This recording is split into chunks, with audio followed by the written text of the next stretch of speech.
The virtual character I personally raised wants to marry me. Chapter 235 to Chapter 293. A few tall figures broke through the door and entered the hall. Click, click, click. The chandelier in the hall suddenly lit up, and the bright light dazzled Susili. He squinted his eyes and looked at the people who rushed in. It was a group of soldiers wearing armor and holding long swords. They looked solemn and dignified. The one at the front was a young man in a blue military uniform. He had black hair and black eyes, and his handsome features gave him a sense of familiarity. Susili blinked. Isn't that the captain of the guards, Li Jiu? In Game of Gods, Li Jiu was one of the popular characters. He was the female lead's childhood friend, and he saved her many times when she was in danger. He was a gentle and loyal dog.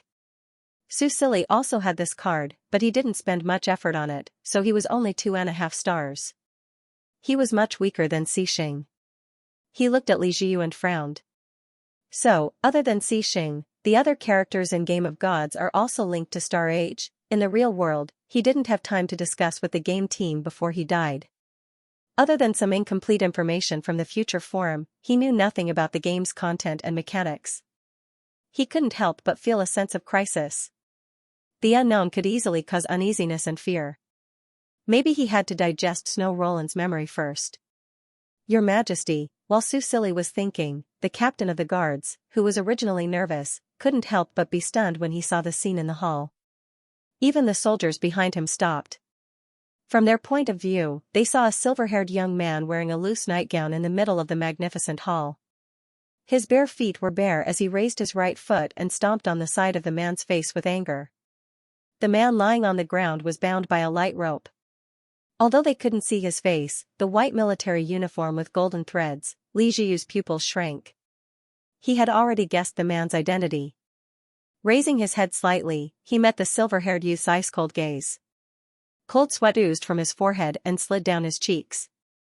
This subordinate deserves to die for disturbing your Majesty's mood. This subordinate will take his leave. As soon as he finished speaking, he turned around as fast as he could and ordered his soldiers to retreat. The soldiers obeyed the order and retreated like a receding tide. Li Jiu didn't dare to stay for long and followed behind them. I didn't see anything.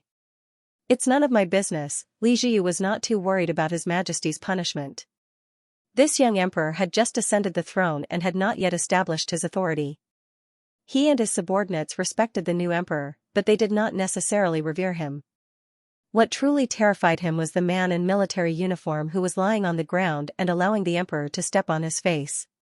If he was not mistaken, that should be the Honorable Duke of the Roland Empire, the Supreme Marshal who was known for his cruelty, and also the guardian god of the Roland Empire. Xing, the true leader of the Roland Empire. It was too explosive. In the middle of the night, the Supreme Marshal and the new emperor actually did such a thing in the main hall. Li Jiu felt that he was done for.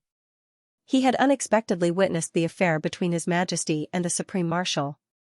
Furthermore, he had witnessed such an exciting scene. It was likely that not only him, but also his subordinates would not be able to escape punishment. Li Jiu was deeply worried, but Susili was speechless. Was there something wrong with this guard's brain? Seeing the emperor being attacked, shouldn't he immediately protect him? Although he had already dealt with it himself, wasn't it too much to just turn around and run away? With his interference, Susili's anger was somewhat alleviated. Stop right there. He looked at the man in military uniform who was about to disappear from the door and opened his mouth. Li Jiu retreated with a worried expression, but just as he was about to run out of the main hall, he heard the young man's cold voice faintly ring out behind him. The cold tone did not have the slightest bit of the usual gentleness and timidity. His Majesty was also angry. Li Jiu felt bitter in his heart. He wanted to pretend that he did not hear, but just as he took a step forward, he heard the young man's voice again. Li Jiu, come over here. The tone was flat and did not contain much emotion, but it made Li Jiu's back stiffen. He did not dare to act rashly. Seeing the soldiers turn around to look at him, Li Jiu sighed and waved his hand for the soldiers to leave. He turned around and walked back with a look of unflinching fear of death. He did not dare to get too close and stopped about 5 or 6 meters away. Only now did he truly see the situation in the main hall clearly: the cracked floor tiles, the broken gemstone of the throne, and bloodstains. Li Jiyu's heart skipped a beat. His expression became serious and bewildered. Seeing that the guard had tactfully walked back, Su Sili did not bother with him anymore. He lowered his head to look at the man on the ground. His face was very hot. The temperature slowly spread to his slightly cold feet. It felt soft and smooth to the touch. It seemed that this fellow's skin was not bad. Su Sili curled his lips and slowly retracted his feet. Xixing's eyes were closed. It seemed that he had fainted. There were faint light patterns circulating on his handsome face. He clicked his tongue lightly, wondering if this fellow was faking it. On the other hand, Li Jiyu at the side trembled with fear. This was because he saw the bloodstains at the corner of Xixing's mouth. The blood on the ground was actually Xixing's. This powerful and dignified marshal was actually injured, and even tied to the ground. Li Jiyu lowered his head. He did not dare to look directly at the young emperor in front of him. His heart was like a raging storm, and he was unable to calm down for a long time. Su Sili did not know what Li Jiyu was thinking. He sized up Xixing a few times, then bent down to pick up the laser gun on the ground and played with it in his hands. The moment he touched the gun, the relevant memories surfaced in his mind. There were not many guns in the resource-poor AI Snow Star, especially this one. As a Duke and Marshal's gun, its configuration was also top-notch. In any case, Snow Roland had been eyeing this laser gun for a long time. Radiant 4000, description: 10th generation laser gun, produced in the Flanda Interstellar Federation, standard equipment quality, silver effect. Each hit will cause 2500 to 3000 points of physical damage, 500-1000 points of light damage, and additional 5% critical hit damage. Durability, 90 energy, 86% owner. Xixing Su Sili was curious when he saw the attributes of the laser gun suddenly appear in front of him. Had he become an NPC in the game? All NPCs could check the attributes of their equipment and see other people's HP. Was he the only one who was special? Su Sili looked at the laser gun's HP. Compared to Xixing's 1 million HP, the attack of 4000 was a joke, but, with a thought, Su Sili's personal interface popped up. Snow Roland, identity, NPC faction leader faction, Roland Empire age, 18 level, LV2 upgrade distance, 0/300 HP, 2480/3000 mana, 0/600 attributes, Constitution, 3, Intelligence, 12, Strength, 3, Spirit, 12, Dexterity, 2, Defense, 2, Elemental Affinity. Su Sili glanced at it and the meaning of each attribute appeared in his mind. Constitution represented HP, Intelligence represented MP, Strength represented physical damage, Spirit represented elemental damage, and Dexterity represented speed and dodging. As for defense, it was damage reduction. For example, when he stepped on Xixing, it was judged as a miss because Xixing's defense was too high, so his damage was reduced. There was also a conversion formula between the attributes and the values. This was not explained, so he had to figure it out slowly. After understanding, Su Sili glanced at the attribute panel again. It had to be said that it was rubbish. Other than intelligence and spirit, the other points were pitifully low. 3 vitality equated to 3000 HP. This amount of HP would not even be enough to block a single shot from Xixing. Moreover, he was not at full health right now. He reckoned that it was because Xixing had just stepped on him. Thinking of this, Su Sili could not help but recall the thrill just now. He had almost been shot in the head. The more Su Sili thought about it, the more scared he became. Xixing was too strong. He had taken more than 500 HP with one stomp. If he had done it a few more times, he would have been dead. Not to mention the skill at the end. One stare would have taken more than 500,000 HP. Anyone who stared would die. Su Sili's gaze fell on Xixing again. He could not help but narrow his eyes. Although he was his own 2D character, and he had spent a lot of effort and money to nurture him, he had also accompanied him for more than 300 days and nights. It would be a lie to say that he had no feelings for him.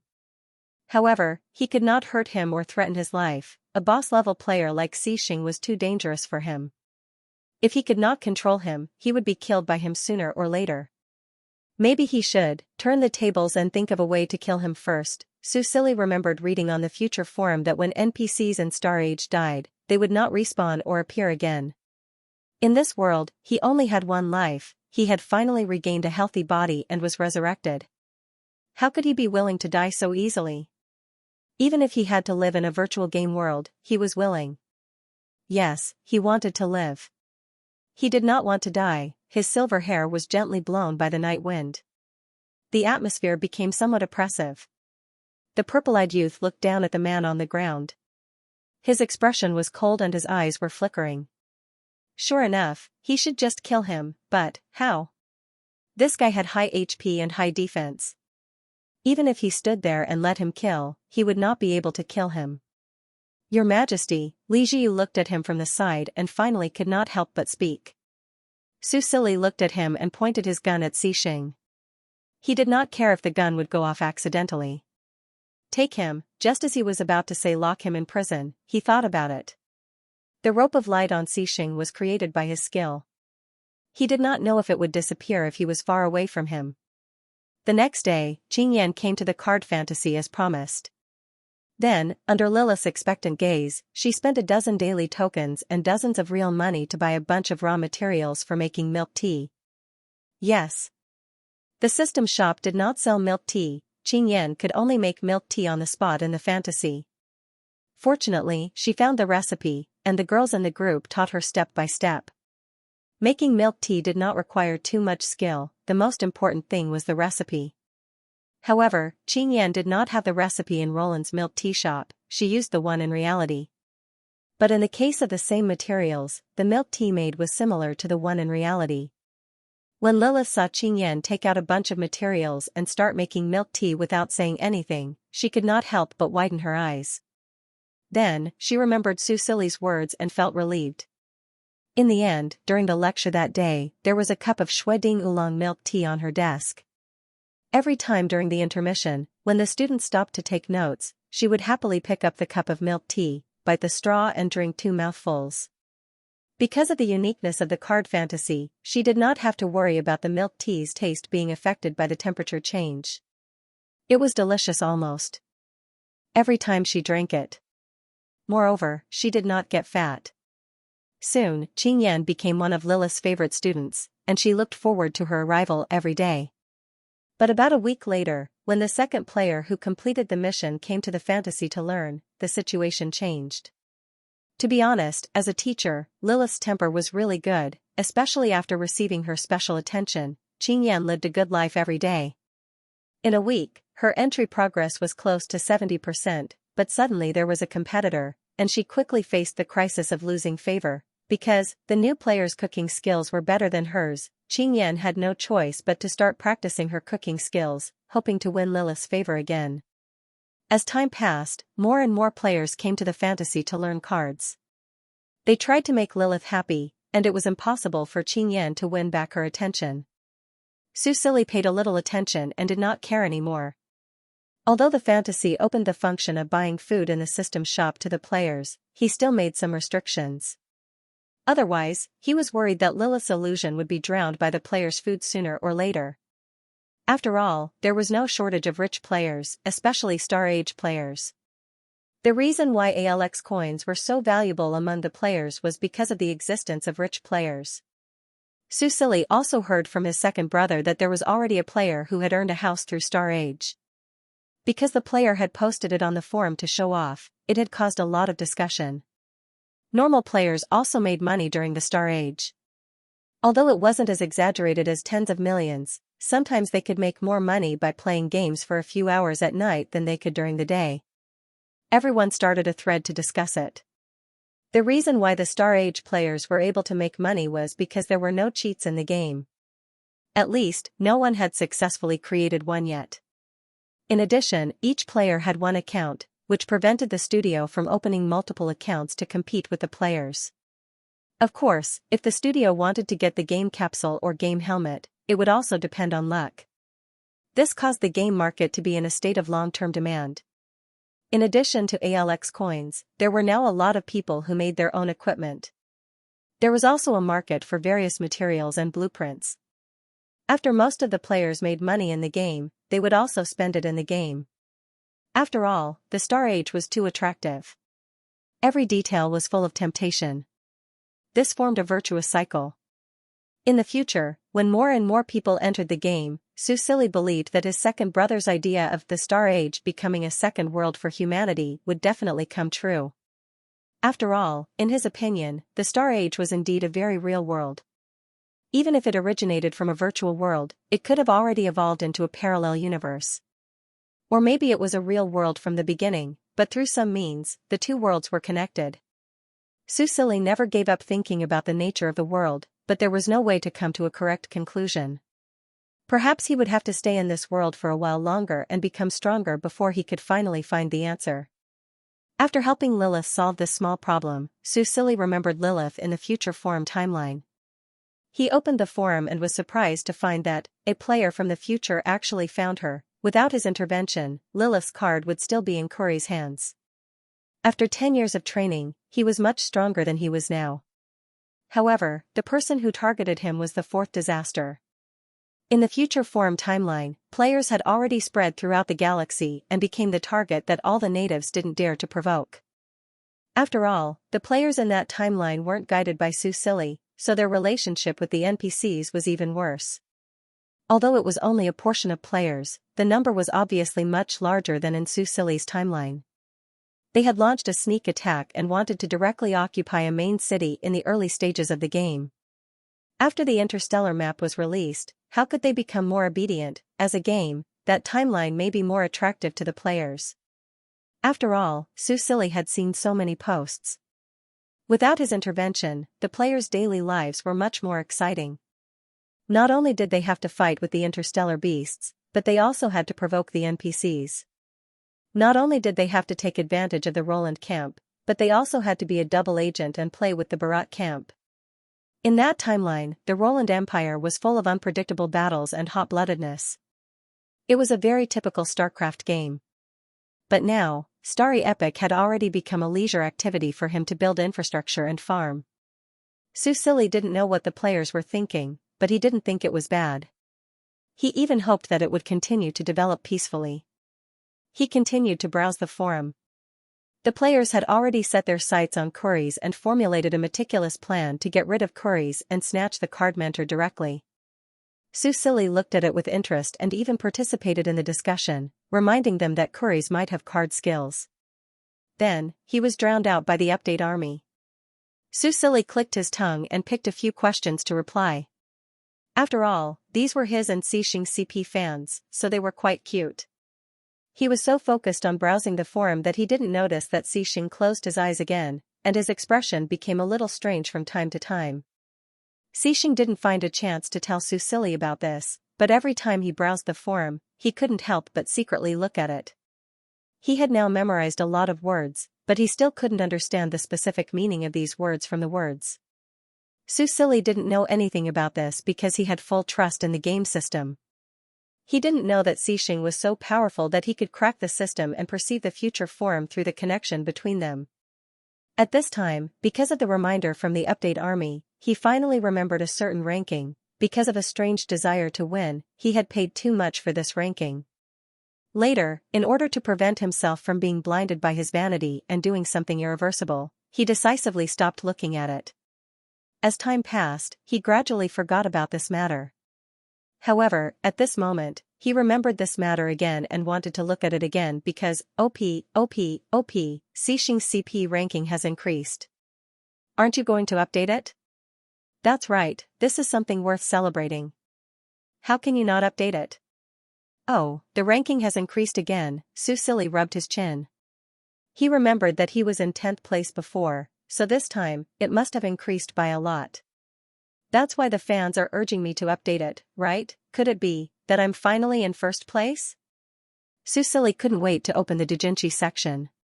Then, he opened the CP ranking and saw, first place, Xianxia x Mu Xingzhou, Xingshi Pier, 5th place, Xianxia x Snow, Xixing, Susili almost vomited blood.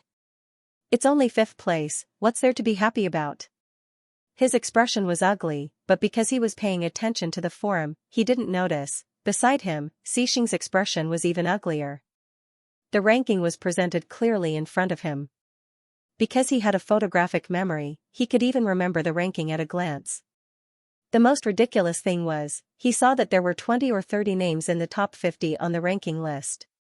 Moreover, the first 10 names were all his. He didn't know what the CP ranking meant, but when he saw the list of names, he instinctively felt unhappy. He also noticed that his and Ali's rankings were very low. Although he didn't understand why Ali used the name Snow, he knew that it was him. Xixing opened his eyes and looked sideways at the silver-haired young man beside him. His cheeks were slightly puffed up and he looked very angry. Then, he angrily closed the platform interface. Ali? Xixing called out to him. Su Silly came back to his senses and saw Xixing's concerned and somewhat strange expression. He couldn't help but remind himself that the Xixing in the timeline was not his brother Sheng. He didn't have to be angry because he was paired with someone else. No, he still felt very vexed. Brother Sheng, I'm going to calm down. Don't follow me. Su Silly suddenly got up and walked out of the bedroom. He strode towards the garden. After all, there were very few people in Roland who could deal with him now, so he didn't have to worry about his safety. Moreover, Xixing's spiritual power could cover the entire palace at any time. Xixing roughly understood why he was sulking. To be honest, when he saw the ranking list, he also felt a knot in his chest. Especially when his and Ali's names weren't on the list. Even his and Ali's aliases weren't first. Of course, he felt that Ali wasn't angry because of this. Xixing stood in place and frowned as he pondered.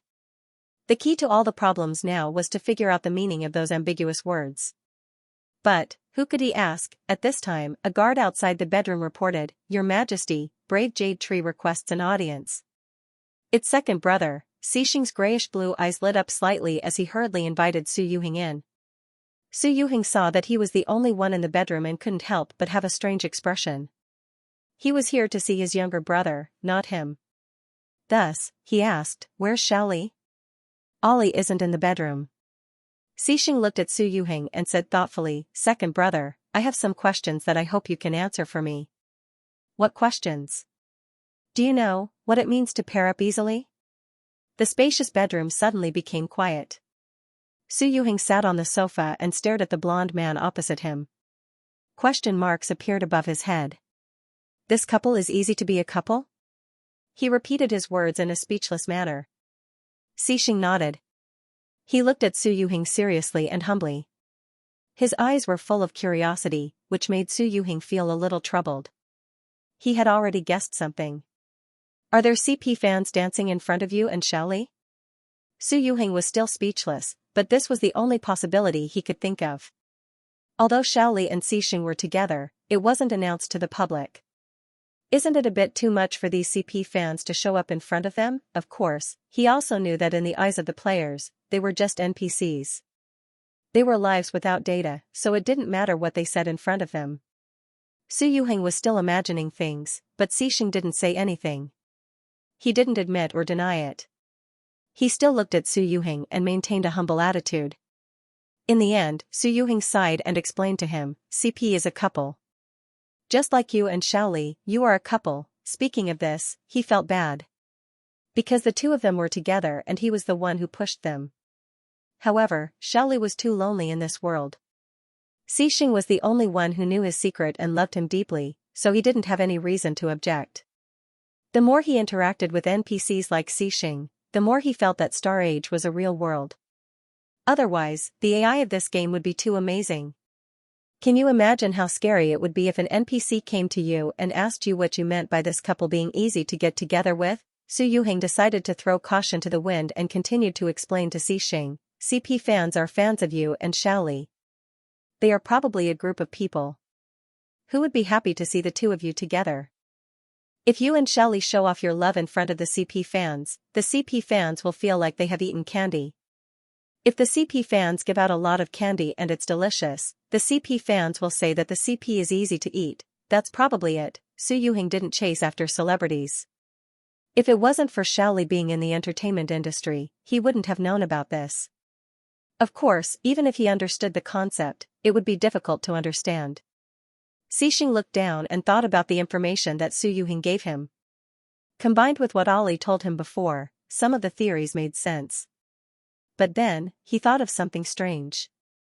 Why would the other world that Ollie mentioned use the same language and concepts as the Bravehearts? Is that world the same as the world of the heroes or the world I was born in? Xianxia instinctively knew that the world couldn't be the same as the world he was born in.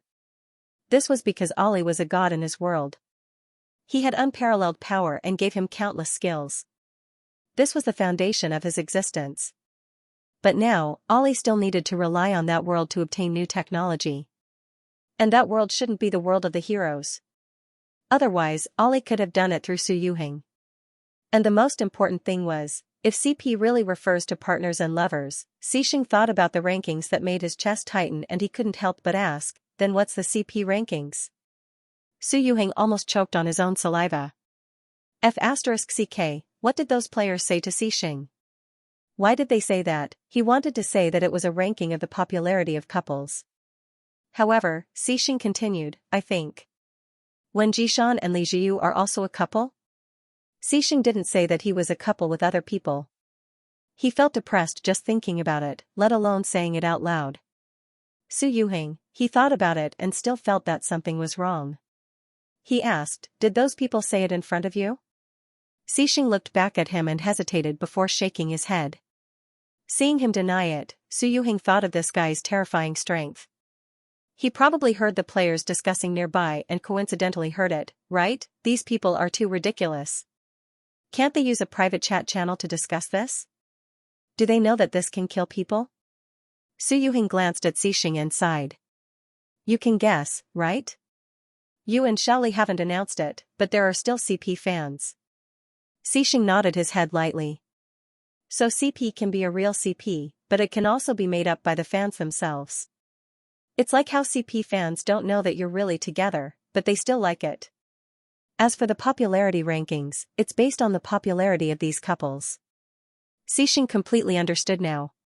So the more than 30 combinations of his and other people's names on the ranking were all made up by the fans. He puckered his lips and forced himself to suppress the irritable and disagreeable feelings in his heart because he'd already noticed that something was wrong.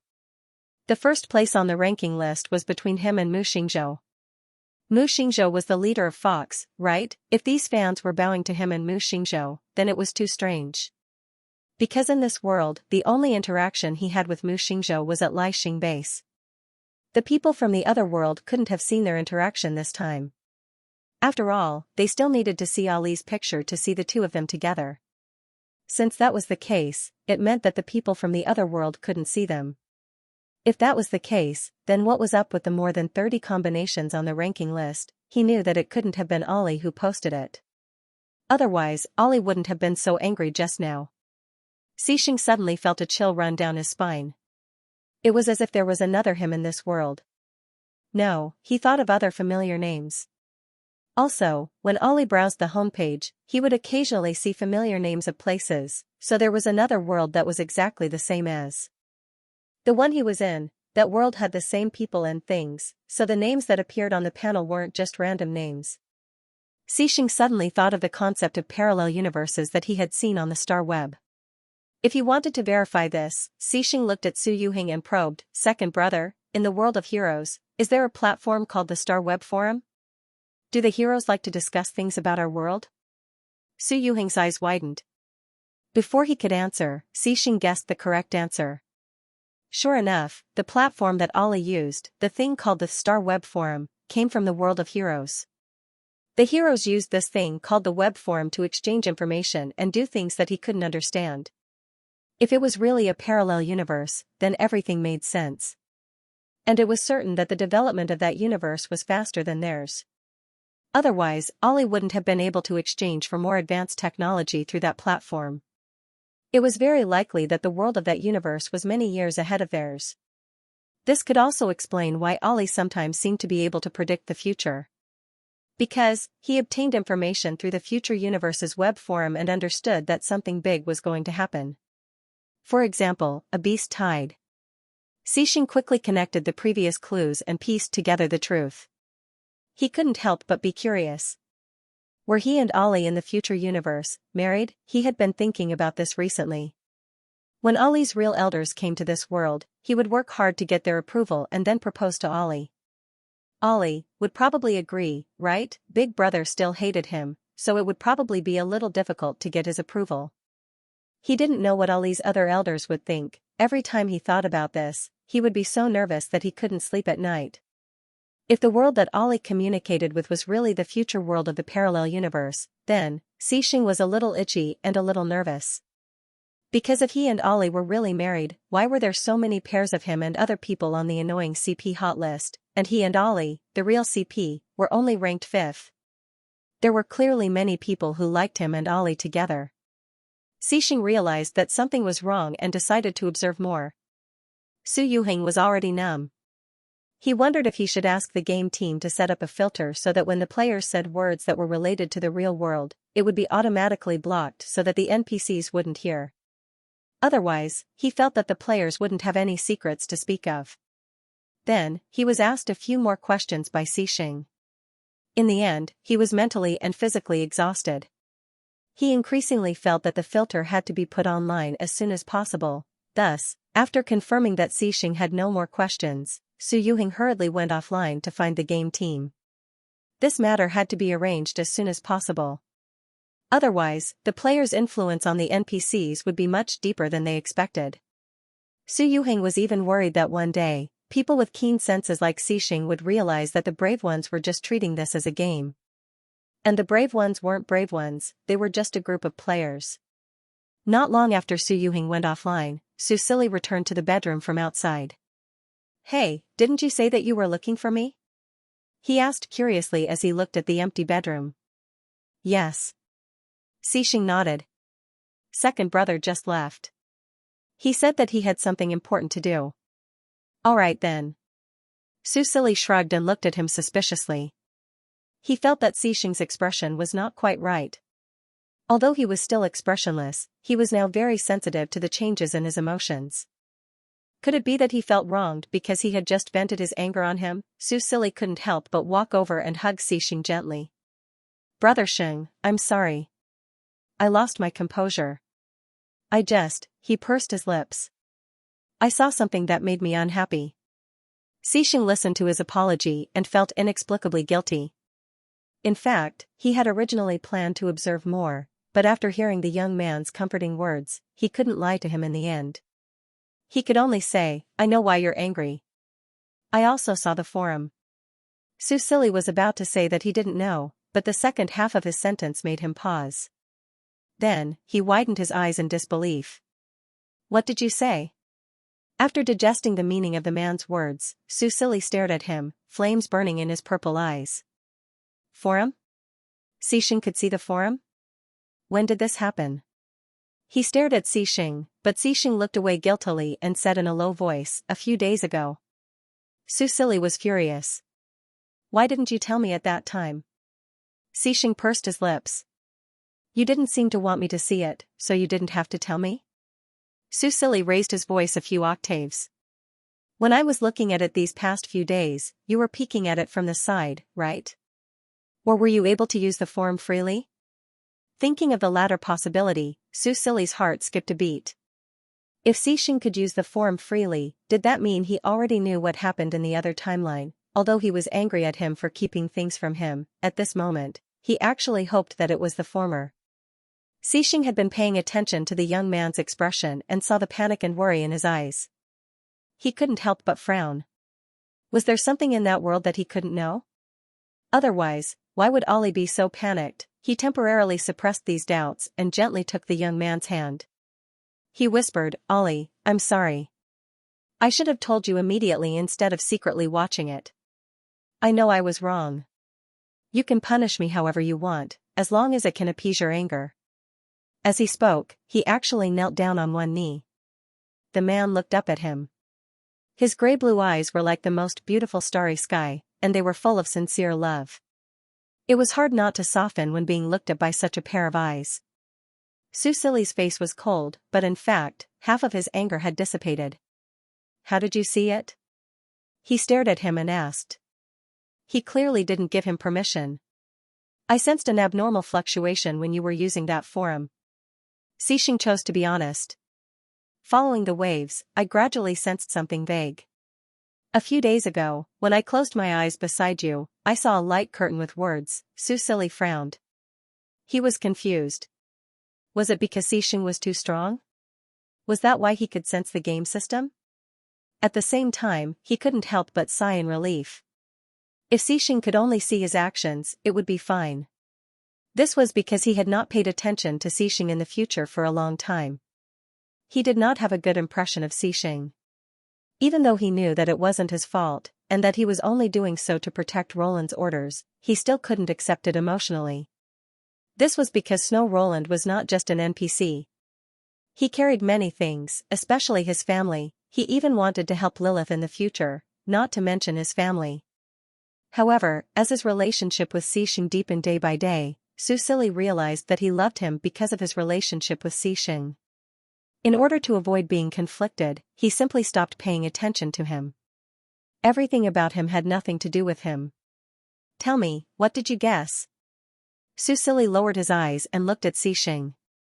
With Xing's intelligence and sharpness, the things that he saw in the past few days were definitely enough for him to guess a lot. After all, he had only been in this world for a few days, and he had already seen through him. Xing didn't dare to hide anything. He carefully told him what he had just asked Su Yuhing, as well as his own guesses about the future parallel universe. The more he listened, the more shocked Susili was. This guy, with just this little bit of information, he was able to guess the truth pretty close to the mark. However, his expression quickly became strange. My second brother answered you directly? Susili asked curiously. Yes. Xing nodded. Susili could imagine how his second brother felt at that time. He was probably shocked and speechless. He had to explain to Xing that he was a CP fan. What was his expression when he last went back? Xing recalled carefully. He was a little tired and seemed a little anxious. Susili tilted his head and thought about it. Second brother was so anxious. Could it be that he wanted the game team to add censored words or something? After all, in his opinion, Xing had only asked him about this mess because he had heard the players' discussions. Forget it. It was good to add censored words. Some of the players' words were not good for the NPCs to hear. He thought about it for a while and finally gave Xing an answer. You guessed right. That forum is indeed connected to another parallel universe. The progress of that universe is 10 years faster than ours. There is a lot of information and technology on the forum that we can use now, but the only way to exchange for it is through points. So you posted those pictures to earn points? Xing asked. Of course. For the development of Roland, a little sacrifice is nothing. Susili had a righteous expression. Xing stared at him. The corners of his mouth curved up slightly, but he quickly suppressed it. He felt that this was probably one of the reasons, right? Although he quickly suppressed his smile, it was still discovered by Susili. He squinted his eyes and said, Did you see the couple's popularity ranking?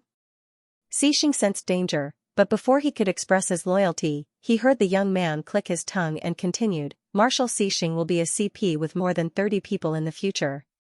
How do you feel? Do you feel very happy and proud? How could Xing not hear the jealousy in the young man's tone? This was the first time he saw the young man being jealous of him. Perhaps he had been jealous many times before, but he just didn't know it. Xing inexplicably remembered that the young man used to read books. Now he knew that he was reading the forum. Perhaps this was the reason why the young man would pull his hand and bite it. He didn't kneel on one knee anymore. Instead, he stood up and hugged the young man. That's not me. He hugged Susili and observed his expression. Seeing that he didn't resist, he leaned over and gently kissed him on the lips. Your love is enough for me. I don't need anything else. Susili snorted coldly. Of course he believed in Xing, but he just felt unhappy. Xing leaned forward and touched his forehead, then whispered, If you don't like it, I'll kill them all.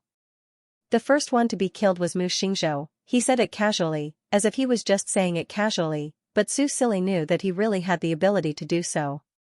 Moreover, the ranking list probably made him feel uncomfortable. He rolled his eyes and said, Don't tell me you want to kill Wen Jishan and Qiusheng.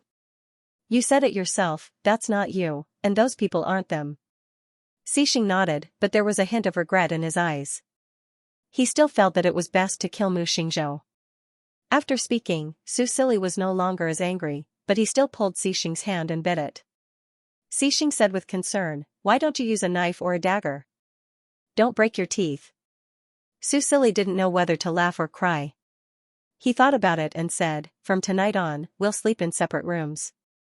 As punishment, you can't sleep in my bed for a week." He originally wanted to say a month, but he felt that it wasn't to punish Xixing, but to punish himself, so he changed his words. Seeing that Xixing was finally frowning with a pained expression on his face, Su Sili finally felt relieved. Xixing saw that he was no longer angry, and his heart couldn't help but relax. Although the following days would be difficult, he accepted it. "So, you're not angry with me?" Su Sili snorted, which was considered a response. Xixing curved his lips slightly and looked at the young man with burning eyes. He asked, "Ollie, in the future world, he wanted to ask if they were married. But he didn't know how to ask.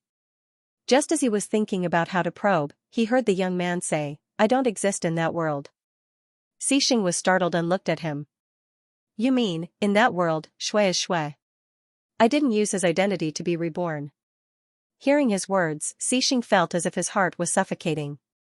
He remembered what his second brother had told him before. Ollie had been dead for 10 years in the world of the brave ones. So, the him in the future world had completely disappeared. His body couldn't help but tremble. So, he had almost lost Ollie forever, lost his god. After Su Sili finished speaking, he carefully observed Xixing. Seeing that he had sunk into silence and had a pained expression on his face, he couldn't help but feel sorry for him. But at least he wouldn't look into it anymore. The Xixing in the future world had killed Snow Roland, not him. So, there was no need for him to care about this. Su Sili thought about this and finally hugged him back. He snuggled in his arms and said, "That's why I didn't want you to see that form and understand that world. But, since you know, it's okay. That world doesn't have much to do with us. Everything has changed, so you don't have to be afraid of losing me. We'll always be together." Xixing closed his arms and hugged him back tightly. Hearing Su Sili's comforting words, he didn't feel at ease. So, would Ollie disappear from this world in the future? In the other parallel universe, why hadn't Ollie transmigrated into Snow Roland's body? This was like a thick layer of haze that shrouded his heart. In a flash, Xixing recalled the night Ollie had come to this world. He had tracked down Snow Roland's collusion with the people of Beirut. In order to protect the Roland Empire and avoid future troubles, he had decided to kill the weak new monarch and support the new emperor. Yes, that night, just as he was about to pull the trigger, he had noticed that Snow Roland's eyes had changed. Those eyes, which had once been timid and didn't dare to resist in the face of death, had suddenly burst forth with a different light. He had suddenly become a different person. It was also that moment of hesitation that prevented him from killing him immediately. But, what if the him in the future world hadn't noticed this subtle change? What if he had still pulled the trigger the moment Ollie came to this world? When Xixing thought of this possibility, he felt as if his heart was being torn apart. He couldn't help but tremble again. Because he remembered that he had tried hard not to think about it and tried hard to suppress the fear in the depths of his heart. Once, he had been so close to killing his god with his own hands. Beep beep, Su Sili felt Xixing's trembling. Just as he was about to comfort him, he heard his communication device beep. He could only give up for now and look at the message on his wrist. It was Bazer, Your Majesty, I did not disappoint you and developed the underwater breathing potion. I hope Your Majesty can find some time to come to the Elementalist College. Seeing the words underwater breathing potion, Su Sili's eyes lit up. He had been looking forward to this potion for a long time. Teacher Bazer had finally developed it, just as Teacher Ina had said. Not long after the success of the elemental cannon, the underwater breathing potion was also successfully developed. Brother Sheng, let's go to the Elementalist College. Su Sili looked at Xixing. At this moment, Xixing had already forcefully suppressed the heartache and fear that pierced his heart like a hammer and regained his usual calmness.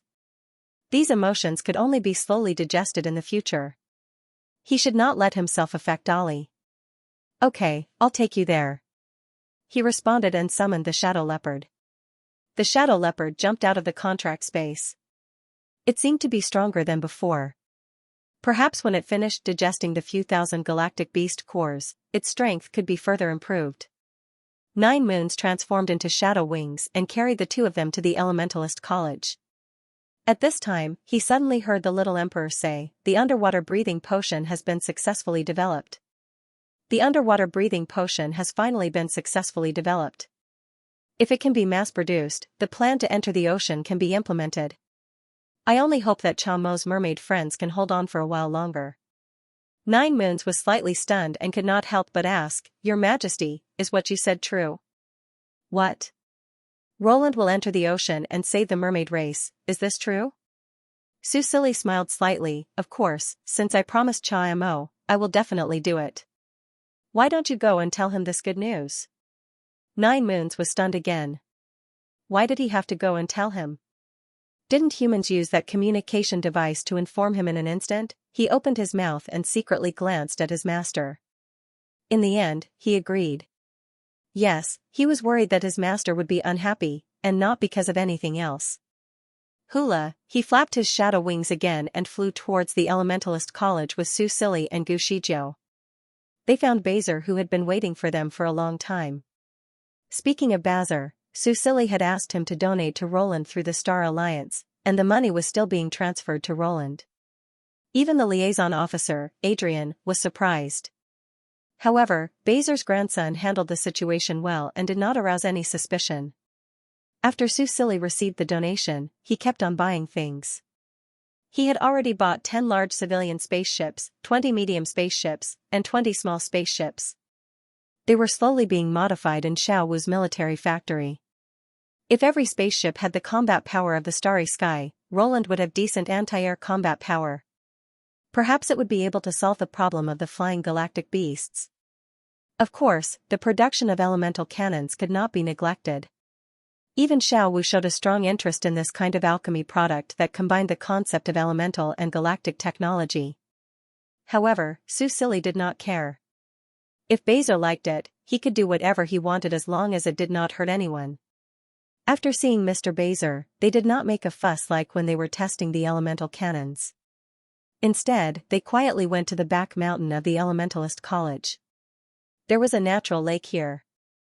The lake water was so clear that one could see the bottom. It was very suitable for testing. In truth, Su Silly could tell that Bazer had taken out the real deal with just a glance with insight. This elemental pharmacist who was not from Roland really developed the underwater breathing potion according to his request. However, out of curiosity, he decided to try it himself. Dean Justin and old Mr. Hodge were obviously worried. Bazer was also frowning. He believed in the potion he made. He had already tested it, and it was indeed effective. However, the little emperor's identity was different. It was normal for others to be worried when he tried the potion himself. However, Su Silly waved his hand and said, "Mr. Bazer, I believe in you." Then, he looked at the other two elders. "Dean Justin, Mr. Hodge, don't be nervous. Please believe in Mr. Bazer's ability and trust my judgment." Then, he drank the potion. The potion was slightly astringent and there was a slight sweetness. He could not describe the taste, but it felt a little strange. Su Silly smacked his lips. At this time, Xixing considerately handed him a small fruit. He took it without thinking and ate it. His mouth was immediately replaced by the sweet fruit taste. There was a new word on the status bar, underwater breathing, 29 minutes remaining. A bottle of underwater breathing potion could last for half an hour. It was not a long time, but it was not short either. Su Silly did not hesitate and flew into the air under Xixing's lead. Then, they jumped into the lake together. The waves washed over him. Soon, he felt his body being submerged by the ice-cold lake water. Su Silly knew how to swim. Before he jumped into the water, he subconsciously held his breath. Now that he was completely submerged, he slowly opened his eyes. Xixing's arm was still around his waist, giving him a sense of security. He turned his head to look and saw that Xixing had already opened his eyes before him and was sizing up his surroundings. In the lake, the man's light blonde hair fluttered gently. From this angle, he was still as handsome as a god in the water. Susili smiled slightly and stopped holding his breath. This was actually very difficult. This was because the human body would instinctively hold its breath underwater until it ran out of oxygen. However, Bezer had already reminded him not to open his mouth at the end.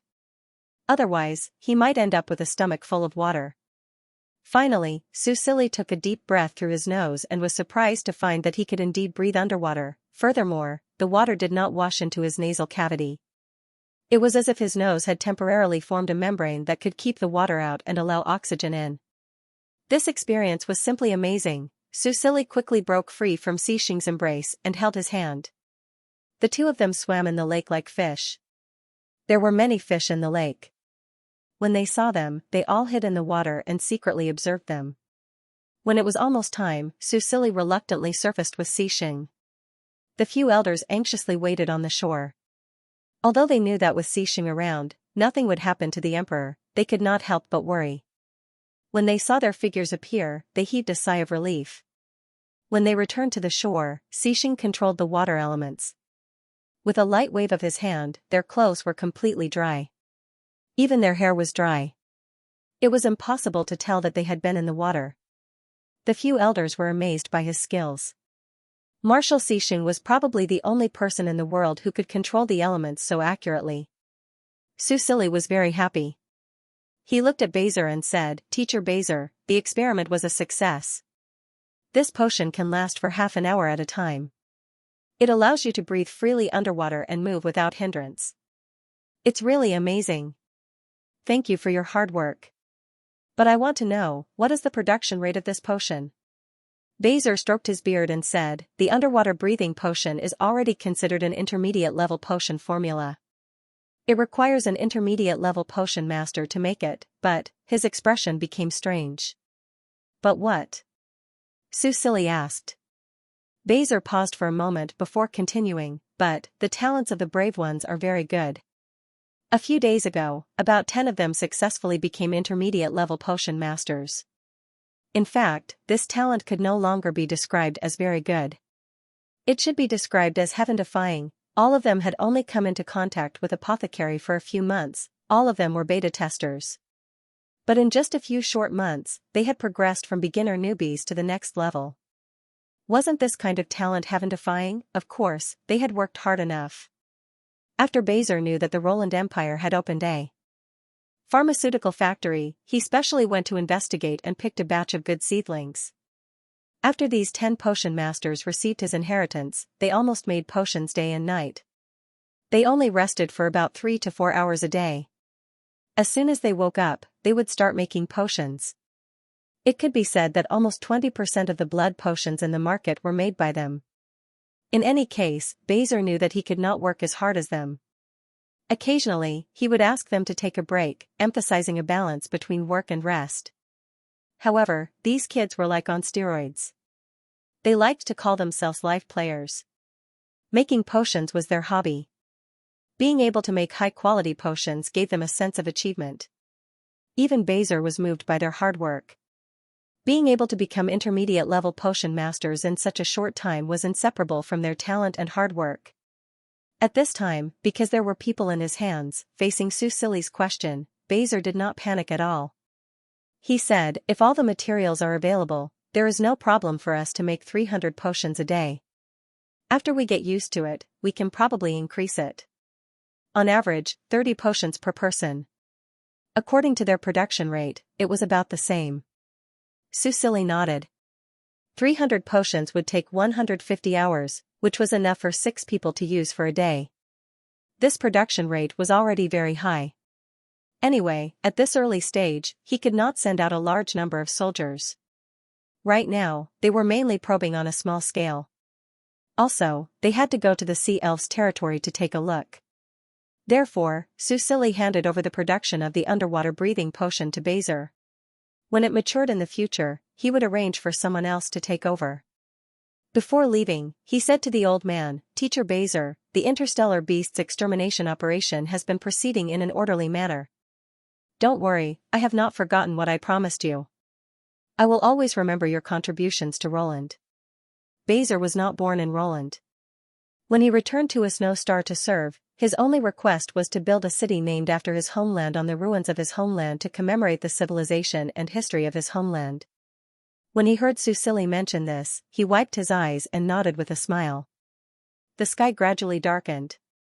Susili and Cixing returned to the imperial palace again. Because of Susili's punishment, Cixing consciously packed his things and went to the bedroom next door even though it was uncomfortable that night. From that day onwards, he would be sleeping here for the next week. At night, Cixing was lying on the bed. He looked at the ceiling. No one knew what he was thinking. His eyebrows were deeply furrowed, showing some pain and regret. At this time, he suddenly heard some movement. He could not help but sit up and look at the entrance of the bedroom next door. Late at night, everything was silent. The door to the bedroom was originally closed, but at this moment, there was a creaking sound, as if someone was pushing it from behind. Cixing sat on the bed and stared at the door. He didn't move, because with his ability, he already knew who was pushing the door from behind. He waited quietly. Soon, with the last creaking sound, the door slowly opened a crack, and the tall figure of a silver-haired youth appeared behind the door. He walked into the palace and closed the door behind him. In the darkness, he moved his feet lightly and slowly approached. Cixing looked at his figure, and his Adam's apple moved slightly. The pain and fear in his heart seemed to be soothed by his nearness. "Ollie," he couldn't help but call out to him softly. Susili came to his bedside. He knew that the man was definitely not asleep. Even if he was asleep, he might not have noticed him making such a big commotion. "Do you know your mistake?" He lowered his eyes and looked down at him. His face was still as cold as ice, and under the cold moonlight, it revealed indifference and alienation. However, Cixing wasn't fooled by his appearance. After all, he said that he was going to punish him, but he took the initiative to come to his room in the silent night. He slowly moved to the edge of the bed, stretched out his arms, and wrapped them around his waist. He buried his face in the youth's arms and said softly, "I'm repenting for my mistakes." Susili felt his body tremble. He curled his lips and finally reached out to hug him, while his other hand rubbed his golden hair. "Since you know your mistake, treat me better in the future." He could guess that Cixing was blaming himself for something. This was also the reason why he didn't want him to see the future for him. This guy was too smart, and he liked to let his imagination run wild. Then, he would ruthlessly torture himself. He didn't know what happened in the future for him before the first closed beta test that caused him to not be reborn. However, he would only think that it was because he didn't get the chance to be reborn. As for Cixing, he would probably think that he killed him, right? In that situation, if he hadn't cast the bind skill, he would have died at Cixing's hands. But was Cixing wrong? Although his methods were a little extreme, he was indeed fulfilling his mission to protect Roland. Cixing held his hand and rested her cheek on his palm. She rubbed her cheek against his palm affectionately. "Didn't you say you were going to punish me?" "Why?" Susili rolled his eyes. "I said that you're not allowed to get on my bed." "I didn't say that I can't get on your bed." Cixing could not help but laugh, but he did not remind him that the first sentence was to sleep in separate rooms. "What? Don't you want to see me?" Susili raised his eyebrows. "Do you think it's possible?" "Humph, I wonder who it was that quickly packed up their things and came here as soon as they came back." Cixing looked up at him and reached out to touch his cheek. "I just feel that I do need to be punished. I need to remember the sins I've committed." Susili frowned. "Sin? Was it that serious? Then I order you to stop thinking about these things." He held the man's face, bent down, and pressed his forehead against his. The two of them stared at each other, only each other could be seen in the depths of their eyes. "Cixing, you're the most important person to me in this world. I hope that you'll be happy when you're with me. Let bygones be bygones. We still have a long, long future ahead of us. We can build Roland together. When the time is right, we can leave and go on an interstellar adventure. When we're tired, we can find a habitable planet to live in seclusion and slowly grow old together. We still have a long future ahead of us. There are so many beautiful things waiting for us. Why should we waste time on things that are already in the past, things that will never happen again?" The young man's voice was gentle and clear. In the silence of the night, it had the power to penetrate one's heart and directly strike at the depths of one's soul. Xixing listened to him and seemed to see the infinitely beautiful future in front of him. Slowly, grow old together? It was a simple sentence, but it sounded so moving. Ollie, you disappeared from the other timeline. Xixing stared at him. Ever since I found out about this, I fell into the fear of almost killing you by accident. But now I'm not afraid anymore, because I can't lose you again. I'll stay by your side forever. Even if you get tired of me one day, I won't leave. Su Silly rubbed the tip of his nose and chuckled. Why do you sound so pitiful? If I got tired of you, would I come here in the middle of the night to comfort you? Xixing curved his lips and whispered, okay, I know. Su Silly looked at the man's faint smile and looked at the deep affection in his gray-blue eyes. Finally, he couldn't help but lower his head and kiss him. The two of them hugged each other. This kiss was gentle and passionate. It didn't seem to be any different from before, but it also seemed to be more profound. It was as if tonight, their hearts were closer to each other. The Starry Sky Forum had been discussing the elemental cannon recently. There were still many teams that accepted the mission. After all, they could learn the blueprint for the elemental cannon for free. The officials also provided materials for them to practice with. If they completed the mission, they could even get a reward of 100,000 Exxon dollars, although they would have to pay for the materials if they failed the mission. Who would play the game to fail at the beginning? There were more than 9,000 teams that had successfully signed up. Based on the minimum requirement of 50 teammates, about half of the players had signed up for this mission. However, when they started to learn how to make the cannon, they realized, this thing was really F***king difficult, although the first stage of the blueprint only allowed them to make some parts. For newbies like them, the scrap rate was too high. In order to increase efficiency and solve this difficult problem, the players didn't want to keep it to themselves. They all started to discuss strategies on the forum. They didn't believe that with hundreds of thousands of people researching together and the help of many cloud players, they couldn't complete this small mission. Then, an ID called Xianxia quickly entered the player's vision. Someone took the blueprint to the weapon shop and was almost mercilessly thrown out by the NPC. In the end, it was the only player in the weapon shop who made them stay. This player called Xianxia was naturally Xianxia, who had stayed in the weapon shop to forge since he was an apprentice.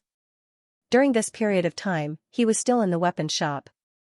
The weapon master, Heborg, liked him a lot and had already taught him as his apprentice. He himself had also reached the beginner level of weapon master. Unlike potioneering, weapon master was a very difficult profession. It required a very high physical fitness. Even now, Xianxia still had to forge for 2 hours a day. He didn't know if it was an illusion, but he realized that although he stayed in the game 24 hours a day and only went offline for routine checkups and medicine, his body in real life seemed to be stronger than before. After he was paralyzed in the car accident, he had been lying in bed. Even if he wanted to exercise, he didn't have the strength. After realizing this, he didn't slack off when he was forging in the game. Although he knew that this was probably just his mind playing tricks on him, as a person in the abyss, as long as he saw a glimmer of hope, he would do his best to grasp it. It was also because of this that he was favored by the master in Heborg. In fact, Xianxia was an architect. When he entered the game, he originally wanted to do construction. However, he accidentally became a weapon master. Even he didn't expect this. Recently, because Sumo came to him to forge weapons, he got to know the famous architect in the game, Ikeda. After the two of them had a simple conversation, Chiyu would come to his place whenever he had time to chat with him. He didn't waste what he had learned in architecture. In short, every time Xianxia thought about his experience during this period of time, he felt that it was unbelievable. As for the creation of the elemental cannon, he was interested in the blueprints that the players took out, so he kept them around. Then, the parts that had baffled countless players were easily created. The success rate was as high as 90%. From this point of view, the skills of a weapon master and an alchemist had something in common. In the end, the master in Heborg gave him a positive answer. Because the success rate of the parts was extremely high, he entered the eyes of the players. Since then, the players came to him every day to forge parts. However, Xianxia had his own training mission, so he only accepted the first 50 players. Even if others offered him a high price to help, he didn't agree. After all, as one of the partners of Star Age, the Yin family didn't lack money. Everyone sighed. Many of them went to the weapon shop to learn how to forge. They were prepared to become weapon master apprentices before forging the elemental cannon. Even Su Silly didn't expect that the elemental cannon, which was clearly an alchemy product, would unexpectedly become popular as a weapon master. However, the path of becoming a weapon master wasn't always smooth. The biggest obstacle was a month of hard work. However, for the blueprint of the elemental cannon, everyone had to give it their all. The creation of the elemental cannon was in full swing. However, on this day, a new post appeared and instantly stirred up everyone's nerves. Breaking news, the underwater breathing potion will be released soon. We might have to march to the ocean. Looking at this title, it was hard for the adventurous players not to be moved. Underwater breathing potion? Is this for real? It's more real than real gold. I'm one of the potioneers in charge of making the potion. We already got the formula and need to complete the mission within a month. Otherwise, it might be recalled. Can the formula be recalled after learning it? After all, this is a game.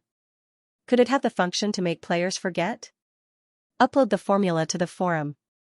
No, it can't be uploaded. No pictures, no truth.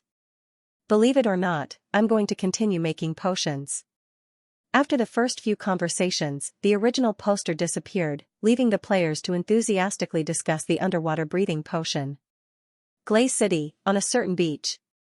The corpse of a teenager washed up on the shore.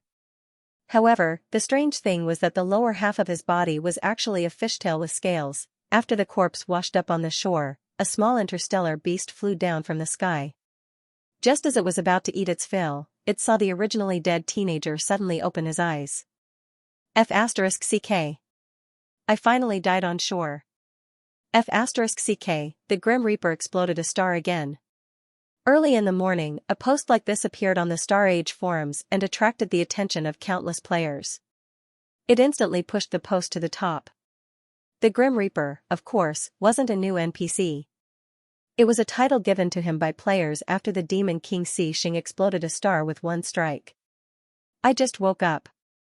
What's going on? Which star did he explode this time? To be honest, Xing's battle power is 2F** King awesome. Who can take down such a wild boss? Can't beat him at all. So which star did he explode? Did anyone take a video? Link, go and see for yourself. The Grim Reaper is F** King awesome. Countless players clicked on the video. Star Age had been developing for so many years and was now the most popular game in the world. It was like a second world for humans. Although it was early in the morning, this video had only been posted for 10 minutes. It had already been viewed more than 10 million times and was still rising. The person who shot this video was probably a player who was in the middle of an interstellar voyage. The first few seconds of the video were filled with constantly changing stars and asteroids that passed by the ship from time to time. Brothers, the Grim Reaper is here. In the video, a voice came out. Following this voice, the camera suddenly turned to a certain direction, and a celestial body appeared. Do you see that star? The starship stopped moving forward and the camera kept moving forward. It was obvious that the people who were in the middle of the voyage had noticed something strange. F***ck, isn't that planet Beirut? It really looks like a lizard's planet. F***ck, did the Grim Reaper attack the lizards? No, my mount. The camera kept moving forward, but at some point, the comments suddenly disappeared and everyone went silent. In front of the giant star, there was a figure quietly floating. The person was wearing a white military uniform and had a head of bright blonde hair. It was particularly eye-catching in the dark starry sky. This color combination should have made people feel comfortable, but just by looking at the person's back, everyone couldn't help but hold their breath as the hair on their back stood up. That person was surrounded by a murderous aura that was so dense that it almost materialized. It was full of the aura of destruction. Before the meteorites could get close to him, they were silently turned into dust. That figure was surrounded by thousands of starships. It was obvious that he was a player who wanted to kill the wild boss. F*CK, it's the real Grim Reaper. A living Grim Reaper. Which faction are they from? How dare you push Xing? Beirut's camp, right? How did they lure Xing here? Quick, turn the camera around.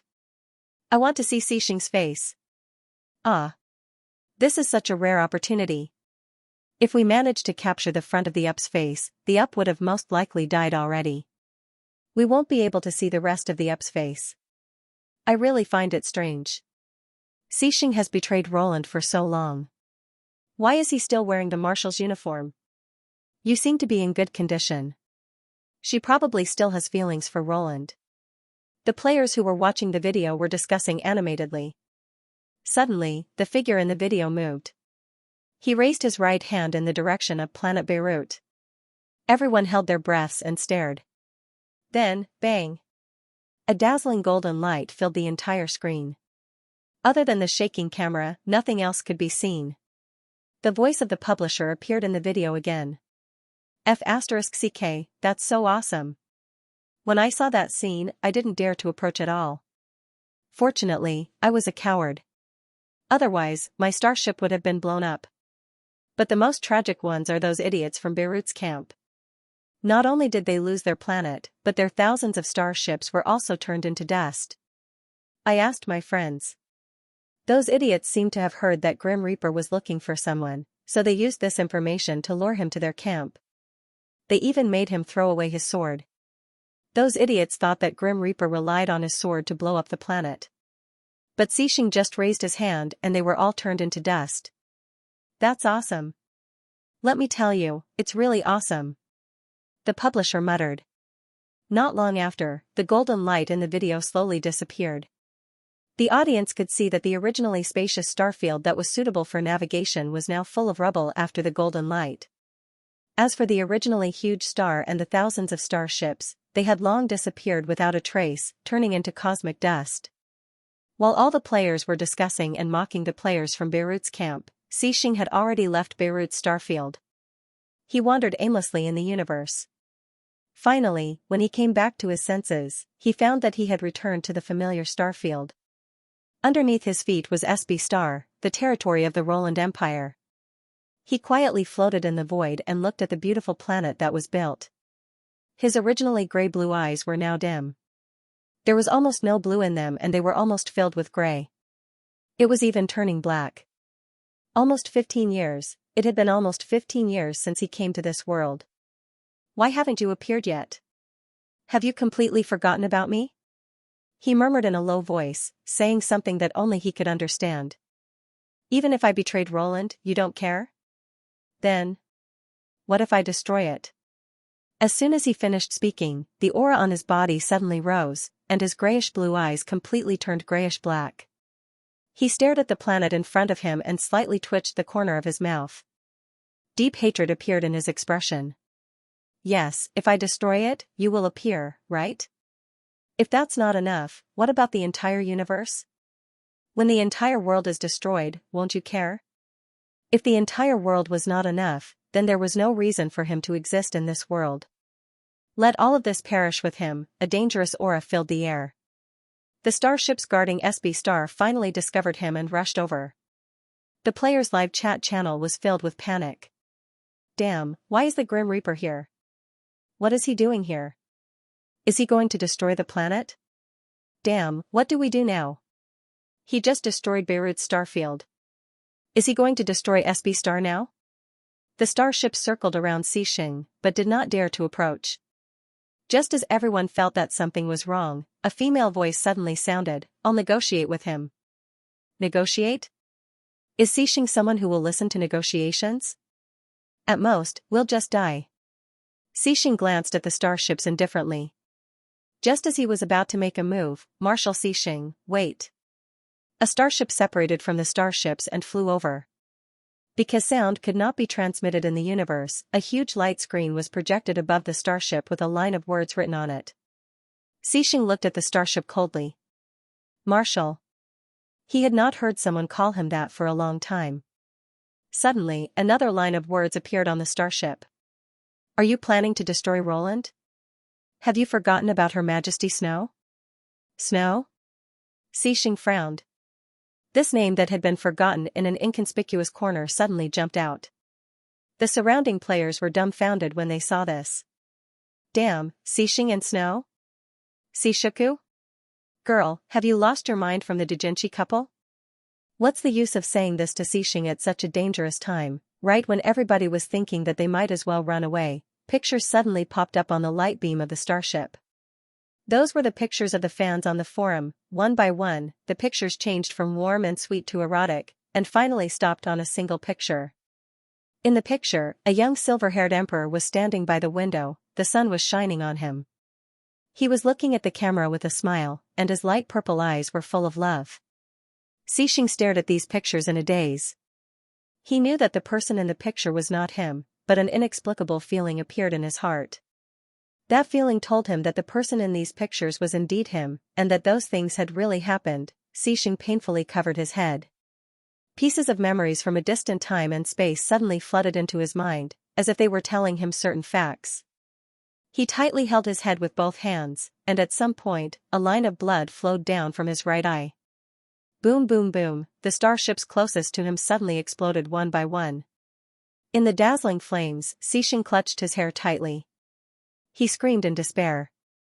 Blood kept flowing out of his mouth, turning into blood droplets that drifted in the air.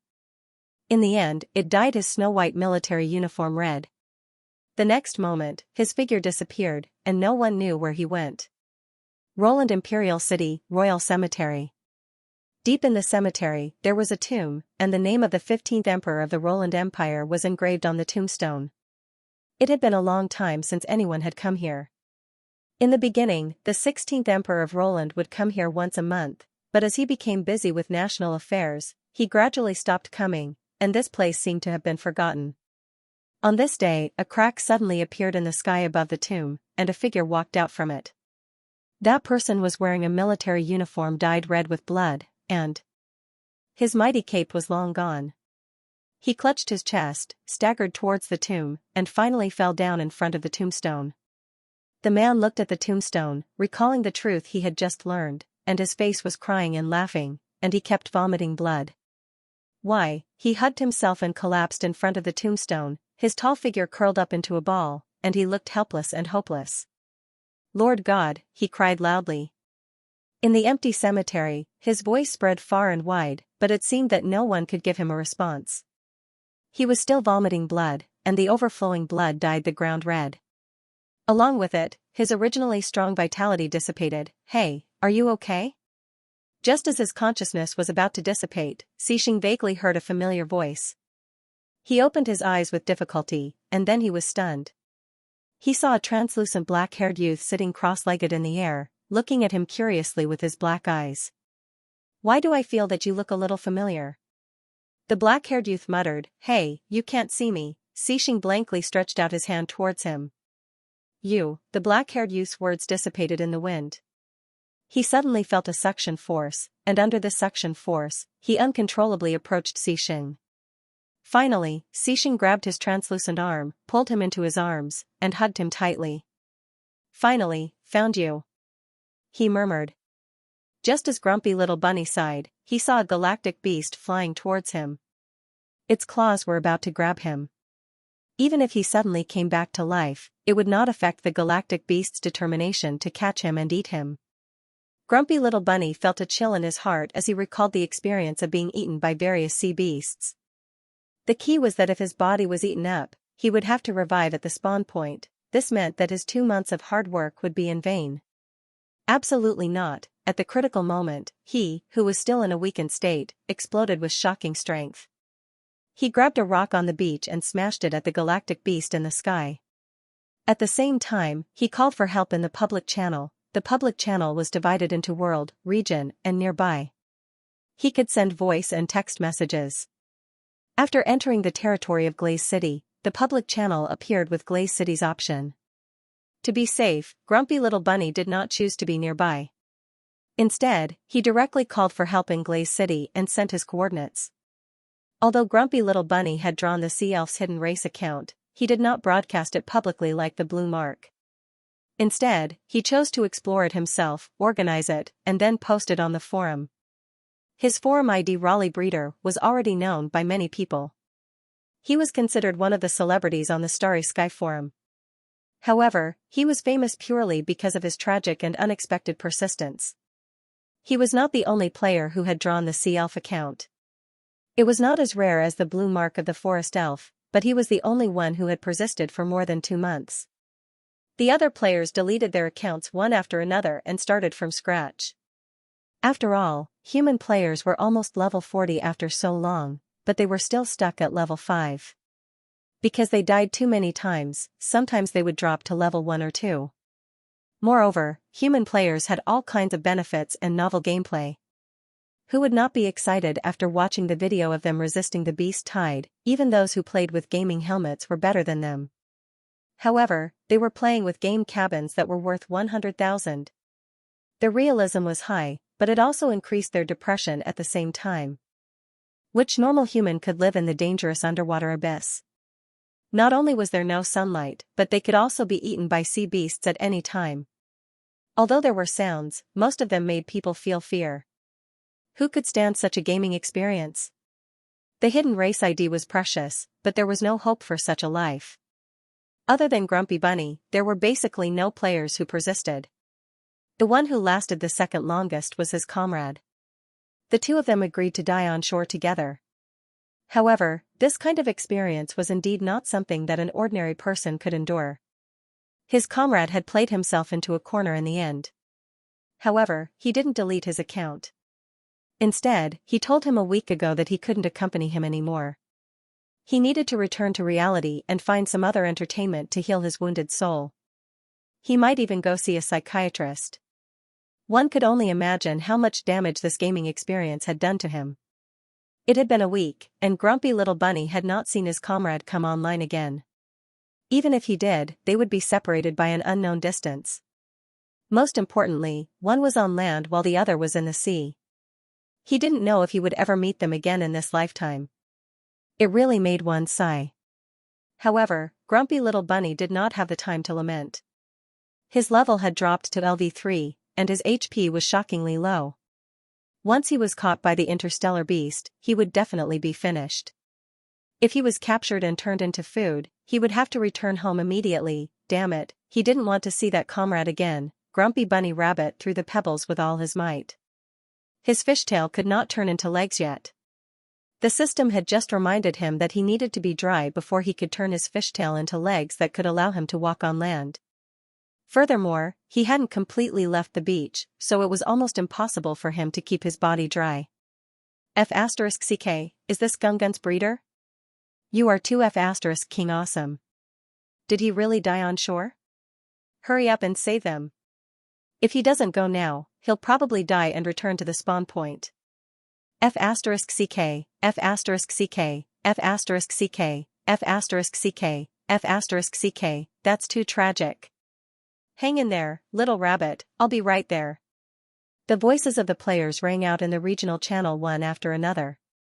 After persevering at the bottom of the sea for more than 2 months, he finally heard such lively voices. Furthermore, they were all saying that they were coming to rescue him. The youth almost couldn't hold back his tears. Irritable Bunny Boy was only 15 years old this year. It was a coincidence that he was playing this game. Because he was underage, every time he entered the game, he had to do a test. After 2 hours of continuous online play, an anti-addiction reminder would pop up, and he could only continue playing if he scored more than 90 points on the test. He didn't even know how he had persevered for more than 2 months. Not only did he have to take a test when he was online, but he also had to experience death and loneliness at the bottom of the sea again and again. This made him constantly doubt himself and life. However, after his parents found out about this, they kept encouraging him, saying that he must grit his teeth and persevere. This would be a valuable asset for him in the future. Although he felt that his parents were purely captivated by the Star Age's anti-addiction system, he really persevered. His parents even said that they wanted to enter the game to play with him, but unfortunately, they couldn't get a gaming pod or a gaming helmet. It was also very difficult to get a number in the game experience store.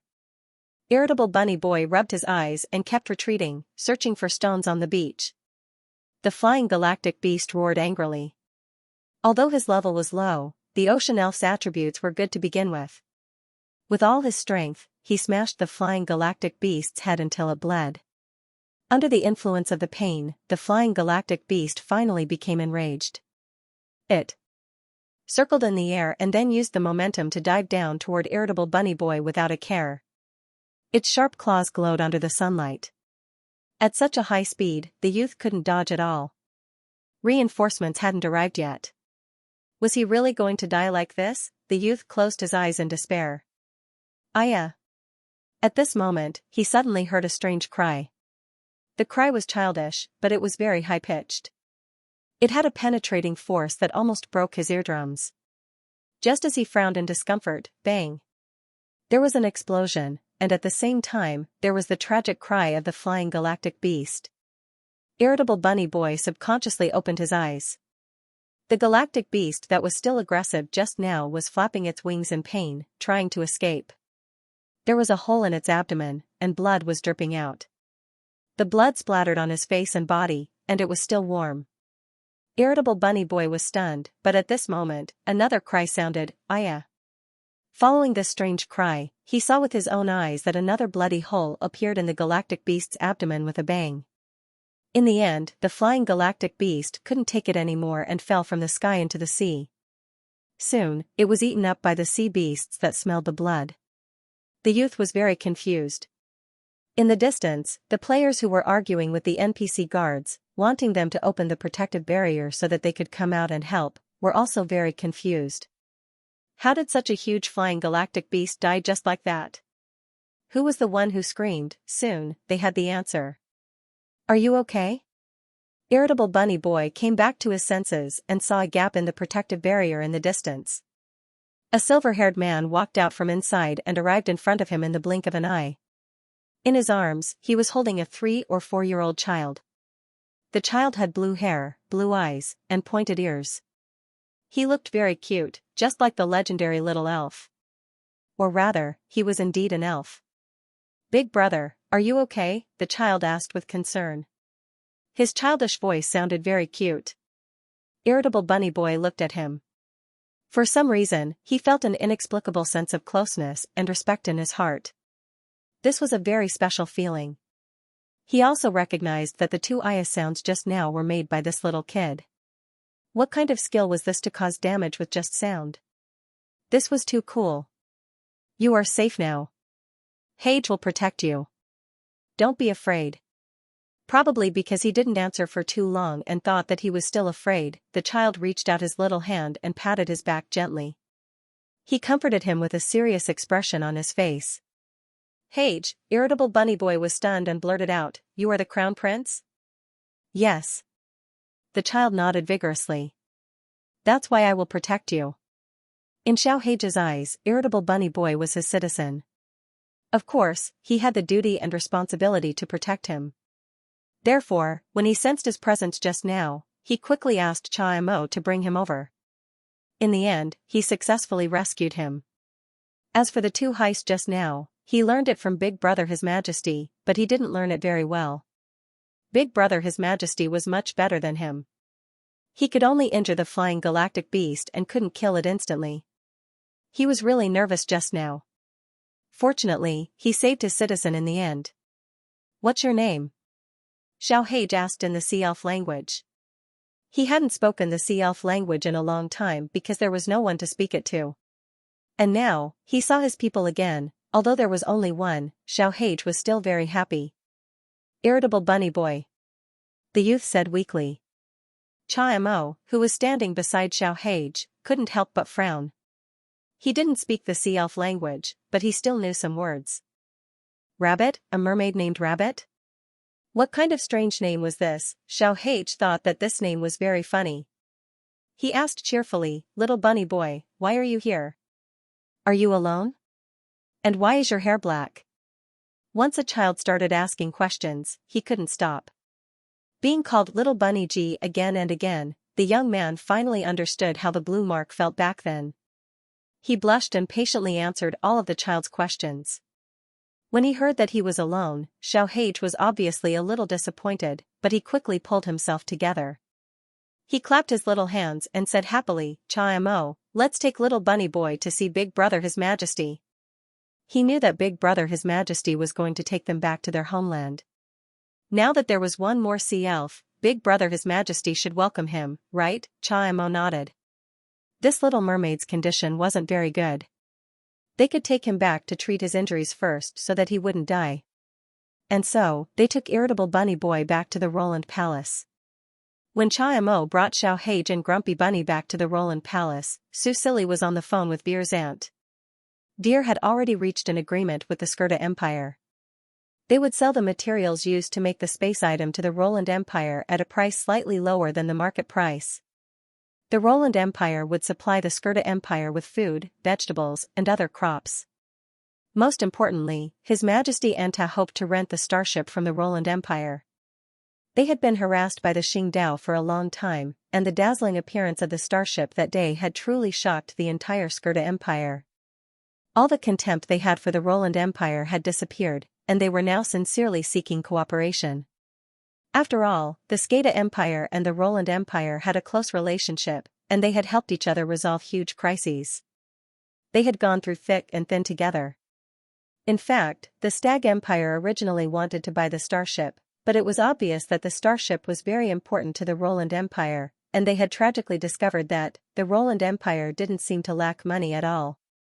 The country that they thought was the poorest in the world had now completely transformed into a country that was on equal footing with the Skirta Empire, or even slightly better. After all, in terms of absolute military power, the Skirta Empire had a powerful war machine like the starship, and it couldn't compare to the Roland Empire. Deer couldn't make the decision regarding the starship, so she contacted Sue Silly and discussed it with him. Sue Silly also didn't expect that the Skirta Empire would have designs on the starship. Not only did they ask for a huge amount of rent, but they also took the initiative to sell the materials for the space item at a 10% discount.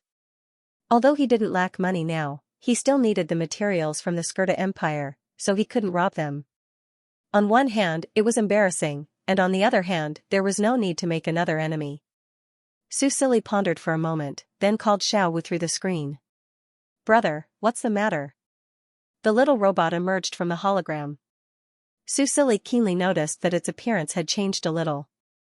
The original black-gray body seemed to have been replaced with a layer of paint, turning silver-white. Some parts were decorated with blue-gray, but its appearance didn't change much. "Xiao Wu, have you changed into new clothes?" Sue Silly asked with a smile. Hearing this, the little robot seemed to be very happy. It turned around in a circle and said, "Brother, you found it. Yes, the new clothes are beautiful." Xiao Wu chuckled, looking a little shy. Sue Silly teased it for a while before getting back to business. He asked about the progress of the modification of the newly purchased spaceship. The modification of the small spaceship is almost complete, but due to its size and performance, its power can't reach the same level as Starry Sky.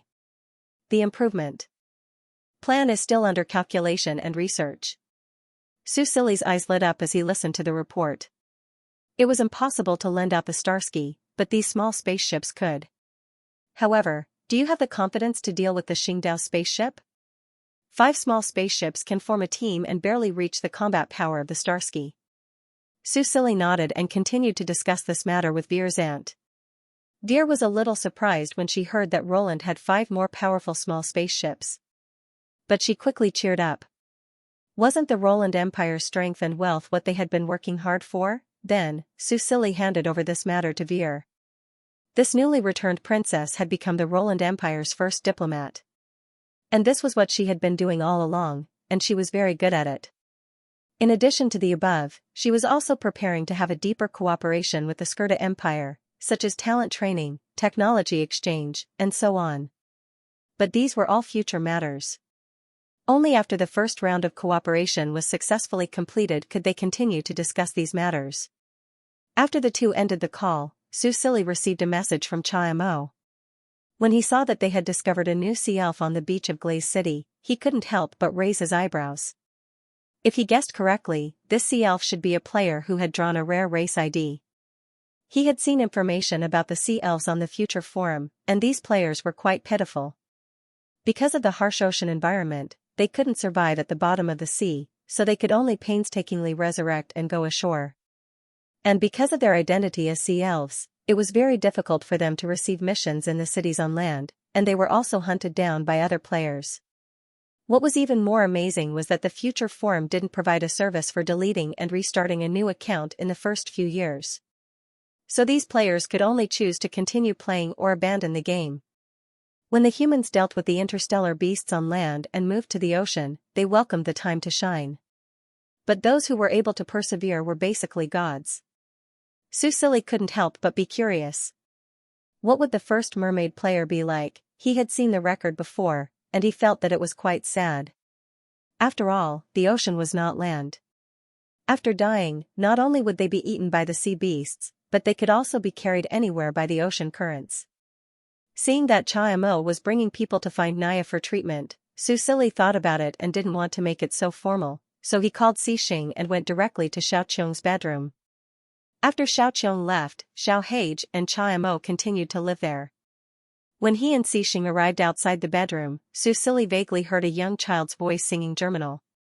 That was Xiaohage. As a member of the Sea Elf Royal family, he had water and sound talents. In terms of sound, Susili had taught him some skills, so he could be considered as half a teacher.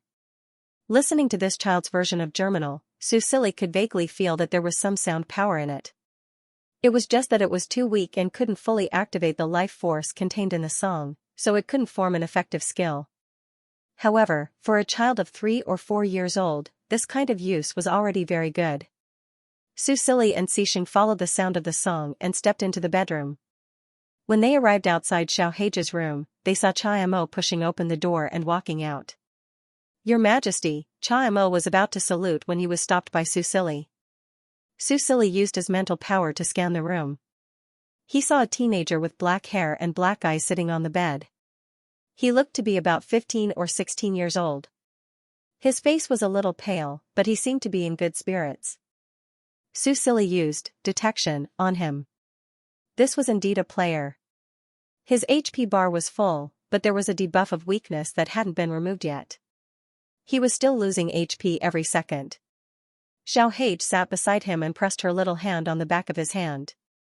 She sang a song to him and didn't notice them spying on her. Susili retracted his gaze and looked at Xianxia. Xianxia smiled and said, Originally, I wanted to heal him before bringing him to see His Majesty. I didn't expect His Majesty to come personally. He felt that Susili valued the sea elves, or rather, he valued him. After all, with the forest elves incident, Xianxia could sense that this little king treated the two races differently. Xianxia was grateful that His Majesty valued him. Originally, he planned to leave after the sea elves matter was settled, but now, he felt that perhaps he could reconsider. Xiaohage is very happy. Xianxia glanced around the room and smiled. He values this tribesman very much. After all, this might be his only tribesman. Susili nodded and looked at him and said, Now, the underwater breathing potion is being made. Teacher Ina is also researching the construction of the submarine. Soon, I will be able to fulfill my promise to you and send people to the Sea Elf's land to investigate. But the problem is, after so many years, do you still remember how to get to the Sea Elf's land? Xianxia nodded and said, Rest assured, Your Majesty, I will find a way. Okay. Susili replied, When the time comes, I will send 500 warriors with strength above 3. 5 stars to follow you to the Sea Elf's land. If you need to increase or decrease the number of people, you can ask at any time. Your Majesty and Marshal Xixing, don't you want to go? Xianxia suddenly asked. Susili shrugged. Let's talk about it after the submarine is built. The sea didn't sound very reliable. He wasn't a player who could revive, so safety was more important. They chatted outside for a while before the singing in the room stopped. Xiaohage ran to the door and opened a crack. She stuck her furry little head out. Your Majesty, Big Brother. Her eyes were sparkling and filled with joy. Susili bent down and picked her up. They walked into the room together. As they walked, the little girl chirped, Your Majesty, I found little Bunny on the beach. He's inside. He's my tribesman. I have to protect him. Your Majesty, can little Bunny live here? I can help him pay the rent. Grumpy Bunny sat on the bed. When he saw the silver-haired young man and the blonde marshal behind him, he couldn't help but widen his eyes. While waiting for revival, she relied on the forum to pass the time. Therefore, even though she had never walked on land before, she was very familiar with these two people. Was she dreaming? The leader of the faction actually came to see her personally. When he heard Xianxia say that she would help him pay the rent, the young man was touched. He didn't interact much with NPCs, but Xianxia and Qiamo gave him the feeling that they were real people. Especially Crown Prince Haigu, he was as considerate as a little angel. That night, he updated his post with the information he had received. First, he thanked the players who tried to save him on the beach. Then, he posted a picture and shared his encounter with Xianxia and Qiamo. This made the other players very envious. Her Majesty Xiaoluo came to talk to you personally? That's awesome. Ah, Xixing is still so handsome. Little Prince Haigu is too cute. F*ck, does this mean that Gun is living in the palace? Blue Mark didn't get this treatment in the past. Lan Xiaoyin, who was reading the post, couldn't help but feel annoyed. Why did you have to step on me when you were reading the post? At this moment, Irritable Bunny posted a new post. Gungun's breeder, wow, I just saw the elf queen. She gave me a leaf from the tree of life. Lan Xiaoyin? F*ck, I don't accept this. Lan Xiaoyin, as the only player in the Elf Canyon, of course made full use of this advantage and worked hard to increase the favorability of the NPCs before the other players arrived. The one he wanted to suck up to the most was the Elf Queen. No, it should be the chieftain now. However, the chieftain's thigh was not something that could be easily hugged. Although the chieftain looked like a 7 or 8-year-old girl, it was much harder to coax her than coaxing a girlfriend. More importantly, Lan Xiaoyin did not have anything to please her. Because the chieftain Xing liked to listen to people sing the most, after the elves who were scattered all over Roland returned, they were all required to sing a different song for her to appreciate every day, and they had to sing well. With the advantage of reality, Lan Xiaoyin did not lack song lists, but the problem was, it was too difficult for him to sing by himself. Lan Xiaoyin was not tone-deaf, but compared to the native elves who were known for singing, the songs that he sang as a fake elf were hard to listen to. He did not dare to take the risk in front of the chieftain, because it might cause the opposite effect and cause the low favorability to drop. He also tried to provide the other elves with song lists and let them mention his name in front of the chieftain after they finished singing. These elves were very loyal and would help him mention the songs after they finished singing, but the chieftain did not buy it at all. Listening to the songs was one thing, but the favorability did not increase at all. The chieftain clearly liked the song list that he provided, and he would occasionally hear her humming. Lan Xiaoyin was very angry. He had never met an NPC that was so hard to increase favorability. Fortunately, after the elf tribe was rebuilt, the elder quickly held an awakening ceremony, and he broke through the bottleneck and could finally continue to level up. The EXP that he had previously accumulated allowed him to level up 3 times in one go, reaching level 8. However, compared to the human players who had reached level 35 and above, he was too far behind. If it was not for the fact that he did not have much desire to level up, he would have vomited to death. Now, he could only comfort himself that at least the forest elves had great potential. Moreover, their tribe had a divine object like the Tree of Life. The closer to the Tree of Life, the higher the concentration of elements, and the faster the cultivation speed. Not only the EXP, but also the leveling of skills was faster. Lan Xiaoyin wanted a leaf from the Tree of Life very much. That was definitely a rare treasure. There were a few times when he wanted to sneak closer, but he was warned by the system. The Tree of Life had self-awareness. Because it was still very weak, other than the little chief, the other elves were not allowed to get close. That place had been designated as a forbidden area. If he forced his way in, he would most likely be expelled from the elf clan. The difficulty was high and the risk was high. After some hesitation, Lan Xiaoyin gave up on the idea. But now, this Raleigh breeder, why was he brought into the Roland Imperial Palace by Qiamo and the Little Mermaid Prince the moment he appeared?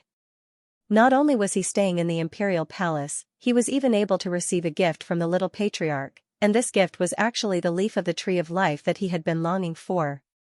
Ask yourself, who would be able to bear such a difference? Then, something that made Little Blue Imprint even more jealous happened. Just as he shouted in the post, Raleigh's breeder posted another update: frowny face. I just realized that my search for the missing crown prince main mission has been completed. Wow, the reward is so rich, there's even a gold-grade weapon. Looking at the picture of the gold equipment and thinking about his main mission reward, Lan Xiaoyin's eyes turned green. He finally couldn't help but go crazy. Irritable little bunny, let's duel. Su Silly couldn't see the forums in the real world. Otherwise, he would have looked at such an interesting post and enjoyed it. Allowing irritable little bunny to stay in the imperial palace was purely because of Xiaohage. This child was separated from his clan and came to the human world, where he was saved by Cha-Mo. Although he had gradually adapted to life in the human world and didn't show much on normal days, when he met his clan members, the little guy immediately showed a difference. He must have missed his family very much. Now that he had saved one of his own clan members, he naturally attached great importance to him. Fortunately, after interacting with him, Su Silly found that this irritable little bunny was quite well behaved. He had a pure and shy personality and should be quite young in the real world. After testing him, he agreed to let him temporarily stay in Xiaoqiong's imperial palace to recuperate. But without permission, he still couldn't run around. He also understood some of the situation at the bottom of the sea from the youth. The reason why the mermaid clan was called the Sea Elves was because they were indeed a branch of the elf clan. They also had the Tree of Life. Yes, a tree of life that grew at the bottom of the sea. According to legend, millions of years ago, the elf clan on Esh Star was only made up of wood elves. They relied on the Tree of Life and thrived in the vast forest.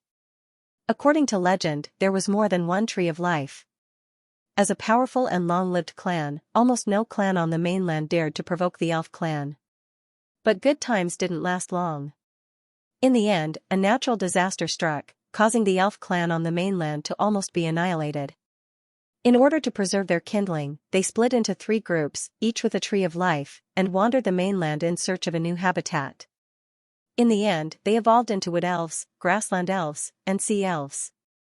Of course, according to legend, there were also the dark elves who abandoned the Tree of Life.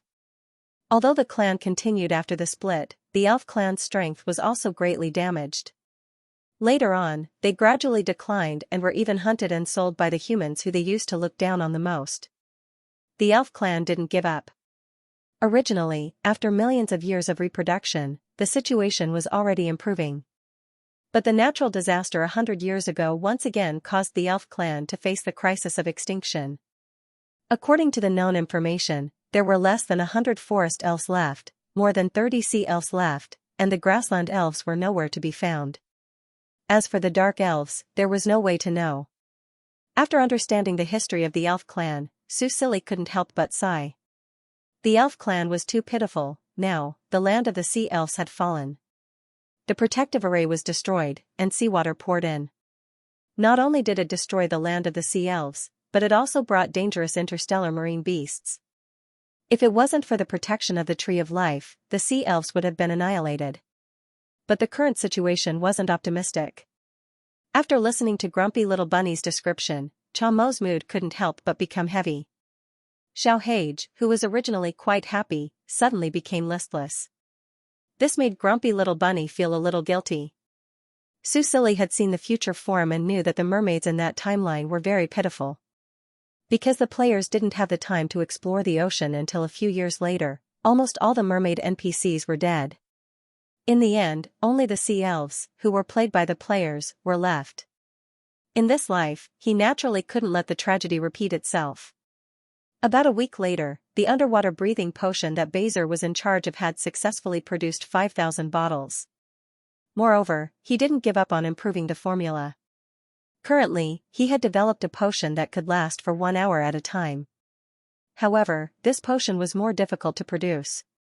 Currently, no players could produce it. 5,000 bottles could only allow 100 people to stay at the bottom of the ocean for 25 hours. It was far from enough for a battle. However, Su Silly had his own plans. After everything was prepared, he finally issued a mission to save the land of the sea elves to the top 10 players on the level ranking board. After receiving the mission, these players started posts to show off on the forum. Ha ha ha ha, the underwater adventure, here I come. 100 bottles of underwater breathing potion, free. Awesome. Aw, I'm in love. When are we leaving? We must start a live broadcast. Sue Silly had already exchanged for the submarine blueprint through the future forum. Now, Teacher Ina was working hard according to the blueprint. It would take some time before she was done. He didn't want to wait any longer. The sea elves couldn't wait any longer. Therefore, this first batch of adventurers didn't have any vehicles.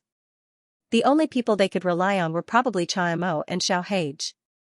On the beach, the 11 adventurers were ready to go. Irritable little bunny didn't need the underwater breathing potion. However, he felt that these 10 adventurers were a little unreliable. What could the 13 of them do at the bottom of the ocean? They wouldn't even be enough to fill the gaps between the teeth of the sea monsters. He had experienced that kind of horror before. It was no joke. Most importantly, Xianxia and Xianxia seemed to want to go too. They were NPCs. If they died, they wouldn't be revived. Irritable little bunny was a little anxious. He tried to persuade Xianxia, Lord Xianxia, why don't you and little prince wait for us on the shore? The bottom of the ocean is too dangerous. You can easily get into trouble if you go. Xianxia looked at him strangely. After these few days of interaction, he could already tell that this irritable little bunny was very similar to the strange elf with the blue mark. Or rather, he was very similar to the adventurers. After testing him, he also knew that he and the adventurers had the magical resurrection skill. He didn't say anything else. He nodded and said, "Don't worry. Xianxia and I won't go down. This mission will depend on you guys." What? Irritable little bunny was stunned. He said hesitantly, "Could it be, you want me to take them back to the tribe?" As for how? Of course, they would go back the same way they came. When he thought of the inhumane experience in the past 2 months, the young man's face turned pale. Xianxia patted his shoulder and said, "Don't worry. This time you won't be alone. Moreover, with the leaf of the Tree of Life, you can clearly sense the direction of the tribe." The Tree of Life in the Sea Elves' territory was still alive. There was a special connection between the Tree of Life and the Tree of Life. As long as they were in the same sea and had the leaf of the Tree of Life, they wouldn't get lost. The leaf of the Tree of Life can also protect you in addition to guiding the direction. However, it only has 3 chances. After it receives 3 fatal wounds, it will lose its effect. You have to use it carefully. Xianxia gave him some pointers. Finally, he put a necklace around the young man's neck. This is a piece of equipment that can hide your aura. It will protect you and prevent you from being discovered by the sea beasts. Go, young man, start your journey to the sea. Irritable little bunny's eyes turned dark and he almost fainted. In the end, grumpy little bunny could only accept reality. After all, saving the sea elf's land was also his main mission. If the sea elf's land was not liberated, he would not be able to break through the level limit and would forever be stuck at level 5. Furthermore, there were mermaid NPCs in the land, and they were very kind to him. If he could save them, he would have to suffer again. Grumpy little bunny pouted. Thinking about the past 2 months alone in the deep sea, experiencing death and resurrection again and again, and the countless test questions, he felt his scalp go numb. He had only come ashore for a week, and now he had to be tortured again. Xianxia probably saw how the child was feeling, so she patted him on the shoulder and smiled. "Don't worry, we're here. This time, we won't let you die so many times." Xianxia was naturally among the top 10 in the level ranking. However, she was not the leader this time. The leader was Lin Mu, who was ranked first. Thinking of this, she could not help but glance at the other party. She was still a little annoyed. If she had not been busy with the card master class change, her level would not have fallen behind, and Lin Mu would not have taken first place. "Zhu Lin, you have to command well this time. If you die too many times, it won't look good." Lin Mu ignored her sarcasm, looked at Grumpy Little Bunny, and said in a low voice, "Among us, your level is the lowest, and also the most dangerous, but also the most important. Without you, we won't be able to find the sea elf's land, and even if we find it, we won't be able to enter. So, when you go into the water, don't leave our protection circle." Saying this, he took out a communication device from his backpack. "Put this on." Star Age is not as convenient as other games where there is a ready-made map to see the location of the team members, but the communication device can be used as a substitute. Knowing that Grumpy Little Bunny was active in the sea and did not understand a lot of common sense, Lin Mu patiently explained to him. We're this communication device. If we accidentally get separated, I can find you through this location. At this time, Xianxia frowned. There's no signal at the bottom of the sea, right? Yeah. Lin Mu nodded and then took out 5 round objects that looked like magnets. These are the mini signal devices that I exchanged from the faction storage. They can send out signals. As long as it is installed on the communication device, the 2 communication devices will be able to communicate within a certain range. It doesn't matter even if they can't connect to the base station's signal. Because of the limited number, he only gave it to Grumpy Bunny and the top 5 players. As for more, there was nothing left in the faction storage. When Xianxia heard this, she couldn't help but pout. She knew about the mini signal device, but she didn't know who had snatched it from the faction storage. She didn't expect it to be Lin Mu. Lin Mu continued to speak. We have a team voice chat, so we don't usually need to use the communication device. We only need to use it when the team is separated. When that time comes, those who can't be located should just die and return to the city. Those who can locate others, find a way to gather. Of course, the most important thing is to find Little Bunny and protect him. He is the key to the success of our mission. When Grumpy Bunny heard his captain's words, his face turned red. At the same time, he felt warmth in his heart. It seemed that this trip to the bottom of the sea, it was indeed different from when they had come ashore. I will try my best to protect myself and not be a burden to my brothers and sisters. The young man carefully put on the communication device and promised shyly. Xianxia couldn't help but grin. She reached out and rubbed his head. Sigh, this child was too obedient. Okay, then we will listen to Guru Lin. When she heard Lin Mu's words, she knew that he had done his homework. She didn't have much to say. Other than actively cooperating, she couldn't do anything else. After all, there could only be one leader in a team. She knew this better than anyone else. Seeing that even the biggest troublemaker was willing to cooperate, Lin Mu couldn't help but sigh in relief. He didn't sacrifice so much in vain. Then, he continued to make other arrangements. When everyone remembered, he finally commanded the team to go into the sea. Cha-Mo and Xiao watched them from the side. When they spoke, they used the team voice channel. Therefore, they could only see their mouths opening and closing. They couldn't hear what they were saying. Cha-Mo's gaze fell on Grumpy Bunny again. His eyes flashed slightly. However, as long as they could save the sea elves and let Xiao find her family, what did it matter if this young man had some problems? At least after he went into the sea, even if he encountered danger, he wouldn't really die. This way, he could feel more at ease. Before they left, the black-haired young man turned to look at them. He waved at them and even smiled. He was clearly so scared that his face turned pale. For some reason, he suddenly found courage again. Xiao also waved at him and shouted cutely, "You must come back safely." Her eyes were red and she looked like she was about to cry.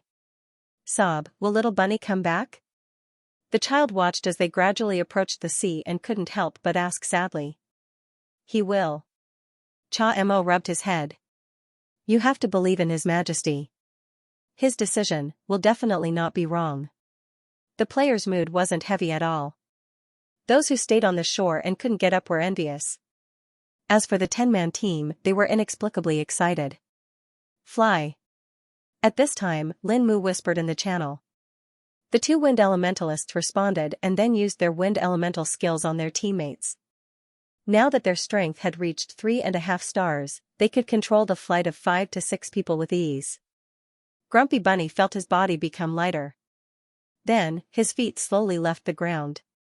Although he was mentally prepared when he heard the order, when he really flew, he still had a look of disbelief on his face. I'm really flying. The young man couldn't help but dance. Sister Xianxia, look. Every human probably dreamed of flying since they were young. There was almost no child who didn't dream of flying when they were young. Some people even said that when they dreamed of flying, it was because their body was growing taller. Grumpy Bunny was extremely excited.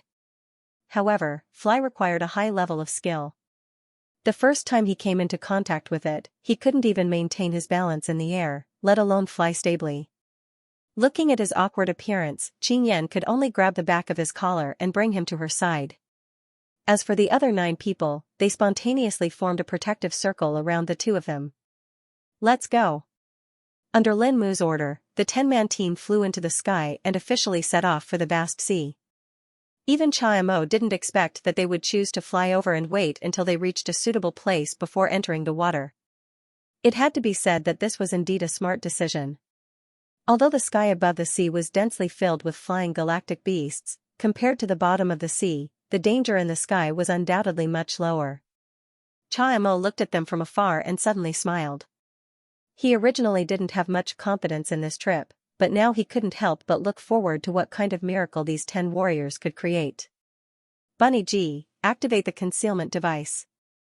At this time, Lin Mu once again ordered in the live chat channel. Oh. Bunny G took out the necklace Xianxia gave him, thought about it, and then released a faint blue transparent halo. He looked at the system notification and said in the channel, as long as we are in the halo, we will become invisible in the eyes of the galactic beasts. However, we will still have physical bodies. If we touch them, we will still be discovered. As soon as he finished explaining, Lin Mu's expression darkened. It wasn't that there was anything wrong with his words, but because a group of small galactic beasts appeared in front of him. They flew over from the sky in the distance. They were probably attracted by the players who were watching them on the shore and came to look for food. The flying galactic beasts were densely packed, and there was no gap for them to pass through. Were they going to have a bad start so soon? Lin Mu was just about to order everyone to spread out, but, bang, bang, bang, in the sky in front of them, a transparent knife suddenly appeared, cutting the space into pieces. It looked ordinary, but when the flying galactic beasts hit the cut space, they didn't even have time to scream before their blood splattered everywhere. This scene was so shocking. Lin Mu was stunned for a moment, and then he turned around abruptly. He saw the man with short silver hair on the beach, raising his hand in their direction. A strong aura surged around him, and his hair and robes fluttered in the wind. Xianxia was so strong, while he was in a daze, a voice suddenly sounded in his ears. Big brother, Xianxia said that you guys should just fly straight ahead. He will send you guys on your way. Brothers and sisters, do your best. The little girl's voice was so cute that it reminded Lin Mu of his younger sister when she was young. He took a deep breath, adjusted his emotions, and then explained in the team channel, and then gave another order. Only then did everyone realize that Xianxia had made a move. He had made a move in the elf territory before, but then he didn't appear much, and everyone gradually forgot about this hidden powerhouse. Today, he made a move again, and the audience watching the livestream was instantly excited. This move was so cool. They wondered what class Xianxia was. Would they be able to get a class change quest from him? Everyone was talking about it, and the 10-person team once again shrank in the circle of light, and flew toward the sea. Irritable Bunny Boy also calmed down from his initial excitement. He held the leaf of the tree of life that the Elf Queen gave him, and carefully felt it. Although they didn't go into the water, because they were close to the sea, the water vapor was thick, and he could vaguely feel the strange fluctuation. Ding! You seem to have sensed something through the leaf of the tree of life. Please continue to move in the direction you sensed. Then, an arrowhead appeared in the void in front of him, pointing him in the right direction. Wow, this is so much more convenient. He quickly provided direction for the team. After leaving the range of the flying galactic beasts, the number of flying galactic beasts on the sea gradually decreased. As long as they were careful, they wouldn't be in danger for the time being. They didn't know how long they flew, but everything went smoothly. However, at this moment, Irritable Bunny Boy suddenly cried out. Ah! My anti-addiction time is up. Then, he disappeared in front of everyone. The 10-man team was stunned as they watched the irritable little bunny disappear all of a sudden, leaving them exposed in the air. Lin Mu was also stunned. Anti-addiction system for minors. This was a problem that he had not considered before he set off. Damn, Bunny is underage. This is a trap, someone said in the team channel. How long does the anti-addiction system last? Lin Mu quickly calmed down and asked. Once every 2 hours, with an interval of 8 hours, a team member said. In other words, they had to enter the anti-addiction system for 2 hours and could only continue playing after 8 hours. In that case, they could only be online for 4 hours a day. Without Grumpy Bunny, they could not complete this mission. How long would it take for them to reach the Sea Elf's territory? What do we do now? Can anyone contact Bunny in real life? They began to discuss in the team channel. It's useless even if we can contact him in real life.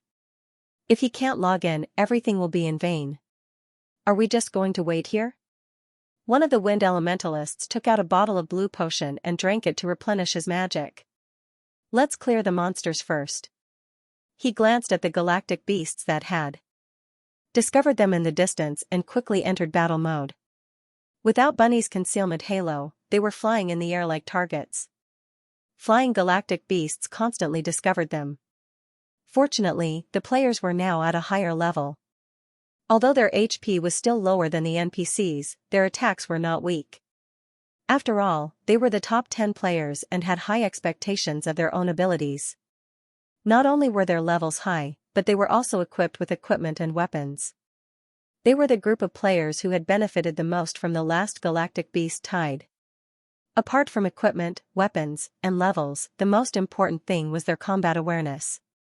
They were all god-level players.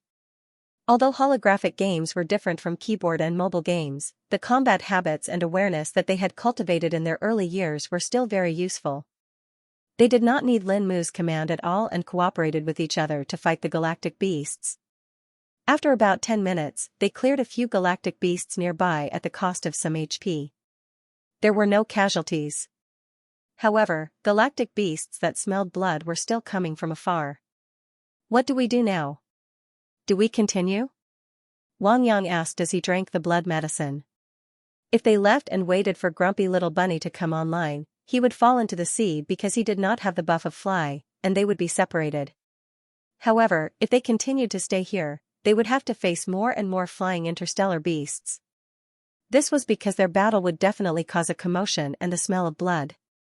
For example, when the interstellar beasts' corpses fell into the sea below, they attracted the sea beasts to share their food. Now, that part of the sea was dyed red.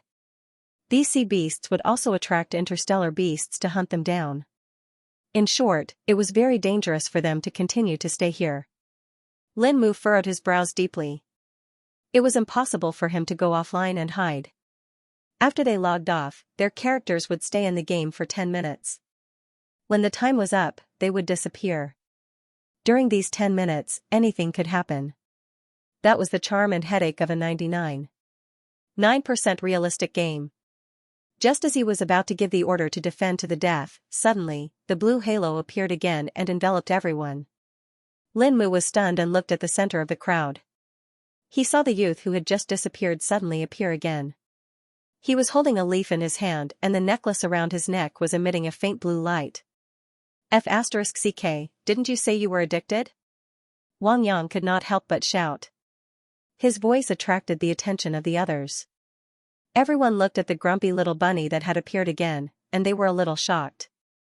Could it be that a bug had finally appeared in Starry Era, suddenly becoming the center of attention? The youth awkwardly scratched his head and said, "Sorry, I was addicted just now and caused you all trouble."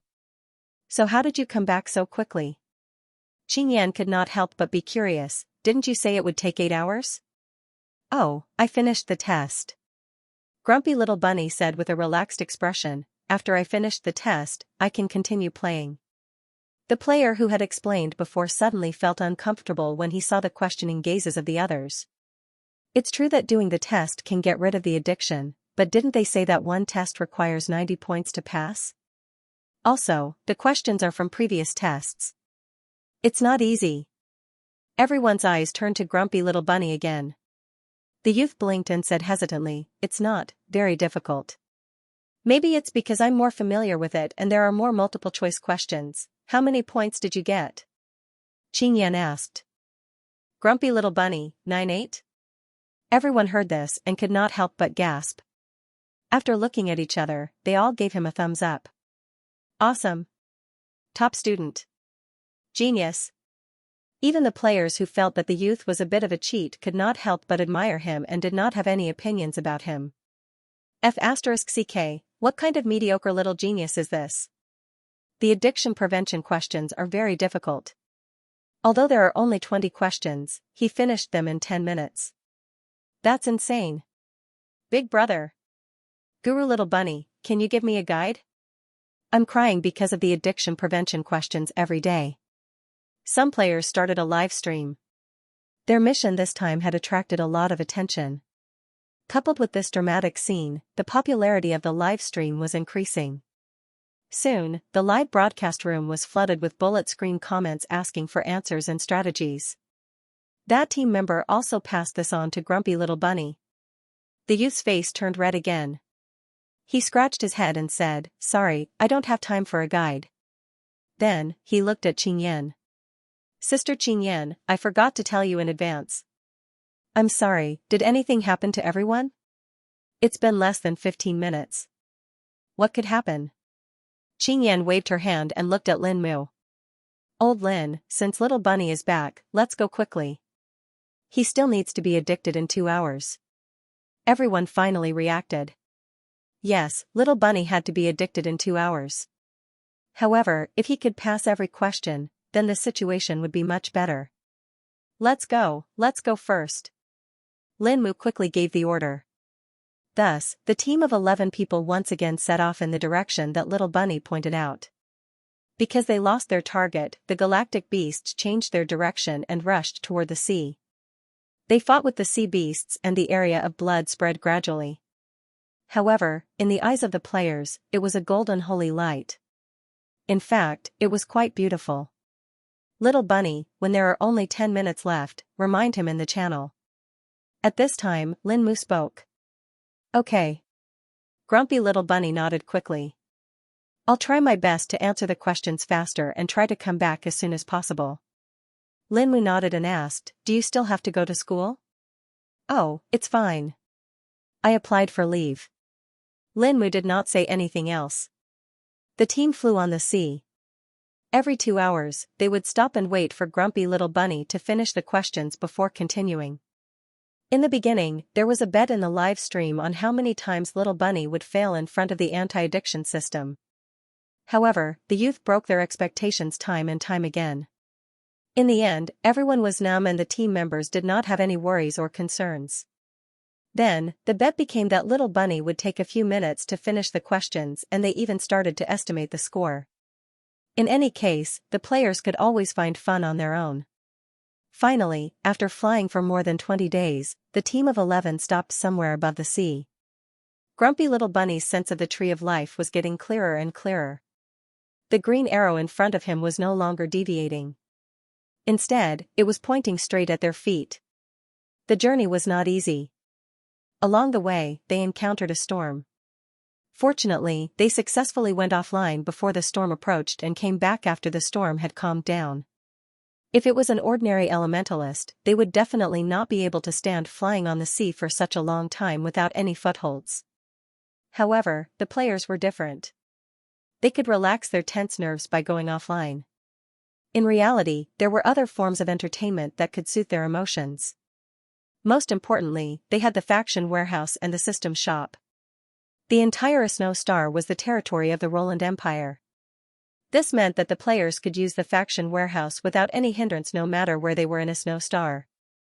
Grumpy Little Bunny could use it previously, but he did not have enough reputation because he rarely had the chance to interact with NPCs and quests.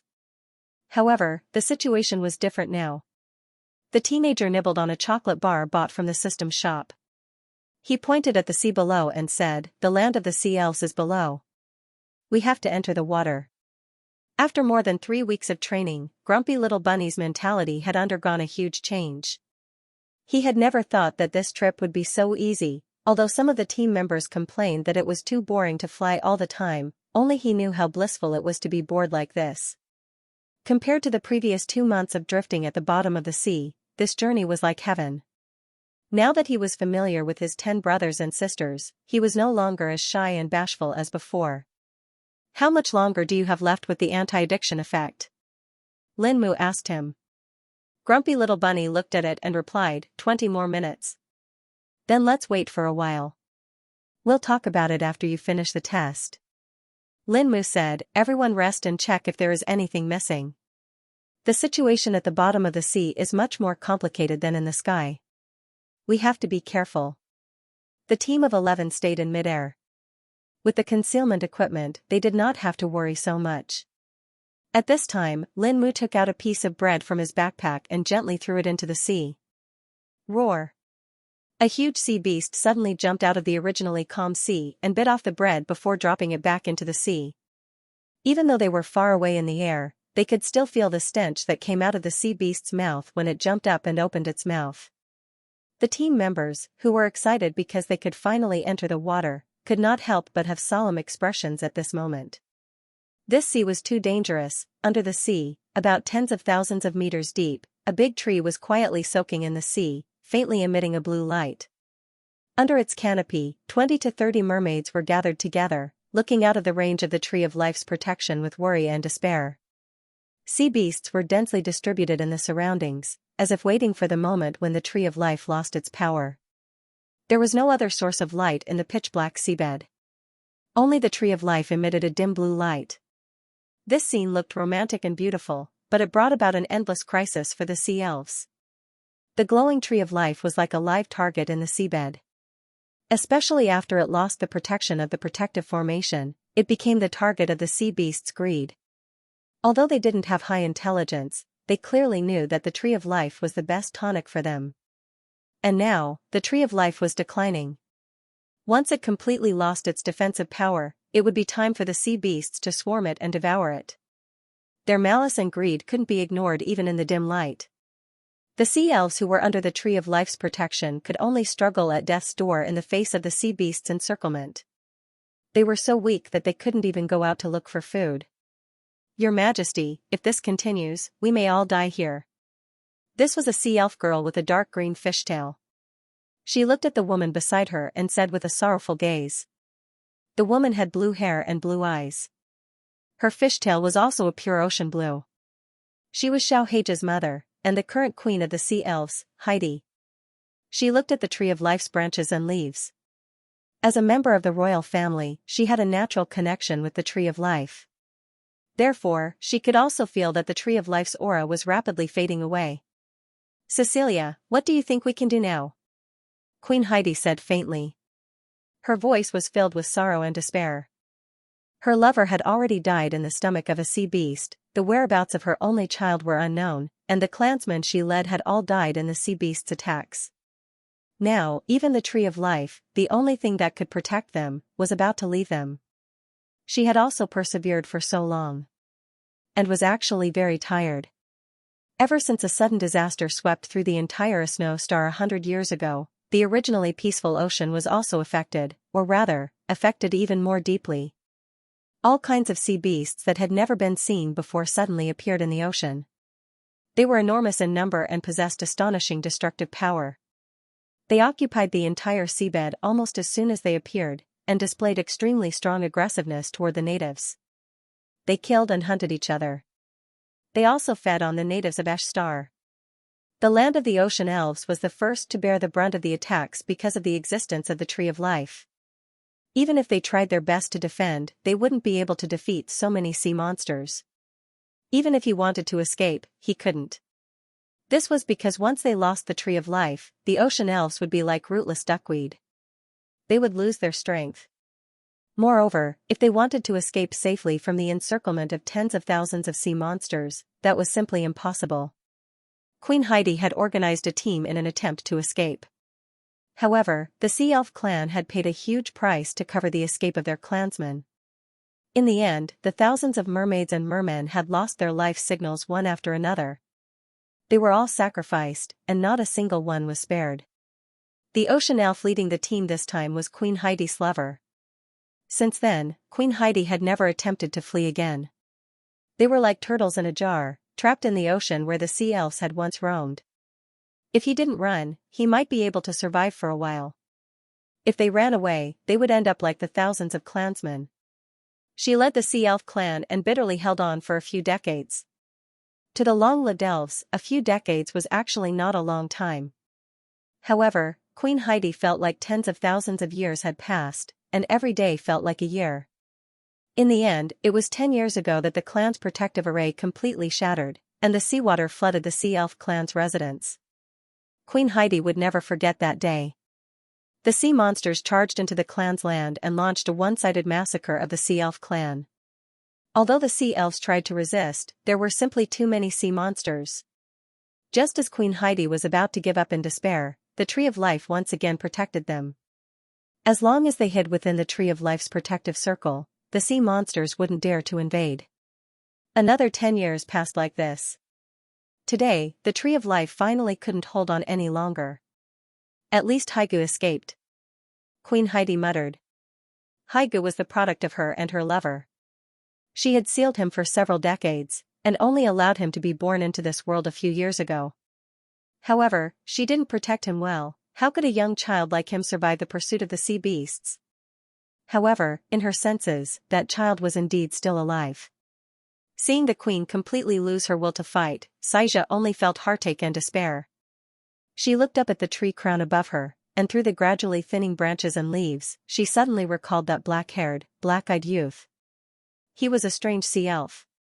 No one had ever seen a black-haired, black-eyed sea elf. In ancient times, that was the color of the hair and eyes of the legendary demons. However, at this time every sea elf was precious. Even if he looked strange, everyone accepted him. Although no one had seen him before, it was as if he had suddenly appeared on the Tree of Life, but he didn't look like a newly born sea elf. The youth said he was called Irritable Little Bunny, which was also a strange name. After the youth appeared, a few new mermaids appeared on the Tree of Life one after another. In the end, Queen Heidi speculated that these were new lives that the Tree of Life gave birth to after sensing the withering of the Sea Elf clan. However, she still felt that these new mermaids were very strange. However, Xianxia admired and envied them, because they were full of vitality and vitality that she didn't have. Even in this dark abyss of despair, they were so optimistic, as if nothing could defeat them. In the end, they decided to go to land to transport reinforcements. Xianxia had tried to stop them, but it was useless. In the end, they really left.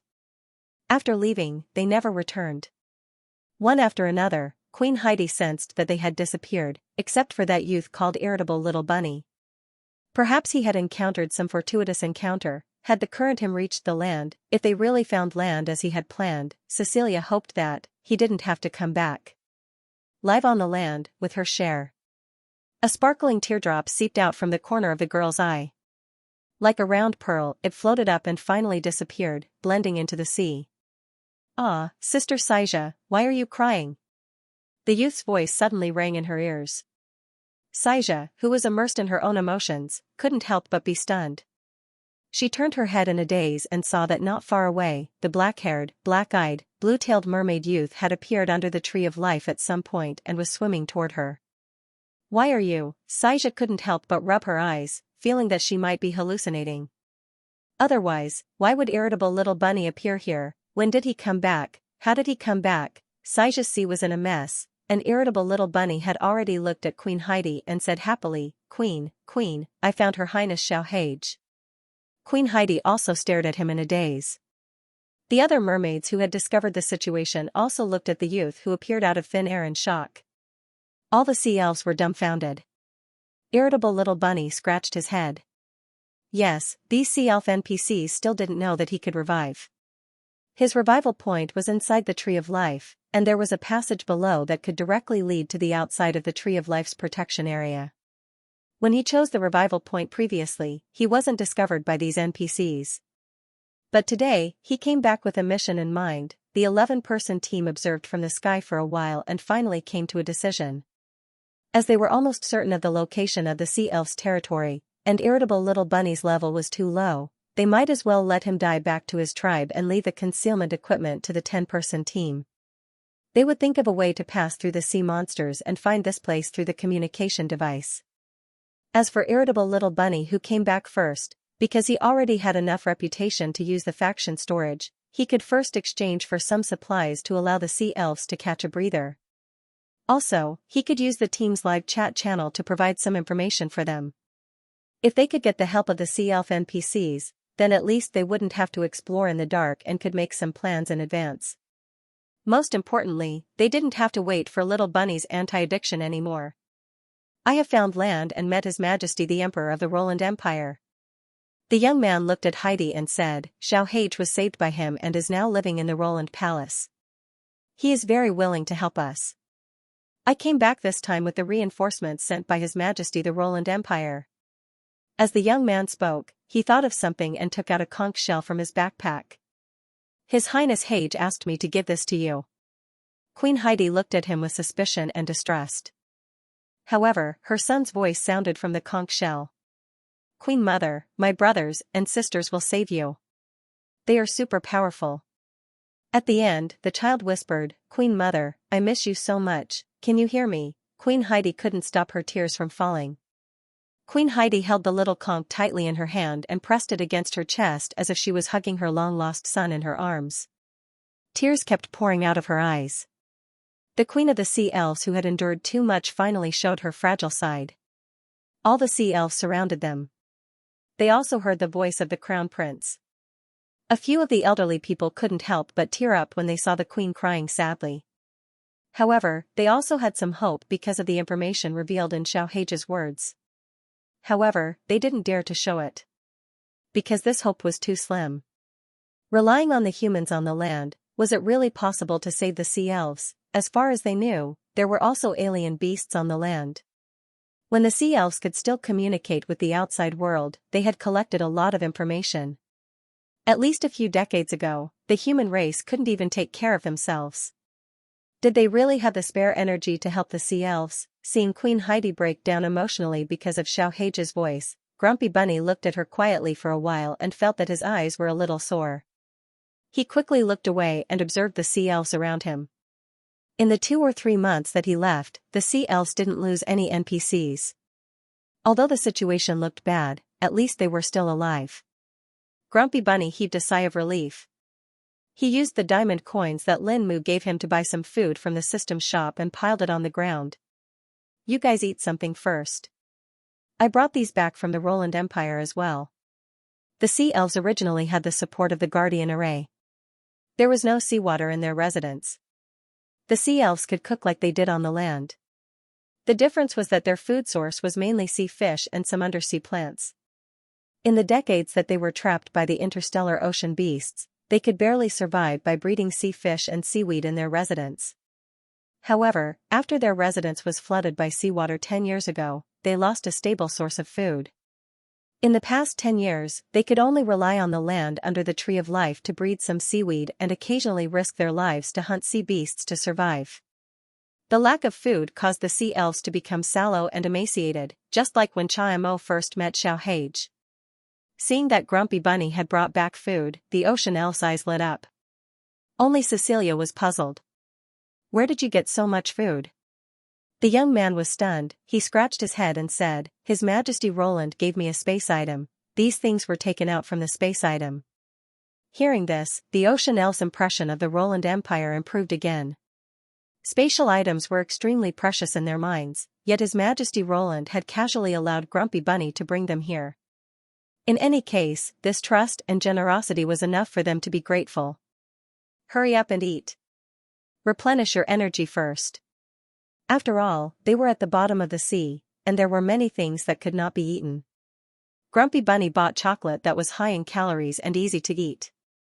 Not only was it delicious, but it also did not melt easily in the cold sea water. This was the first time the sea elves had eaten such a thing.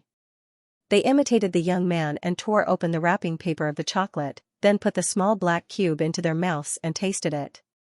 Grumpy Bunny did not know their tastes, so he simply bought the sweetest kind. Then, he saw that the eyes of the ocean elves lit up the moment they put the chocolate into their mouths. As they ate more and more, happiness and enjoyment appeared on their faces. What's this sweet thing? Cecilia ate her chocolate bar. She only felt that even if she died in the mouth of a sea beast, she would die without regrets. Grumpy Bunny smiled and said, This is called chocolate, it's made through processing. The sweet taste is because of the addition of sugar. Sugar? Cecilia repeated this unfamiliar pronunciation.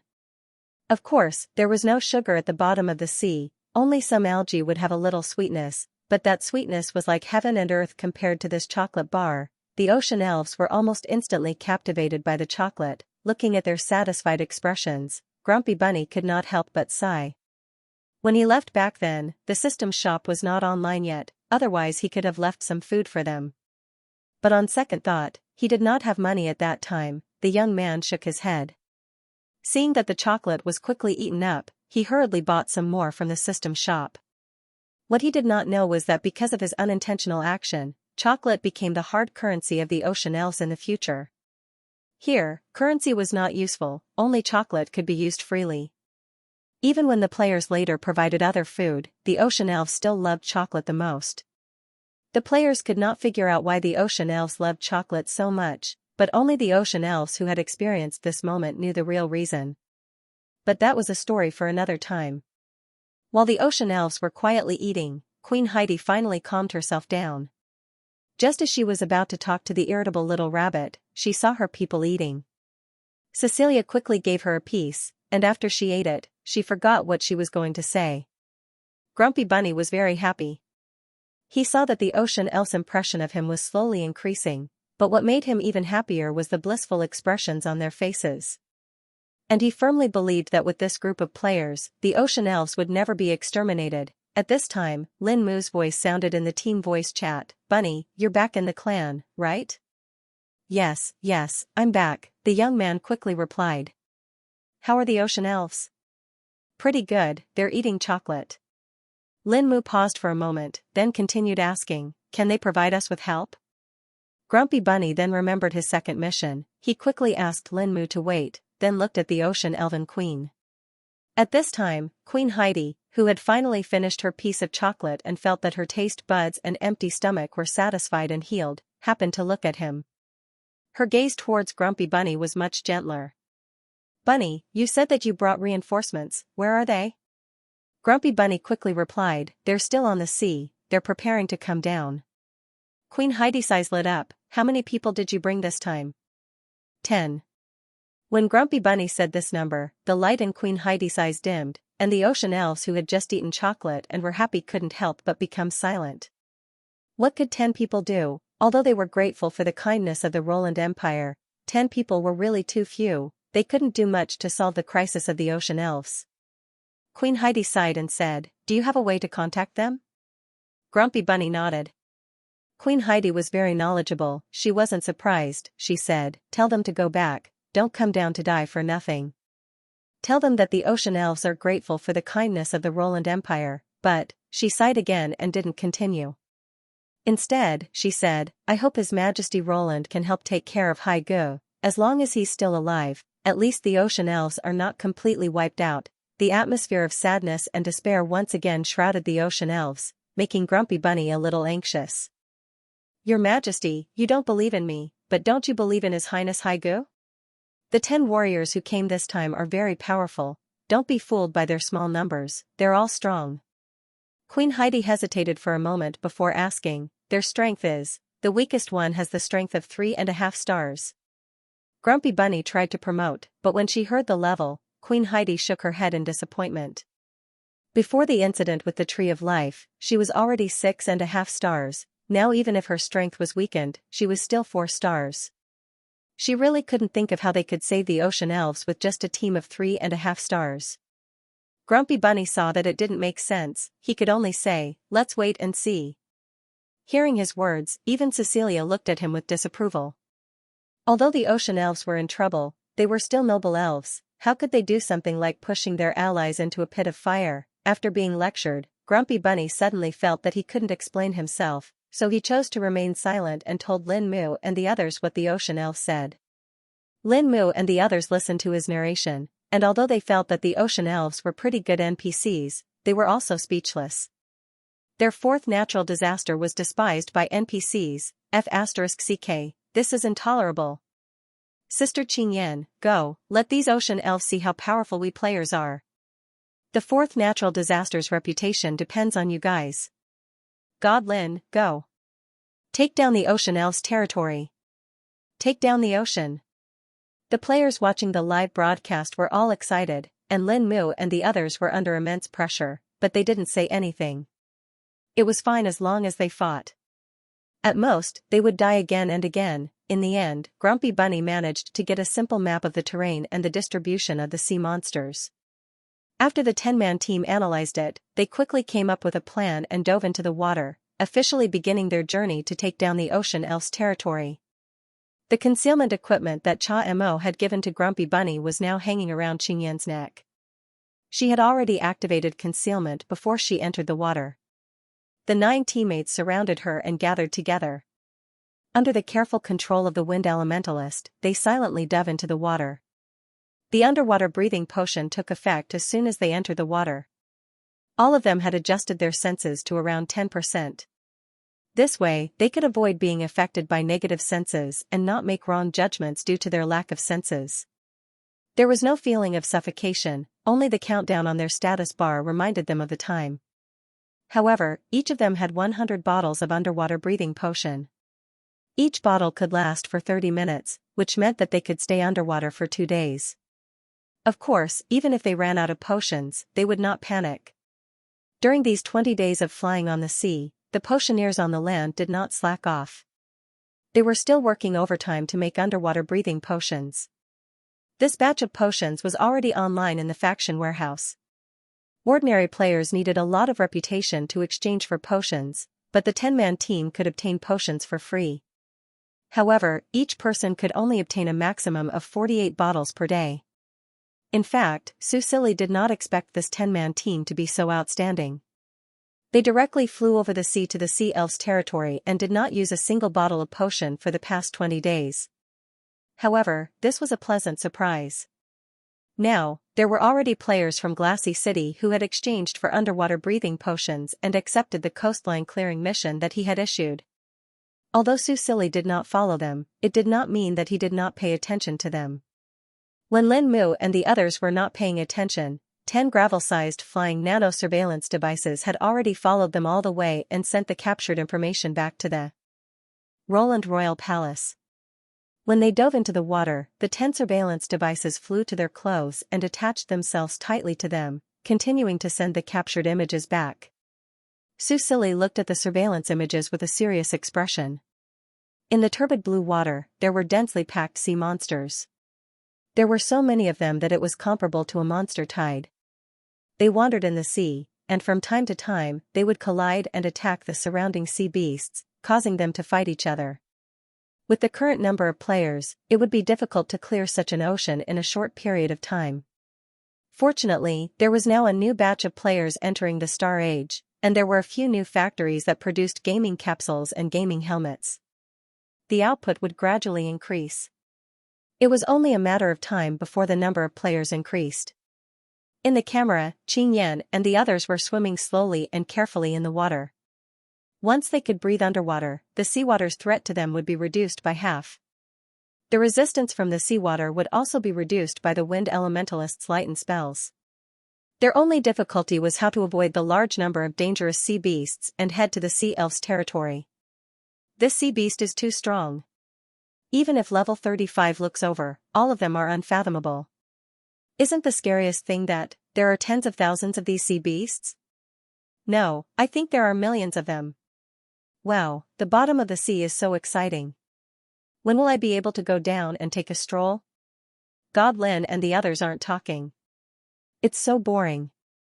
It was not that Lin Mu and the others did not want to talk. It was just that the underwater breathing potion could only allow them to breathe underwater, not talk underwater. Due to the existence of the concealment device, they were very successful in the beginning. However, Lin Mu and the others soon encountered a new problem. As they continued to dive, the light at the bottom of the sea became darker and darker. Soon, they were unable to see anything. The effect on their vision finally dealt them a heavy blow. They encountered a sea beast. The sea beast was at least the size of a whale. Even if they resisted stubbornly, they could not avoid the fate of being swatted away. In the end, they rushed all the way and collided with many galactic oceanic beasts. Apart from Lin Mu, none of the 10 people in the team survived. All of them were killed instantly. Fortunately, before they entered the water, they had exchanged for ropes from the system shop and tied their bodies tightly together. Even if they were killed in one hit, their bodies were not washed away. Due to the concealment device activated by Xianxia, their bodies were still in a hidden state and avoided being eaten by the sea beasts. This way, they could be revived on the spot after 30 minutes. Linmu had high HP and high defense. Even so, after being hit like this, he was only left with a thin layer of HP. He drank a blood potion to recover his HP while trying to stop himself from being washed away by the current. When he finally stabilized himself, he felt that he was almost half dead. God Lin is awesome. He didn't die even after that? God Linmu is indeed the strongest player in the galaxy. Ha ha ha, am I the only one who thinks that this strategy is very creative? It's just that 9 corpses are tied to his waist. Isn't this scene a little too creepy? Linmu was not the one who started the livestream, so he did not see the comments. At this time, the external communication system beeped. Linmu opened it and glanced at it. Star Age's gaming cabins could be loaded with external communication software. This was a new feature that had just been added. Even in the game, one could chat with friends in real life. The 9 people who were killed in one hit were now chatting in a small group on the external software. Wang Yang, Brother Lin is awesome. He didn't die even after that. Qing Mu, Brother Lin, look at our current position. Also, can we see Irritable Little Bunny's location from this position? Lin Mu, okay. After replying, Lin Mu turned on the communication device and looked at the teenager's location. Soon, his expression became strange. Lin Mu, we are at least 5 to 6 kilometers away. Qing Mu, question mark. Wang Yang. Qing Yan, I have a dangerous idea. Lin Mu, what a coincidence. Me too. After a discussion, the 10 of them reached an agreement again. While they were still waiting to be revived, Lin Mu continued to replenish his HP. He had to be at full health in order to have a chance of succeeding. Half an hour later, Qing Yan and the others were revived one after another. As soon as they were revived, they could not help but complain. Then, they drank a lot of water and could not speak at all. They could only continue to remain silent and communicate in the team chat. In front of the monitor screen, after they were revived, Su Silly continued to watch. Although there was no light, the nano monitor had the most advanced technology. Even in a dark night, it could process the image to a visible range and then play it. Therefore, Su Silly could still see the actions of the 10 people on the monitor screen. It was just that the image quality was not clear and there was more noise. However, Su Silly couldn't understand the actions of the players who were resurrected. They did not continue to explore the bottom of the sea. Instead, they bought more ropes from the system shop and tied them to each other to ensure that they were secure. Were they worried that they would be separated the next time they were sent flying? Su Silly thought. At this point, he could still understand. Until, after they tied the reinforced ropes, they did not continue to dive. Instead, they swam up. Were they ready to give up? Su Silly shook his head. If they gave up, they could just commit suicide and return to the city. There was no need for them to take any other actions. Moreover, he felt that this team would not give up so easily. After all, they had persisted for more than 20 days. How could they give up so easily? So, did they come up with a strategy? Su Silly watched quietly. Then, he realized that this group of players actually took the initiative to attack the sea monster. Moreover, they were attacking upwards. Then, they were sent flying again, and this time, none of them were spared. All of them were killed by the sea monster's attack. After waiting for 30 minutes to revive, they did what they did before again. And each time, they were more ruthless than the last. There was one time when Linmu did not die. In the process of being sent flying by the current, he did not pull his teammates to stop the momentum. Instead, he kept going with the current. It was also this time that Su Silly finally saw some clues. This group of people had a lot of tricks up their sleeves. He shook his head. After confirming that they would be fine, he left them alone for the time being. The feeling of being sent flying was not good. Even if the realism was adjusted to the lowest level, the feeling of being knocked around in the current was enough to drive people crazy. In the end, Lin Mu simply did not recover his HP and tried to be killed by the sea monster in the first hit. However, after reviving, he would have full HP, so it was quite difficult for him to be killed in one hit. He could only silently envy his teammates. I'm dying of laughter. Being weak has its benefits. God, Lin is so pitiful. It must be really uncomfortable. The bottom of the sea is too deep. After being hit so many times, why haven't we seen the bottom yet? The sea elf's territory. Irritable Bunny G was anxiously waiting. He was also watching the live broadcast. Although the live broadcast experience was very bad, it was difficult to see clearly, and it was easy to get dizzy after watching too much. However, he still paid close attention to the environment around Lin Mu and the others.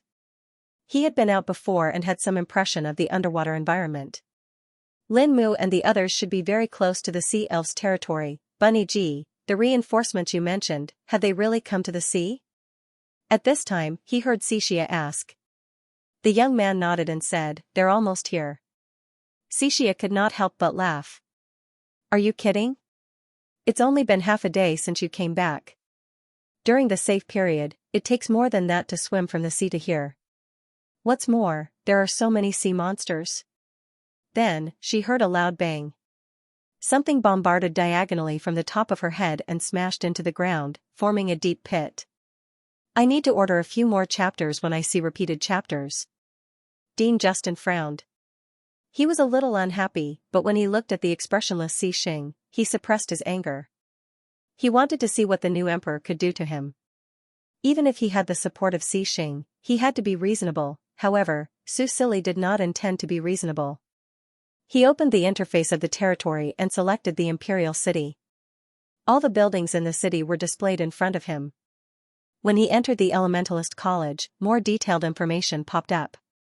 The LV2 college, including all the staff and students, had a total of more than 10,000 people. Last year, 105 warrior elementalists and 2 spirit elementalists were sent to the front line. The annual funding was about 15% of the financial expenditure. He was not wrong. The education of just 10,000 people took up 15% of the annual expenditure of the Roland Empire. The frontline military took up 50%, and the rest was given to other fields. Su Silly clicked on it and roughly knew where the money was spent. Every year in June, the Elementalist College would send people to all parts of the country to test the talent of the 5-year-old children. There were more than 90 million people in the country, but only 700 to 800 gifted children would be tested every year. It was more cruel than selecting 1 in a million children. These children would be sent to the Elementalist College to study and train. Regardless of aristocrats or commoners, tuition, fees, accommodation, transportation, and so on were all waived. There was also a certain amount of benefits every month. When the Elementalists reached the age of 18 and reached the level of 1 star, they would be sent to the front line to participate in the war. As for those below 1 star, they would be stationed in various places and continue to train. These elementalists would receive monthly benefits from the Elementalist Association that belonged to the Elementalist College as usual. Different levels of elementalists received different amounts of benefits. For example, a 2-star elementalist like the Dean could receive an additional 30,000 exon every month without doing anything. Therefore, although elementalists had to join the army, it was definitely a path to heaven for some commoners. As for aristocrats, not only could the disciples hold great power in the army, but they could also receive huge subsidies. Naturally, everyone wanted to enter the academy. Even if they did not reach the level of a 1 star, they would be able to occupy a position in the various local armies and would not have to risk their lives. Who would be willing to give up such a lucrative job? Looking at the data and rules, Su Silly instantly thought of many things. Then he smiled. Very good, very good. He was still worried about the lack of funds in the national treasury. He did not expect that he would be able to gain something by coming to the Elementalist College. Of course, in the short term, Su Silly did not intend to make drastic changes. He wanted to take things slowly. The more you eat, the more you have to do. Elementalists were people with great power. If they could play a role that was commensurate with their value, he would be more than willing to give them so much money every year. As for now, it was best to start with the dean. Su Silly raised his eyes and looked at Dean Justin with his light purple eyes. There was a faint smile on his face. Dean Justin, did you just say that you're willing to do anything to make up for your crimes? Crimes? This word made Dean Justin's pupils shrink. It was indeed inappropriate for him to not come out to greet the emperor when he heard that he was outside, but it was not a crime, right? However, just as he was about to retort, he felt the blond man beside him turn his eyes and glance at him indifferently. Dean Justin's hair stood on end. A sharp sense of crisis crept into his heart, making him not dare to act rashly. He was a little sullen, but he still bowed slightly and said respectfully, "Yes, Your Majesty." Su Silly nodded in satisfaction. "Good, very good." He looked at Dean Justin and smiled. "You should have heard of Mercenary Town, right?" Dean Justin nodded slightly. "There seemed to be an exciting battle in Mercenary Town today." "I heard about it, but before I could watch the broadcast, Your Majesty came." "Broadcast?" Su Silly was surprised. "What broadcast?" Just as he asked, an image suddenly flashed in his mind. It was a woman holding a microphone and saying something passionately in the midst of the chaotic battle. Behind her, someone seemed to be carrying a camera. Seeing his curiosity, Dean Justin picked up the remote control on his desk and turned on the television on the wall. The scene that happened in Mercenary Town today was replayed on the screen. It happened to show the young man raising his hand and shooting the frozen beast's eye. Su Silly blinked. Their fight against the three-star beast today was actually broadcasted live? No wonder the public support rate inexplicably increased by 1%. Dean Justin looked at this scene and his heart was a little shaken. Was this really done by the little majesty behind him? Also, why did he vaguely hear singing? It was like a siren's singing voice that vaguely contained some kind of special energy. It was just that after being recorded and broadcasted, it was much fainter. Then, the frozen beast went berserk. Xianxia appeared and finished off the frozen beast with one sword. The next scene made the old man's pupils tremble. In the town, everyone, including Xianxia and the guards, knelt in front of the young man. Their voices shook the sky and deterred everyone. When did the little emperor have such power? While waiting for this scene to play, Dean Justin heard a light cough and returned to his senses. He turned off the television and looked at the young man sitting on the seat of honor. Su Silly held a pen in his hand and gently played with it. He said, "Dean, you have seen that I am going to rebuild Mercenary Town. Since you want to make amends for your mistakes, then I'll share your burden. How about we leave the rebuilding of Mercenary Town to you, Dean Justin?" Dean Justin frowned slightly. "Your Majesty, each profession has its own specialization. I'm afraid it's not appropriate to leave the rebuilding of Mercenary Town to an elementalist." "What's not appropriate?" Su Silly shrugged. "If I remember correctly, Dean Justin is an earth elementalist and a spirit elementalist. Isn't it easy to build a house?" Dean Justin's expression turned ugly as he felt humiliated. "Your Majesty, an elementalist is a very sacred profession. It often plays a decisive role in battles and is a very important strategic resource. How can an elementalist build a house?" "Why not?"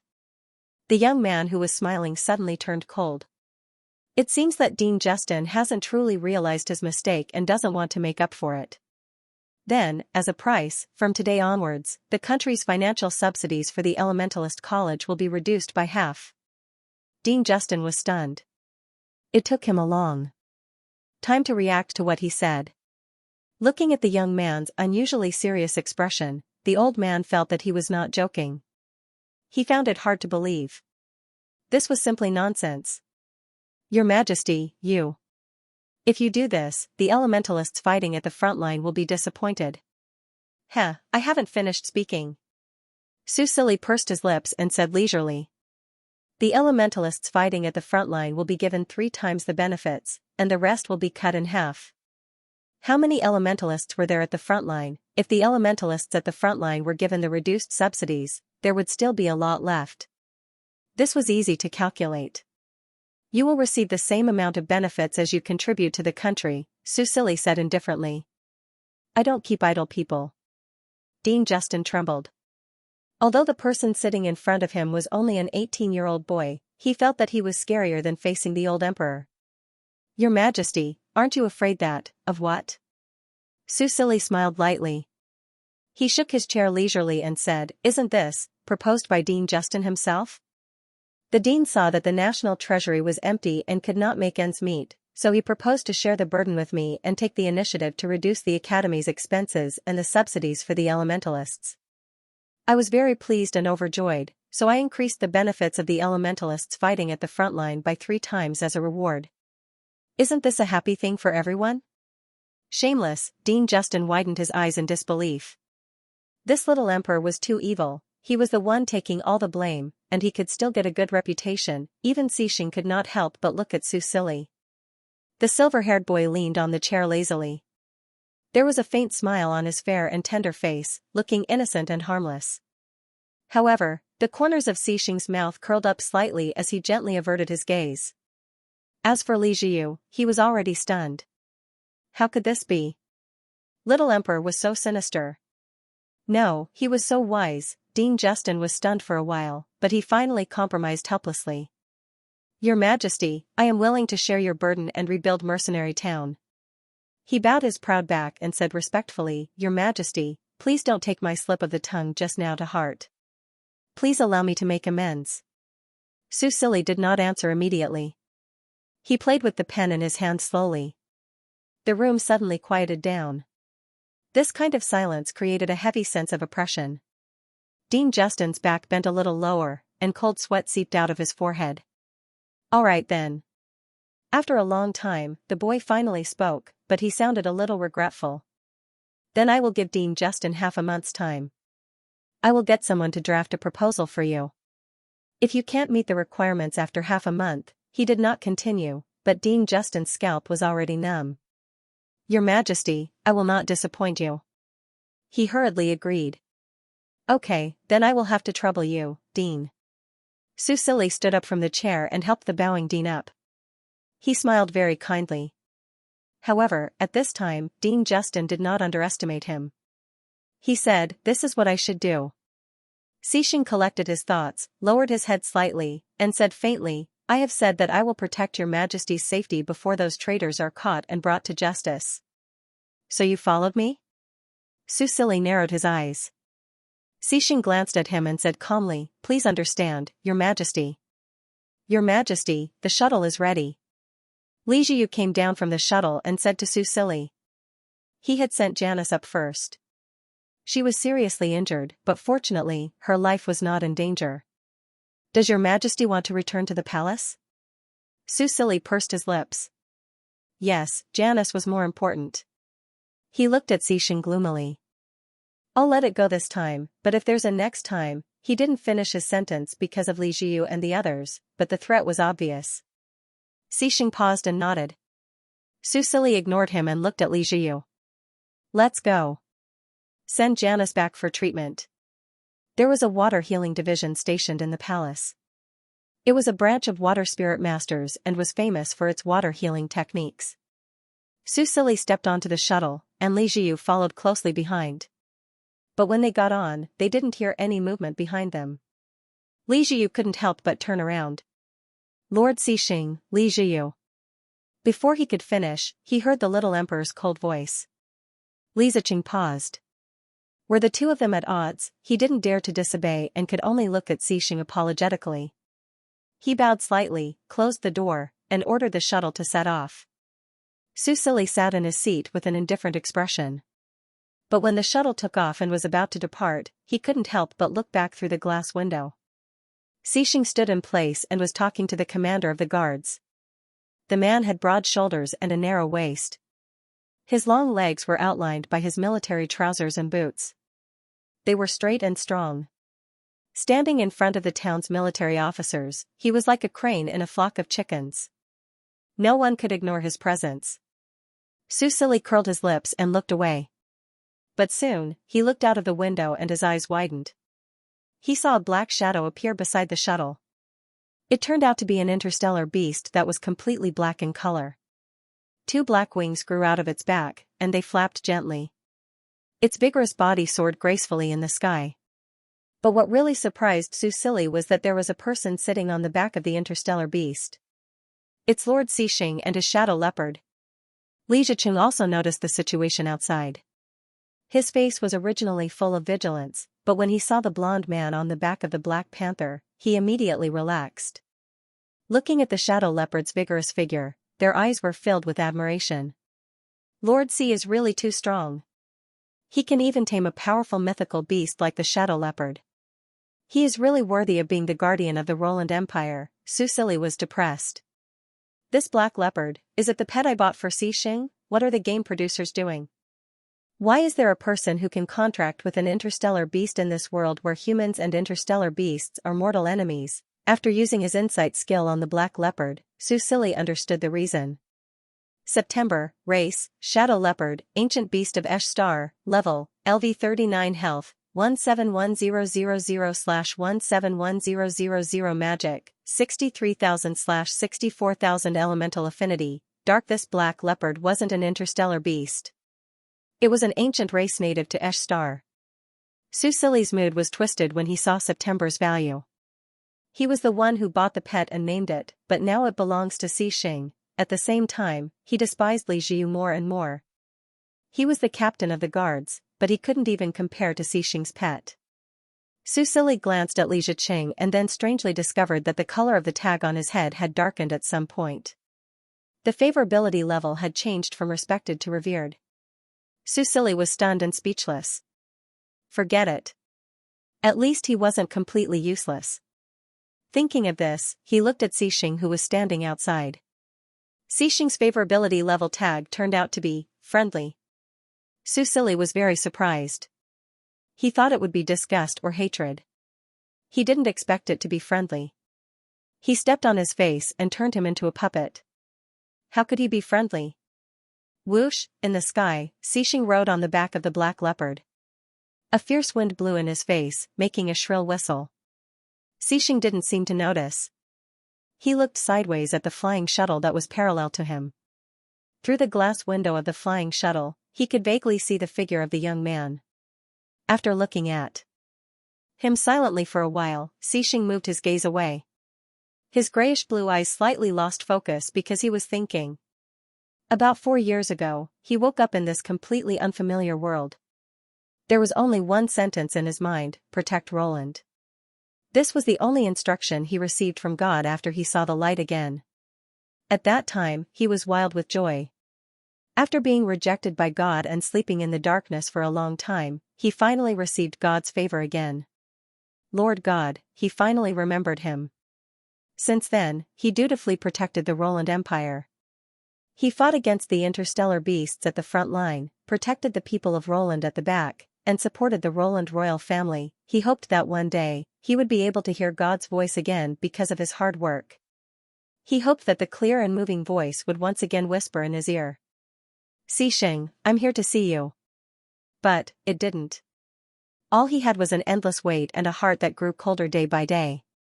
In the blink of an eye, almost 4 years had passed. When he thought that he couldn't wait any longer, God finally appeared. Snow Roland's situation was so similar to his. He was sure that the little emperor had been replaced. The reason why he was sure that the little emperor was related to God was that his skill was ineffective against him. He couldn't even use it. This skill was given to him by God. Xixing narrowed his eyes slightly. He was still not sure whether the new little emperor was God's new favorite or his incarnation. In fact, the probability of him being a new favorite was higher. After all, he was very weak, but he had incredible skills. Wasn't he very similar to him at the beginning? Xixing twitched his mouth. A trace of bloodthirsty violence flashed in his eyes, but he quickly suppressed it. Maybe, he wasn't a new favorite, the young man should know him. This was the conclusion he came to after carefully recalling everything that happened last night and all the micro-expressions of the young man. This was interesting, wasn't it? He actually knew the young man. So what if he was turned into a puppet? As long as he could get the attention of God again, he was willing to give up his life for it. Xixing looked ahead, the corners of his mouth slightly raised.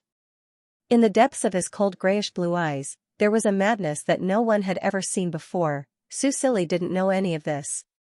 When he returned to the palace, he ordered someone to send Janice to the residence of the Water Healing Division. He also went there personally. Janice was one of the few people he could trust, and she was injured because of his order. Susili didn't want to see anything happen to her. Fortunately, she was also a water elementalist and could absorb water healing spells well. Her injuries were stabilized after a while. Your Majesty, the head maid is fine now. She will be fine after 2 days of rest. The person in charge of the water healing division was a beautiful woman. Her long blue hair draped over her shoulders. She had a cold temperament. Even when facing the emperor, she didn't have a gentle expression. Susili didn't take it to heart. Seeing that Janice's injuries were getting better, he left her in the water healing division and left with Li Jiu and the other guards. However, after he returned to his bedroom and changed his clothes, he turned around and walked out of the palace. Your Majesty, where are you going? Li Jiu was a little speechless. Why are you going out again? Elementalist College.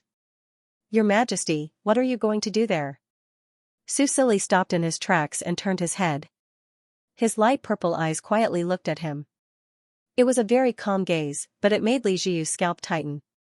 I'm sorry for asking too much. He lowered his head and didn't dare to say anything else. However, when Susili walked forward again, he secretly sent some guards over. Susili boarded the flying shuttle with familiarity. Before he walked up, he looked left and right. He didn't see Xing. He continued to walk on the flying shuttle, but when he saw the tall figure sitting next to him, he couldn't help but stop. Yes, I've recorded all your body data. He operated the electronic board, and a virtual figure suddenly appeared on the screen. It was Susili's mannequin. Of course, his lower body was wearing pants and only his upper body was naked. Even so, it was enough to make people unable to take their eyes off him. I need to order more chapters when I see repeated chapters. This feels so good, Susili continued to check his level up reward. In addition to the +1 to all attributes, there were also 10 Omni points that he could allocate. Was this something that he could get every time he leveled up? After looking at his own attributes, Susili hesitated for a moment. In the end, he added the 10 Omni points to Constitution and Intelligence. He should be a Spirit-type elementalist, so his corresponding attributes were Intelligence and Spirit. Spirit would increase elemental damage, but he had not mastered any offensive skills yet. It would be a waste to add more points to his HP and MP first. After adding the points, Susili glanced at the attribute panel again. Snow Roland, Identity, NPC Faction Leader Faction, Roland Empire Age, 18 level, LV3 level up distance, 267/400 HP, 9000/9000 MP, 500/950 attributes, Constitution, 9, Intelligence, 19, Strength, 4, Spirit, 13, Dexterity, 3, Defense, 3, Elemental Affinity. Sound. Looking at the increase in all attributes, Susili could not help but smile. He did not expect that singing would give him experience points. This was his line of work, and this setting was too ingenious. Roland's Goodnight Song. Susili looked at the skill column. In addition to the singing skill, there was a light purple icon with a sleeping baby drawn on it. Roland's Goodnight Song. Type, Escher Star Folk Song Affiliation, Sound Type Level, LV1 Effect, Area of Effect. Allows the listener to feel a sense of tranquility and peace, as if they were a baby in their mother's arms, recalling the warmest memories. Combat Effect, can cause the target to hallucinate and fall into a deep sleep. The lower the spirit, the easier it is to be affected. Mana Consumption, 100 Current Proficiency, 1/100 A Control Type Skill, not bad. Even if he could not beat the enemy, he could at least stun them and buy time to escape. However, he imagined that he would have to sing and fight the enemy at the same time during the battle. Susili frowned. In the end, he decided, forget it, he would think about it later. The other people in the shuttle could clearly feel the change in the boy's mood. Li Jiu frowned slightly and exchanged glances with Janice. They could see the surprise in each other's eyes.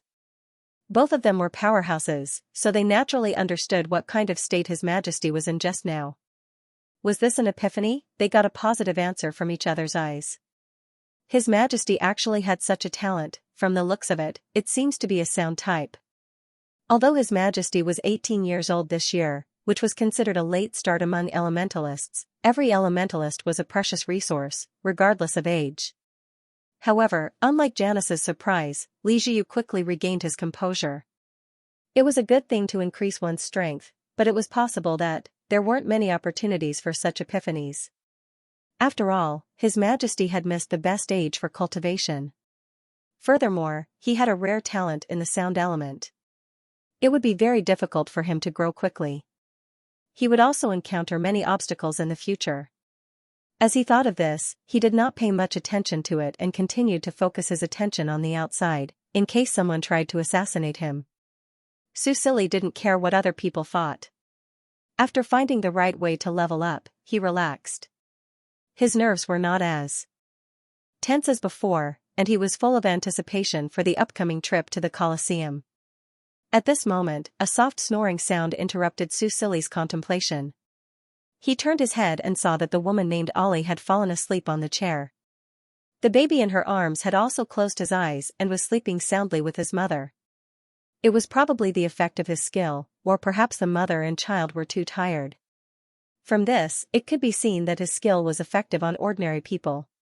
However, if it really affected powerhouses like Janice and Li Jiu, it would probably have to be upgraded to a higher level. Janice frowned. She wanted to wake Ollie up and tell her not to disturb His Majesty, but the boy silently waved his hand at her. She had no choice but to quiet down and look at Su Silly with a gentler gaze. Sigh, His Majesty is so kind. She must protect His Majesty in the future and not let any harm come to His Majesty. Su Silly felt her gaze and was a little speechless. He looked at the tag on her head and found that the color seemed to have deepened. Strange, he ignored her and continued to look at the scenery outside. The dirt road below continued to extend forward. On both sides of the road were grasslands, forests, and barren wastelands.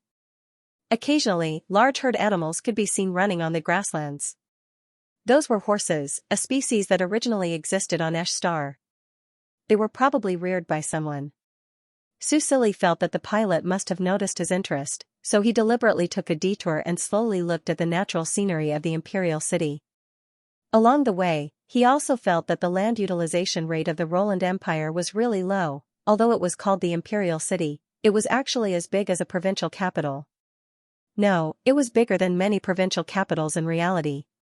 However, there were a lot of wastelands in such a big place, and the population was squeezed into very small villages and towns. Su Silly shook his head. However, the speed of the shuttle was also very fast.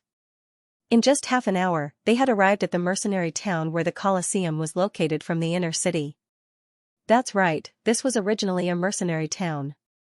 As the name suggested, it was a place where mercenary groups were stationed, and it was convenient for mercenaries to travel between the inner and outer city walls.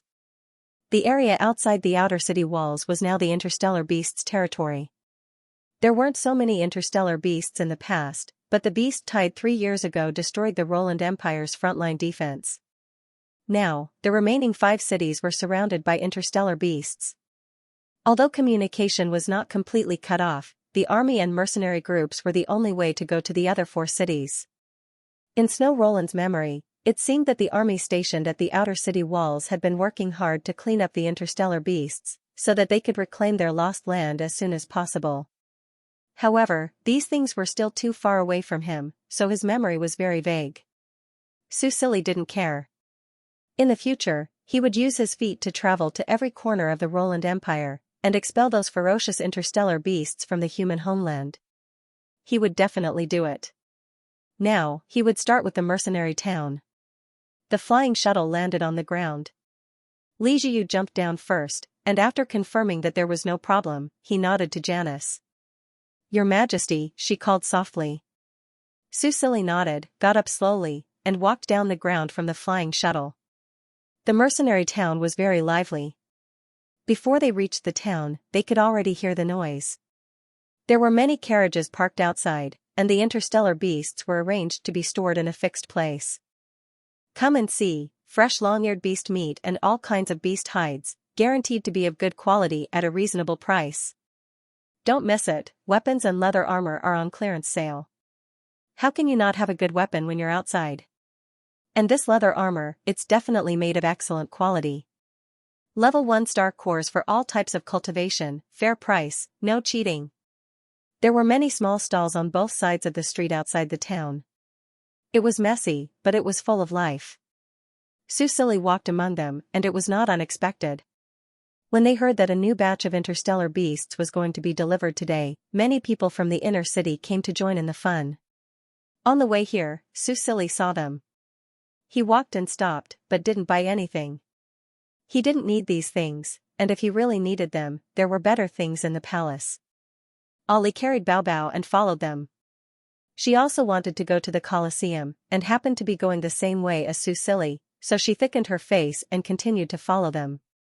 After all, she was a woman who traveled alone, and it was not safe in the mercenary town. Susili didn't mind bringing her along. He walked slowly, as if he was taking a stroll, and his beautiful light purple eyes looked around. He made some changes to his appearance, and it was a little different from when Snow Roland ascended the throne, so he wasn't afraid of being recognized. However, what he didn't know was that his appearance was quite eye-catching among the group of people who came from the inner city. As he walked, he immediately attracted a lot of prying gazes. Everyone in the Roland Empire was a soldier, and the people were tough, not to mention these mercenaries who licked blood on the edge of the blade. Of course, after feeling the aura of the guards beside the young man, especially Li Jiu, those who were ready to make a move suppressed their various thoughts. Can't afford to provoke, can't afford to provoke. Susili walked into the town safely, and no one came to disturb him on the way. The town was much better than the rundown outside. There were many wooden houses, but they were very old and had a sense of age. Li Jiu led him to the Colosseum, and at this time, there was a sudden noise behind them. It's the Inferno mercenary group. I heard that they brought back a 3-star interstellar beast this time. Quick, let's go and see. Susili didn't move, and just turned around to look at the direction where the crowd was looking at. Soon, the crowd that was surging forward retreated and consciously separated into two sides, revealing a passage in the middle. Rumble, rumble, rumble, the sound of wheels rolling on the ground gradually became louder, but it could be heard that the sound was a little weak, and it was very forced. Soon, a car appeared in their field of vision, but compared to the huge thing behind the car, this car was easy to ignore. Queen Heidi held Xiao Heiji's hand and followed Cha Mo and the 10-man team into the teleportation portal with a dozen of her people. A dazzling light shone, and they felt dizzy. Suddenly, they felt light all over. Queen Heidi opened her eyes again. She was vigilant, but what she saw was completely different from the dark seabed. This was also a body of water. The water was clear, and there were small fish swimming in the water. Sunlight shone on the surface of the water, and the water sparkled. It was peaceful. Queen Heidi couldn't help but be stunned. Her clansman's reaction was much stronger than hers. Oh my God, it's sunlight. The water here is so clear. It looks like fresh water. Your Majesty, can we go up and take a look? I haven't been under the sun for a long time. More than a dozen mermaids were swimming happily in the water. In the dark underwater world, there was no way to see clearly.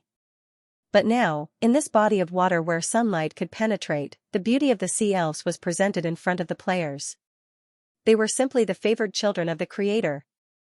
How could there be such beautiful creatures in this world? Damn, this modeling is amazing.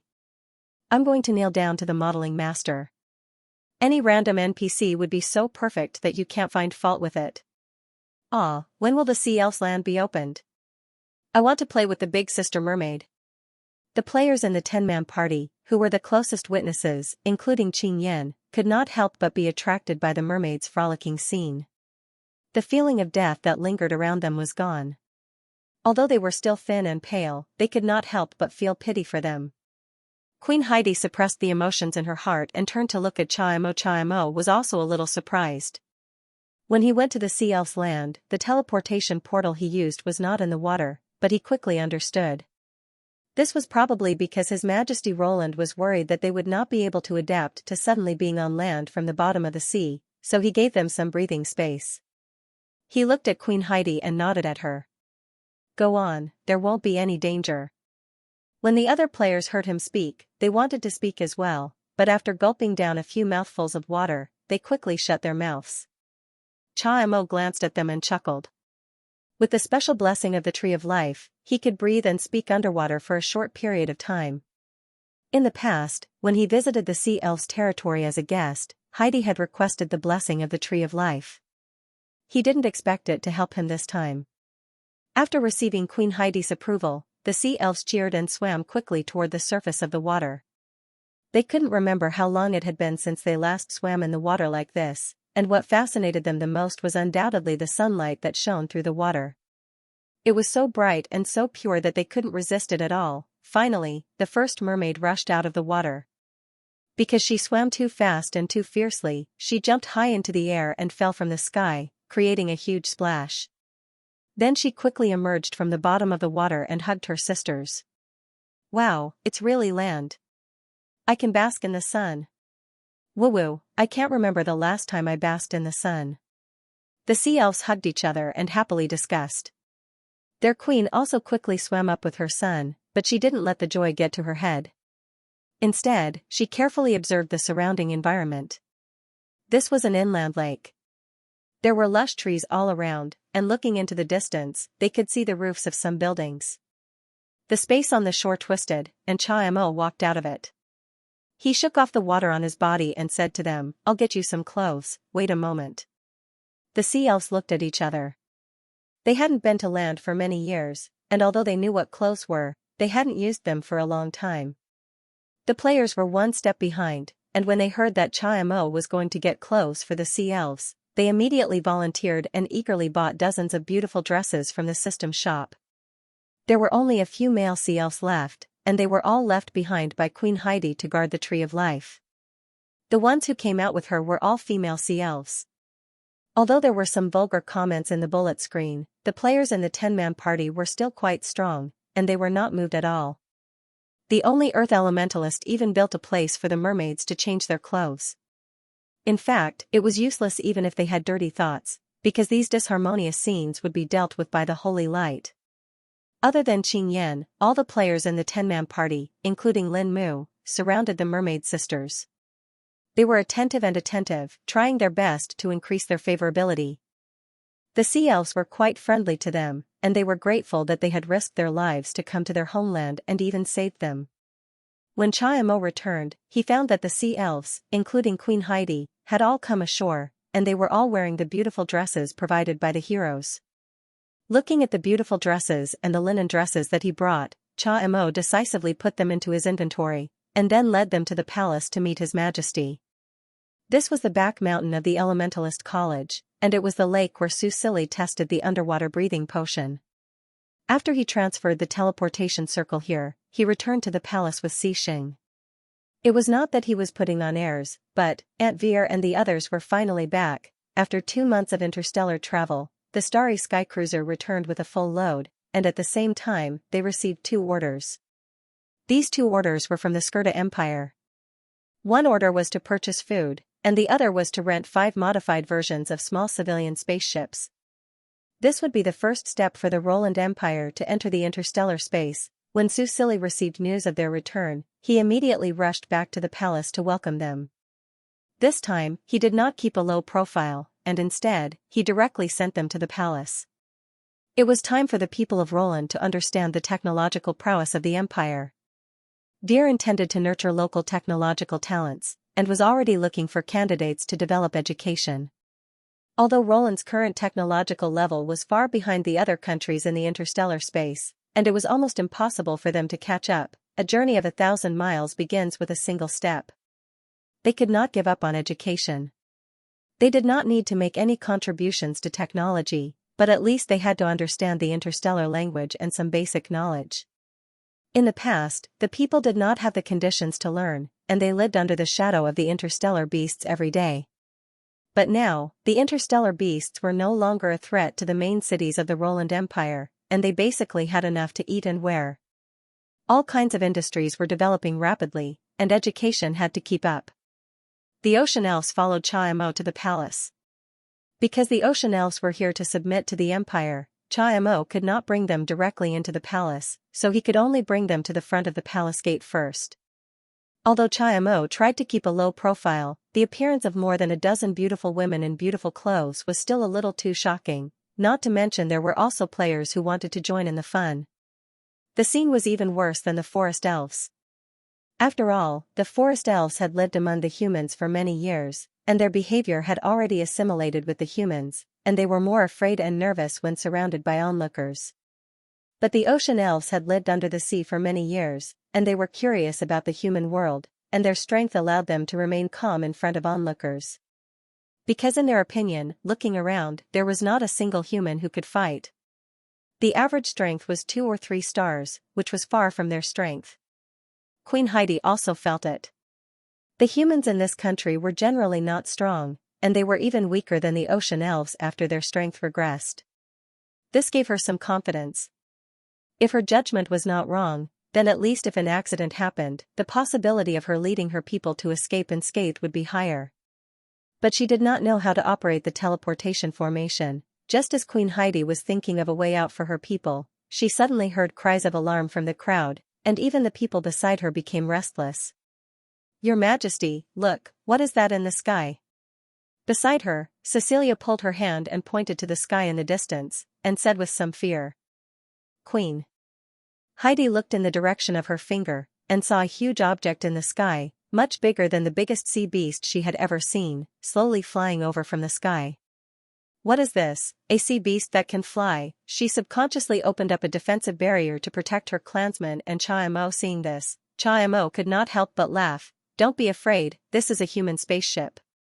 Spaceship? Queen Heidi was lost in her memories.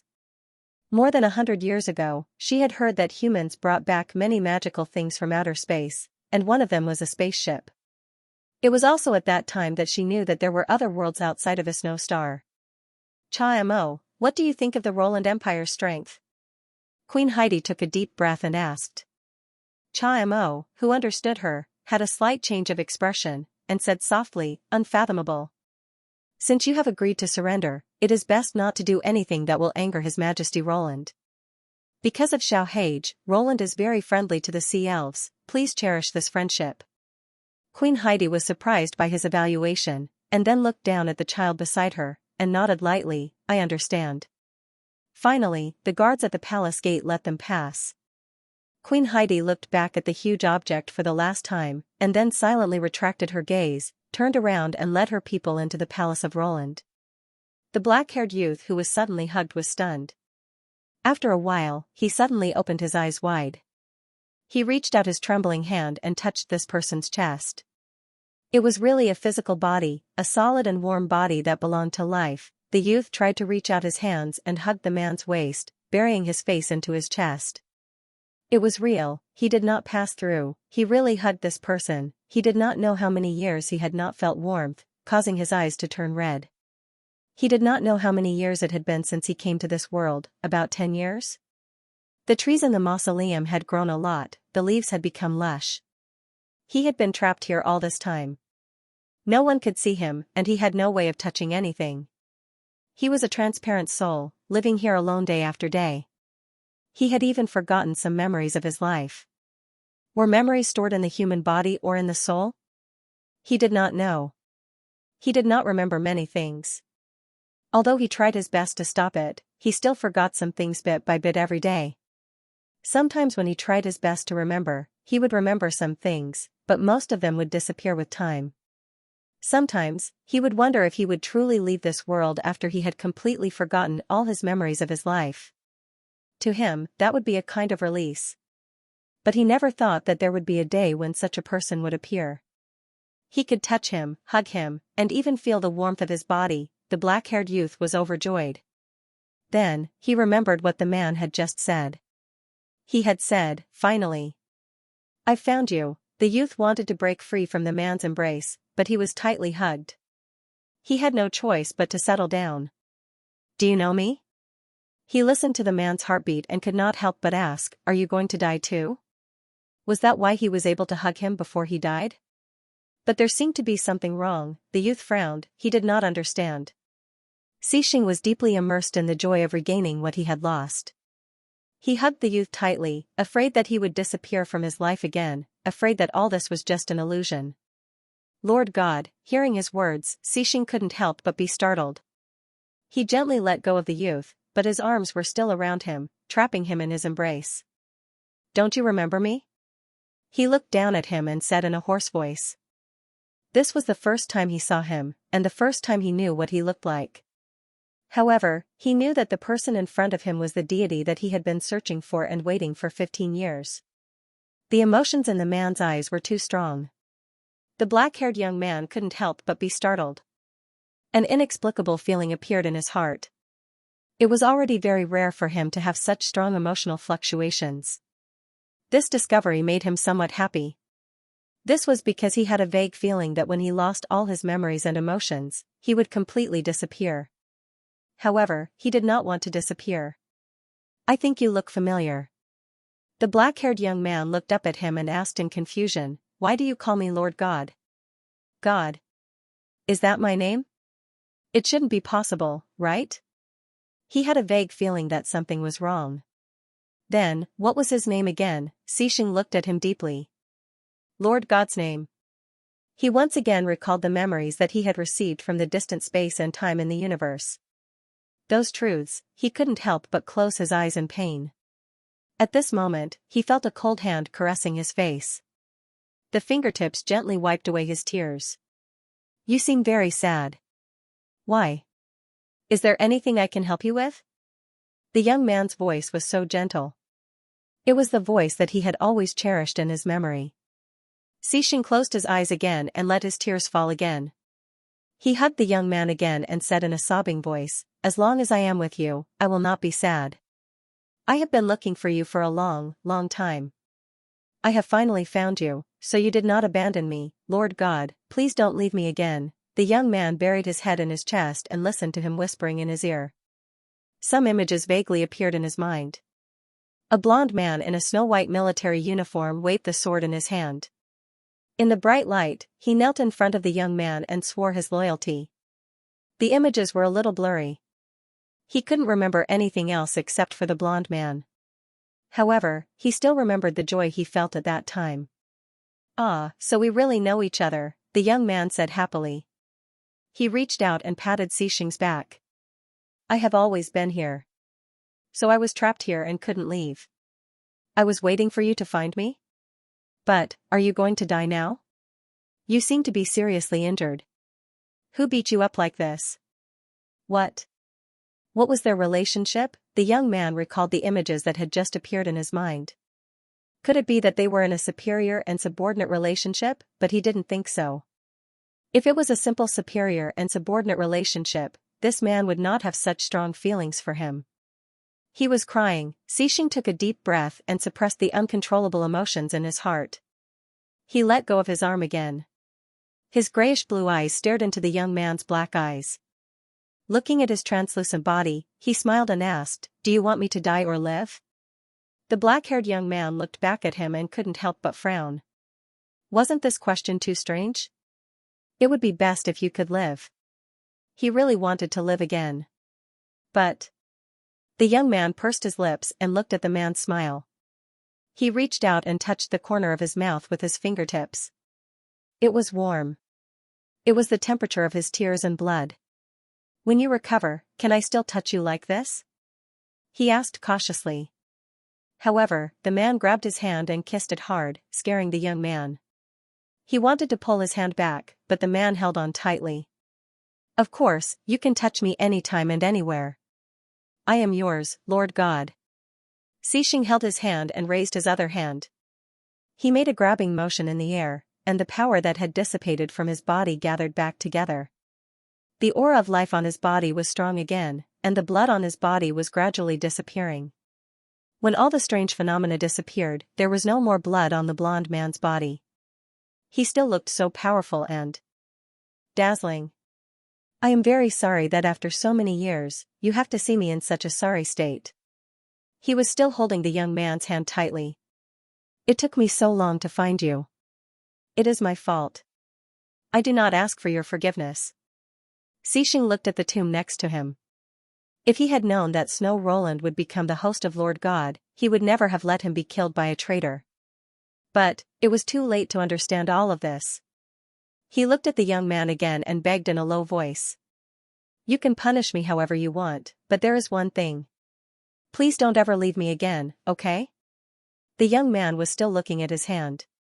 He looked at the place where the man had just kissed. He was stunned. Hearing his words, he thought for a while and asked, "Answer me a question first." "What? What is the relationship between us?" Xixing's heart skipped a beat. He looked into the young man's dark eyes and suddenly curved his lips. He said gently, "We are partners. Future partners." The young man blinked and looked at him suspiciously. He hesitated and said, "You mean, you are my boyfriend?" Xixing nodded sincerely. "Yes." The Starsky stopped above Roland's royal palace. The huge spaceship covered the sky like a dormant ancient beast. Although it had retracted all its fangs, it still gave people a heavy pressure. Queen Heidi led her people into Roland's royal palace, but her attention was attracted by the spaceship above them. She couldn't help but think, if this spaceship suddenly fell, what would be the chances of them escaping successfully? Apart from its huge size, does this spaceship have any other abilities? And, can it dive into the sea and fight against the giant beasts in the sea? Queen Heidi hadn't come ashore for 100 years. She discovered that the land had undergone tremendous changes. The architecture of the royal palace was still in the style of Roland, but when she extended her mental strength to the outside of the royal palace, she could easily discover various differences. Those hovering cars had given her quite a shock. She discovered that most of the people driving these strange vehicles were ordinary people, and very few of them were elementalists. She knew that there were alchemists among the humans. They could create all kinds of strange items, but these items could only be used by people who had mastered elemental power. Obviously, even if the land was invaded by alien beasts, their development was far beyond her imagination. They were much better off than the sea elves who were in danger. Queen Heidi thought about this. Her mood was heavy, but she also looked forward to it. If this king of Roland could really fulfill his promise, then, the sea elves might really be saved. She didn't expect to be able to reclaim the sea elves' lost territory. She only hoped to protect the Tree of Life, protect the remaining people, and continue the hope of her race. If this king could really do this, then she would unreservedly offer her loyalty. At this moment, the hatch of the Starsky opened. 2 flying shuttles flew down and slowly stopped in the square in front of the royal palace. Queen Heidi saw a lift slowly being lowered from this strange flying vehicle. 2 figures, one tall and one short, were the first to walk down. "It's Xiaoqiang." Xiaohage, who was standing beside her, suddenly jumped up happily and waved excitedly in that direction. Because his mother was by his side, he did not run over. However, he was still very happy to see his playmate whom he had not seen for many days. Xiaoqiang soon discovered him. However, when he saw the group of women beside Xiaohage, a look of doubt flashed across his face. He quickly walked over with Veer, surrounded by guards. "Big brother Xiaoqiang." When he came closer, the baby ran towards him happily. Xiaoqiang bent down and picked him up, his face full of smiles. "Hi Go, why are you here? Where's Ah Xing?"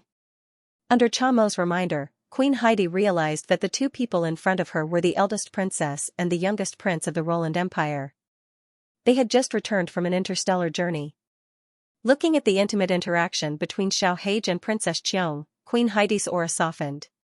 She had always been worried that her son was suffering outside. Now, she finally believed that he was doing well and was lucky enough to meet someone who liked and loved him. Furthermore, he saved them from the abyss at the bottom of the sea. After knowing that these were Xiaohage's people, Xiaoqiang was very happy. He knew that Xiaohage had always been homesick. He did not expect that 2 months after he left, his brother would help Xiaohage find her people and even save them. Although Xiaoqiang felt that it was a pity that his brother no longer needed his protection, this feeling had gradually turned into worship. And now, this worship and admiration was even stronger. In this world, was there anything that his brother could not do? Thus, the sea elves followed Veer and Xiaoqiang to the main hall to have an audience with the Emperor of Roland.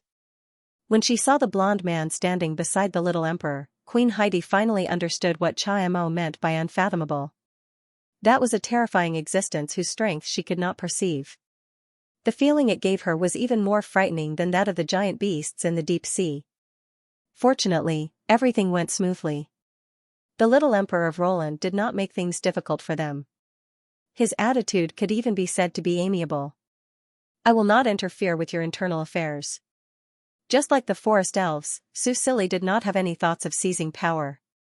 The sea elves' territory is currently not suitable for living, so I will give you a piece of territory. Within the territory, you can still follow the rules and exercise your authority. I also guarantee that no humans will disturb you. However, when you enter the territory of the humans, you will have to abide by the laws and rules of the humans. Regarding this, perhaps you can communicate with the elders of the forest elves.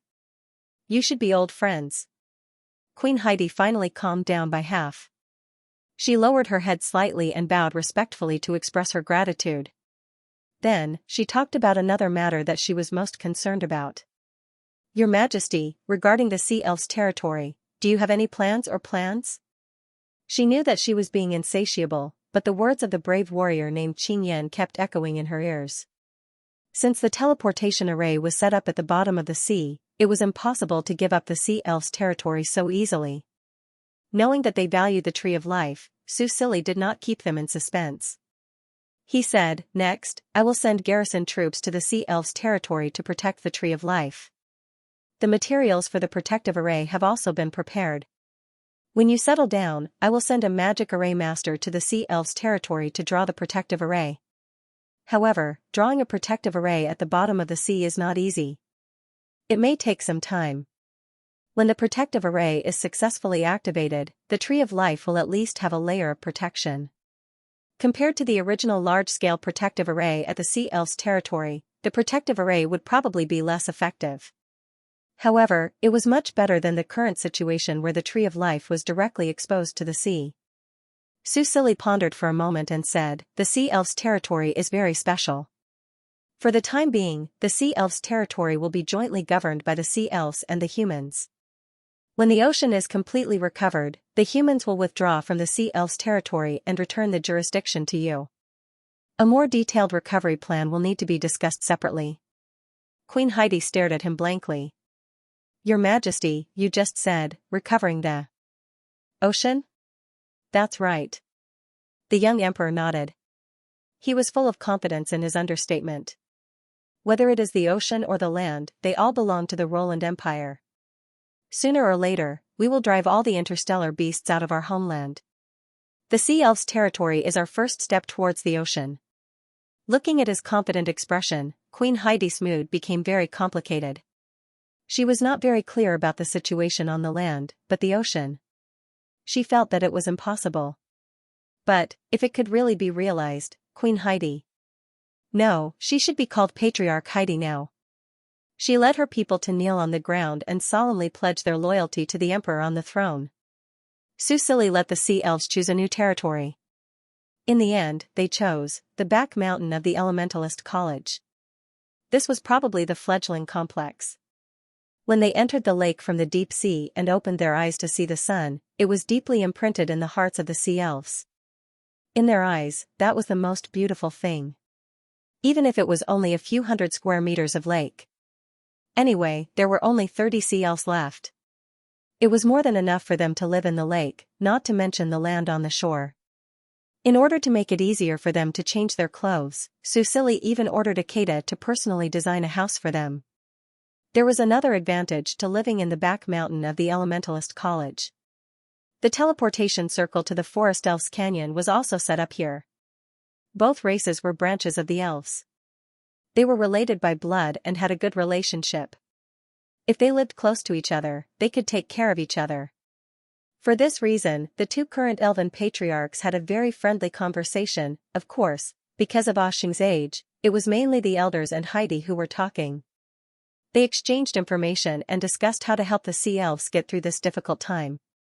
Seeing that Heidi was still frowning, Elder Victor comforted her. "Heidi, please believe in His Majesty Roland. He is a monarch who is good at creating miracles." Heidi took a deep breath and nodded. "I understand, Grandpa Victor." "Thank you." Her eyes were a little wet. "I didn't expect to see you again after so many years. Your existence gave me a lot of encouragement and confidence. Other than what you just said, do you have anything else to say to me?" What else do I need to pay attention to when I live in the Roland Empire? Elder Victor hesitated for a moment and said seriously, if you really want to live in this land, or if you really want to reclaim the land of the sea elves, then you must remember one thing. This is very, very important. Queen Heidi's expression became more serious. She sat up straight and listened respectfully. Please enlighten me. Elder Victor looked left and right cautiously. He lowered his voice and said seriously, in the words of the brave ones, you must hug His Majesty Roland's leg tightly. A gust of wind blew past, lifting the girl's long blue hair. She stared blankly at the old man in front of her. After a long time, she found her voice and said, Huh? Heidi was a bit confused by Elder Victor's words. What does he mean by hug His Majesty Roland? She imagined that scene and couldn't help but frown. She hesitantly said, Grandpa Victor, you're not joking with me, right? Of course not. Elder Victor had a serious expression. His Majesty has a supreme position in the Roland Empire. His ability and talent are important factors, but the most important thing is, you've seen that marshal, right? Heidi nodded. His strength is unfathomable. I can't even stand straight in front of him. Yes. Elder Victor sighed.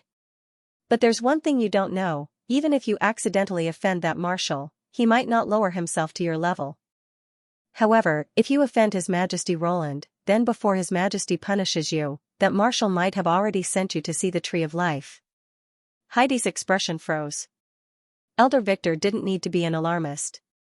This was a piece of advice for her. When facing a peerless powerhouse, all caution was necessary. She took a deep breath and nodded. I understand. As for how to please that little His Majesty, it's actually very simple. You just need to contribute to the development of the Roland Empire. Elder Victor adjusted his glasses. It had only been a month since he had submitted, but he was already acting as if he was an experienced person. The Roland Empire is now in a period of rapid development. Elder Victor recalled Roland from a year ago and couldn't help but sigh. You might not know, but Roland's situation is very difficult. It can be said that it's not much better than the Sea Elves. They also relied on the sacrifice of the royal family to get a chance to breathe. Elder Victor had always lived in seclusion in the human world, so he could see everything clearly. In his heart, he was sincerely impressed by the previous king of Roland who had already passed away. And from struggling at death's door to where they are today, it took them less than a year. When you understand more about Roland, you will understand how many miracles the current king of Roland has created after succeeding the throne. I won't elaborate on this point. You can go and find out more from others. Speaking of which, he said earnestly, you're right. Since you've already surrendered, you don't have to work behind closed doors. Go out and communicate with the human race more often. It's good for you to walk on the land more often.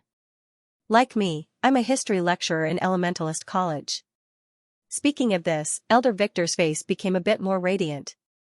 Because the teleportation circle that led to the human city was built in the mountain behind the Elementalist College, he was able to get a job at the Elementalist College. As the oldest forest elf, it could be said that he was the longest living intelligent life on Esh Star. Elves were known for their erudition. This was mostly due to their long lifespan and excellent memory. In the Roland Empire, where there was a clear gap in civilization, it was very meaningful to have such a knowledgeable old professor who was proficient in history and all kinds of miscellaneous subjects. When Dean Justin found out about Elder Victor, he was so excited that he invited him again and again. He even alerted His Majesty and invited him to be a history lecturer. As soon as his class was posted, it attracted the attention of countless students and teachers. It could be said that his class was full. Among them, the brave ones contributed to half of it. They seemed to be very interested in the history of Esh Star. They would always ask all kinds of tricky questions during the class, which gave Elder Victor a headache. Fortunately, he was able to answer them in the end.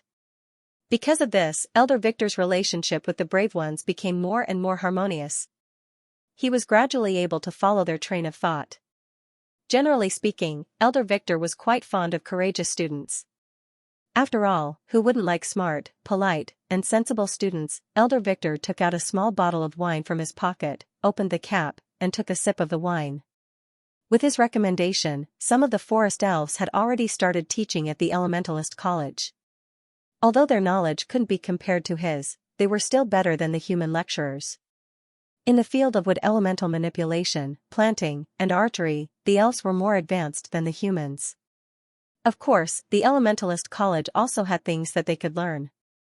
These forest elves were both lecturers and students.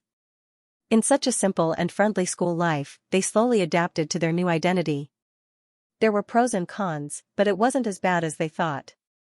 It could even be said that it was wonderful. Elder Victor had already contacted the other ancients who were living in seclusion. He hoped that they could get rid of the shadows of the past and appear on this land in public again. However, they had only submitted to the ancients for a short time, so they couldn't convince them yet. Elder Victor wasn't in a hurry. Time would prove everything. His teachings made Heidi fall into deep thought. After returning to the elven lake from the canyon, she gathered all the elves. Now that they had mastered how to use the teleportation formation, other than leaving 2 people to take turns guarding the elven lake, all the sea elves had already moved to the elven lake. Although this place was much smaller than the bottom of the sea, it was like heaven to the sea elves who had suffered so much. They were also grateful to the Roland Empire. Your clan leader, we are willing to contribute to the development of the Roland Empire, but what can we do? A sea elf asked. Unlike the forest elves, they had spent most of their time at the bottom of the sea and knew very little about the human world. They also didn't know what value they could provide. Grumpy Bunny immediately jumped out. You can go to the Elementalist College and become a water instructor. Most sea elves were 3 or 4-star elves. The Elementalist College lacked spells of this level. You can also use the sound element. The Elementalist College doesn't have a sound element instructor. The sea elves were known as the sea songstress. Many of them had sound element talents and mastered sound element skills. For the Elementalist College, which had lost its sound element inheritance, this was a timely help. Hearing this suggestion, Heidi's eyes lit up. Since they were going to create value, they had to be the most unique one. Grumpy Bunny was immediately praised.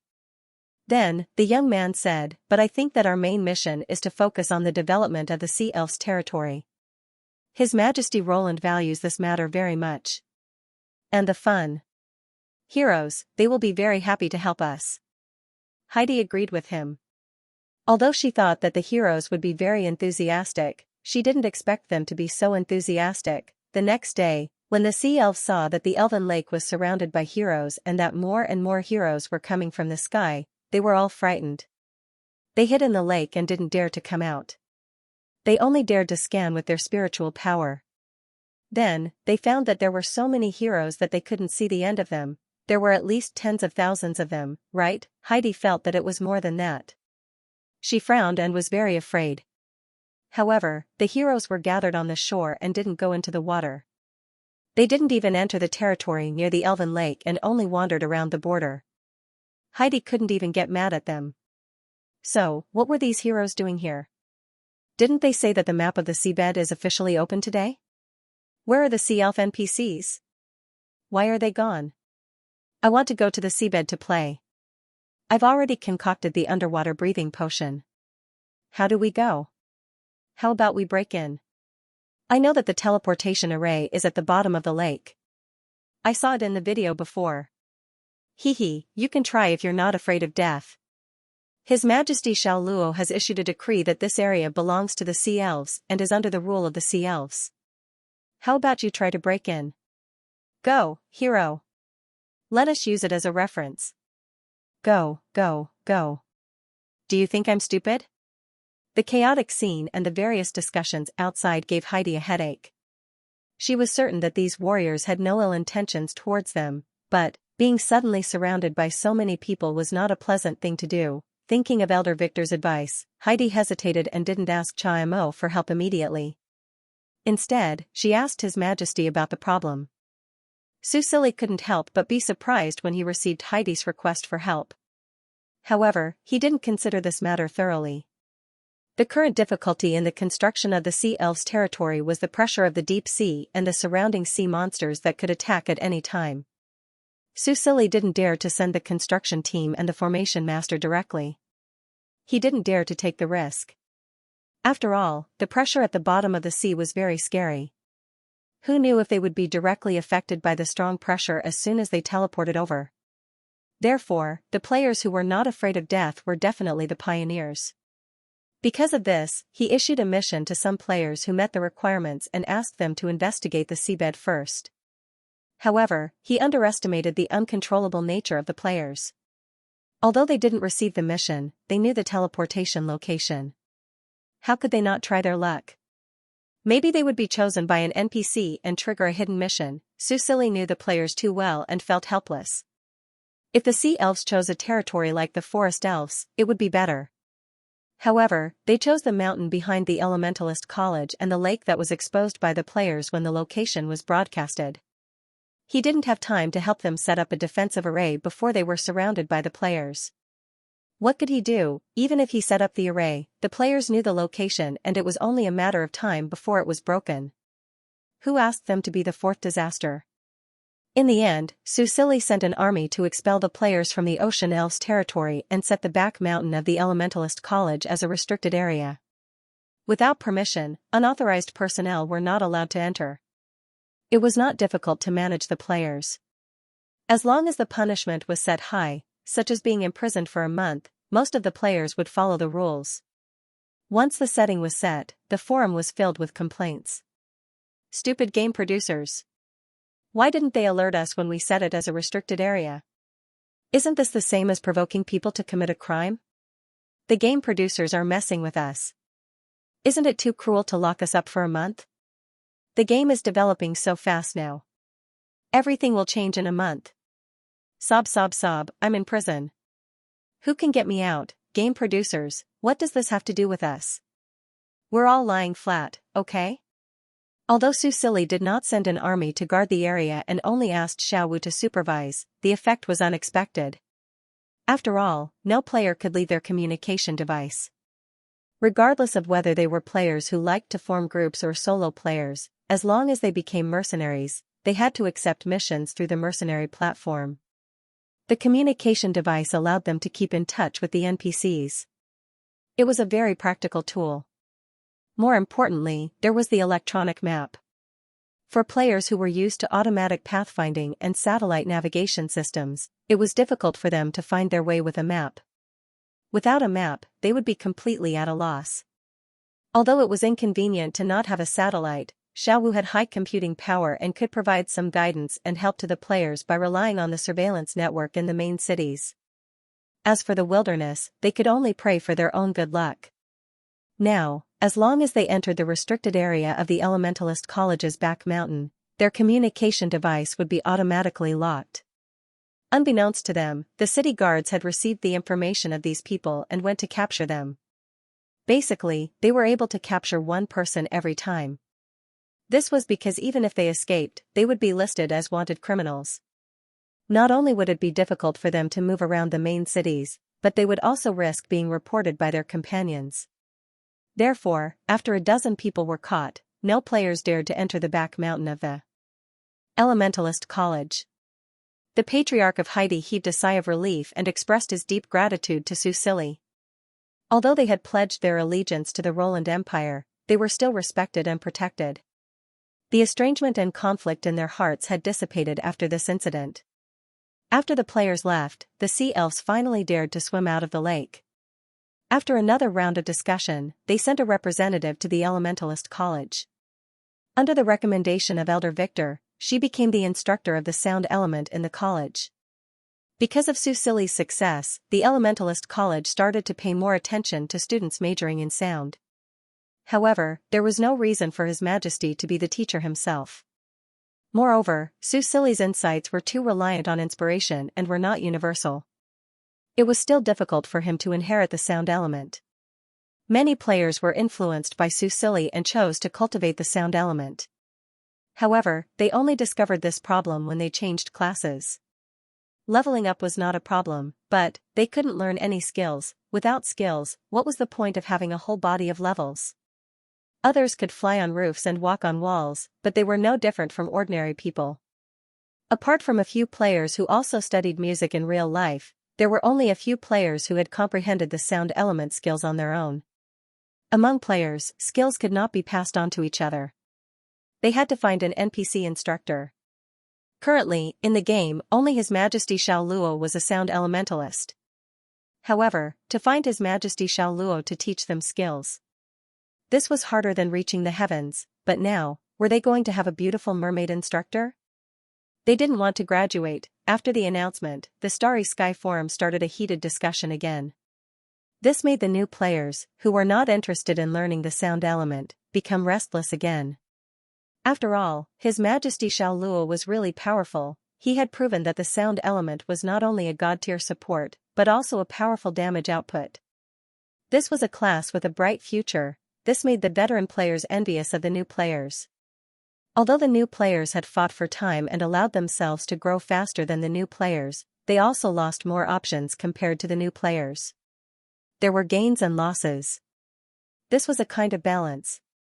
Not only the players, but with the increase in elemental density, there was a significant increase in the number of children with elemental affinity. Among them, there were a dozen children with sound element talents. Although they were still learning meditation with other students, Dean Justin had always been worried about their future. After all, there would only be more and more children with sound element talents in the future. By then, the tragedy of delaying the children's development would happen again. Now, with the help of the ocean elves, Dean Justin could finally put down a big rock in his heart. In addition to the children who were still in the academy, he also contacted the sound elementalists who had graduated. There were not many of them.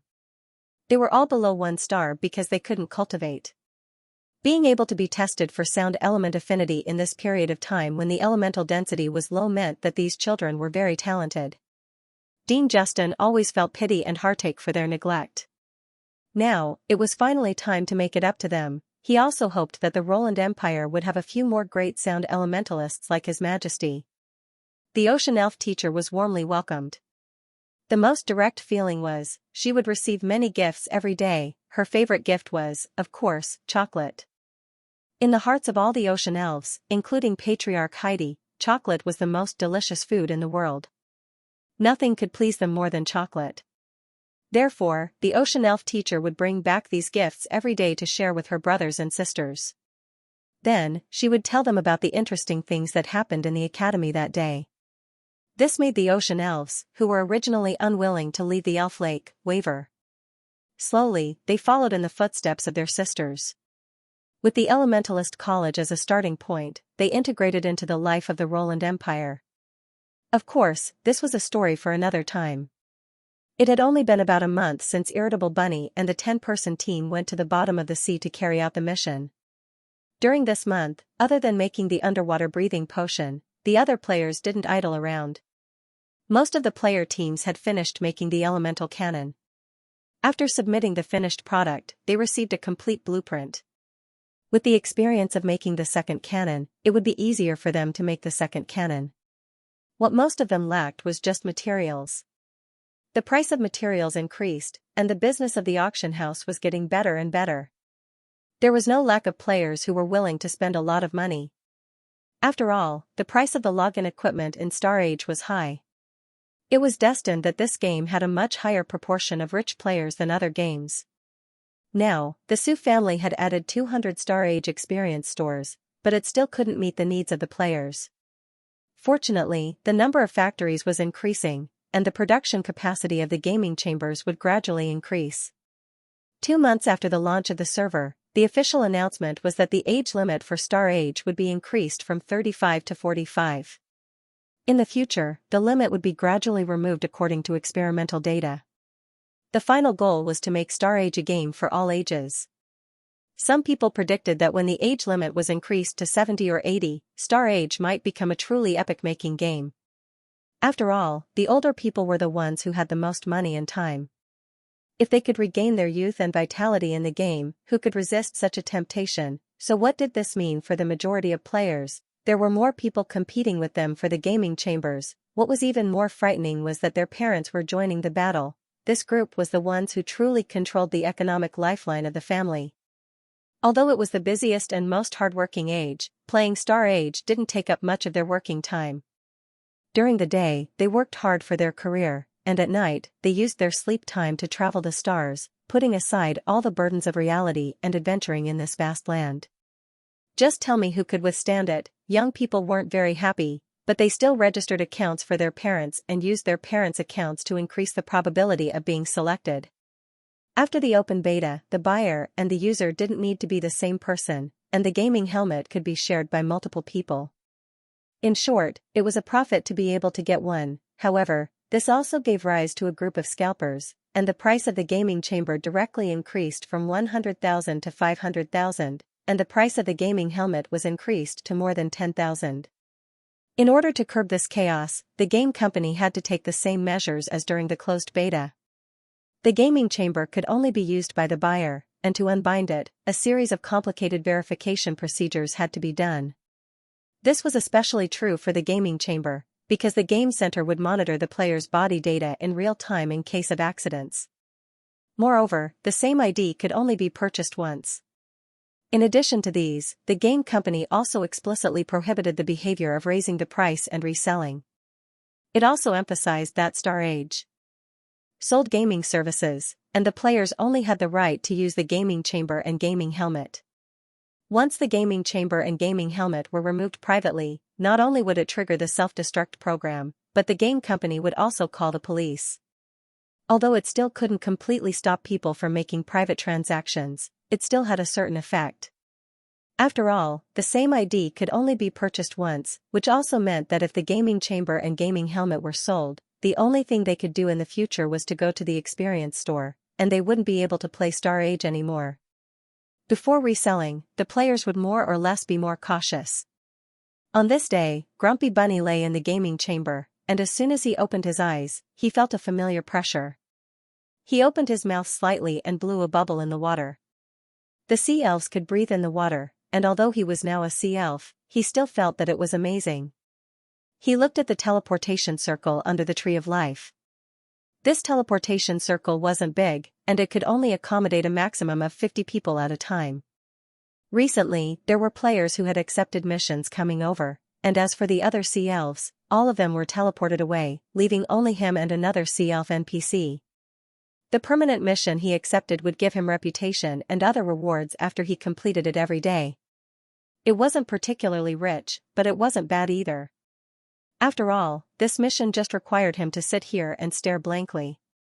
His NPC companions would very dutifully patrol everywhere, but no matter how much they patrolled, they couldn't run out of the Tree of Life's canopy.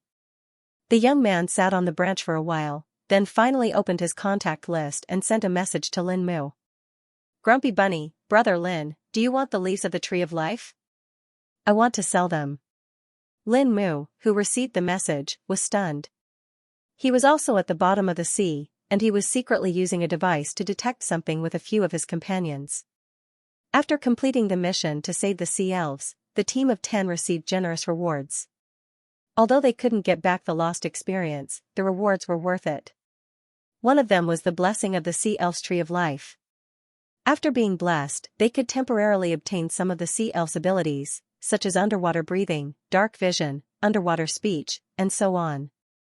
With these abilities, they were undoubtedly one step ahead of the other players, and they also received the follow-up underwater exploration mission. They needed to collect environmental data of the sea elf's territory, and then bring it back to the NPCs. After they analyzed it, they would start to draw a protective circle suitable for the bottom of the sea. At that time, Qin Yan would do the same. Through the card, they would bring the protective circle to the bottom of the sea. After receiving Grumpy Bunny's message, Lin Mu was a little surprised. He thought about it, and temporarily put away the device.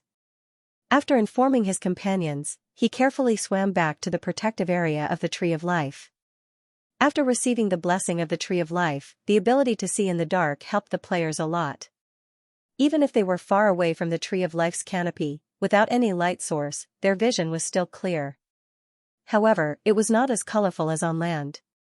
It was gray and gloomy. After looking at it for a long time, it felt quite depressing. Thinking about how the sea elves had lived in the dark sea for so many years, some players with strong empathy could not help but sigh. At the same time, they felt that the lousy game producers were too cruel. There were originally at least tens of thousands of sea elves, but now there were only slightly more than 30 left. They had directly become endangered creatures. It was really tragic. However, Lin Mu's movement in the sea was actually much safer than the other players because he was the only metal element martial artist in the 10-man team. As long as he transformed into a weapon, he would be able to move freely in the sea. Of course, he still had to be careful not to bump into the muzzle of the sea monsters. Otherwise, he would still be at risk of dying. However, as long as he did not seek death, he was basically safe. This also provided a new idea for everyone. In the old view, it was generally believed that mental element masters were more powerful than martial artists. In fact, this was indeed the case. However, at the bottom of the sea, the two roles were instantly reversed. Elementalist martial artists were obviously much better at surviving than mental element masters. They had more room to display their abilities. In fact, as long as they maintained their transformed state, in theory, they did not need to use the underwater breathing potion. This was especially true for water element martial artists. Since they could transform their bodies into water, they were like fish in water at the bottom of the sea. They could kill sea monsters invisibly, therefore, there were no trash professions in the game. The key was how they were used. Unfortunately, the proportion of martial artists among the players was still relatively small. The skills of mental element masters were too cool. When they were powerful enough, they could even move mountains and seas. Therefore, most players were attracted to them. Only a small number of them chose to be martial artists. In fact, it was also a novel experience to transform one's body into water, into fire, or even into a ray of light. It was just that one's combat power was slightly weaker. Now, the martial artists finally found their home ground. As long as the Guardian Circle was completed, the underwater map would be completely open to the players. It was believed that this would become the best hunting ground for elementalist martial artists. Lin Mu was looking forward to this. Finally, he passed through the sea monsters and returned to the canopy of the Tree of Life. As soon as he entered, he returned to his human body. Tugi. The youth swam down from the tree branch. Brother Lin, why are you back? You want to sell the leaves of the Tree of Life? Lin Mu went straight to the point. Yes. Grumpy Bunny nodded. Lin Mu frowned. Have you thought it through? The leaves of the Tree of Life are very precious, perhaps it will be very difficult for you to obtain them in the future. There would be no more main quests after completing them. The rewards were basically one-time use.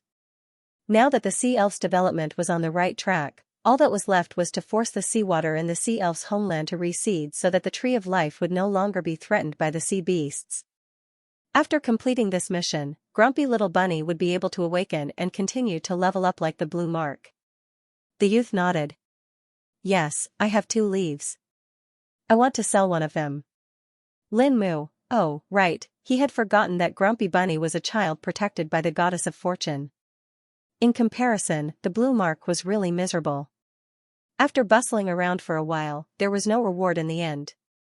At this moment, the young man blushed and said, I've also contacted Sister Qingyan, but she hasn't replied yet. Lin Mu nodded, not surprised by this. How much are you planning to sell it for? Lin Mu asked. The leaves of the Tree of Life were undoubtedly very precious. They had many effects, but no one knew how much they were worth at this stage of the game. Sure enough, Grumpy Little Bunny was not sure himself. He took out a leaf that was emitting a faint blue light. This was given to him by the Sea Elf's Tree of Life as a reward for completing the main quest.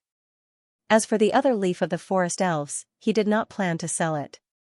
That was a gift from the Forest Elf Queen herself, so it had a different meaning. The leaf of the Sea Elf's Tree of Life allows the player to breathe underwater, see in the dark, and speak underwater. Wearing this leaf allows the player to move freely underwater like the sea elves. Grumpy Little Bunny looked at the description and explained to Lin Mu. Although Lin Mu and the others had also received the Tree of Life's buff, the buff had a time limit. Moreover, it would be very difficult for them to complete another epic quest related to the sea elves. Therefore, this leaf was very practical. Moreover, the 3 abilities given by this leaf were not limited to the bottom of the sea. The range of application was much wider. Moreover, this leaf has a special connection with the tree of life.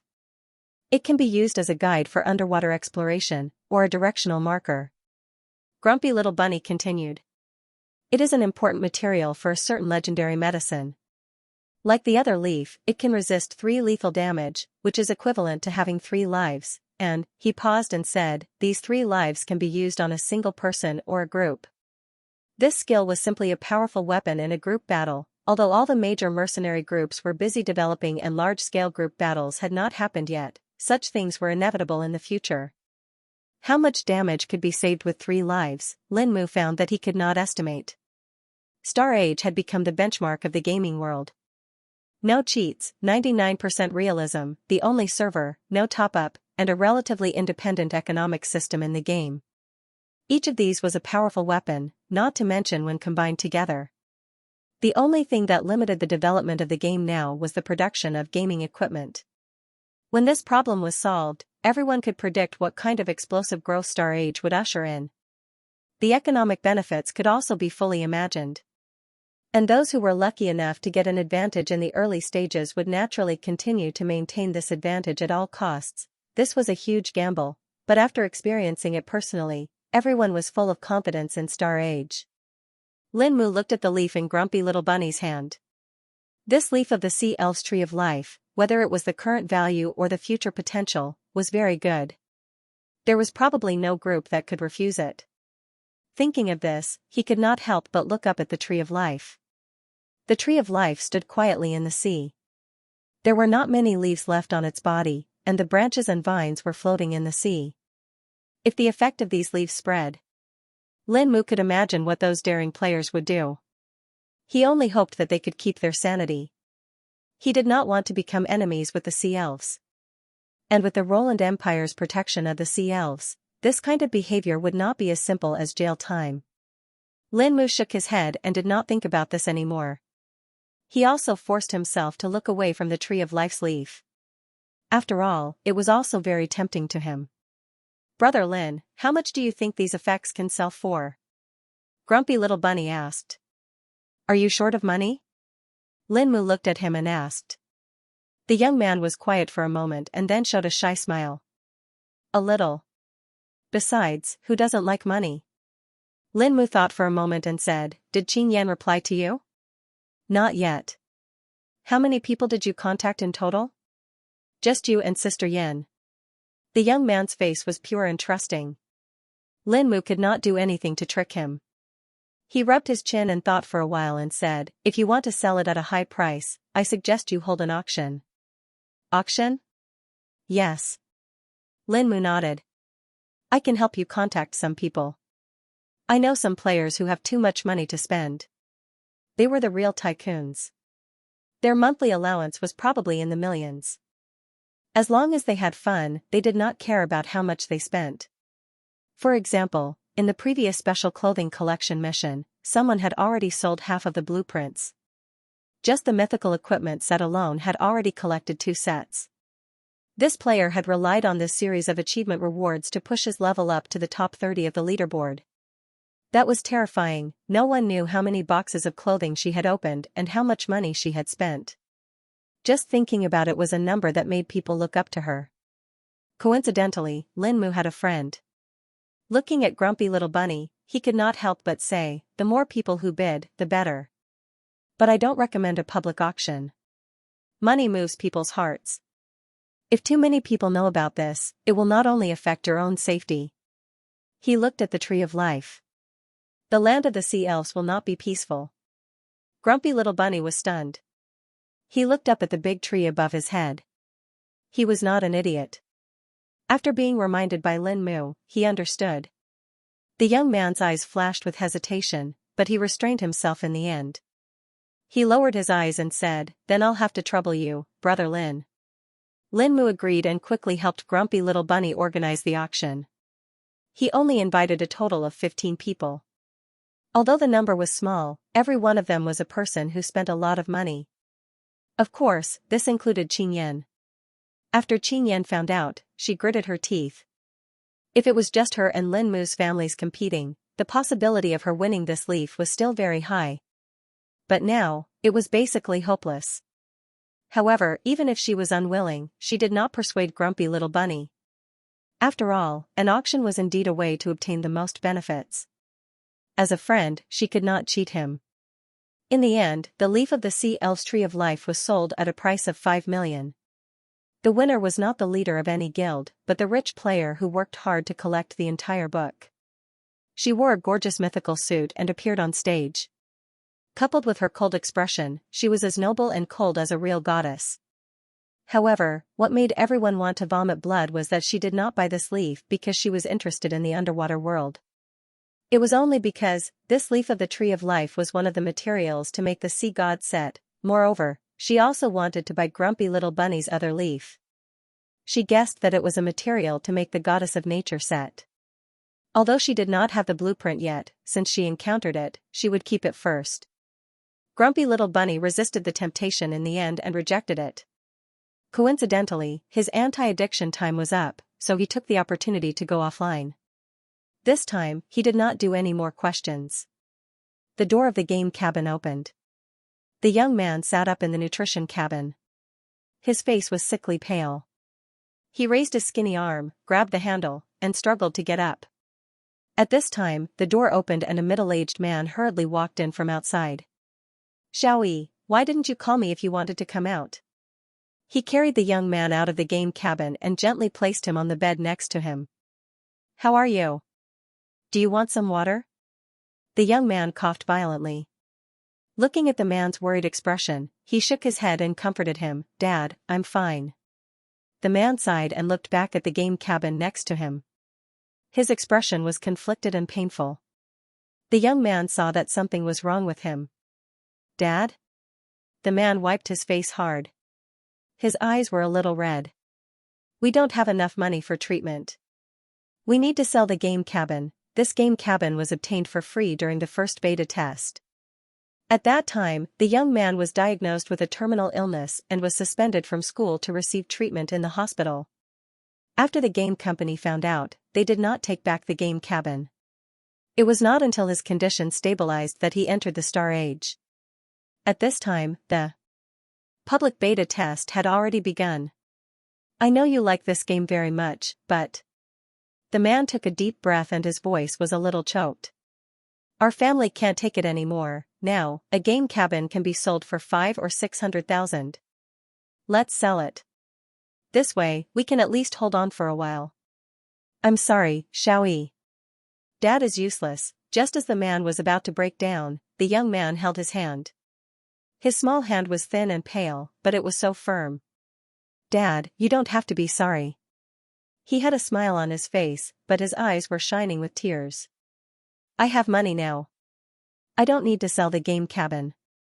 Hearing the boy's words, the man was stunned. "You have money?" "Yes." The boy nodded. He looked around, then reached for the phone on the bedside table and started to use it. He opened the Starry Sky forum and saw the balance of his account. 5 million reality dollars worth of diamond coins had been transferred to his account at the end of the transaction. Although the game company would deduct a certain amount of processing fees, this kind of transaction was safer, and after the processing fees were deducted, the amount would still be considerable. The boy exchanged all of it and transferred it to his father's account. Ding dong, the man's phone rang. He took it out and looked at it suspiciously. Then his eyes widened. "Little E, there seems to be a limit. I can only transfer 1 million first. I'll transfer the rest tomorrow." The man was stunned. After a while, he found his voice. He looked up at his son and said in disbelief, "Little E, this money, where did you get it?" "In the game." The boy smiled.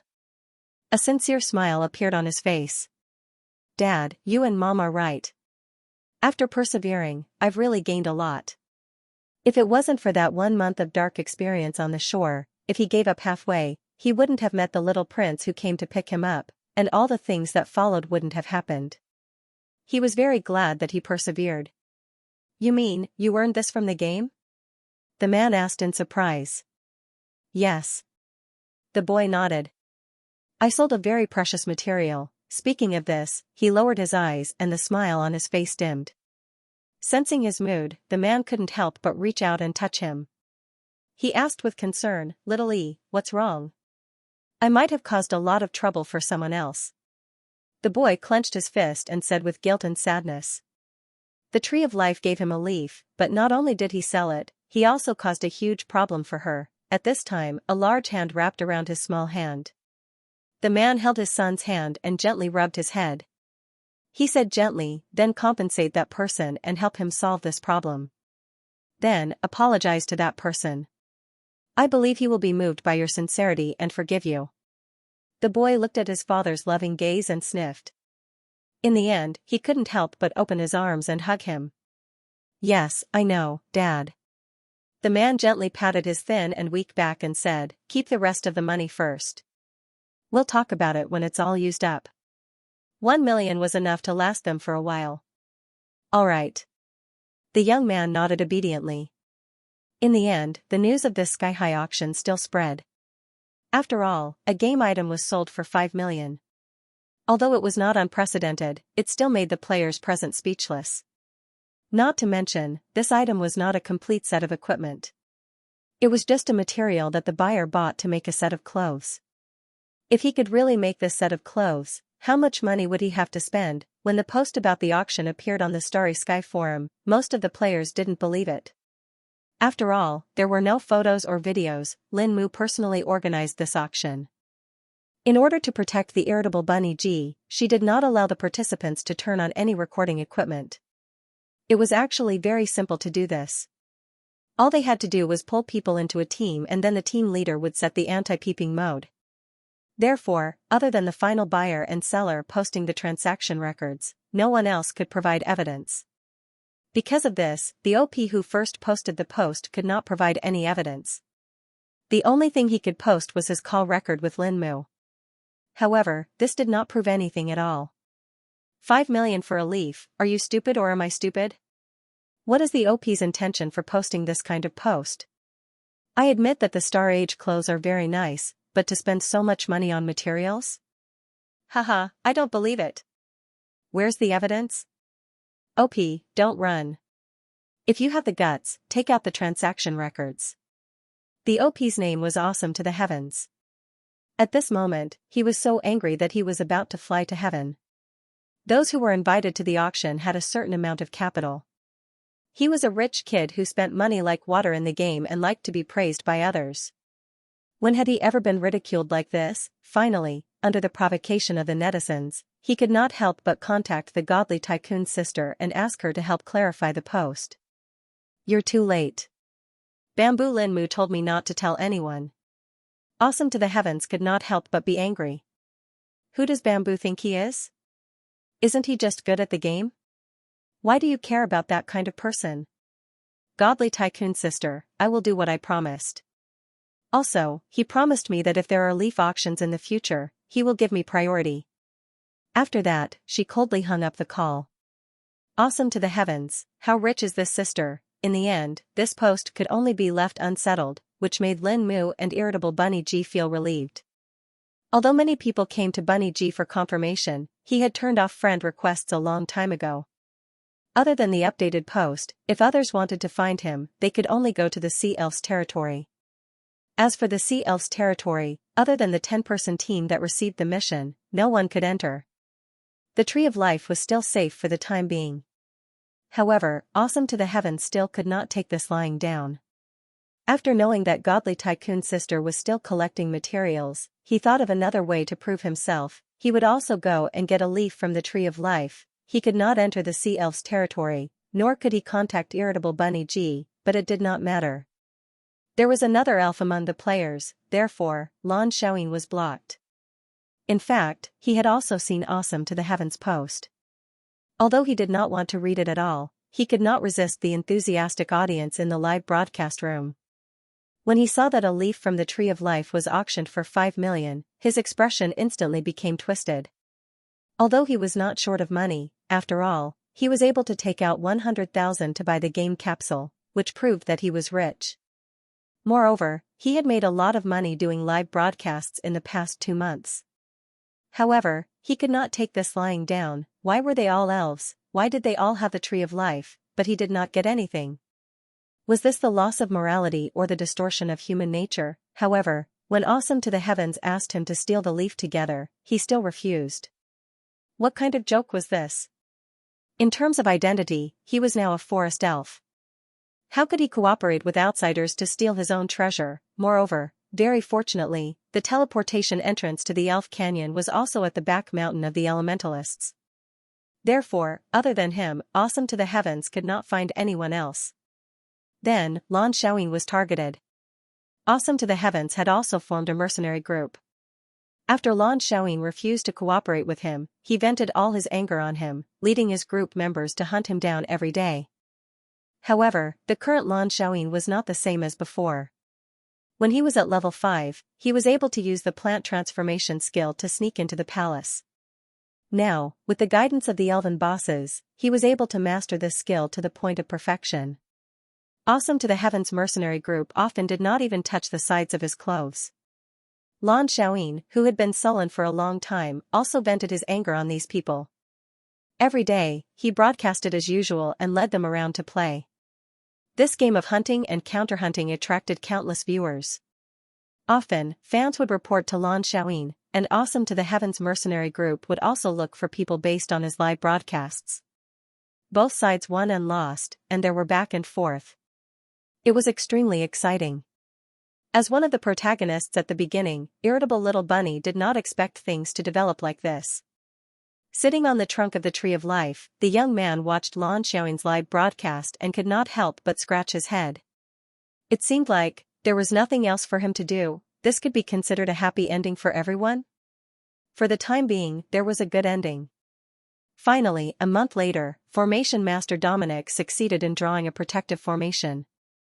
This guardian array was designed and built according to the environment of the Sea Elves' territory, the number of sea monsters around it, and the maximum attack that the sea monsters could launch. In theory, it could protect the Sea Elves' territory for a period of time. However, if it was attacked by the sea monsters for a long time, it might not be able to hold on. Therefore, next, they would need to send hero squads to clean up the surrounding sea monsters. After receiving this news, Su Silly was overjoyed. He immediately went to the place where Master Dominic drew the array and turned this guardian array into a card. Then, he gave Qingyan another mission and passed the card to her. Before Qingyan left, he contacted the Sea Elves and told Patriarch Heidi about this. Heidi, who was teaching at the Elementalist College, was so excited when she received this news that she almost couldn't stand still. However, she quickly composed herself and passed the class to the teaching assistant.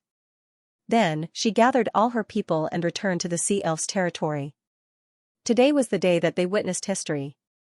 They had been waiting for this moment for far too long. They had never thought that the Sea Elves would have such a day. Naturally, the 10-person team could not be absent from such a big event. They even broadcasted it.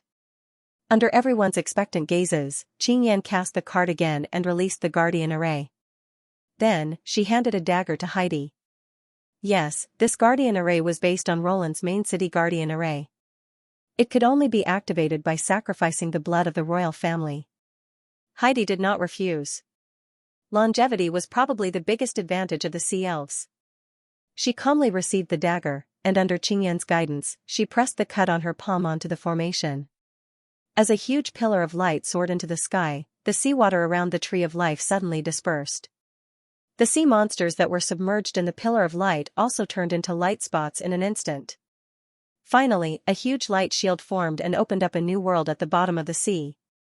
As the surrounding seawater was emptied, the vines and branches of the Tree of Life, which was originally standing still, began to droop to the ground under the influence of gravity.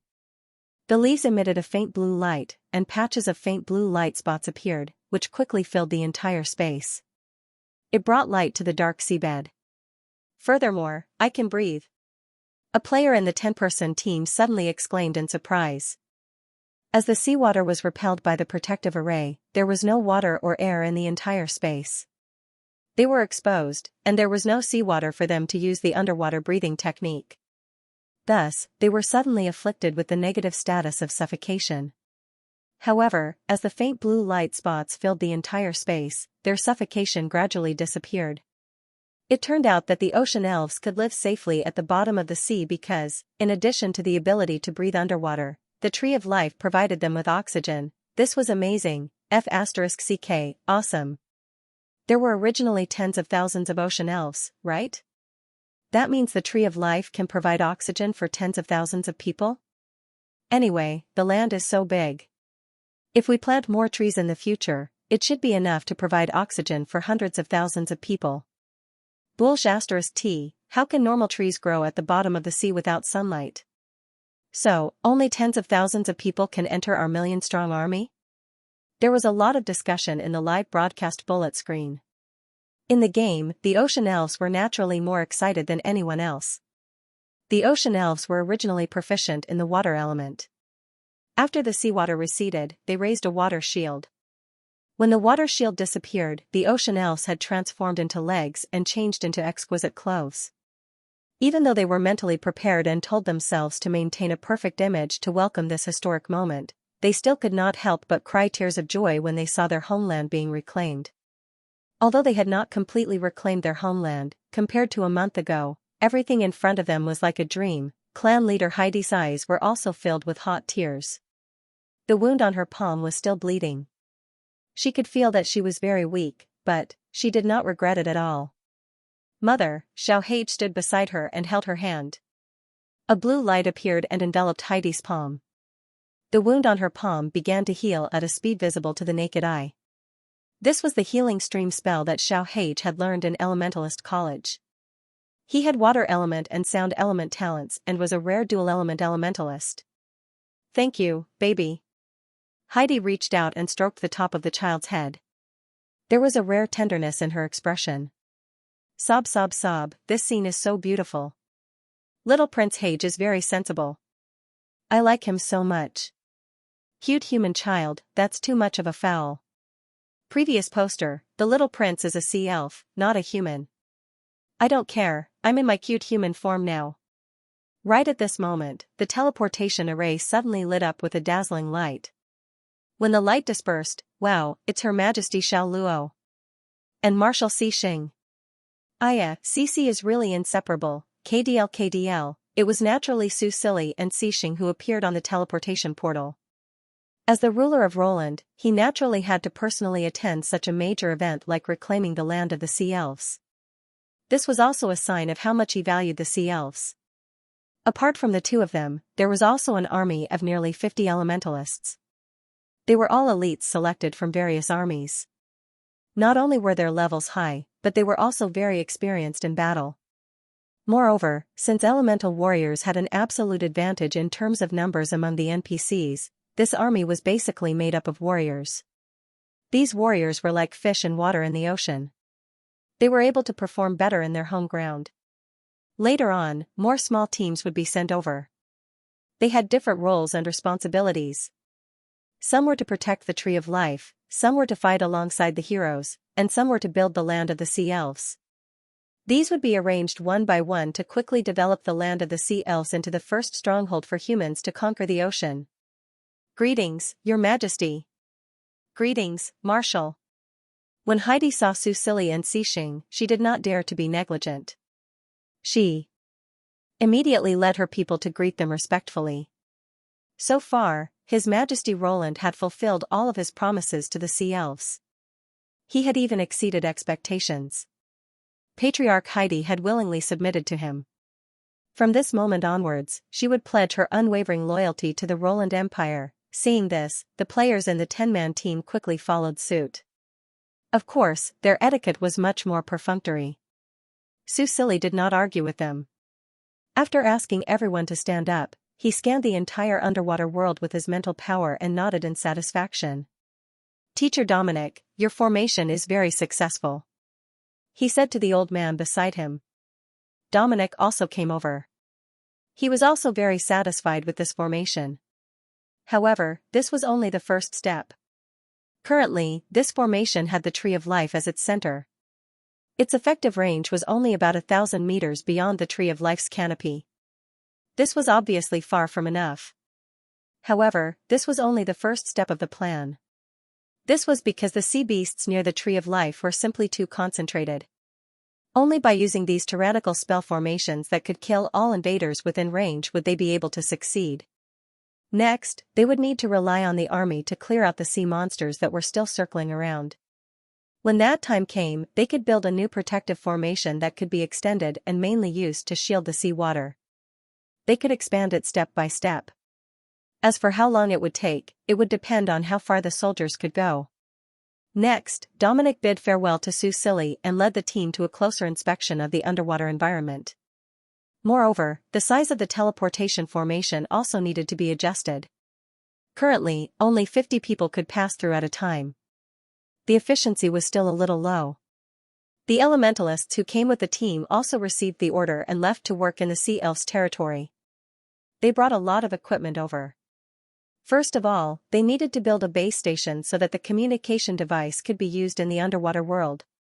Next, there was also lighting equipment. Obviously, it was not enough to rely on the Tree of Life to light up. Finally, there was also transportation. Because of the limited land in the underwater world, Sue Silly gave each of them a flying saucer. This flying saucer was small and light. When not in use, it could be carried on one's back. Its flying speed was also very fast.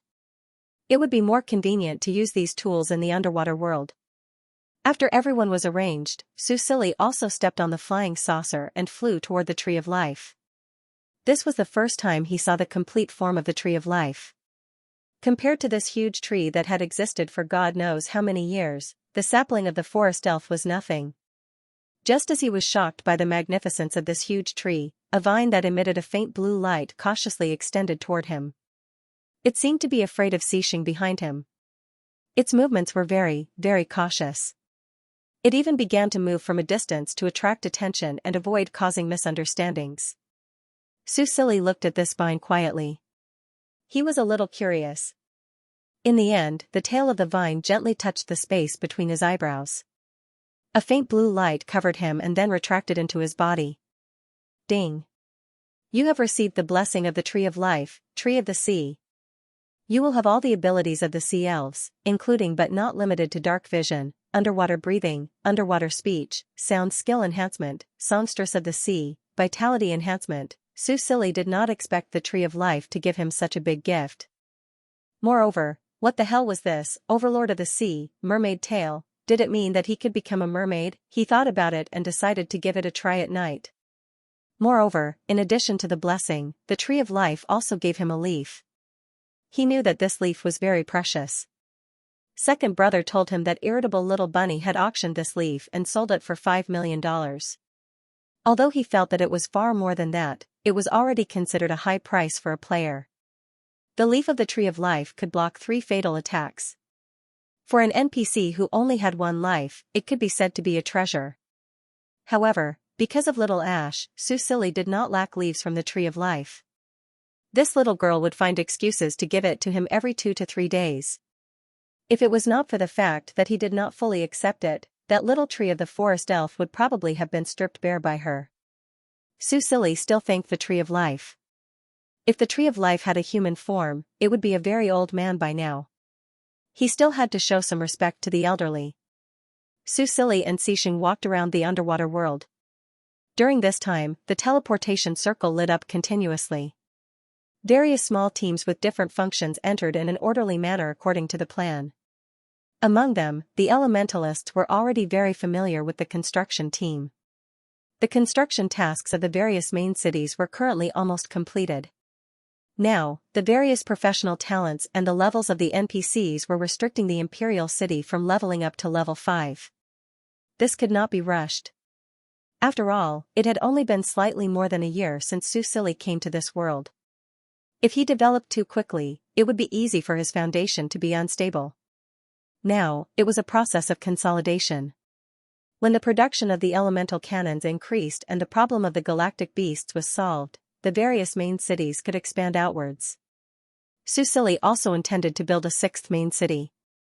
However, all of these plans needed time to wait. Therefore, the elementalist construction team had been idle for a long time.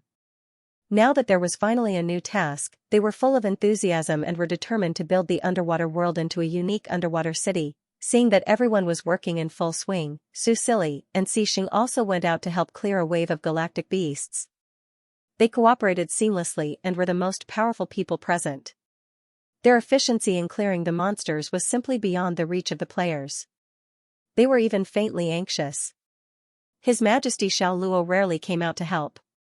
His manner of clearing monsters reminded them of the fear when Princess Royal Cyrene stole their kill. No, no. We have to stop him. In the end, under the strong request of the bullet screen in the live broadcast channel, a member of the 10-man team finally mustered up the courage to tactfully express his concern and love for the young man when he stopped to rest. How could Su Silly not see through the player's thoughts? He did not know whether to laugh or cry, but he did not stay any longer. Anyway, he did not like clearing monsters. He was so tired that he might as well go back and test out his newly acquired skill. He did not know if it could really transform into a fishtail. At night, the moon was bright and the stars were sparse. When they returned from the Sea Elves, the sky was completely dark. Summer was approaching in the Roland Empire, and the weather was getting hotter and hotter. Even at night, it was still stuffy. Walking on the streets, one couldn't feel much of a breeze. Most of the people on the streets were busy players. Some of them were busy with quests, some were busy setting up stalls, and some were just fooling around. Because the number of players was increasing day by day, and this group of night owls obviously wanted to play when they came online, when Jishan simply turned the Imperial City into a city that never sleeps. As for the other main cities, they would turn off their lights at night. Gradually, players would gather in the Imperial City at night. Residents of other main cities who smelled business opportunities would also use the teleportation circle to set up stalls in the Imperial City to set up stalls. Among other things, the brave ones were always more generous. They were hardworking, passionate, brave, and kind, but they were also loyal to life and rarely thought about tomorrow. They preferred to earn money from the brave ones. Such measures gradually made the Imperial City more prosperous. Of course, there were residents who felt that it was too noisy, but most of them supported it. They were happy to serve the brave ones, and they also felt the benefits of economic development. Even the governors of the other main cities asked if they could become a city that never sleeps like the Imperial City, but Su Silly didn't agree. The number of players now was at most 1 million, and the number of people online at the same time at night was only around 1 million. The Imperial City could definitely meet the needs of these 1 million people. Even if the other main cities sent some people over, they would lose more than they gained. Perhaps in the future, when the number of players increased, they would gradually open it up. For now, there was no need to disturb the residents' lives. There was a long way to go from the Elementalist College to the Imperial Palace.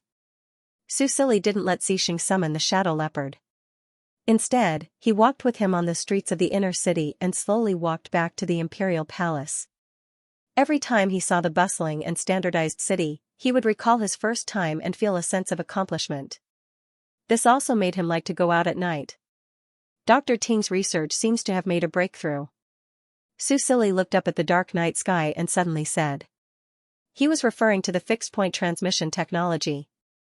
After Aunt Veer brought back the materials, the stagnant research could finally continue. Su Silly had not forgotten the enmity between Xenos and the previous emperor. He had said that the Bavat Empire had to pay the price. Xixing held his hand. Hearing this, he lowered his eyebrows and said, I can help. Even if the other party was an entire planet, a country several times more powerful than the Roland Empire, it would not pose much of a threat to him. Su Silly paused for a moment, looked at him sideways, and stroked his cheek to comfort him. Of course, he knew how powerful Xixing was. There were many things that could be resolved as soon as he made a move, but this was not a long-term solution. His goal was to make Roland truly powerful, so he couldn't put all the burden on Xixing. He had to make Roland stand on its own and grow against the wind. This way, after he left office, the Roland Empire could continue to operate normally. Before Su Silly could explain, Xixing had already held his hand and said helplessly, Okay, I understand. He lowered his eyelashes. I just don't want you to work so hard. Su Silly looked at him, slightly curved his lips, and snuggled into his arms.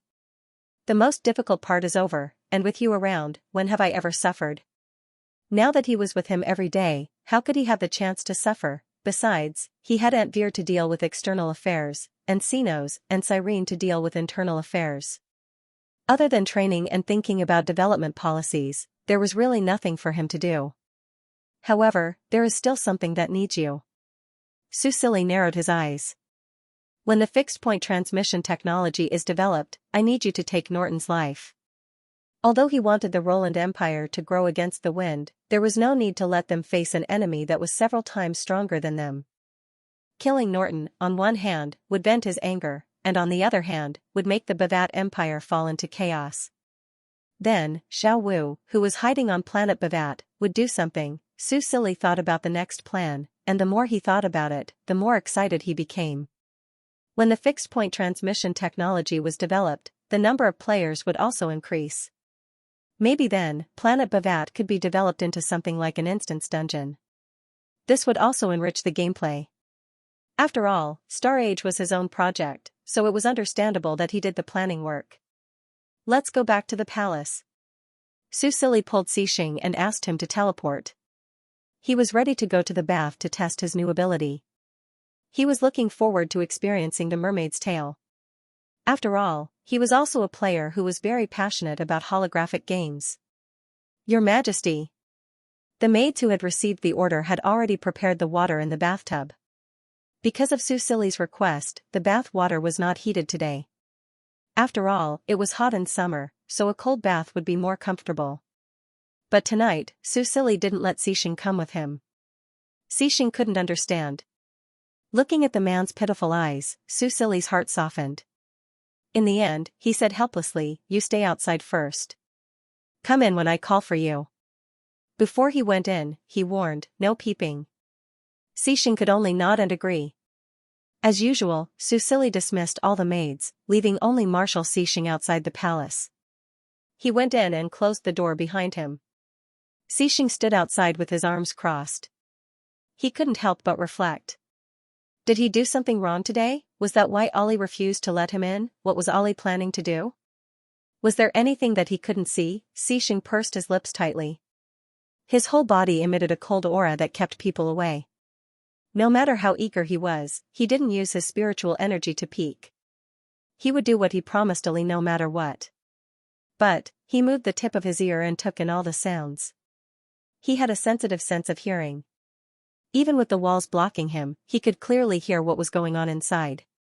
The sound of belts being undone, the sound of cloth rubbing against skin, the sound of a young man's bare feet stepping on the floor. Cixing listened to the subtle sounds and constructed a picture in his mind. He felt his throat tighten. Beside the bath, the silver-haired young man dipped his finger into the bath. A cool and refreshing feeling washed over him, reducing some of the heat. He let out a sigh of comfort. He gently scooped up a handful of water and patted it on his face. When he got used to the coolness, he stretched out his feet and slowly immersed himself in the water. Susili didn't know that his movements were all heard by Cixing outside.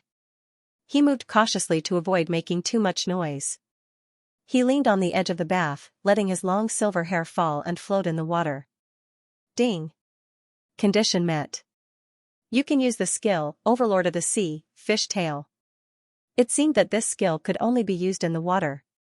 Susili's heart moved slightly. Ding! Confirm to use the skill, Overlord of the Sea, Fish Tail. Confirm. As Susili confirmed to use the skill, the system notification disappeared. Then, he found that his body was lit up with a dazzling white light. Above the bathtub, there were only a few dim lamps lit. The white light instantly overshadowed the lights and illuminated the room. Susili felt that his body was a little strange. His legs that were originally cross-legged were forced to straighten and close together uncontrollably. Slowly, it seemed like they were fusing into one. This strange feeling made him move his legs uncontrollably. Paw, paw, paw. In the white light, he could vaguely see a fish tail slapping the surface of the water, making a surging sound. Susili couldn't help but open his eyes wide. F***ck. I really have a fish tail. Soon, the white light disappeared.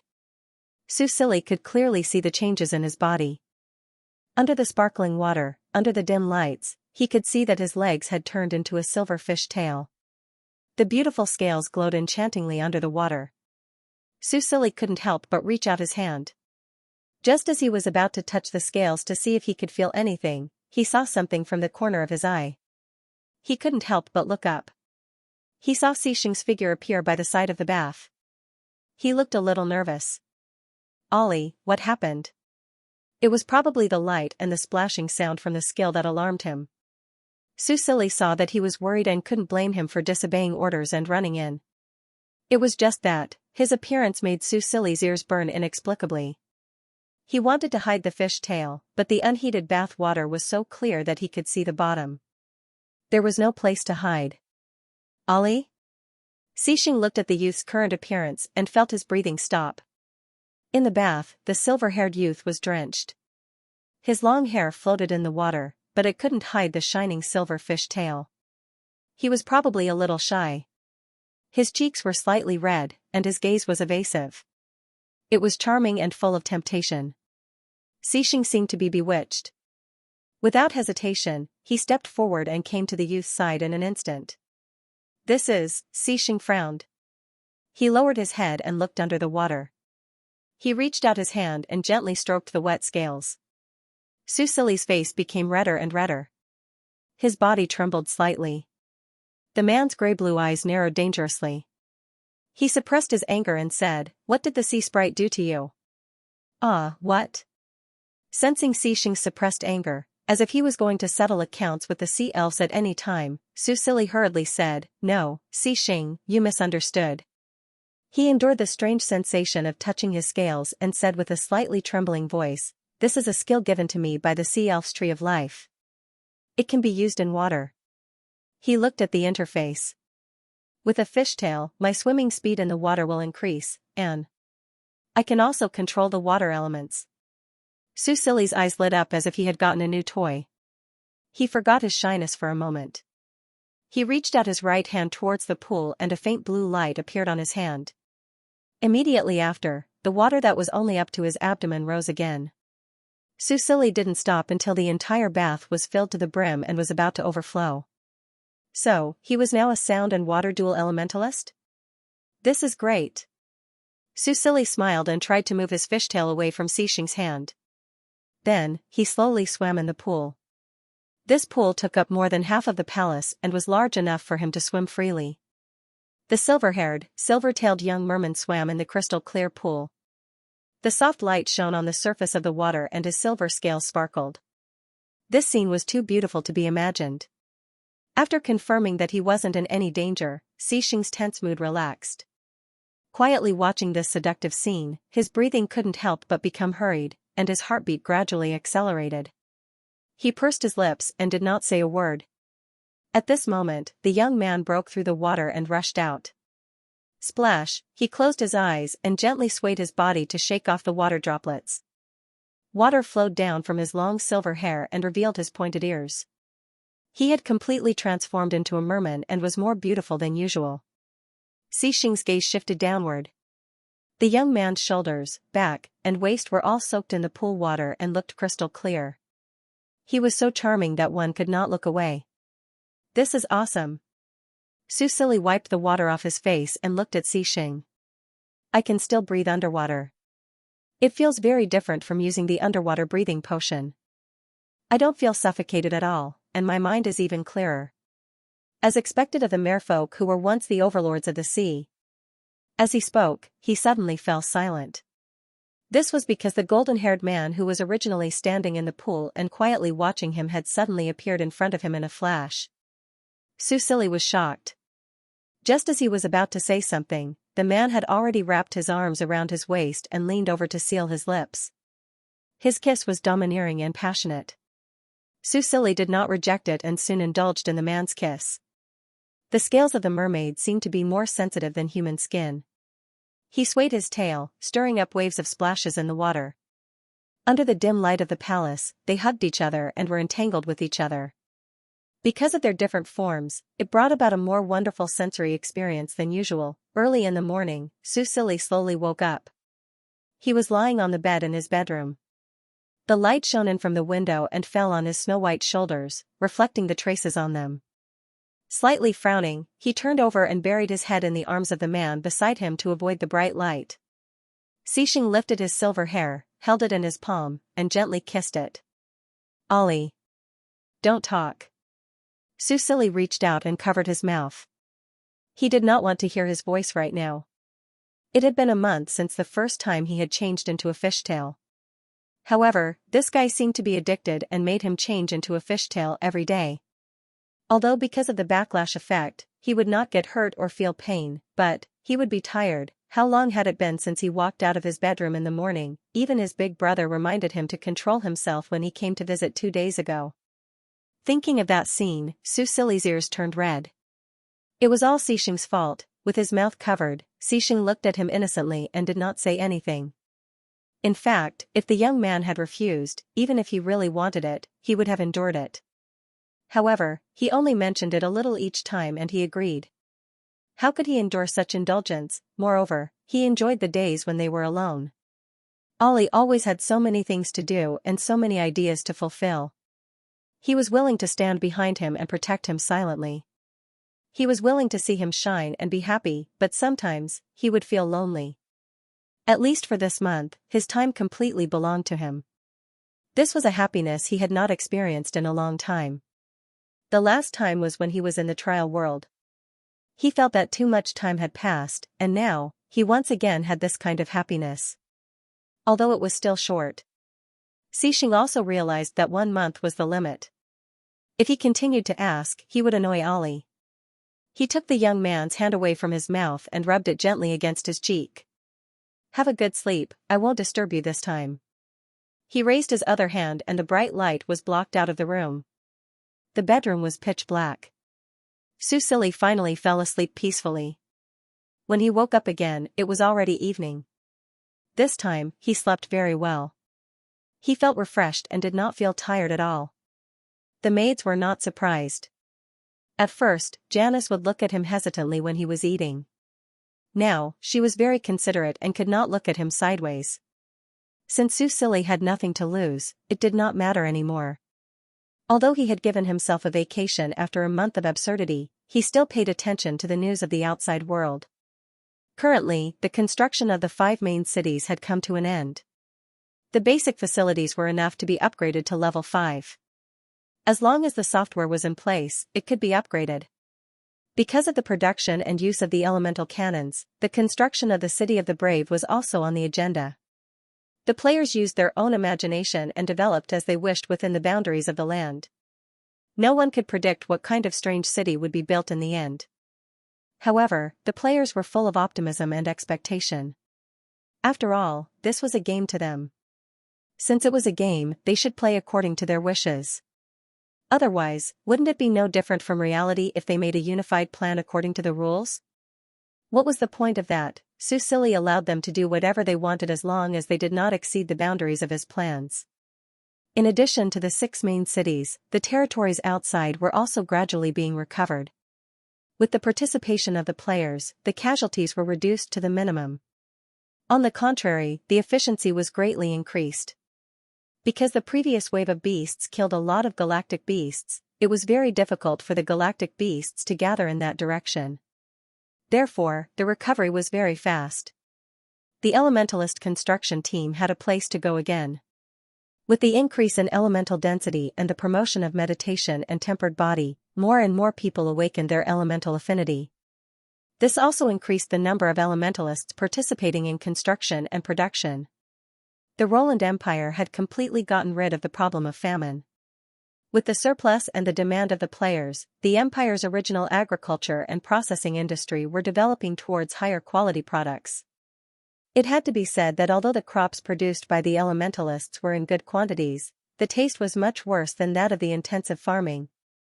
The crops produced by the Empire became a hot product, which attracted many poor people to invest in farming. Wen Jishan also took the opportunity to promote the farming method of the daughter of the Yin family, and planted large amounts of crops. According to the second brother, Mr. Yin was very satisfied with this arrangement. Although it was free labor, he did not know whether it was because the game was active or not. His vegetative daughter, who had been in a coma for many years, had a lot of physical examination data recently. The doctor even said that there was hope for her to wake up again. This news was temporarily suppressed. However, if it was proven that the holographic game had a therapeutic effect on the vegetative patient, the value of Star Age would definitely increase exponentially. The food ordered by the Skirta Empire and the 5 small civilian spaceships had also successfully arrived at planet Skata. However, it was said that there was some unpleasantness. The Skirta Empire doubted the capabilities of the 5 small civilian spaceships and even wanted to return them. However, they were probably afraid of the power displayed by the starry sky, so they did not dare to directly ask. After arriving at the starry sky, the Xingdao once again harassed the Skirta Empire about 1 star period. They had suffered heavy losses last time. This time, after recuperating, they were ready to get back at the starry sky. They also detected that the Roland Empire's team had already left, so they dared to brazenly come over. Then, Xiaowu had a lot of fun. Although 5 small spaceships were comparable to 1 starry sky, there were many more tricks that could be used in combination. This time, the Blood Dance and the Xingdao once again returned in defeat. The Skirta Empire once again felt the power of the Roland Empire. Not only did they obediently thank the Roland Empire, but they also lowered the price of the space storage materials. The development of the land and the outer space was orderly. The construction of the Sea Elves' homeland was also in full swing. The sea monsters that were originally circling around the Tree of Life were slowly nibbled away by the players and the NPC army. Currently, they were already approaching the habitat of the Sea Elves. It was said that there were players going to the ruins to search for treasures every day, and there were actually some lucky people who obtained the inheritance. In short, although Su Silly was on holiday for a month, it did not affect the operations of the country much. It could be said that it was really comfortable. After finishing some unknown meal, the sky was already dark. Coincidentally, Su Yuhing came online to see him. Su Silly told him about the plan to deal with the Bavad Empire. Let's say hello to Wang Lao and the others first? Otherwise, I'm worried that they will, be in a bad mood. Su Yuhing thought about it and nodded. However, he felt that it was not only to the extent of being in a bad mood. You mean, you learned from Snow Roland that the Roland Empire has developed a fixed-point teleportation technology and is preparing to use this technology to attack the Bavad Empire? Wang Lao's voice was unusually calm on the phone. Okay, I got it. Su Yuhing, who was originally a little nervous, couldn't help but feel confused. This reaction wasn't what he expected. According to Wang Lao's personality, shouldn't he be furious? Wang Lao, are you okay? He asked carefully. Wang Lao picked up his teacup, took a sip of tea, and said, "What can happen to me?" Hearing the sound of teacups clinking, Su Yuhing felt even more uneasy. Was Wang Lao mad? Don't you think this game is developing too fast? Do you think so? Wang Lao didn't comment. In terms of speed, the interstellar map was released during the closed beta, the monster wave was solved within a month of the open beta, and then the forest elves, the ocean elves, which one of these wasn't fast, at the very most, it had only been half a year. The storyline was almost done with the original plan of a few years later. Oh, right, now the infrastructure of the main cities had met the requirements to level up to level 5. Maybe in a few months, the level up would be completed, right? Now, no matter what happened, Wang Lao wouldn't be anxious anymore. No problem, just build as much as you can. He had thought it through. The charm of the Star Age was that it couldn't be controlled. Often, a small deviation, with the help of the time turbine, would cause everything to deviate from its original course. This was like a real world. He gave this world such characteristics and gave the NPCs the highest intelligence and emotional system, so they wouldn't obediently follow the original path. To be honest, Wang Lao was very proud. Even he didn't expect to create such a magical world, even though it was just a game. Little Mr. Su, you're right. I agree with your point of view, Wang Lao said in a low voice. The Star Age can totally become a second world for humans. We shouldn't interfere with its development. What the research center should do now is focus on monitoring the data of all players to prevent accidents. This was the first time the neural connection technology had been revealed to the public. They were doing something unprecedented, and every step had to be taken very carefully. Also, Wang Lao continued, provide the most considerate service to the players so that they can enjoy and love this game. Until now, there had not been a situation where a large number of players quit the game. In fact, there were very few people who left. This was because even if they left, they could still resell the game equipment at its original price or at a higher price. This also gave Elder Wang the confidence to do so. He was originally a technician, so he didn't know much about game management. What he was most worried about was that the game progressed too quickly, causing players to be dissatisfied and quit the game, resulting in the project not being able to recoup its costs. How could he not remember the support and help the Su family gave him and the project? Now, based on the results of the first quarter of Star Age's financial report, the previously launched system store service performed very well, and the subsequent launch of the clothing campaign was also very popular. This not only made Wang Lao feel relieved, but it also completely changed his mindset. He would leave the professional matters to the professionals, and he would be responsible for the technology. With this thought, he felt much more relaxed. Speaking of which, there are people from the military who are in contact with the research center. They are very interested in holographic technology, Wang Lao suddenly said. Su Yuheng frowned slightly. He was surprised. He could understand Star Age's performance in the medical field, and he was even happy about it. But, the military, he heard Wang Lao continue, the people in contact said that they hope that we can build a new scene for them to conduct military exercises. Of course, they will pay the appropriate amount. The Su family's investment in the research center was multifaceted.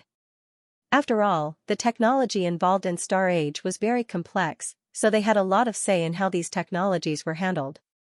Originally, this matter was to be discussed with Mr. Su, but now that all the practical matters related to Star Age were left to Mr. Su, Wang Lao could only discuss with him.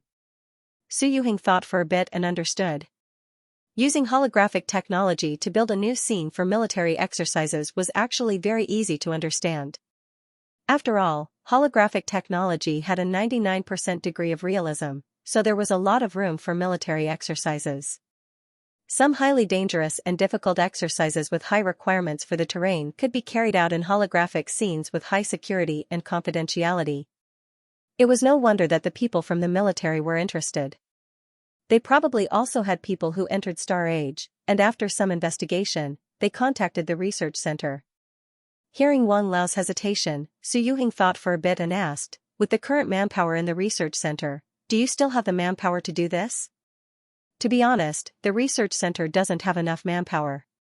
We're planning to expand, Wang Lao sighed. With the addition of a new factory, the production of gaming capsules and gaming helmets increased. Soon, there would be an additional 500,000 players, and a large portion of them would be new age users, so the data monitoring would be very challenging. No one could predict whether or not there would be any accidents. After all, in this age group, there were too many cases of sub-health. Su Yuheng couldn't help but fall into deep thought. If they could cooperate with the military, it would be equivalent to adding another layer of protection. It would be a waste to give it up. Star Age's prospects were becoming more and more shocking. Although he was happy with the success of the game, he occasionally felt numb. He had no confidence that the Su family would be able to keep this piece of the pie. Although the Yin family and the Yin family were sharing the burden, it would be more appropriate to have an official background. He pondered for a while and suddenly had an idea. Elder Wang, do you think we can do this? Star Age's interstellar territory is so large, can we find a remote, uninhabited planet for them? Let them use it for military exercises? Wang Lao paused for a second and felt like it wasn't impossible. Anyway, the interstellar map was mainly based on science fiction. They didn't need to turn on the support system and just let them enter the game according to the parameters of reality. There were planets with environments similar to Earth, and there were still some that could be found. Also, Wang Lao hesitated again. But, they want to build new planets, let's talk to them first. Su Yuheng said, we'll try our best to cooperate with them. After all, it's a remote planet and they don't have the equipment to go into outer space, so it shouldn't affect Roland for the time being. In the end, Wang Lao accepted Su Yuheng's suggestion. He was also very interested in the military's training data. According to the current game data, it was already confirmed that Star Age had a certain stimulating effect on the nerves of patients with paralysis. On the other hand, Xianxia, the paralyzed patient, after using Star Age for a while, his physical condition improved to a certain extent. Although the improvement was small, it was much better than lying in bed for the past year, and his condition worsened day by day. Wang Lao thought that this might be because he had been training in the game for a long time and his brain was deceived, which stimulated his body to develop towards the state in the game. Of course, this guess was a bit ridiculous, so he needed more data to verify it. But now he really couldn't find anyone to do it. If the military could enter the game and use holographic technology for training, it might bring him some surprises. Then, Su Yuheng hung up the phone. Wang Lao was happy that he could figure it out. At least he didn't have to worry about Xiao Li's performance being too bug-like and being eliminated by the game team. Also, his girlfriend, Sai, literally this fellow really makes people worry to death. Achoo, in the bedroom, Su Silly sneezed for no reason. He touched his nose and felt that someone was talking behind his back. Otherwise, with his current physical condition, how could he catch a cold? Let's go and take a look at the research institute. Su Silly called Xing and they went to the research institute led by Dr. Ting. To be honest, he had only been to the research institute once, and after that, he didn't care about it at all. Now that he was going to attack the Bavad Empire, he had to follow up and put some pressure on the people in the research institute. After all, he provided a complete set of fixed-point teleportation technology and enough materials. It shouldn't be that difficult to build a fixed-point teleportation machine, right? Dr. Ding Mingyu was the one who greeted him. After not seeing him for 2 to 3 months, the old man didn't look haggard at all. Instead, he looked a few years younger. Su Silly was a bit surprised, so he secretly used insight on him and found that, not only did this doctor become an elementalist, but he also leveled up to level 2. Wow, this was a pleasant surprise. Dr. Ting, you've become an elementalist, he looked at him and said with certainty. Dr. Ting was slightly taken aback. What? Earth elementalist, spirit elementalist, Su Silly said. Don't tell me you didn't feel it? The old man shook his head blankly. I just practice meditation every day. I feel that it can keep my mind clear. Have I really become an elementalist? He thought of something and his body trembled slightly. If he really became an elementalist, then his lifespan. Dear, suddenly, he smiled bitterly. Dear was the great elder princess of the Roland Empire. They were already impossible. Dr. Ting? Seeing the old man in a daze, Su Silly called out to him, snapping his attention back to the present. Dr. Ting quickly snapped out of his daze and suppressed the thoughts that had suddenly welled up in his mind. He had already completely let go of this matter, who knew that this change would cause him to have delusions again. He laughed bitterly in his heart, shook his head, and looked at the young man apologetically. Dr. Ting, it's definitely a good thing that you can become an elementalist. Whether it was the development of the Roland Empire or Aunt Veer, he was very much needed. Although he did not know what Aunt Veer was thinking, one thing was for sure, to her, Dr. Ting was definitely as important as Xiaoqiang. After all, they had gone through thick and thin together for almost 10 years. Without Dr. Ting, Aunt Veer would probably not be alive anymore, much less return to the Roland Empire. It was impossible for Su Silly to forget his kindness. If you have time, you can go to the Elf Canyon to train. The elemental density there is very high, and the absorption efficiency will also multiply. Su Silly told him the location of the entrance, but just as he was about to give him the proof, Dr. Ting shook his head. Your Majesty, let's talk about it when we have time. Dr. Ting muttered, the Research Institute will not be able to do without me for the time being. Your Majesty, why don't you give the quota to someone who needs it first? As the director of the Research Institute, Dr. Ting was indeed very busy. Dr. Ting had also reported to Su Silly about the Research Institute's ongoing projects. Other than the fixed-point teleportation technology, the research and development of mechas were also on the agenda. This was Dr. Ting's original field of expertise, and most of the researchers poached from the Fox base were also skilled in this field. Su Silly nodded, but he could not help but feel a little guilty. He felt that he was holding Dr. Ting back. He thought for a moment, then took out a leaf from the Tree of Life from his space capsule. Xing had given him 3 leaves, so even if he gave away one, he still had some left. Dr. Ting, take good care of this leaf. It's best if you carry it with you. It can increase the efficiency of your training. At the critical moment, it could even save his life. Your Majesty, this is too valuable. Dr. Ting could tell at a glance that the leaf was extraordinary. Thinking back to the forest elves that were reported before. Could this be the leaf of the Tree of Life? This is your reward. Su Silly didn't give him a chance to refuse. If you stay in Roland and work for me, I won't treat you badly. Just take it. Even if it's not for the sake of the research institute, Aunt Veer needs you too.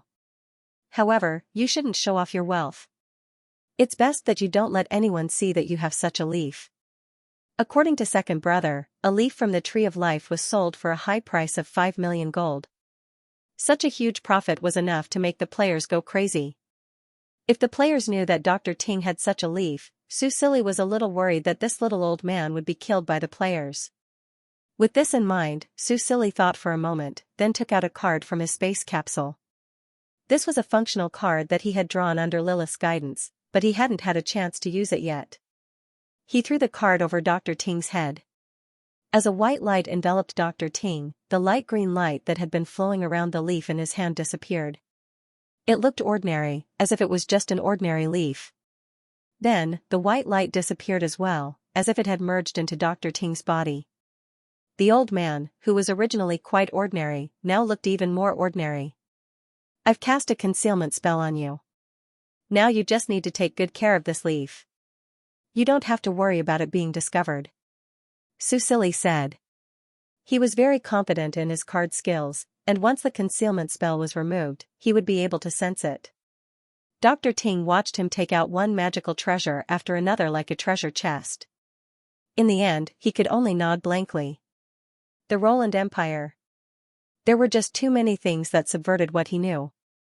Every time he felt that he had a comprehensive understanding of it, something new would appear that broke his old ideas. He still had too many things to learn about this country. In the end, Dr. Ting still accepted the leaf from the Tree of Life. He really did need to improve his training speed. After all, he didn't have much time left. The Roland Empire was still a wasteland in the field of science and technology. He couldn't lose his life so quickly. At least before he died, he had to leave something behind for Veer's country. Then, Dr. Ting brought Su Silly and Xianxia to the underground laboratory. After all, the area of the canyon was so small. Next to it was Xiao Wu's military factory, so the research institute could only look for space underground. The space of the underground laboratory was not inferior to the space above ground. Su Silly used his mind power to explore and found that his mind power was not enough to cover the entire floor. There were about 3 floors below. According to the elemental fluctuations, there were still Earth elementalists working on it. When it was finally completed, this underground laboratory would be very spectacular. Su Silly also saw Akeda. He was the chief designer and engineer of this laboratory. Because of his special bonus, with him around, the construction speed would increase a lot. He seemed to have awakened the talent of Earth elementalism, just like Dr. Ting.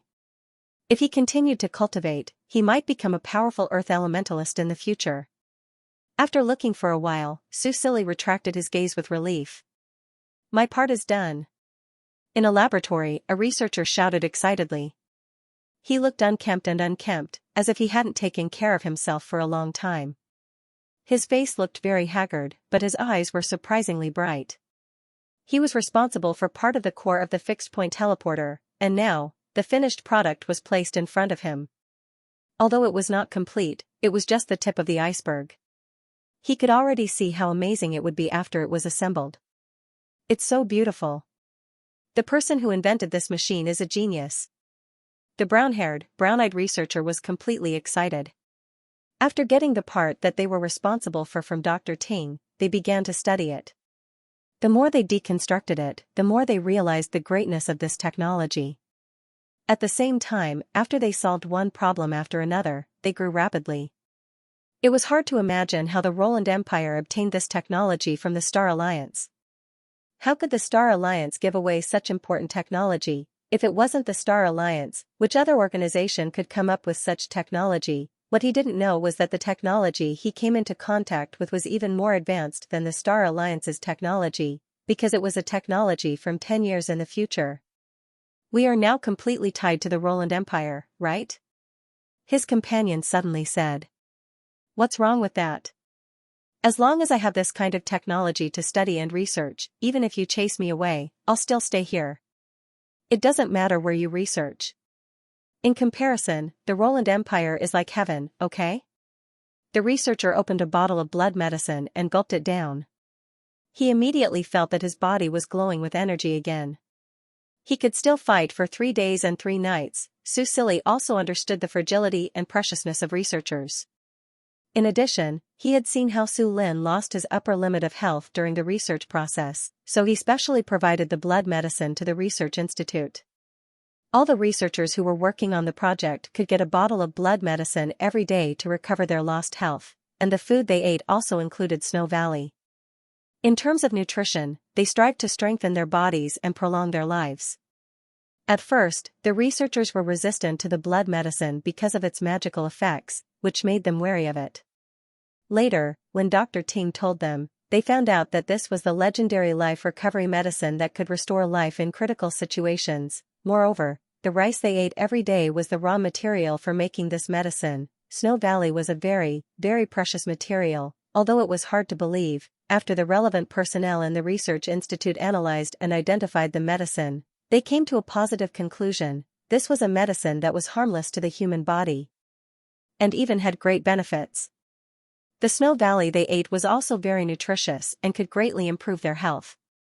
At this point, everyone finally had to believe a rare life recovery medicine that only appeared in interstellar legends. They were in the Roland Empire, drinking it every day. This greatly subverted everyone's understanding.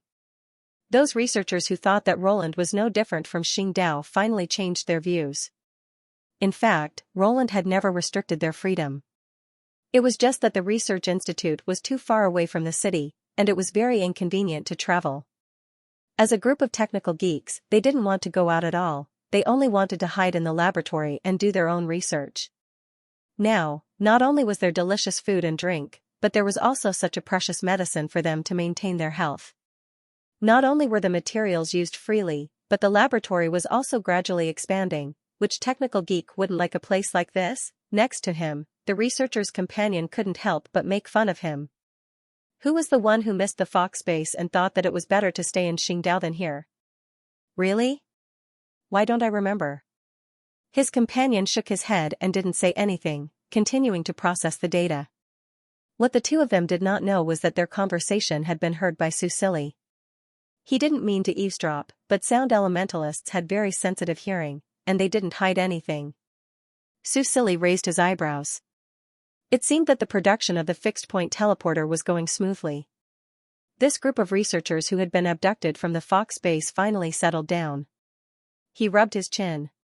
Speaking of which, could he find information about some young scientists from the future forum and abduct them to Roland before they showed their talents? Su Silly was a man of action. Besides, he really had nothing to do now. After inspecting the underground laboratory, he left with Xing. The researchers were all very focused on their work, so he didn't disturb them. According to Dr. Ting's report, the development of the fixed-point teleporter was going very smoothly. As long as there were enough materials, it would probably be completed in a month or 2. Su Silly didn't stay for long. After returning to his bedroom, he opened the future forum and browsed through it. However, there was a problem. According to the characteristics of the players, it was unlikely that the forum would mention any famous scientists, except for some related to mechas and battleships. However, it would only mention 1 or 2 names. There might even be typos or nicknames. It was obviously impossible to find out about these people's lives through the forum. Su Silly sorted out the names of these people. He originally wanted to ask Xiao Wu to investigate, but after thinking about it, he restrained himself. There were too many people in the galaxy with the same name. There were trillions of people. It was as difficult as finding a needle in a haystack to find only one name. This idea was quite challenging to implement. Su Silly pondered for a moment, then posted a reward in the future forum. Reward: detailed information about a famous NPC scientist in the galaxy. After posting this title, he set up the reward points. He hadn't used the points in a long time, and now he had accumulated an astonishing amount of points. Then, Su Silly wrote down specific requirements in the main post. He wanted to know the name of the scientist, his age, his country or which organization he worked for, his general field of expertise, and a simple life story. It was quite a lot of work to find the gold that was still buried in the sand, but Su Silly was very patient. Now that Roland was developing rapidly, he had to be more careful. What was that saying again? Governing a country was like cooking a small fish. Although he wasn't a qualified emperor, he still wanted to manage Roland well. He didn't want to become the best in the galaxy, but he couldn't let others bully him and not retaliate. The power of science and technology must be mastered. Su Silly's reward points were very high. As long as he was satisfied with the answer, he would pay the promised amount of points. As soon as he posted the post, it was covered in gold. Su Silly was stunned for a moment. After checking the rules, he realized that every reward level had a corresponding color. It was like advertising. Of course, it was not free. The moment the post was posted, the reward points for one reward would be deducted. He was distracted just now and didn't read the message carefully before sending it out. However, Su Silly looked at his back-end points and quickly nodded in satisfaction. Yes, helping to advertise on the forum was pretty good. After posting the post, he didn't check the replies immediately. Instead, he asked the maid to bring him afternoon tea. While eating, he browsed through the recent inquiries on the forum. 10 years of the Star Age, it was no longer a simple game. A considerable number of people stayed in the game almost every day, indulging themselves in it.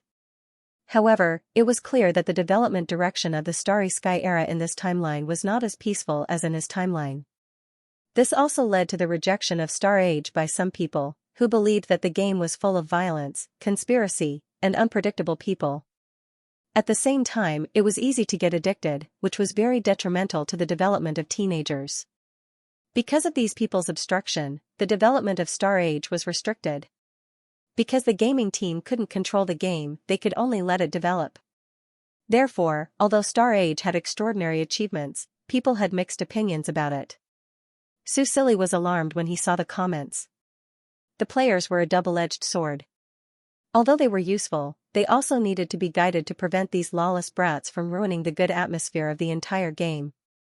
Construction, farming, and the struggle to build the country were the main themes of the Star Age. Of course, if there was an interstellar war in the future, it would be for the sake of protection. Su Silly browsed for a while before opening the reward post. In the end, he saw, missing persons. Why haven't you updated yet? We want to see CC's buckle. I urge you to update. Knock the bull and wait. Everyone, don't reply to the main post unless there's a big update. Obviously, he didn't need to advertise anymore. As long as he posted, a group of little cuties would hear the news and come. However, when he saw the comments below telling people not to reply to the main post, Su Silly instantly felt that it wasn't cute anymore. This is too much, calm mind, don't mess around. In an instant, the replies to his comment were like a building within a building. After all, with the current popularity of Star Age, CC's buckle could climb up the list of shippers. Su Silly glanced at it. Second, he pursed his lips. Well, although it was only second, the number of fans was still amazing. Especially since it reached this height in less than a year, it was unprecedented. Although his reward post quickly became a hot post because of the enthusiasm of the fans, he still didn't get the information he wanted. Moreover, there were too many invalid messages. Even if someone really replied, he might miss it. Calm mind, the reward points are very high.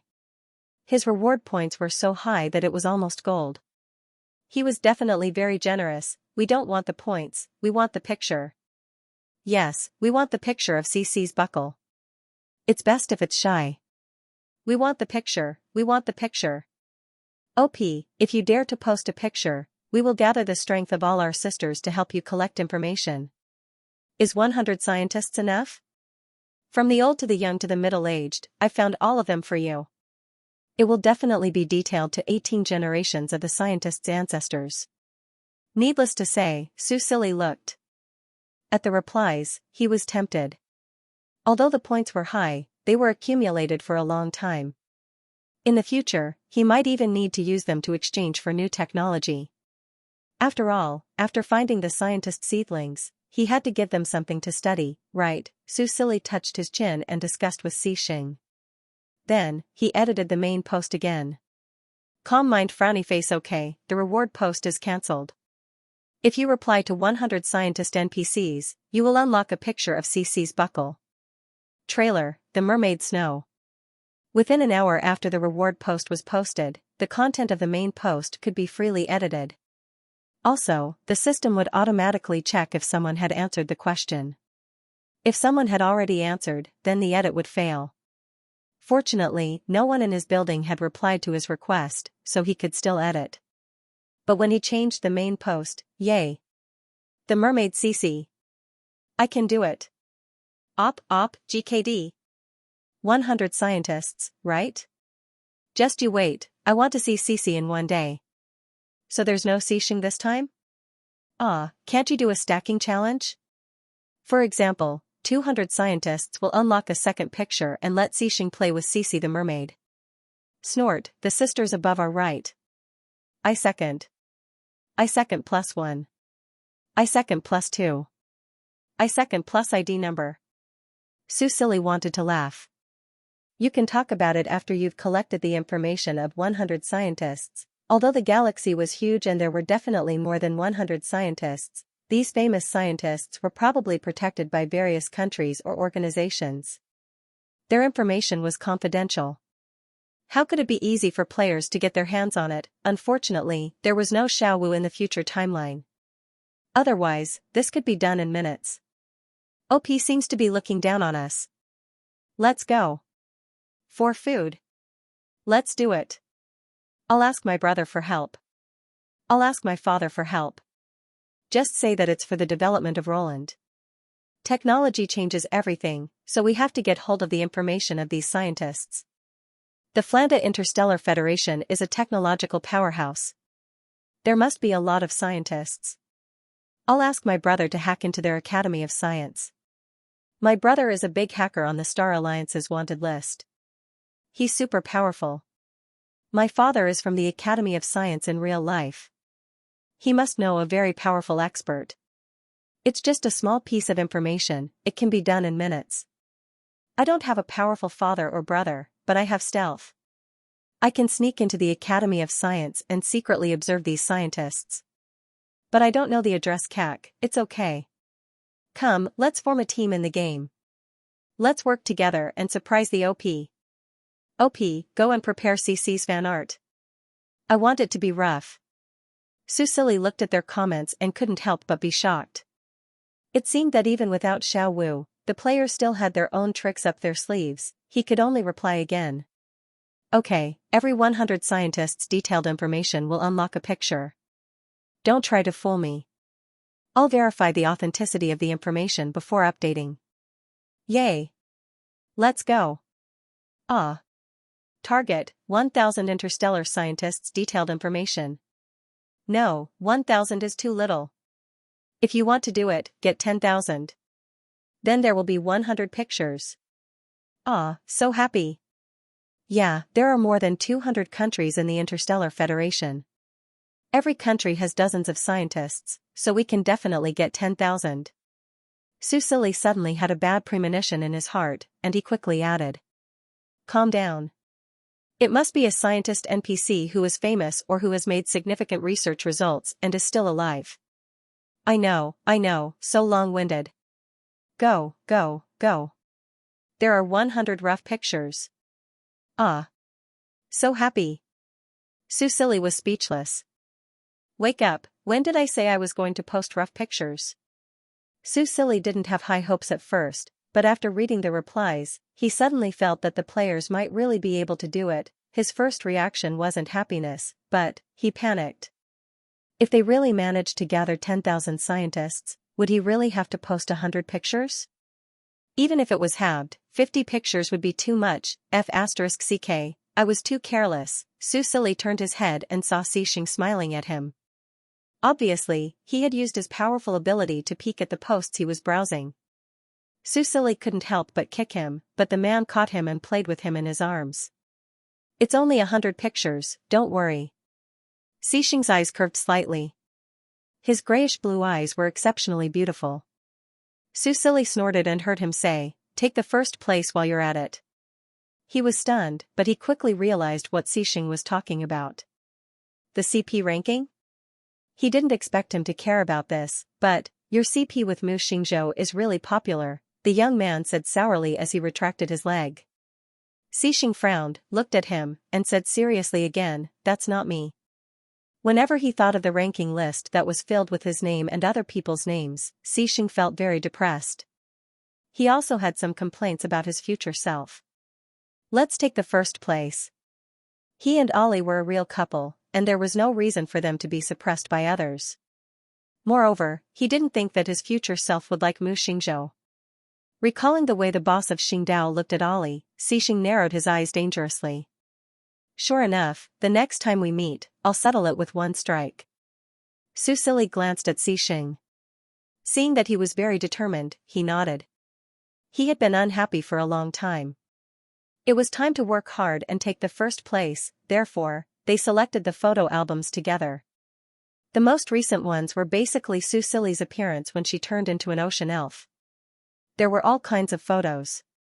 If they were all sent out, there would be 100 photos. Unfortunately, Xing couldn't accept the fact that all of his private collection of photos were made public. After a round of screening, he only picked out 2 or 3 photos. Even these 2 or 3 pieces of paper seemed to be extremely reluctant. Su Silly did not mind. 3 photos meant the information of 300 scientists. No matter how he looked at it, it was a good deal. Then, while waiting for the future players to collect information, they took a lot of photos. First, they started with Su Silly's solo photos. According to Xing's request, they took photos from different perspectives. For example, let him stand by the window of the bedroom and bathe in the sunlight. Then, he would look back at him with a smile, his light purple eyes filled with gentleness and deep love. For example, the 2 of them were standing under a tree, hand in hand, side by side. The silver-haired young man tilted his head slightly and looked up at him deeply. His figure was vaguely reflected in his purple eyes. Another example was, as long as it was Xing's request, Su Silly would cooperate. He didn't expect Xing to be so artistic.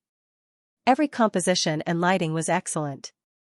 The problem was, after the photos were taken, Xing often regretted it. Su Silly created a new folder in the photo album to store the photos that he was going to post on the forum.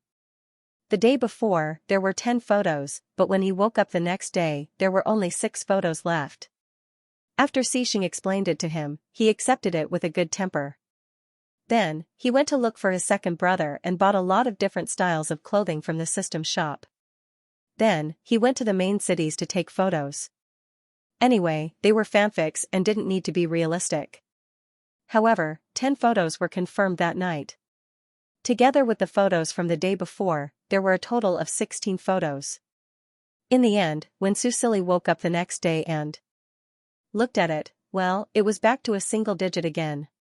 Gradually grumpy. JGP after all, Su Silly used to be in the entertainment industry. As long as it wasn't too big of a scale, he could accept it very well. It was like taking a magazine photo.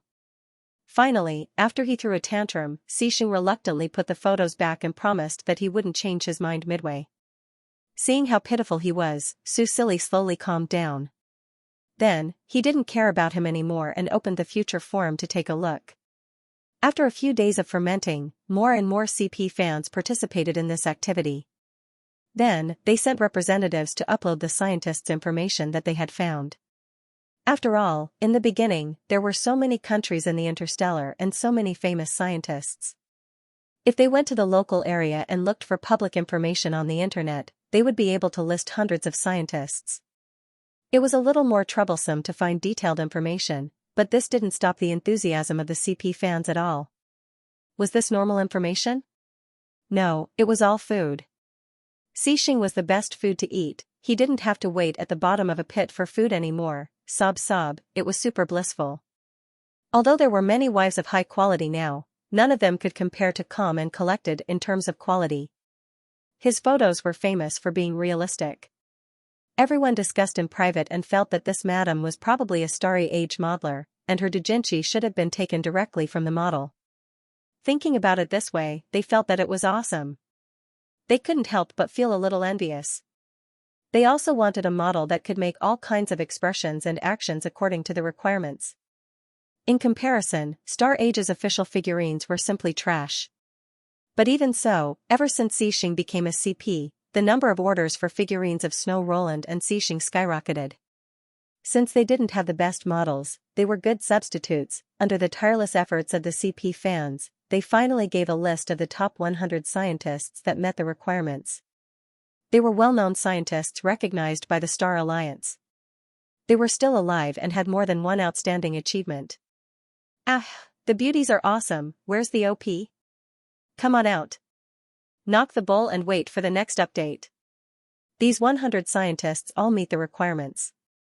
Their biographies are also written down in detail. OP, don't dive, I know you're spying. Madam, hurry up and update, I can't wait to see Cece's mermaid photos. Susili ignored them. He had to examine the goods first. He recorded all the information of the 100 scientists and then handed it to Xiaowu. Xiaowu's processing speed was getting faster and faster. It had detailed information such as nationality, research field, and even biographies. It only took 2 hours for it to send the current information of the 100 scientists to Susili. After all, these 100 scientists were all famous in the interstellar. 10 years ago, which was now, most of them had already made a name for themselves and were a little famous in their country and field. These people were naturally not Susili's target. To put it nicely, Roland's science and technology field was a mess, but to put it bluntly, it was a wasteland. He could indeed exchange for advanced technology from the future form for them to research and produce, but he had to wait until they came to Roland and were loyal to him before he could gradually open it to them.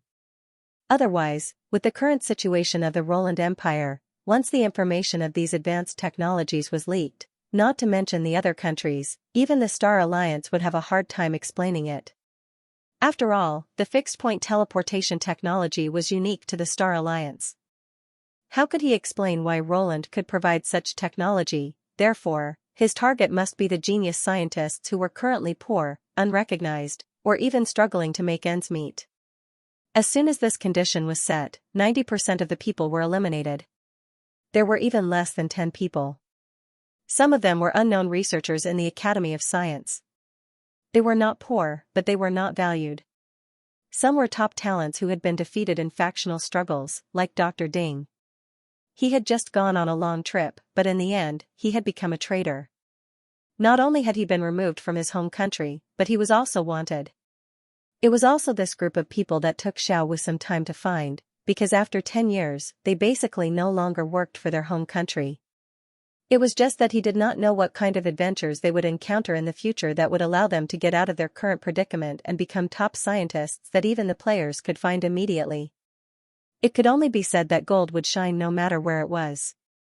Susili also included the people who were still working in the Academy of Sciences as candidates. After all, these people should still have a high degree of loyalty to their home country, and it would be difficult for them to be tied to Roland's boat. In the end, there were only 2 people left out of the 100 people. Coincidentally, they turned out to be a couple. Even if the future forum went back 10 years, their achievements in the field of battleships and mechas were very impressive. It was a pity that they were involved in the political struggle of their home country and were feared by the new leader. Not only did they remove them from their positions, but they also restricted their personal freedom and allowed some people with ulterior motives to slander them. They were originally people who had made great contributions to their home country, but now they were being reviled by the entire internet. Very few people said good things about them. The couple could not take this lying down, so they simply fled the country. Now their whereabouts were unknown, and no one knew where they were hiding. Because of the clues provided by the future forum, Susili roughly knew which star sector they were active in. He told Xiaowu to try its best to find the location of the 2 people. Then, as promised, he posted a new picture on the forum. It was the picture that Xianxia secretly took when he first became an ocean elf. In the clear pool, a mermaid was submerged in the water. From the perspective of the picture, his long silver hair was floating in the water, and his pointed ears could be faintly seen. More importantly, a small part of his slender waist was faintly discernible. It was as beautiful as a work of art. Looking down from his slender waist, there was a long silver-white fish tail that was shining brightly. The silver fish scales were beautiful and dreamy, and people could not help but want to touch them to see if they were real. As soon as this picture was posted, the couple fans instantly exploded. Susili posted the picture. The replies in the post suddenly froze for a moment, then began to surge. Ah, beautiful. Mermaid Cici, I can do it. This waist, nosebleed. Slurp. I'm satisfied. Ah, Sea Elf Cici is amazing. Madam, what kind of god are you? So, where's the face? I want to see the face. Does it take another 100 to unlock Mermaid Cici's face? I can do it. Let's go, beauties. Another 100. I want to see Xing and Mermaid Cici make wine together. Slurp slurp. Susili took a few glances and closed the post temporarily. They were really too enthusiastic. Seeing how enthusiastic they were, he suspected that it wouldn't be long before he had to contribute a second map. However, after glancing at the dozens of photos in the folder, he realized that this was the information of more than 1,000 scientists. It was still very cost-effective. After closing the forum, Susili took the information of the target scientists and found Dr. Ting to tell him his next plan. Your Majesty, are you talking about Min Kong and his wife? Dr. Ting looked at the information and said. Susili's eyes lit up. You know them? Yes, our fields overlap. The couple, one is an expert in warships, the other in mecha. They are very powerful in their respective fields, but unfortunately, Dr. Ting shook his head regretfully. I advised them not to get involved in politics. It would make their research impure. I didn't expect them to get involved and even be forced to flee their home country. The couple was very loyal to their home country. The Flanda Interstellar Federation Academy of Science had thrown them an olive branch many times and promised them generous conditions, but they were always rejected. Who would have thought that they would leave their home country in such a way? Now, they couldn't go back at all. Once they went back, not only would they lose their freedom, but they would also be punished for treason. The last time I heard from them was 2 years ago. It's been so long, I'm afraid it will be difficult to find them. Dr. Ting said, Your Majesty, are you trying to recruit them? Susili nodded. After listening to Dr. Ting's description, he had a good impression of these two scientists. Patriotism was a good trait no matter what. Dr. Ting, do you have any thoughts on this? What do you think of recruiting them to Roland? Dr. Ting thought for a moment and said, Their professional knowledge is unquestionable, and they are quite good people. If we can get their help, the Research Institute will definitely welcome them. They've fled the country, and they're probably not doing too well right now. If Roland is willing to lend a helping hand, it'll be a great help to them. And with me around, they'll be less vigilant. The question now is, how do we find them? Min Kong and his wife's home country wasn't weak in the interstellar rankings. They had always been in the top 10. In recent years, they had even produced a genius called Yusen. He had achieved good results in the genius competition 3 years in a row and won a lot of resources for his home country, promoting the development of his country. This also meant that after Min Kong and his wife fled the country, it was likely that not many countries and organizations would be willing to take them in. After all, it was said that they had fled empty-handed and left all their research results to their home country. If this was true, their value would be reduced by at least 2/3. In addition, there were the rules of the Star Alliance. If they wanted to protect them openly, that country would have to pay a huge price. Otherwise, as long as their home country didn't give up, they would be sent back to their home country at any time. According to the couple's temperament, they would probably choose to hide their identity, which made it even more difficult to find them. Susili smiled gently. You don't have to worry about this. Since you welcome them, I'm relieved. If we run into any trouble, we may need your help. With Xiaowu around, it was only a matter of time before they found the couple, as long as they didn't have plastic surgery and didn't live in a primitive place without any modern technology. But as scientists, was this possible? Dr. Ting was naturally willing to help. When he saw the young man's confident expression, he couldn't help but feel a little hopeful. Were his old friends coming over as well? As for whether the Roland Empire could keep them, he wasn't worried at all. Here, they could return to being pure scientists. There were no conflicts of interest, no scheming, and all kinds of magical things. As long as they were here, they wouldn't be willing to leave.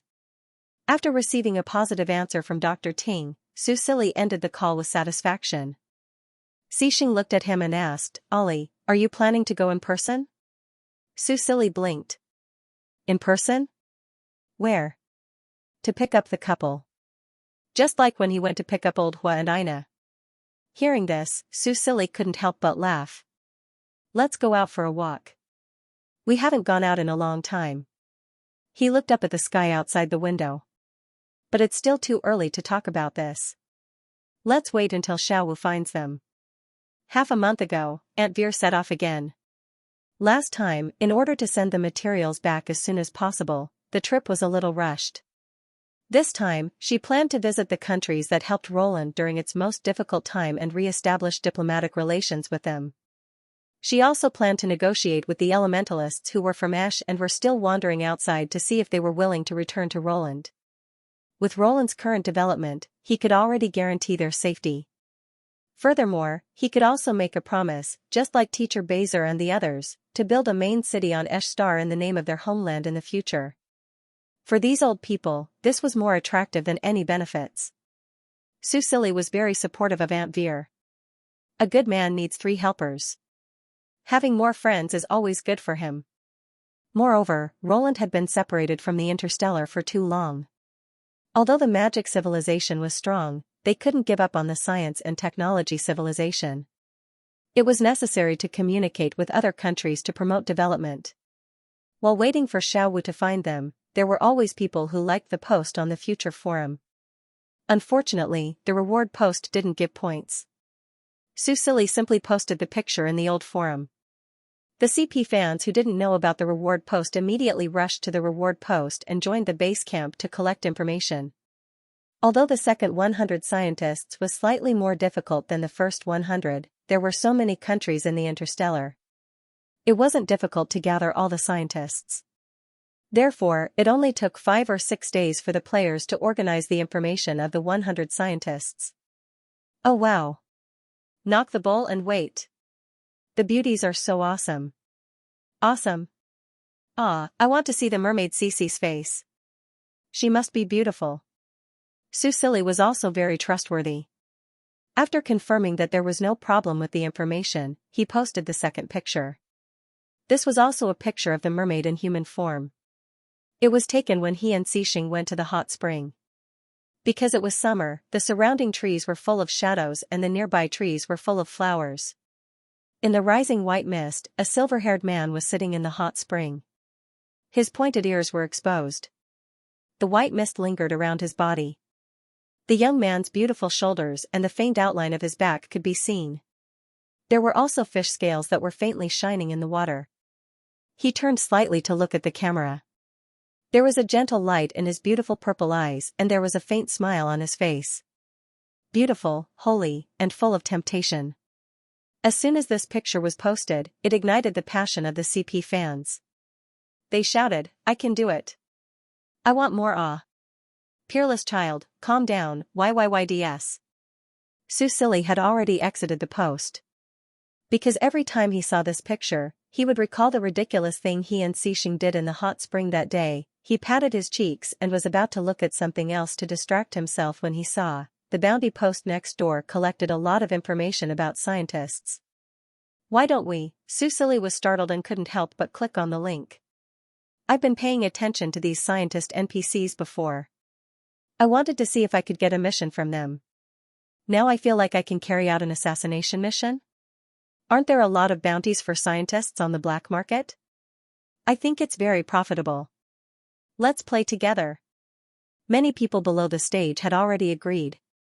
For the first time, Su Silly really saw how cruel the players in the future timeline were. He wanted to rope them in, but this group of people wanted to assassinate them.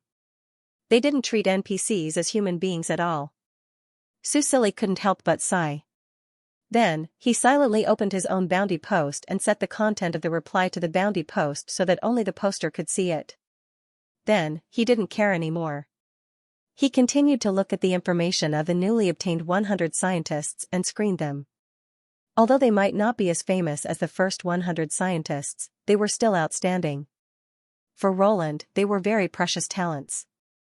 Time passed by slowly. All the affairs in Roland were developing in an orderly manner. Finally, 2 months later, the research institute led by Dr. Ting built the first fixed-point teleporter with the technology provided by Susili. When Susili received the news that the fixed-point teleportation device was successfully made, he was about to go to the City of the Brave to take a look. After a period of hard work and the success of the elemental cannon, the problem of the flying galactic beasts that had troubled the players for a long time was finally solved. Although there were still occasional attacks from the galactic beasts, they did not cause much of an impact. The players finally had the energy to invest in their own house construction. According to Second Brother, the building materials and related products in the system shop were almost sold like crazy. This was also related to the game's variety of products. For example, there were hundreds of different flooring patterns and materials. After the players bought it, they could spend a certain amount of money to recycle the old flooring into the construction package and then replace it with a new flooring. If they did not like the new flooring, they could also replace it with the old one. Although they had to pay a certain amount of money, they were not expensive. This was very attractive to some of the players who had a hobby of collecting. Players who had difficulty choosing could not reject it. Anyway, they could just install it first and buy it again if they did not like it.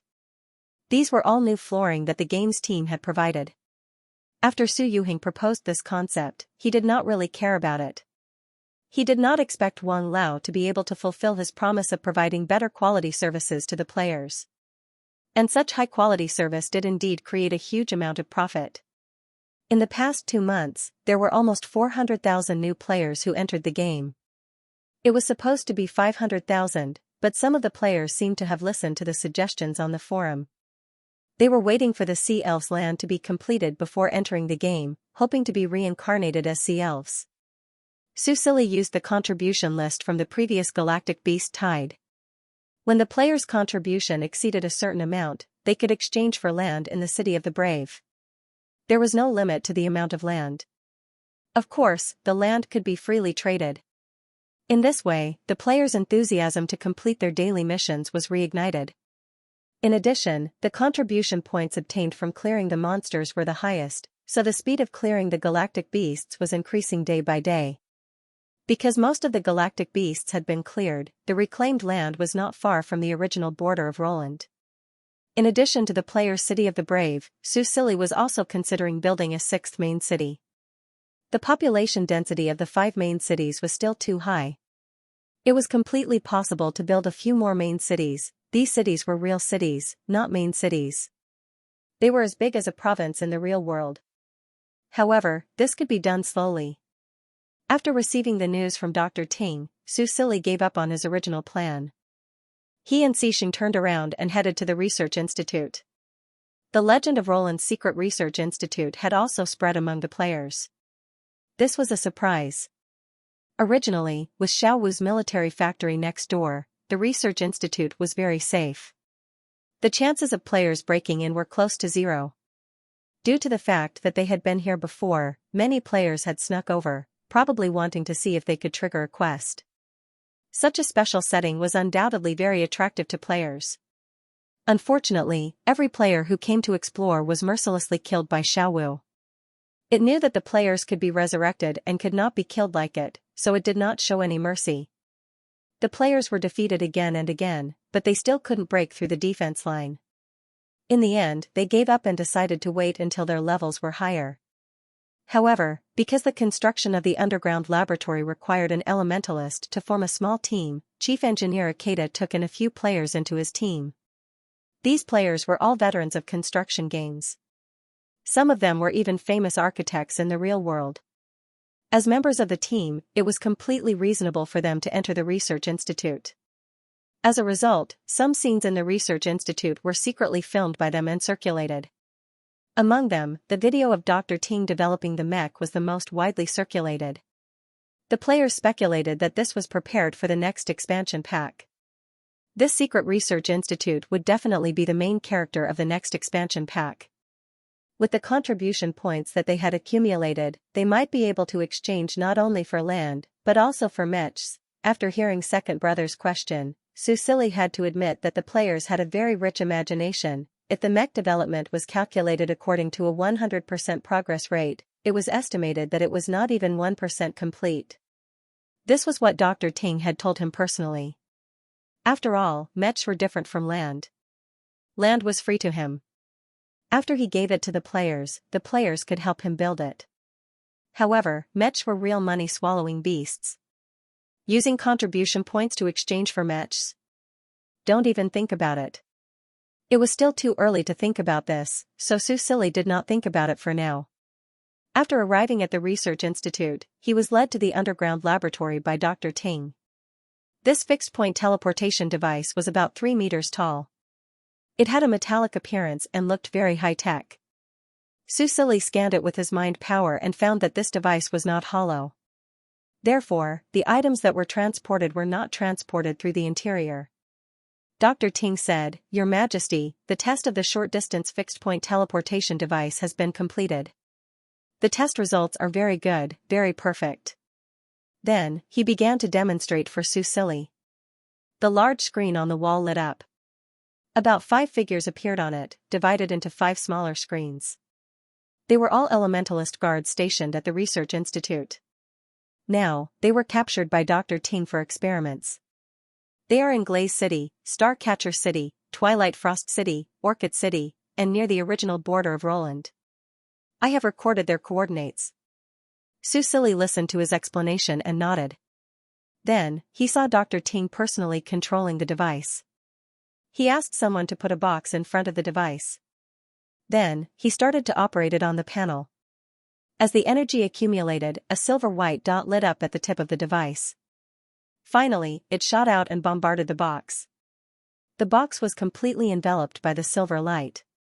When the light disappeared, the box actually disappeared. Susili could not help but look at the large screen.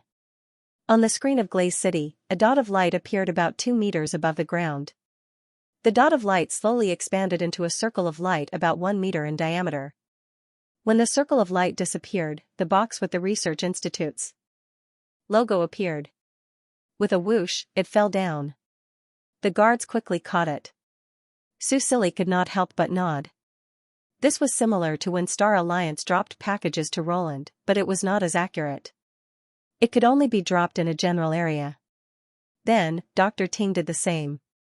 The 5 boxes were all dropped in the designated area and were collected by the guards. After many tests, there is no problem with short-distance transmission. The closer the distance, the more accurate the transmission. Dr. Ting said, "As for the transmission between planets, because of the conditions, it has not been done yet." Susili said, "That is very simple."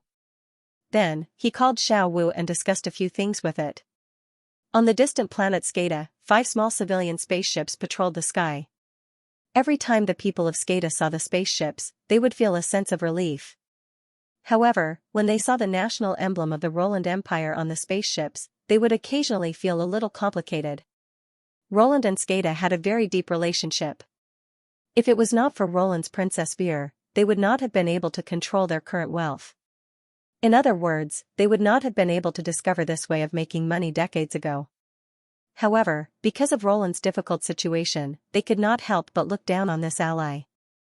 In the end, a series of twists and turns gave them a few tight slaps. Now, because of their wealth, the Qingdao was attracted. They did not have the ability to defend themselves, so in the end, they had to rely on Roland, which they looked down on, to protect them. Even if they knew that their own country was paying a high rent, they could not help but feel uncomfortable. The one who felt the most uncomfortable was probably the Crown Prince Skada.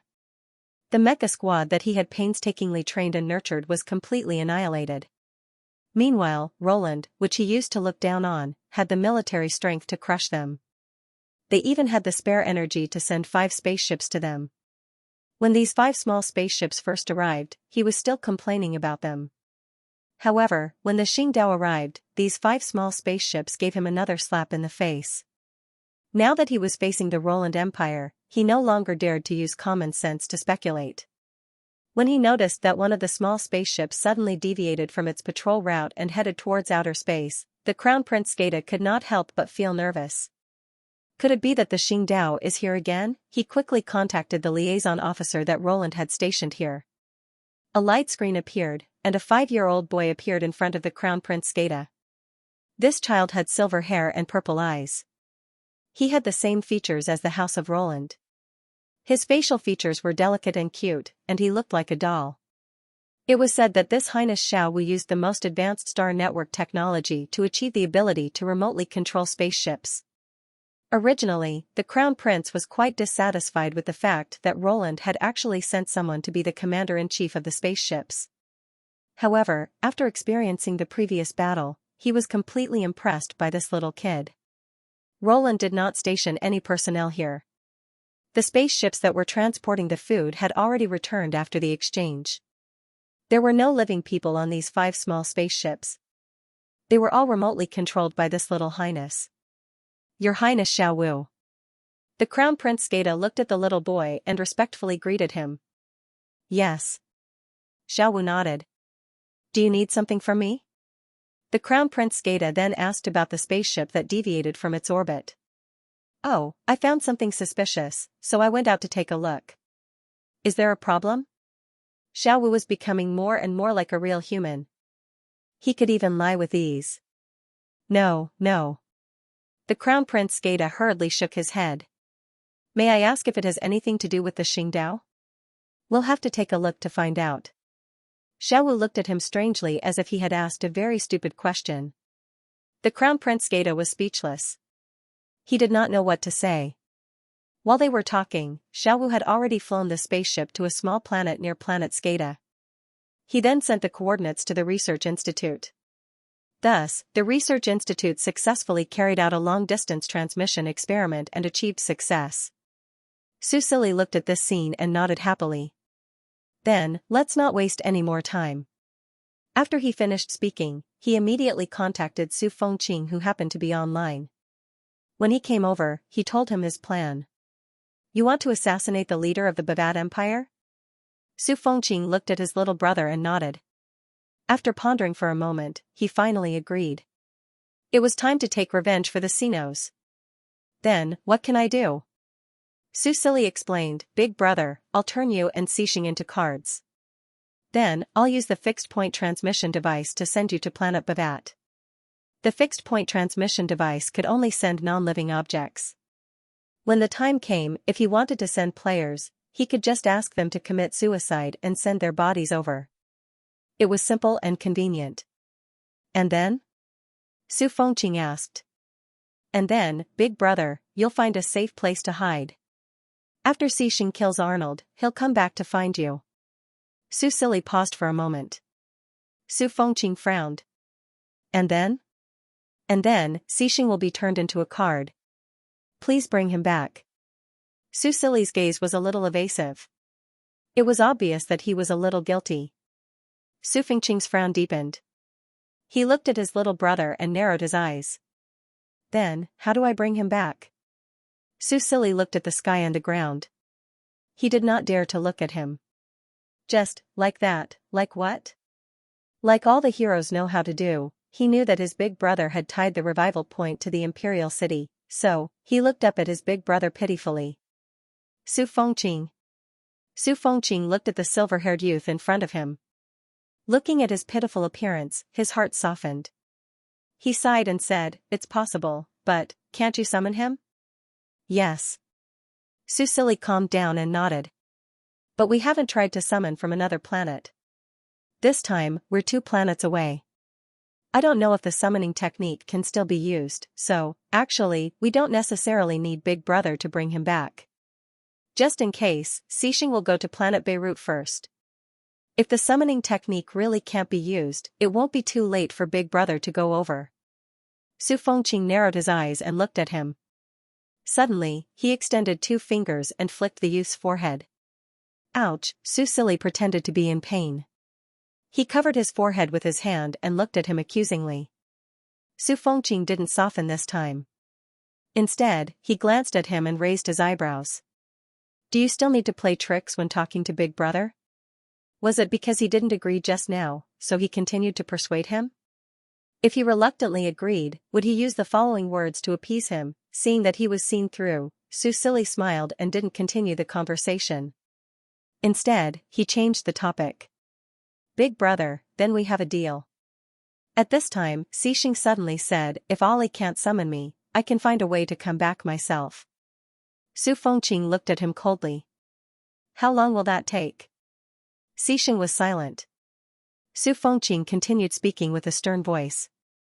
If you're not here, who will protect Xiaoli? Xixing lowered his head and complied. I didn't think it through. Su Fengqing snorted and turned her head away, ignoring him. Obviously, he still didn't like this brother-in-law very much. Su Silly hurriedly tried to smooth things over. Then, he secretly held on to Xixing's finger to calm him down. Then, he turned around and asked Dr. Ting to get ready.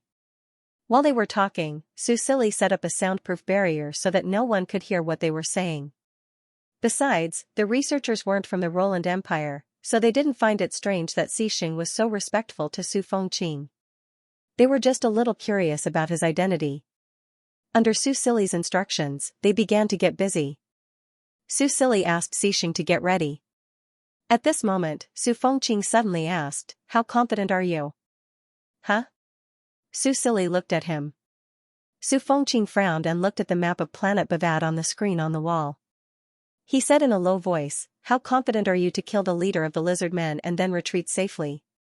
Su Silly couldn't help but look at Xixing. The blonde man's expression was calm. He said lightly, 100%. His tone was casual, as if he wasn't going to assassinate the leader of a country. Instead, he was going on an excursion and bringing back some gifts. Su Fengqing stared at him for a few seconds.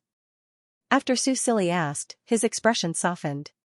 He said, have you ever considered bringing Xinos and Cyrene? Hearing this, Su Silly couldn't help but be stunned. In fact, he had thought about this before, but it's too dangerous. Su Silly shook his head. It's not that I don't believe in Brother Xing's strength, but I can't accept any accidents. Xinos and Cyrene were both NPCs and only had one life.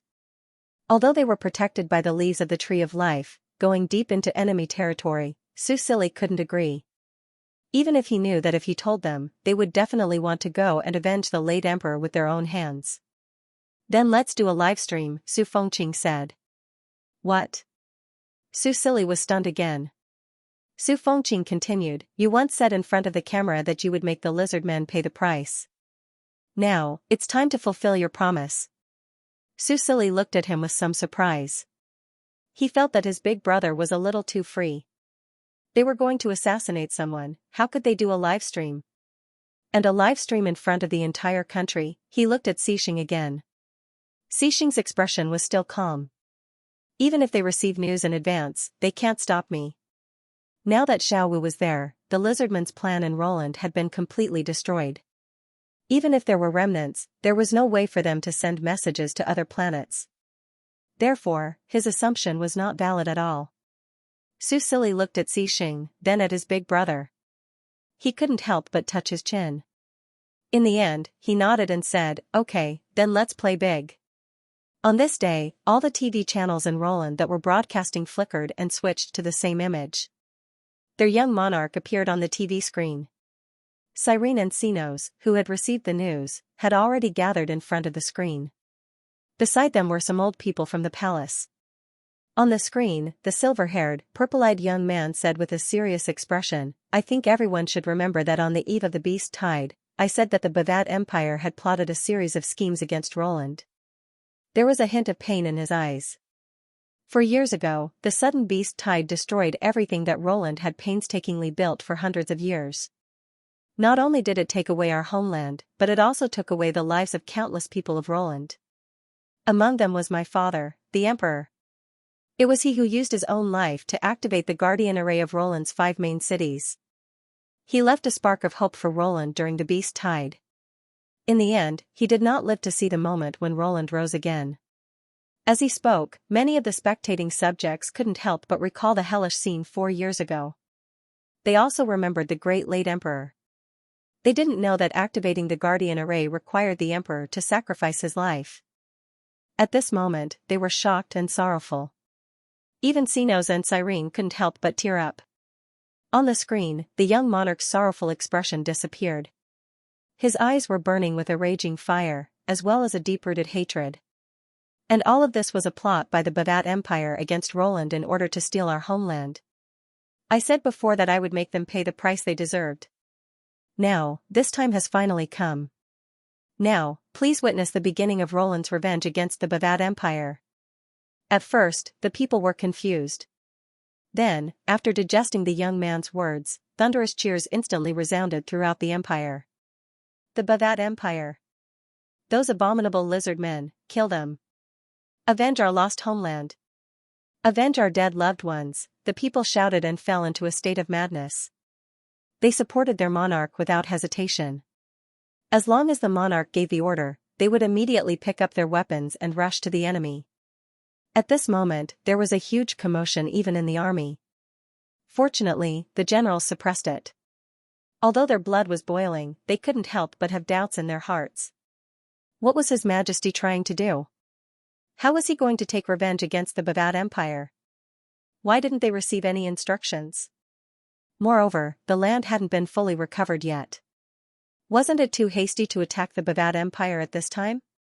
Furthermore, they didn't have experience in interstellar wars. Some of the calmer soldiers watched the broadcast on the television and frowned deeply. The spectating players were also at a loss. What was going on? Why was there suddenly going to be a war? Where was the pre-plot? Did the NPCs finish the plot again? Or did someone receive the plot mission and then secretly complete it? However, even after His Majesty Xiao Luo finished speaking, no one jumped out to explain the relevant plot. F***ck, I'm so confused. Why is there suddenly going to be a war against the Bavat Empire? How are we going to fight this? I've been doing missions in the Imperial City's army and haven't heard anything. Does anyone know what's going on? Why did His Majesty Xiao Luo suddenly go crazy? F***ck, is the interstellar war starting? Aren't the battleships and mechas not released yet? How are we going to fight this? F***ck, wrong guess. I thought the Secret Research Institute was the next expansion. Now it seems like it's the Bavat Empire? They're going to fight the lizard men. Yay! There will be lizard men mounts soon. Yay! Go and see, the live broadcast screen has changed. Under the gazes of thousands of people, the figure of the Emperor on the light screen slowly disappeared, and in its place was an unfamiliar and rich land. There were many strange cities built on this piece of land. They were filled with technology and a primitive and rough sense of beauty. There were floating cars of various shapes in the sky, and it was even more prosperous than Roland. This is my ideal future planet. Bullsh*T, that's because you haven't been to Kekabar. Compared to Roland, this is like the countryside, okay? If this is the countryside, what's Roland? An uncivilized wasteland? Roland focuses on magic. It's different from other advanced technology. So what if it's more primitive? In the bullet comments, the cloud players were arguing non-stop. The players who were watching the live broadcast in the game were also discussing. So, this is the Bavat Empire? His Majesty Xiao Luo successfully invaded the Lizardman's planet? I really want to complain. Why is the Star Age storyline hidden from the players? There's no sense of participation at all. At this moment, the camera turned from the ground to the sky. A blond man was quietly floating above the entire city. He was alone, but the aura he exuded was stronger than thousands of soldiers and horses. At this moment, the blond man glanced at the camera. With just one glance, the people watching the live broadcast shuddered. The general is so cool. Why is the general alone? Xixing is enough. F***ck. When did Roland send the general out? In the camera, the man reached out his hand to block the view. Everyone was in an uproar. Xianxia grabbed the flight control device in his hand and disappeared in a flash. In the blink of an eye, he landed in the city. No one noticed him. It was as if he had entered a deserted land. His mission was to be the leader of the Bavad Empire, so he turned a blind eye to the other lizard men. Xianxia spread out his mental power. With the help of Xiao Wu, he quickly smiled and flew in a certain direction. The flight monitor was finally released. Xianxia's figure appeared in the live broadcast again, and the people who were about to rebel quietened down. Then, they witnessed a clean assassination that was almost a slap in the face. The blonde man shuttled through the sci-fi city filled with skyscrapers. The flight monitor landed on his shoulder and recorded the scenery along the way. In addition to the busy lizard men, there were also troops shuttling through the city. It could be seen that this was a heavily guarded city with a strong military force. Even the busy citizens exuded a ferocious and barbaric aura. If any other player appeared here, they would probably be discovered in less than a second. However, Xianxia was able to move freely in such a heavily guarded city. In fact, some lizardmen patrols even brushed past him when they were walking in front of him. The players broke out in cold sweat. They did not expect him to pass by so easily. Did Xianxia cheat? What cheat? The marshal is an NPC, okay? Okay, so Xianxia is a bug? It's hard to believe that this is not a bug. This was like minesweeping. You were still carefully exploring, worried that you would be eliminated by a bomb, but suddenly, a piece of trash appeared and swaggered past as if it was walking on flat ground. Furthermore, it went straight to the end in a flash. Just say what the F***ck, pay attention. I suspect that this is a map that will be open to players in the future. This is first-hand information. This plot should be shown to us by Xianxia. The details revealed are worth thinking about. I feel like I can make a strategy guide. How can this be a strategy guide? Otherwise, why do you say that he's a god and you're a noob? The players discussed animatedly, while the citizens of Roland held their breaths and watched attentively. So this was the difference between them and the lizard men? So, this was what a high-tech alien city looked like. They were like frogs at the bottom of a well that saw the outside world for the first time. They only felt that everything looked so novel. The elementalists, who were not weak to begin with, looked solemn as they watched. Recently, His Majesty had promoted the galactic lingua franca across the country. Every household was equipped with at least one communication device.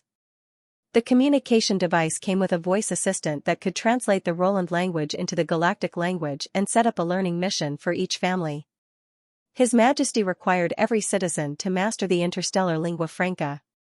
Children under the age of 18 could learn the language in school, while adults had to learn it at home using communication devices. At the end of every month, there would be an assessment. Those who passed the assessment would receive certain rewards. Many people did not quite understand why His Majesty put in so much effort to let everyone learn such a language that they could not use at all. After all, they had not seen many aliens in their lives. But now, looking at the cities of the Bavad Empire and the lizard men civilization that they once hated and despised, these people couldn't help but feel enlightened. The Roland Empire wouldn't stop at chasing the interstellar beasts out of Ash Star. His Majesty's goal was to expand the universe. If they did not work hard to improve themselves, perhaps one day they would be abandoned by the times. This sense of crisis made many people who didn't care about the interstellar lingua franca adjust their mentality. No matter what, they just had to follow His Majesty's policies. They were elementalists. As the smartest class in Roland, how could they not learn the interstellar lingua franca? These lizard men definitely knew it too. They couldn't lose. Susili probably didn't expect that this live broadcast would have the effect of urging the citizens to learn. At this moment, he was also staring at the screen, but most of his attention was not on it. Instead, he was thinking about the follow-up plan. Could it be that Anorton still had a chance to escape? When Xianxia broke into the palace of the Bavad Empire's capital and found Anorton, he was reprimanding his subordinates. How much chaos has happened on planet Bavad recently? What are you all doing? A bunch of trash. A group of lizard men lay on the ground, trembling in fear. The leader said, "Your Majesty, we have reason to suspect that Roland is behind this." That's right. Ever since the spaceship hidden on Planet Ash returned with the corpses of Cool and the others, Planet Bavat has been in constant trouble. This definitely has something to do with the Roland Empire. There is no news from Roland. This means that the situation on Planet Ash is completely out of our control. Before the leader could finish his words, Anorton swung his tail and sent him flying. I don't want to hear this nonsense anymore. If you can't find the scum behind this, you will take the scum's place and accept the punishment. Oh, this lizard man is quite imposing. TSK, such a cruel king is very suitable to overthrow. Definitely a villain. I'm curious about who is behind this in the Bavat Empire. Is it really someone from Roland? I don't understand this plot at all. About the Star Age NPCs who are working hard to kill the textual research party every day. The players had different reactions, but after Sue Silly's previous exaggeration, they generally did not have a good impression of the lizard men and directly placed them on the opposite side of Roland. When they thought about how Roland was bullied by a group of lizard men, they were even filled with righteous indignation. Probably other than Sue Silly, only Xenos understood what these lizard men were talking about. After Xixing rescued him and Feng Qing, the spaceship that belonged to the Bavat Empire continued to return according to its original trajectory.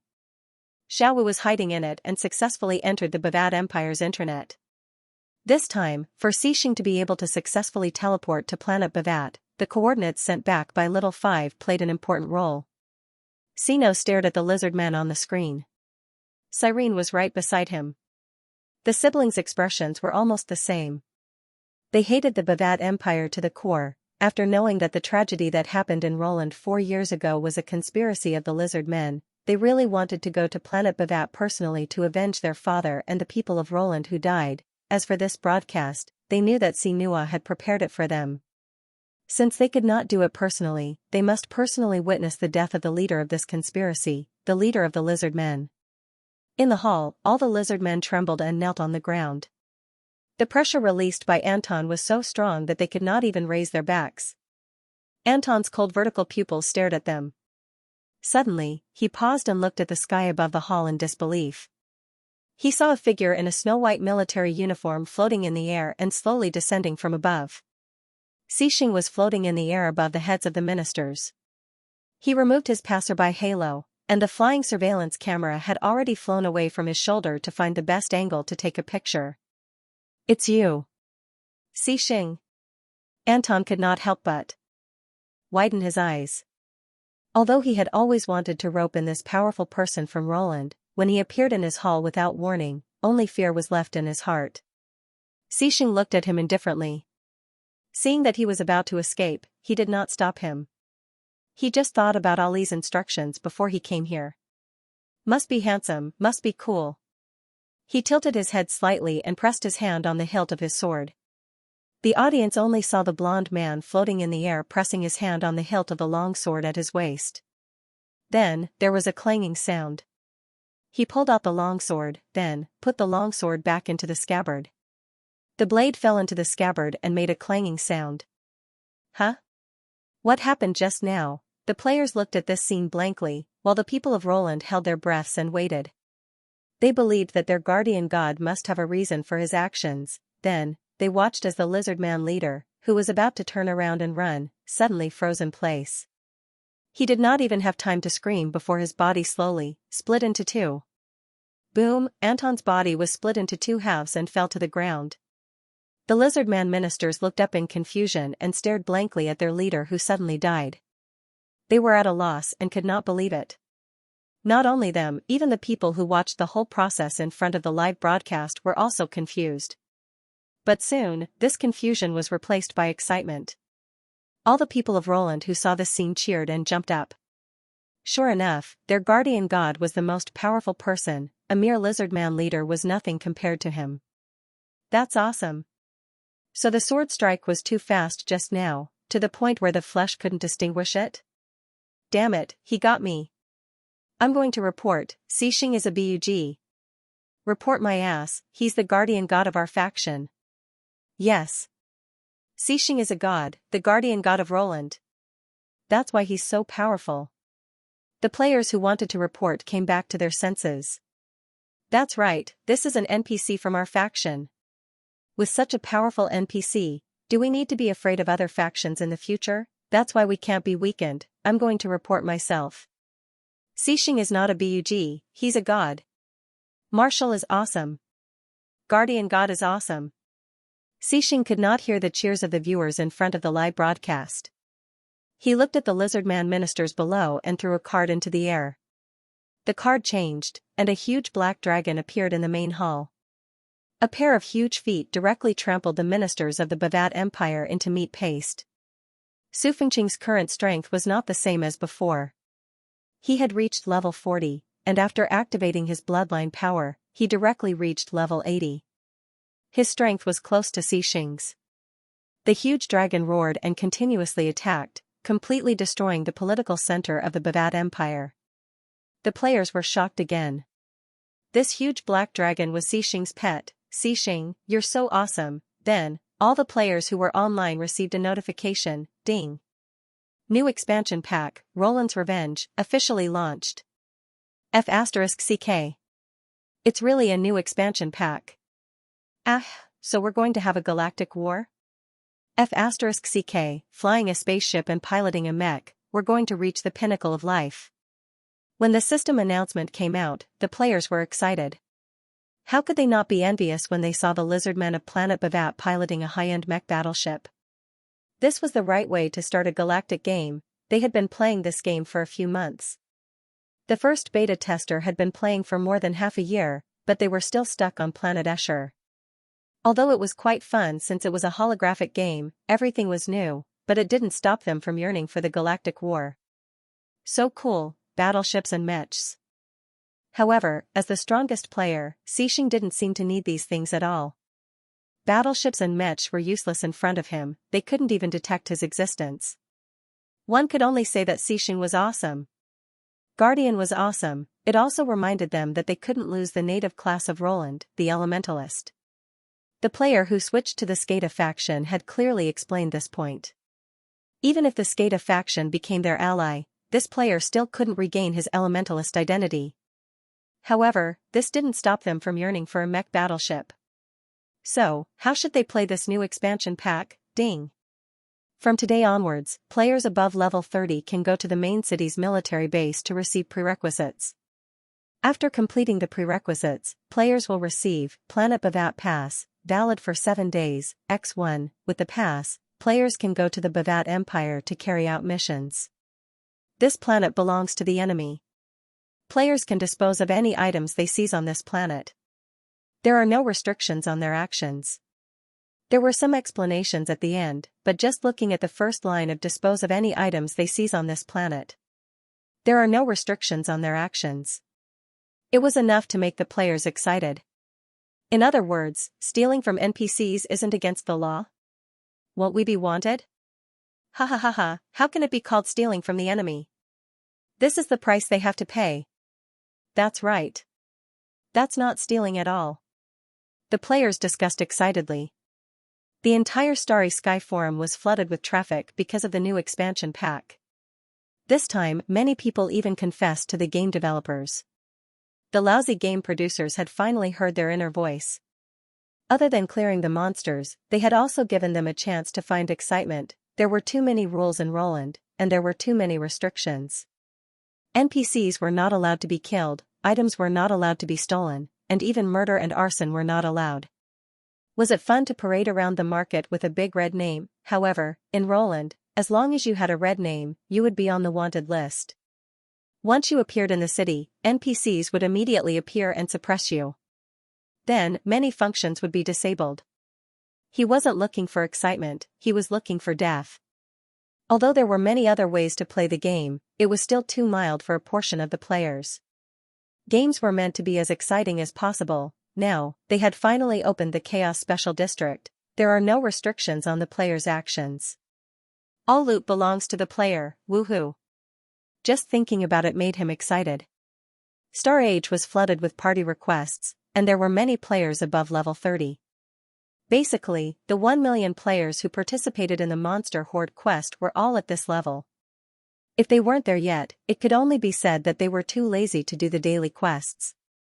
The most frustrated ones were probably the 700,000 players who joined later. The highest level among them was only around level 20. There was still a long way to go before they could go to Planet Bavat. In fact, when the game developers saw this result, they were very confused because this expansion pack was not in their plans at all. However, after a thorough investigation, they didn't find any bugs. In the end, they could only conclude that this expansion pack was released according to the latest situation in the game. Wang Lao vaguely guessed something because Su Yuhing had told him beforehand that Snow Roland was going to deal with the Bavat Empire. He knew that the new expansion pack release was definitely related to this character, but he couldn't say for sure what the specific situation was. After seeing the enthusiastic feedback from the players, he didn't dwell on it anymore. Instead, he asked people to pay more attention to the game data and observe at all times to see if there was anything that could be improved about this expansion pack. All in all, the release of this expansion pack looked too rough. It wasn't detailed at all, let alone shocking the players. Su Silly naturally didn't know that Wang Lao was complaining about him. Although it was called an expansion pack, it was actually just an announcement that he released casually. The purpose was to guide the players to complete the prerequisite quests. After they completed the cumbersome prerequisite quests, Dr. Ting's fixed-point teleportation device was almost ready. Of course, he couldn't directly reveal the fixed-point teleportation device. Just like the card illusion, he had to make a little disguise so that the players couldn't see what it was originally. When the players were teleported to Planet Bavat, they could do whatever they wanted. Naturally, he couldn't and wouldn't do anything about it. It was time for the people of Planet Bavat to have a taste of the horror of the fourth disaster. Of course, Su Silly also imposed restrictions on these players. Once they prepared to leave Planet Bavat, they would receive a warning. If they insisted on doing so, it would be considered an act of betrayal. These people would be expelled from the Roland faction just like the players who changed factions before. Their level was already at level 30, so no one would be willing to do so. Even if there were, it wouldn't be a lot. After Su Silly released the announcement, he continued to look at the screen. On the screen, the Black Dragon had destroyed the administrative center of Planet Bavat. It could be said that the political class of the Bavat Empire had suffered a heavy blow. The Lizardmen might choose a new leader, but it would take time. And during this time, it would be the best time for the players to take advantage of the situation. Su Silly was looking forward to the performance of the players. After all, they were in the Roland faction. If they were strong, then Roland would be strong.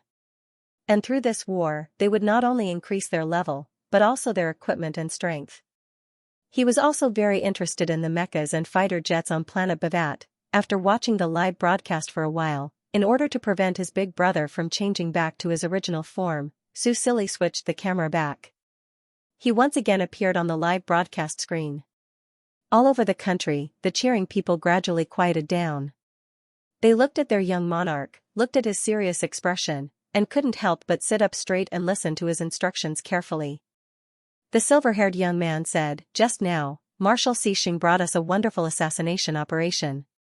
All the political leaders of the Bavat Empire who were involved in this conspiracy have been beheaded."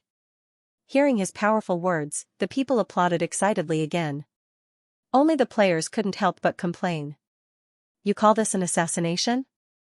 It's clearly a face slap, okay? Damn, I've been fooled again. Suddenly, I've been fooled. Ah, His Majesty Xiao Luo is so cool. CC is real." Although this operation was successful, it's not enough. Su Silly said, "It's not enough to appease our anger." He actually hesitated whether to start a war with the Bavat Empire. After all, the decision of the political leaders didn't mean that the people knew or supported it. However, from the feedback of Xiao Wu's survey, at least 80% of the Lizardmen supported Anton's decision. Anton's targeting of Roland wasn't a secret operation. Their entire country was ambitious. They wanted to obtain resources for their own development and improve their status in the Star Alliance by invading other countries. This mentality of getting rich through invasion was deeply rooted in the hearts of every Lizardman. This was probably related to their history. The original inhabitants of Planet Bavat weren't Lizardmen. They were originally wanderers from other planets. After they couldn't survive in their original habitat, they used a special method to launch frozen lizard eggs to other planets. This batch of lizard eggs accidentally came to planet Bavat. After they hatched and grew, they began to plunder habitats on this habitable planet. In addition, the original inhabitants weren't strong. Whether it was in terms of combat power, vitality, or reproduction, they couldn't compare to the lizard men who could wander the universe and survive. In the end, the original inhabitants of planet Bavat were defeated. The lizard men occupied the planet and quickly developed and became the masters of the planet. This was the history of the lizard men. Not only did they not have any remorse for the original inhabitants, but they were proud of it. Therefore, Xiaowu easily obtained this part of the information. So far, the natives of planet Bavat had almost all been killed. Even Little Five had not been able to find traces of this race. There was a high probability that they were completely extinct. When Susili saw the information sent back by Xiaowu, he couldn't help but sigh. How similar was this race to the original inhabitants of Ash? They also faced the invasion of alien species and suffered the same disaster, but Roland still persevered. In short, after knowing this history, Susili didn't have a good impression of the lizard men. He also believed that if the players knew this story, it would be difficult for them to sympathize with the lizard men. After all, their country also suffered the same disaster. Based on the lizardmen's pride in their history, it wouldn't be difficult for the players to obtain this information after entering planet Bavat. Therefore, Susili didn't put too much thought into planet Bavat. As for whether they could take over the entire planet in the future, it would depend on how far the players could go. Anyway, he wasn't in a hurry. He hadn't completely taken over Esh, so there was no need to expand his territory too much. After arranging everything, Susili summoned Xixing back. Yes, after experimenting, he found that even if he was across 2 planets, he could still summon Xixing. As for big brother Su Fengqing, he didn't follow him back. Instead, he continued to stay on planet Bavat. No one knew what he was going to do. Susili wasn't worried as long as he had fun. Anyway, as a player, he had an immortal body, so he could do whatever he wanted. Big brother worked hard for the family for so long, so he really needed to relax occasionally. Finally, after 3 days, the first player completed the extremely complicated prerequisite mission and was ready to go to planet Bavat. As the first player to get a pass, he naturally started the live broadcast excitedly. Then, according to the location on the pass, he came to the border of the Imperial City and was led to a teleportation circle by the guards. Then, he was ready to valiantly start his journey to a foreign planet with high spirits. The first player to complete the prerequisite mission had a game ID called Midnight Poison. His level was not high, only level 32. The reason why he was able to complete the prerequisite mission before everyone else was because he loved to do daily quests. He had done almost all of the daily quests in the 5 main cities in the country. The prerequisite mission to planet Bavat was made up of 99 daily quests. Each daily quest was not difficult, but when the number of daily quests accumulated to a certain extent, it would be a headache. Therefore, players like Late Night Venom, who loved to run daily routines, immediately showed their advantage. He knew exactly which NPC lived in which main city, and what kind of quests could be obtained from which NPC, and he knew very well. Even the local residents of Roland were not as knowledgeable as him. And because he had done it once or twice before, those NPCs had a good impression of him and were more willing to give quests to him. Therefore, he rushed ahead of all the big shots and completed the prerequisite mission. Now, the players behind him were said to have only completed 70 or so. With his super high efficiency, he could come up with a strategy to earn points on the forum. And from the feedback on the bullet screen, most players were very much looking forward to him coming up with such a strategy. Because the pass obtained from the prerequisite mission had a time limit, this might mean that they would have to continue doing this chain of quests in the future. However, this would have to wait until Midnight Poison explored planet Bavat before he could sort out the strategy. At this moment, Midnight Poison was full of expectations. He would be the first player to set foot on planet Bavat. Thinking back to the day when Xixing swept through Bavat's administrative hall, he felt his blood boil. Planet Bavat, he is coming. tremble, lizard men. However, after the familiar white light of the teleportation circle lit up, Midnight Poison felt that he had fallen into darkness. There was not a single bit of light around, and he could not see anything. What's going on? Who turned off the light?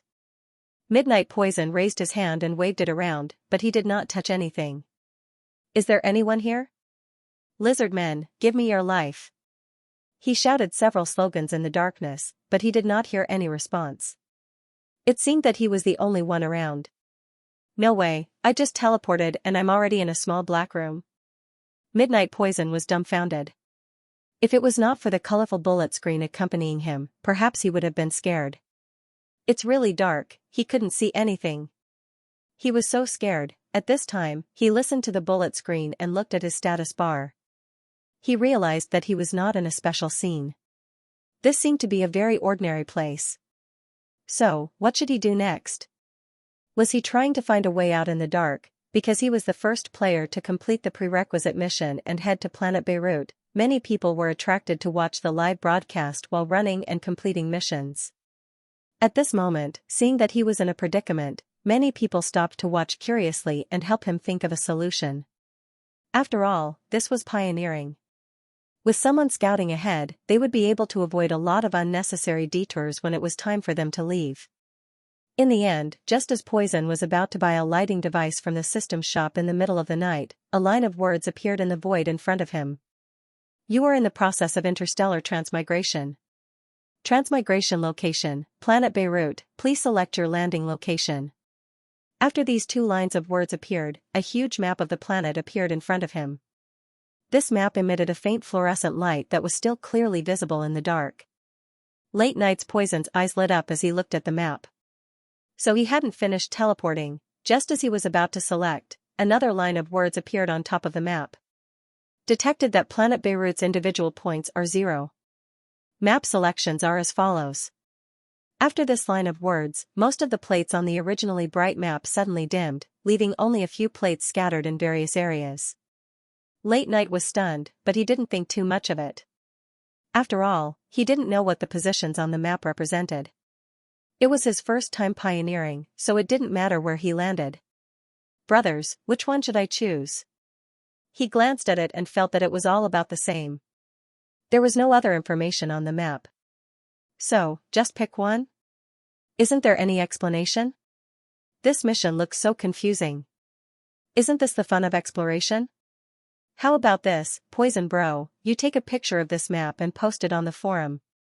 In the future, whoever completes the prerequisite mission and passes a certain plate will be marked on the map. This will make it easier for pioneering. That's a good idea. After all, it's an entire planet. It's impossible to rely on one person's strength alone. Late Night thought about it and felt that it made sense. Therefore, he took a picture of the map and ran to the Starry Sky forum to post it. He chose the plate on the leftmost side of the map. After he confirmed it, all the other parts of the map on the screen disappeared, except for the part he had chosen.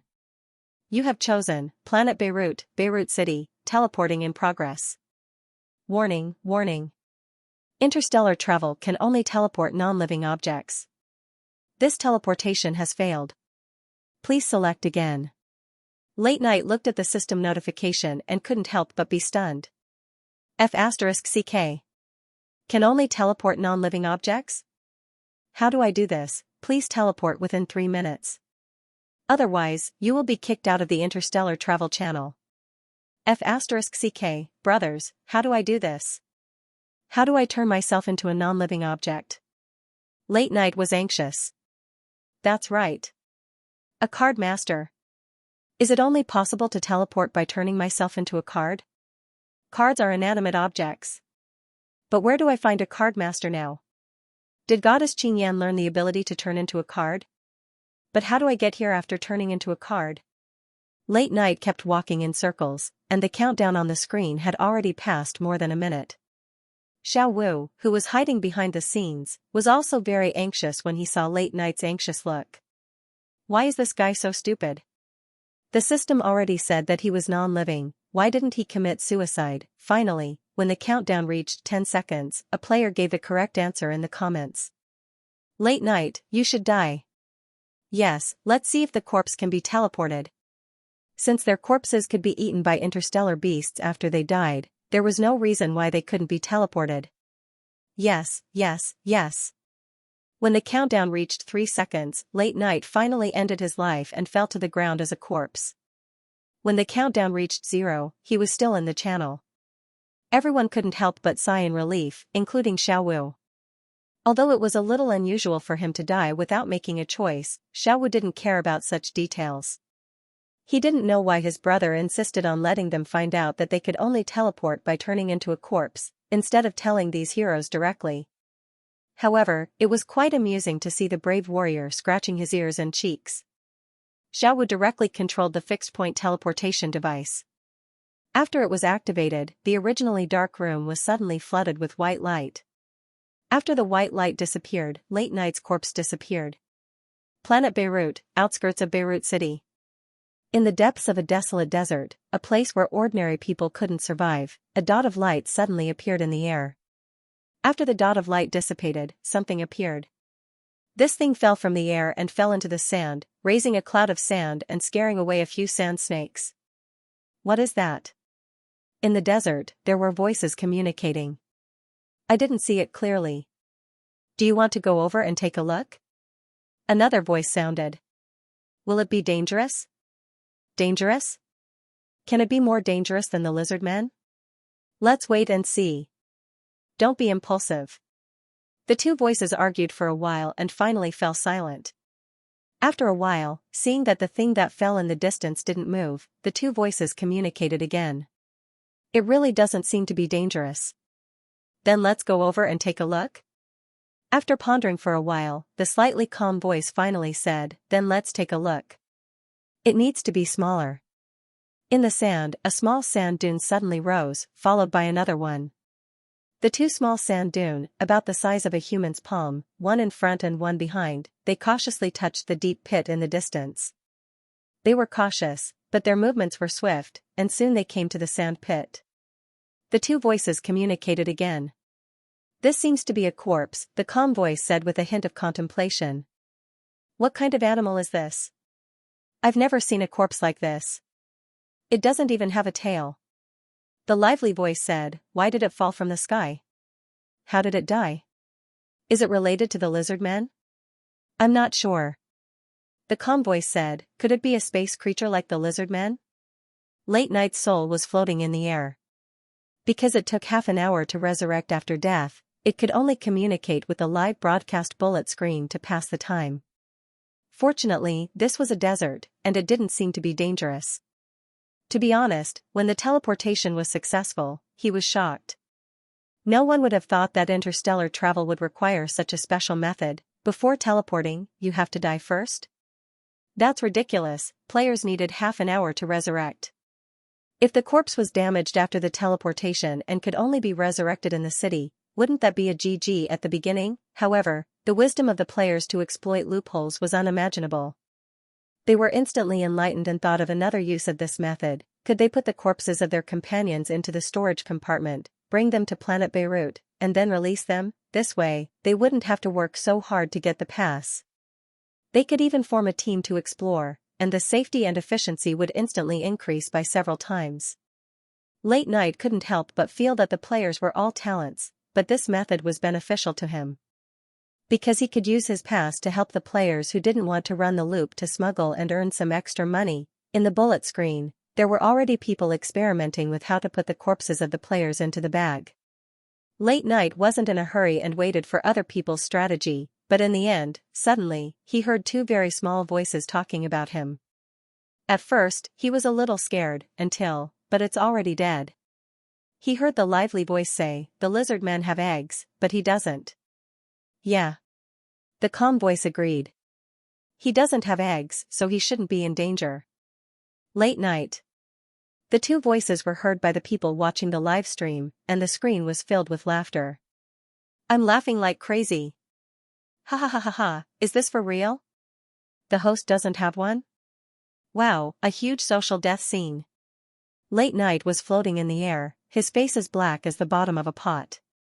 He even wanted to float to his own body to check if he was missing something during the teleportation process.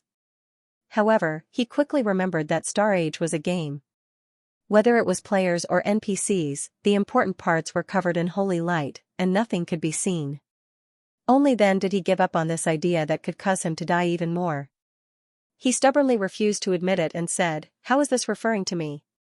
"Host, stop trying to save your dignity. The body that fell from the sky, isn't it referring to you? But lizard men are actually space creatures? What does that mean? Isn't this planet Beirut? Late night, did you meet a plot NPC? Go and find the Encyclopedia Guru." The Encyclopedia Guru came uninvited. So, Star Age is finally willing to let players participate in the development of the plot. It's so sad and sad. Then, the topic was successfully changed. Most of the players complained about missing out on important plots. After all, plots meant quests and rewards. Didn't Xianxia and the others get a lot of rewards when they participated in the rescue mission of the Sea Elves?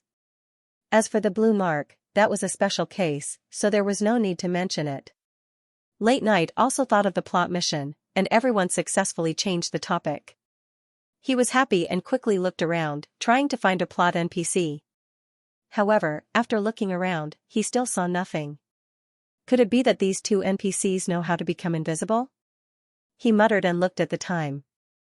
There were still 10 minutes until his revival. Late Night was anxious. Because he was dead, even if the mission was triggered, he would not be able to accept it, let alone interact with NPCs in his soul state. The resentment in his heart rose again. This interstellar travel can only be done when you're dead. It's so unreasonable. *TTY producers. There's no danger. What do we do now? At this time, the lively voice sounded again. Late Night quickly calmed down and listened carefully to see if he could find more clues. These two plot NPCs should not be lizard men. Then, who are they? Why was he here? Are you going to leave him here? Won't that attract the lizard men? The lively voice said, then we'll be in danger. The steady voice pondered for a while and said, let's lure the big fox over and let them eat him. Late Night poison? *CK, her voice sounded so cute, but she was actually so cruel. Ha ha ha, poison bro, take care. Tragic. Poisoning in the middle of the night. Of course, there were also people who were seriously studying the strategy. If the corpse is eaten, he will die and be sent back to the city, right? It seems that it's going to be difficult to get through this half an hour safely. It depends too much on luck. It's better to turn into a card.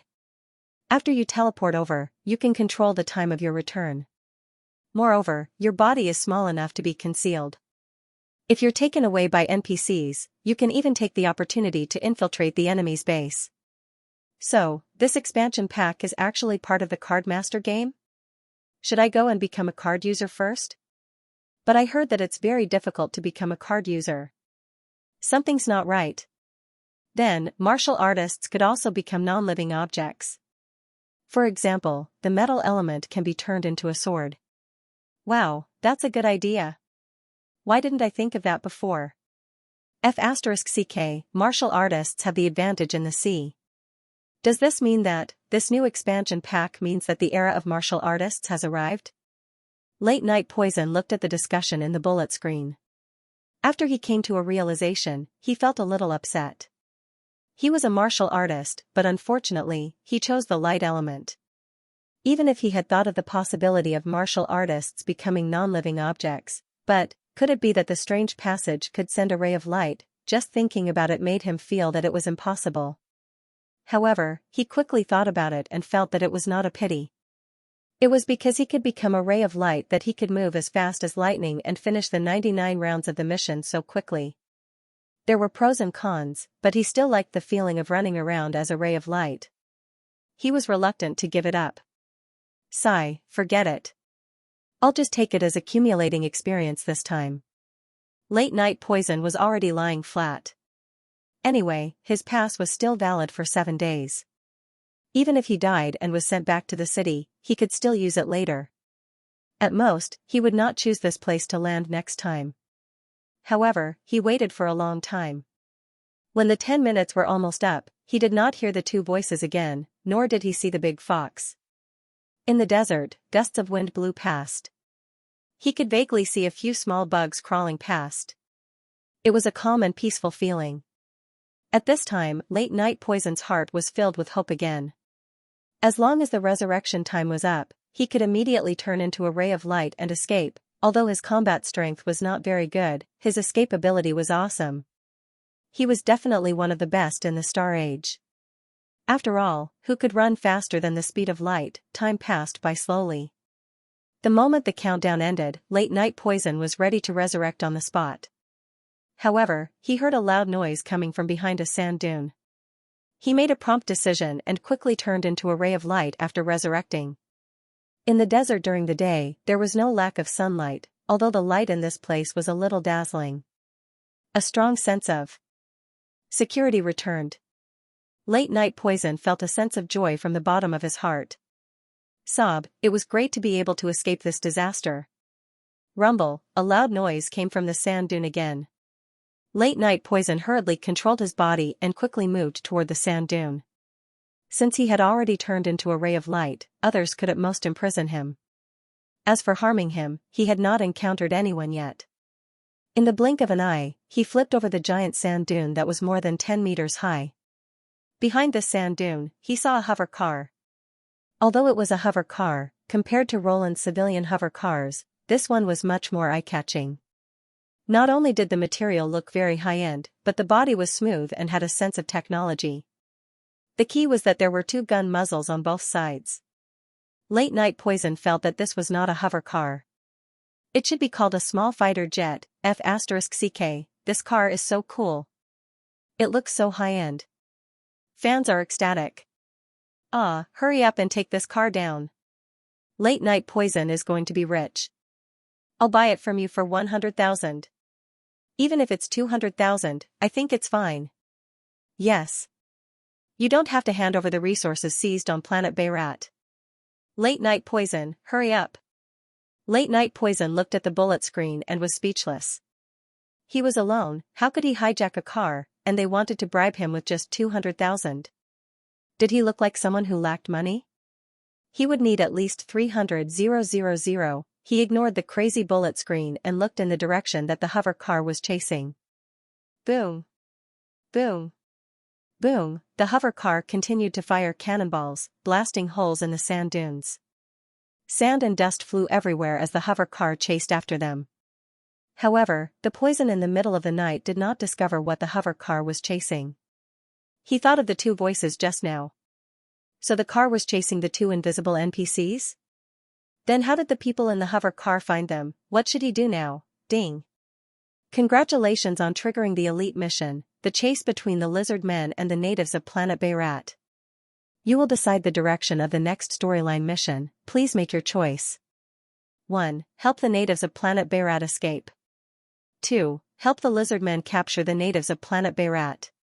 Note, this choice will affect your faction relationship, please be cautious. Late-night Poison. Damn, the storyline mission really came. Ah, brothers, I have a mission.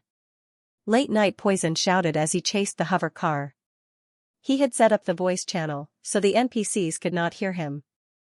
The ones in the hover car are lizard men, and what kind of natives are being chased? Which one should I choose now? He was so excited that his whole body was trembling. He felt that he was about to reach the peak of his life. According to the party's radar, there must be a story behind this. Late Night seems to have triggered some amazing storyline. It's better to be careful. Does this decide the direction of the storyline, refer to all the players or Late Night Poison himself? Is there a need to choose? He will definitely help the natives.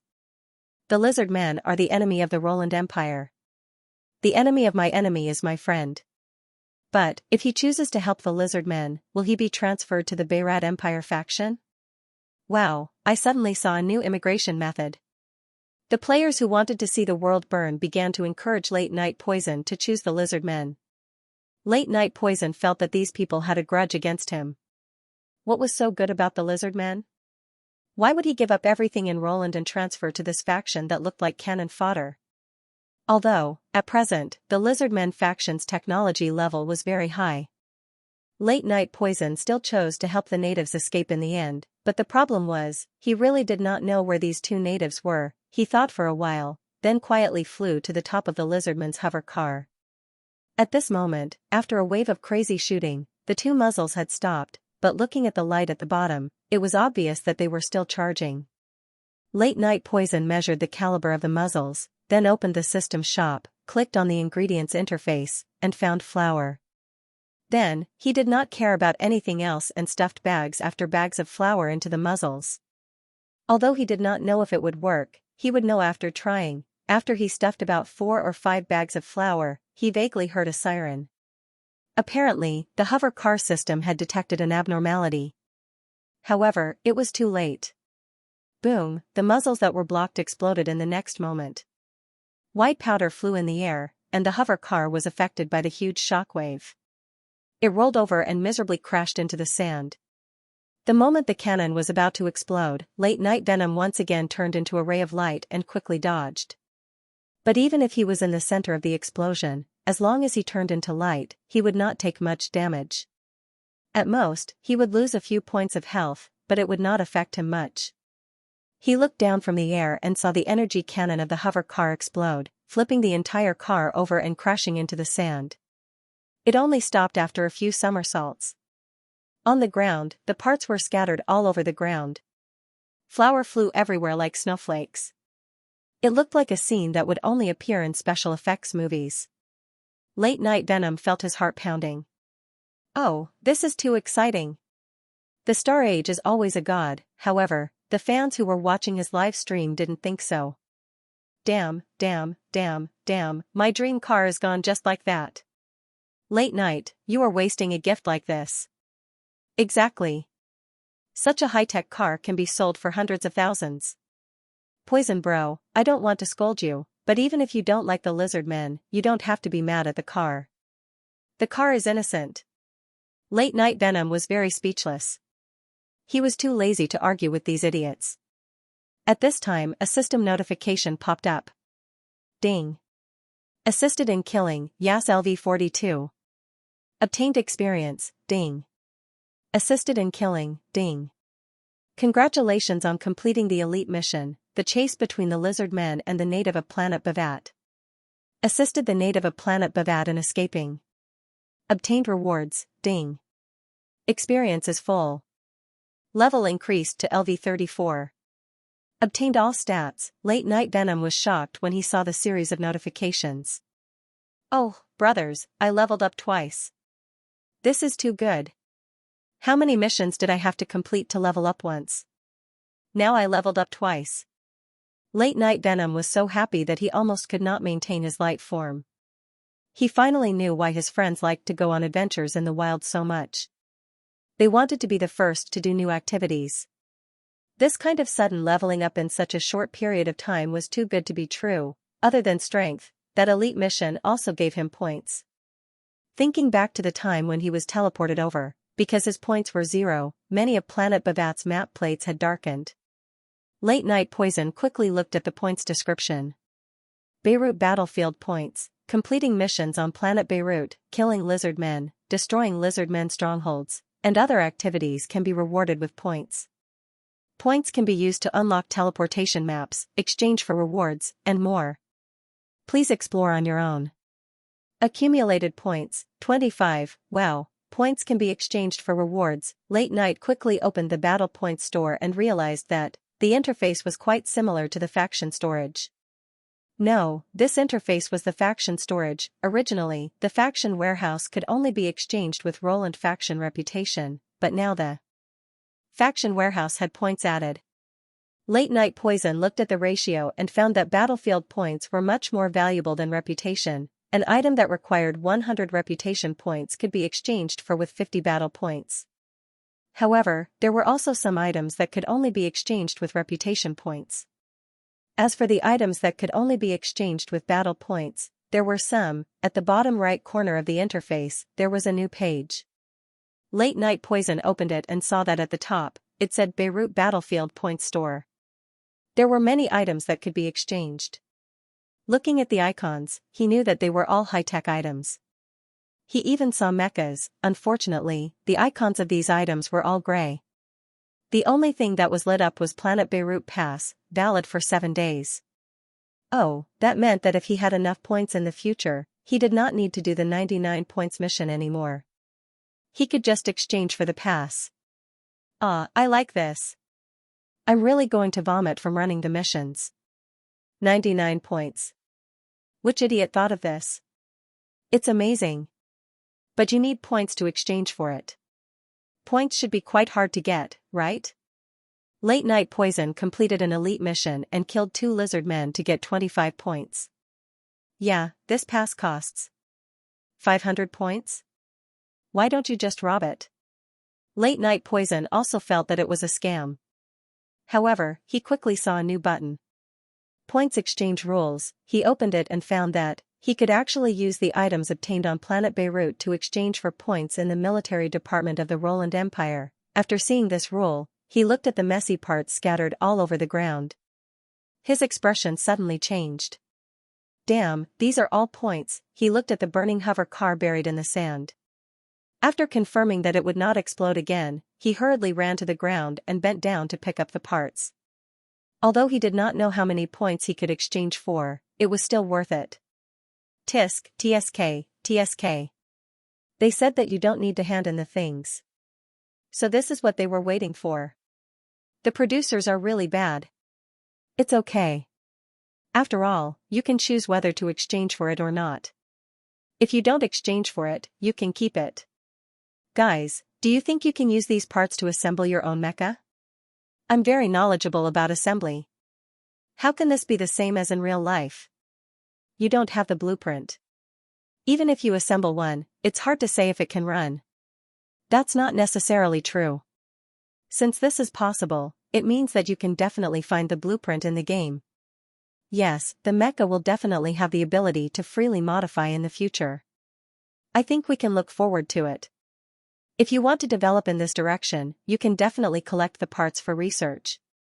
In the bullet screen, the players directly discussed. Some of the gods who played with mechanics even directly offered to buy the parts in the live broadcast room. Even if they did not assemble it themselves, they could collect the parts and exchange them for points. Then they could use the points to exchange for passes. Then they would not have to do missions anymore. As for money, that was not a problem at all. They were very excited about the discussion. They were also very excited about collecting the parts in the middle of the night. Let me tell you guys, Star Age is really good at details. Look at such a small part, but it's actually so finely made. He picked up a small piece of gear and placed it under the sun. He squinted his eyes and looked at it. He could even see the flour and gravel in the small gaps. This level of realism is off the charts. I've already said so much about the realism. But only the game cabin can experience this extreme realism. The experience of the game helmet is so much worse. The two are not of the same price. You get what you pay for. Damn, I really want to play this game. The game helmet is good too. Why are there so few of them? Are the developers retarded? They don't want to make money. I heard that a new batch will be released in a month. 100,000 game cabins and 300,000 game helmets. The comments quickly went off topic. Late Night did not care and continued to pick up his points. Pick up his parts. He was satisfied with this trip. Not only did he accidentally kill 2 lizard men, but he also completed an elite mission. He was very satisfied with the rewards he received. After picking up these parts, he would explore the surrounding area. He just did not know about the 2 invisible NPCs. Just as he thought about the 2 storyline NPCs, Late Night's hand suddenly paused. He blinked and looked about 4 or 5 meters away from him. There were also a lot of parts dropped there. He originally planned to pick them up before going there. However, he saw that the part that was originally lying quietly on the pile of flour suddenly moved on its own. Under his gaze, the palm-sized part suddenly seemed to be lifted up by someone. It was about a few millimeters off the ground and then moved toward him. Because the ground was covered in white flour, when the part moved, it left a clear trail on the ground. Late Night observed quietly, but his hand did not stop picking up the parts. Nothing could stop him from earning points. From the corner of his eye, the part stopped about a meter away from him, as if it was put down by someone. Then, he saw a small hill protruding from the ground. It was about the size of a fist and continued to move silently toward the pile of parts 4 or 5 meters away. It was not invisible. It was hiding under the sand.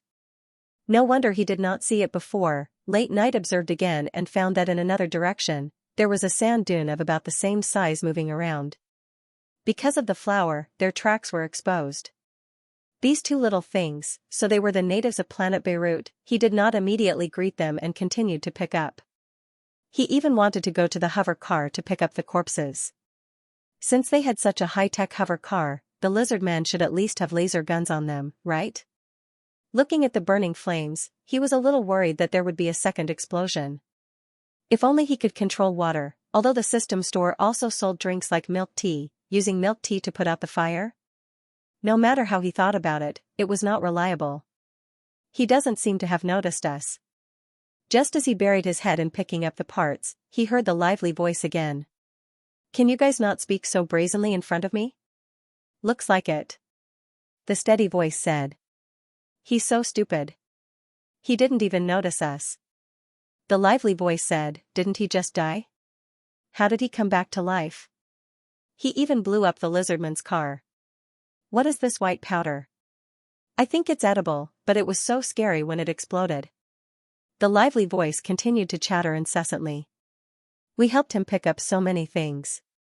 That should be considered as repayment, right? The steady voice said, are our lives only worth that much? Then what should we do? Although he doesn't have eggs, he's still very dangerous now that he's alive. Late Night was originally very happy to pick up the parts, but now he was unhappy. He finally could not bear it and turned to look at the two little white hills and asked, what do you mean? Why do you keep saying that I don't have eggs? Little cuties who see duplicate chapters need to order more chapters. Yes. What about the other one? The other one is in his 20s and is also very young. He looks a bit like who? Senior Li Jiu. I saw his picture in the window of honor. The lady's expression became more serious. Her eyes flickered as if she had already guessed something. Then, she started walking again toward the dean's office at a faster pace than before. However, she almost bumped into a student at the corner.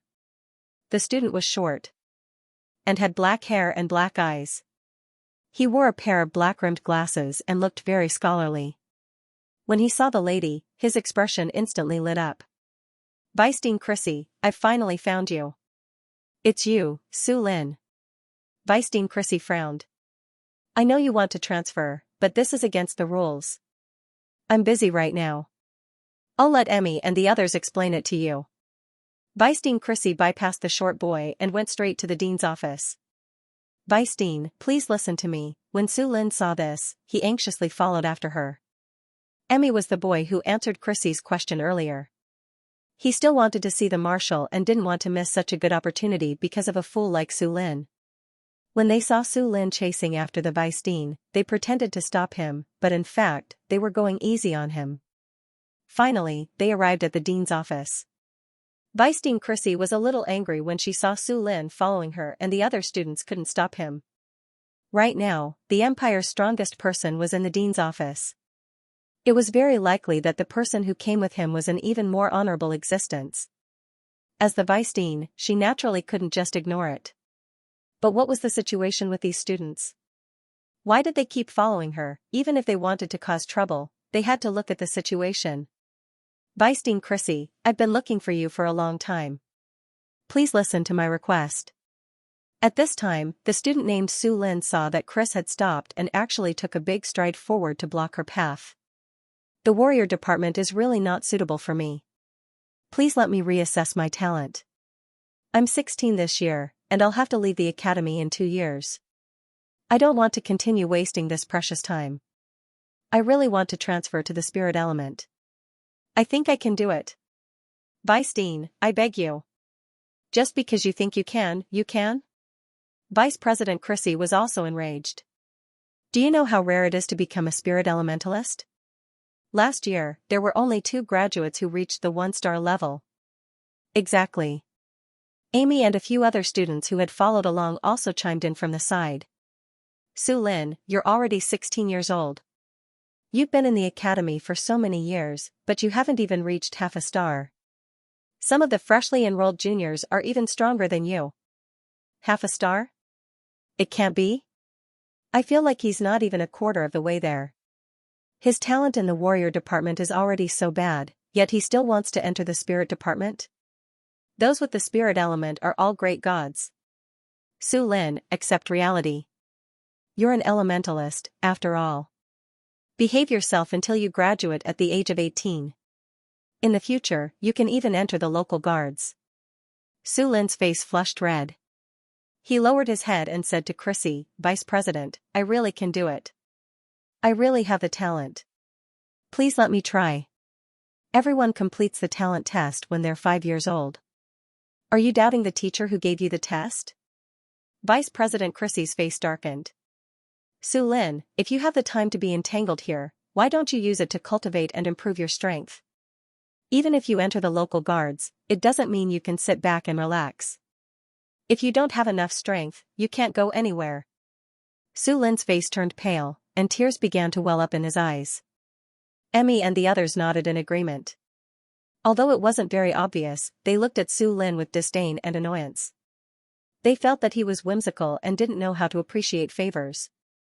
At this time, a girl couldn't help but say, Su Lin, you should go back. We're here to look for Lord Xixing. It's not good for Lord Xixing to see you like this. Su Lin bit his lip. Just as he was filled with despair, the door to the president's office suddenly opened. What's not good about it? A clear voice of a young man sounded lazily. Everyone was startled and looked over. A young man who was as beautiful as a fairy slowly walked out with a quill in his hand. He was fiddling with it as he slowly walked out. He looked to be in his teens. His long silver hair draped over his shoulders, and his light purple eyes were slightly curved, like two beautiful crescent moons. Both men and women were a little dazed at this moment. But, wait, purple eyes. Wasn't this the symbol of the House of Roland? Although only the nobles knew this, Su Lin was the only one present who was a commoner. So this person was actually, Emmy and the others looked at each other and saw the shock in each other's eyes. So, shouldn't they be saluting? Su Silly didn't care about them. Instead, he looked at the blonde man behind him and asked, Grand Marshal Xixing, what do you think is not good about it? Xixing looked up at him. His gray-blue eyes were deep and charming. He looked at the high-spirited little emperor and didn't look at anyone else. There's nothing wrong with it, he said faintly. Su Silly raised his eyebrows. He was a little surprised by his cooperation. Could this guy be, did he take the wrong medicine? He shrugged and looked at Chrissy. I agree with the vice president's words. If you don't have enough strength, you can't go anywhere. Vice President Chrissy looked at Su Silly and froze for a moment. She quickly reacted and was about to salute, but she didn't expect him to say such a thing. Her expression softened. Just as she was about to speak, she saw the youth look at Su Lin again. But, it's rare to see an omniscient and omnipotent freak. The youth said leisurely, if ordinary people want to become strong, they have to walk the right path first. If you choose the wrong path, then no matter how hard you work, it will be difficult to reach the top of the mountain. Hearing those words, Vice School Head Crazy was stunned. Su Lin, who was full of despair, suddenly looked up and stared blankly at Su Silly. You mean, the youth's voice was a little choked, and he couldn't finish his sentence. Su Silly looked at his black hair and black eyes and felt a sense of familiarity. He took out a handkerchief and handed it to him. Su Lin didn't expect that this youth, who was obviously of noble status, would do such a thing. He took it with trembling hands, but his eyes were still fixed on him. His words just now were like a bright light in the darkness, rekindling hope in him. But this hope was like a candle in the wind, which could be extinguished at any time. Su Silly looked at him and smiled gently. You're Su Lin, right? I think you do have the talent of a spirit elementalist. It was not a guess, but a very certain tone. And the reason why he was so sure was, of course, because the panel in front of him showed so. Su Lin, identity, NPC level, LV2 health points, 4,000 mana points, 500 elemental affinity, wood profession inclination, spirit. This data was too miserable, he was almost as miserable yesterday. To be honest, Su Lin had 1,000 more health points than Snow Roland, and the difference in mana points was not that big. Of course, it was different now. In just one day, he had risen to level 5, and he had more than 1,000 experience points. Once he decided on his profession, he could still level up 2 more times. This was the benefit of the player's leveling system. Su Silly thought of this and felt a little more sympathy for Su Lin. He heard it in the office. This child was 16 years old this year. According to the calculation, he entered school at the age of 5, so he had been practicing and studying in the warrior department for 11 years.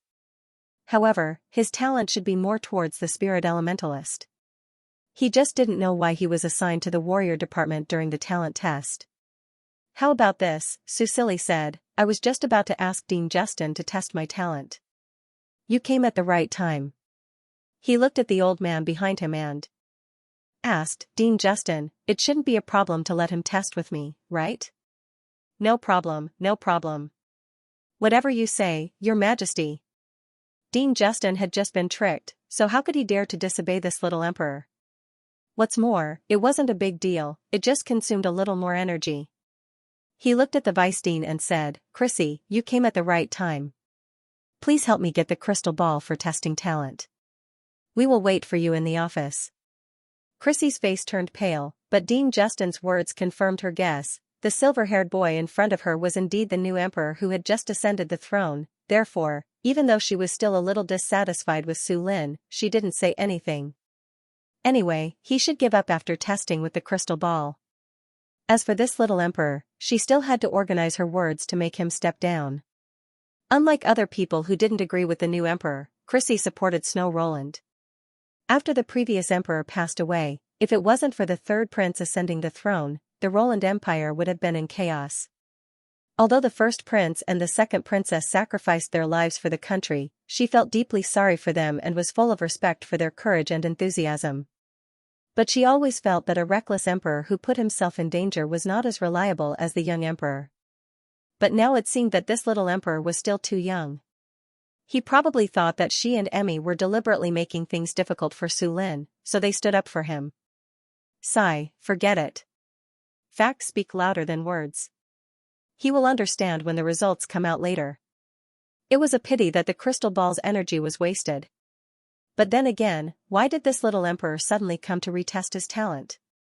Cutie needs to order more chapters when she sees duplicate chapters. What did Anton ask you to do? Xixing's interrogative voice could be heard from the window. Mary was completely under the control of the skill. She answered whatever he asked. She said truthfully, Lord Anton said that there is a change in the situation and we have to adopt Plan B. Plan B? Tell me more details. Mary replied blankly, Plan B is to kidnap the new emperor and force him to hand over the authority of the Roland Empire so that the Bavad Empire can smoothly take over Esh Star. At this moment, Xixing suddenly frowned and looked at Su Silly. Su Silly, who was thinking about his options, froze. Looking at the man's dark golden eyes, he showed an innocent expression of I'm very obedient, but his heart was beating fast. Did this guy notice something? Fortunately, Xixing only glanced at him and didn't seem to notice anything. He lowered his head again and looked at Mary, who was in a daze. What if he doesn't cooperate? He continued to ask. Mary paused and said softly, kill him. This way, the Roland Empire will fall into chaos and we will secretly stir up the situation. Su Silly frowned as he listened. He had been too naive. Was Snow Roland's situation really that dangerous? So, other than Xixing, how many people wanted to kill him? You are from Esh Star, why did you choose to betray? At this moment, he heard Xixing ask. Mary was from Esh Star. After all, the people from Bavad Star were lizard men. And in Snow Roland's memory, he seemed to treat this maid sister well. He didn't mistreat or even abuse her. Lord Anton promised me that after this matter, he would arrange for me to go to the Flanders Star Federation. Mary said faintly. I will start a new life there. I won't have to worry about being conscripted by the army at all times and lose my life at the front line. Su Silly didn't say anything. Mary was an elementalist, and she probably had a rare talent in the dark element. In the Roland Empire, most of the elementalists were stationed in the army to fight against interstellar beasts. She was indeed in danger of being conscripted, but Su Silly knew that the original Little Emperor did not have such thoughts. How many people do you have left? Xing remained expressionless as the interrogation continued. I only know 2. They are waiting for me outside. If I don't succeed, they will carry out other plans. Other plans? I didn't participate in that, but it's most likely to open the city gates and let the astral beasts in. Mary's voice suddenly became agitated. That is why I must succeed. Even if we kill His Majesty, we can't let them open the city gates. That's too dangerous. Many people will die. Su Silly, so other people's lives were important, but not his. However, the original Snow Roland did intend to abandon his people and hand over AI Xuexing. If he had not transmigrated, if he had not refused, well, then Snow Roland would have been killed by Xing, and the Bavat Empire scheme would not have succeeded. It was unknown whether it was because of the violent emotions, or because Xing had removed his control, but Mary's eyes suddenly became clear again. She was at a loss at first, then her eyes widened in shock. What did you do to me? She stared at Xing and said with a face full of fear. Obviously, she still retained the memory of when she was just controlled. That feeling was probably very scary. She could not help but say everything the enemy wanted to know. Just thinking about it made one's hair stand on end. Xing's dark golden eyes also returned to normal. His gray-blue eyes were calm and indifferent. Last question. He said, do you know what will happen to the remaining people after the Roland Empire is destroyed? Mary's face turned pale. Her eyes flickered, but she did not speak. It seems that you know. Xing tilted his head and said indifferently, then there's nothing to say. Puff, without giving her any time to explain, the light bullet entered Mary's forehead. The woman's eyes widened in disbelief, then her pupils dilated. She fell to the ground and died with her eyes wide open. Su Silly opened his mouth with difficulty, but he felt like something was stuck in his throat, making him unable to speak. This was the first time he saw someone die in front of him. He could see the woman's unwilling expression before she died. He could see the sticky blood flowing out of her body. He could also see the strong smell of blood, which was blown by the wind. She did not turn into a dot of light and disappear.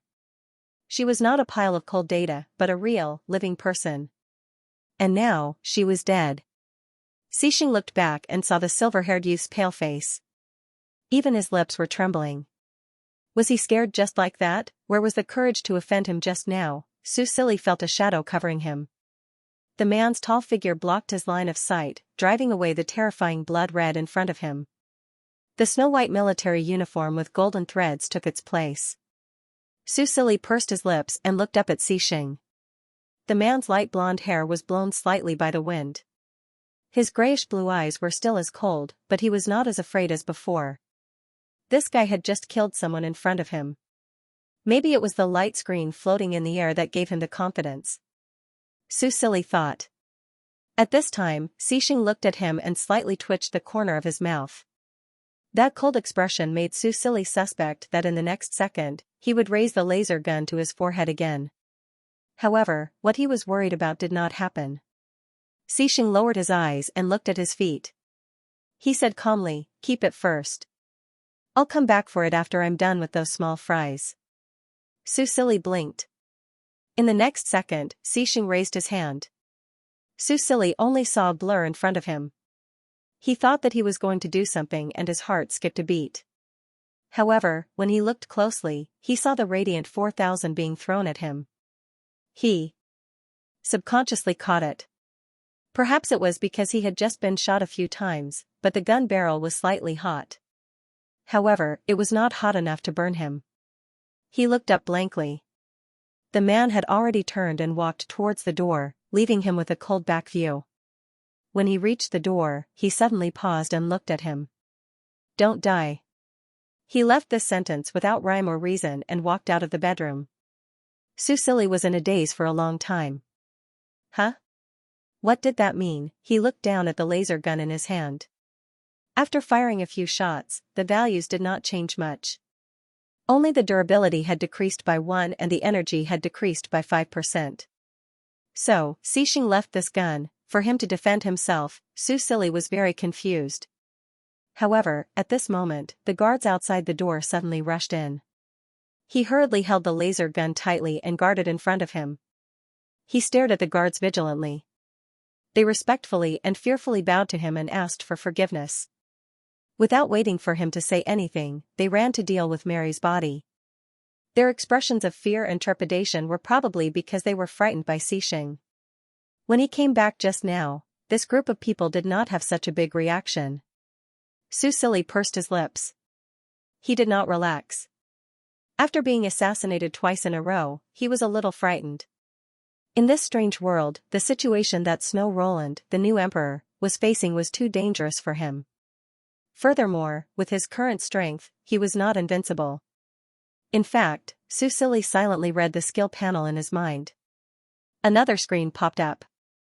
The only casting skill he knew, capture, was in cooldown. The cooldown time was 29 days, 23 hours, 55 minutes. It was a full month. Susili's expression turned serious. He held the laser gun tightly in his hand and then closed the skill panel. He was not surprised by the cooldown time of this skill. After all, it was really too powerful. It ignored the level difference and could easily turn people into its puppet. However, it was going to be troublesome. This meant that he did not have any skills to protect himself. His gaze was fixed on the guards. Respect, friendly, respect. The only thing he was thankful for was that he had the favorability system. At least it allowed him to distinguish between friend and foe. He would not be stabbed in the back. However, Snow Roland's interpersonal relationships were indeed worrisome. As the emperor, even the guards around him could not be respected. It was no wonder that the support rate of the people was so low. It was almost to the point of a rebellion. Susili was helpless. However, he did not immediately do anything. Without strength, it was useless to say anything. Soon, the guards took the dead Mary away and asked the maids to change the carpet. Janice had already arrived and ordered the maids to clean up the mess. During this time, she wanted to get closer to Susili. However, when she saw him holding the gun vigilantly, she stopped and only used more strength to urge the maids to move. After a while, the bedroom was cleaned up. She turned on the air purification system and sprayed perfume to completely eliminate the thick smell of blood. When everyone left and only Janice was left, Susili relaxed a little. Janice came to the bedside and looked at him with a pair of red eyes full of love. "Your Majesty, are you okay?" Susili was a little uncomfortable being looked at like that. Especially because of the mommy fan tag hanging above her head. However, it made him trust her a little. "I'm fine," he said calmly. Janice blamed herself. When she thought of Mary's betrayal, she was shocked and angry. "Your Majesty, this is my negligence. I will thoroughly investigate the maids in the palace and give you an explanation." The young emperor glanced at him expressionlessly. He was cold and dignified, but his young and tender face diluted the dignified aura he exuded. He was still as fierce as ever. Xianxia pursed his lips, and his eyes flashed with deep thought once again. "Xianxia, I'm asking you a question." Susili frowned, and his voice turned cold. Xianxia gathered his thoughts, lowered his head, and said indifferently, "I said that I would protect your Majesty's safety before those traitors were caught." "So you followed me?" Susili narrowed his eyes. Xianxia looked at him and said calmly, "Please understand, Your Majesty."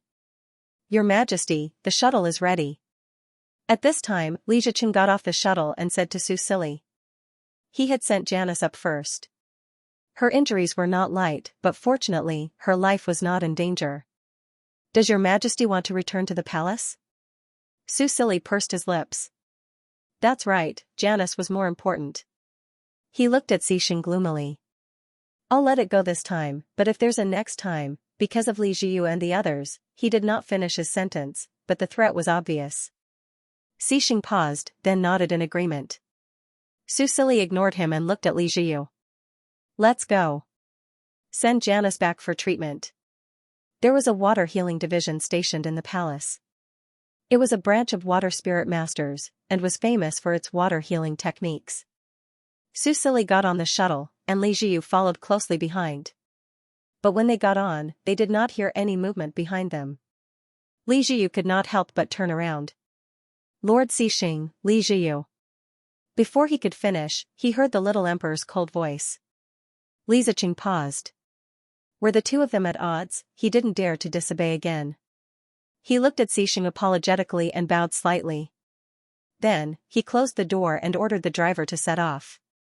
Su Sili sat in his seat with an indifferent expression. But when the shuttle took off and was about to depart, he couldn't help but look back through the glass window. Cixing stood where he was and was talking to the commander of the guards. The man had broad shoulders and a narrow waist.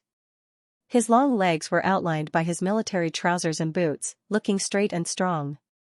Standing in front of the officers of the small town, he was like a crane in a flock of chickens.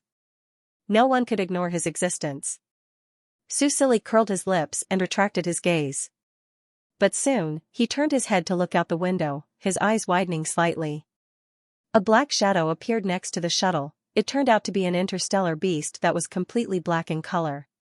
Two black wings grew out of its back, gently flapping as it soared gracefully in the sky. But what really surprised Su Sili was that there was a person sitting on the back of the interstellar beast. It's Lord Cixing and his shadow leopard. Li Jiyu also noticed the situation outside. His face was full of vigilance, but when he saw the blond man on the back of the black leopard, he immediately relaxed. Looking at the shadow leopard's strong figure, his eyes were full of admiration. Lord Cixing was really too strong. He could even tame such a strong mythical beast like the shadow leopard. He really deserved to be called the guardian of the Roland Empire. Su Sili was depressed. This black leopard, was it the pet he bought for Cixing? What were the game producers doing?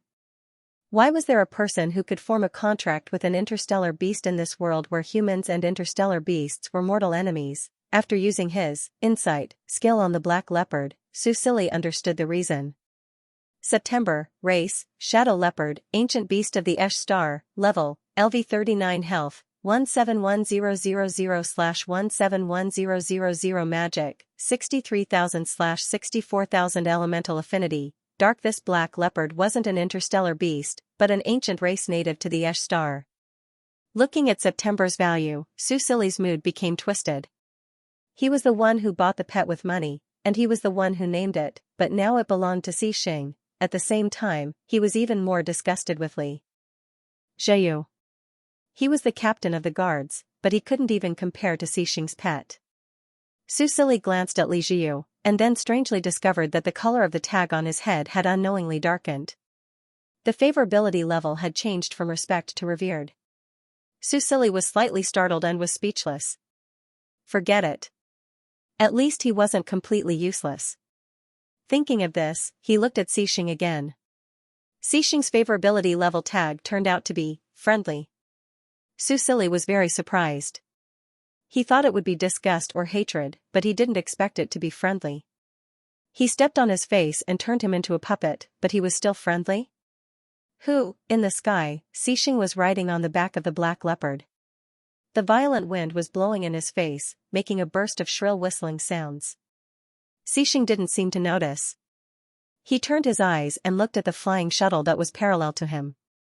Through the glass window of the flying shuttle, he vaguely saw the figure of the young man. After looking at him silently for a while, Cixing moved his eyes away. His gray-blue eyes were slightly out of focus because he was thinking. About 4 years ago, he woke up in this completely unfamiliar world, and there was only one sentence in his mind: protect Roland. This was the only instruction he received from God after he saw the light again. At that time, he was wild with joy. After being rejected by God and sleeping in the darkness for who knows how long, he finally received God's favor again. God, he finally remembered him. Since then, he dutifully protected the Roland Empire. He fought against the interstellar beasts at the front line, protected the people of Roland at the rear, and supported the Roland royal family. He hoped that one day, for the sake of his hard work, he could hear God's voice again. He hoped that the clear and moving voice would once again whisper in his ear, Cixing, I'm here to see you. But, it didn't. All he had was endless waiting and a heart that was cold and lonely day by day. In the blink of an eye, almost 4 years had passed. Just when he thought that he couldn't wait any longer, God finally appeared. Snow Roland's situation was so similar to his. he was sure that the little emperor had been replaced by someone else. The reason why he was sure that the little emperor was related to God was, his skill was ineffective against him. He couldn't even use it. This skill was given to him by God. Xianxia squinted his eyes slightly. He wasn't sure if the new little emperor was God's new favorite or his incarnation. In fact, the probability of him being a new favorite was higher. After all, he was very weak, but he had incredible skills. Wasn't he very similar to him at the beginning? Xianxia's mouth twitched. A trace of bloodthirsty ruthlessness flashed in his eyes, but he quickly suppressed it. Maybe, he wasn't a new favorite, the young man should know him. This was the conclusion he came to after carefully recalling everything that happened last night and all the micro-expressions of the young man. This was very interesting, wasn't it? He actually knew the young man. So what if he was turned into a puppet? As long as he could get God's attention again, he was willing to give up his life for it. Xianxia looked ahead and slightly curled his lips. In the depths of his cold grayish-blue eyes, there was a madness that no one had ever seen before. Susili didn't know any of this. When he returned to the palace, he ordered people to send Janice to the residence of the water healing division. He also went there personally. Janice was one of the few people he could trust, and she was injured because of his orders. Susili didn't want to see anything happen to her. Fortunately, she was also a water elementalist and could absorb water healing spells well. Her injuries stabilized after a while. Your Majesty, the head maid is fine now. She will be fine after 2 days of rest. The person in charge of the water healing division was a beautiful woman. Her long blue hair draped over her shoulders. She had a cold temperament. Even when facing His Majesty, she didn't have a gentle expression. Susili didn't take it to heart. Seeing that Janice's injuries had improved, he left her in the water healing division and left with Li Jiu and the other guards. However, after he returned to his bedroom and changed his clothes, he turned around and walked out of the palace. Your Majesty, where are you going? Li Jiu was a little speechless. Why are you going out again? Elementalist College. Your Majesty, why are you going there? Susili stopped in his tracks. He turned his head and looked at Li Jiu with his light purple eyes. It was a very calm look, but it made Li Jiu's scalp tense up. Your Majesty, I have said too much. He lowered his head and didn't dare to say anything else. However, when Susili walked forward again, he secretly sent some guards over.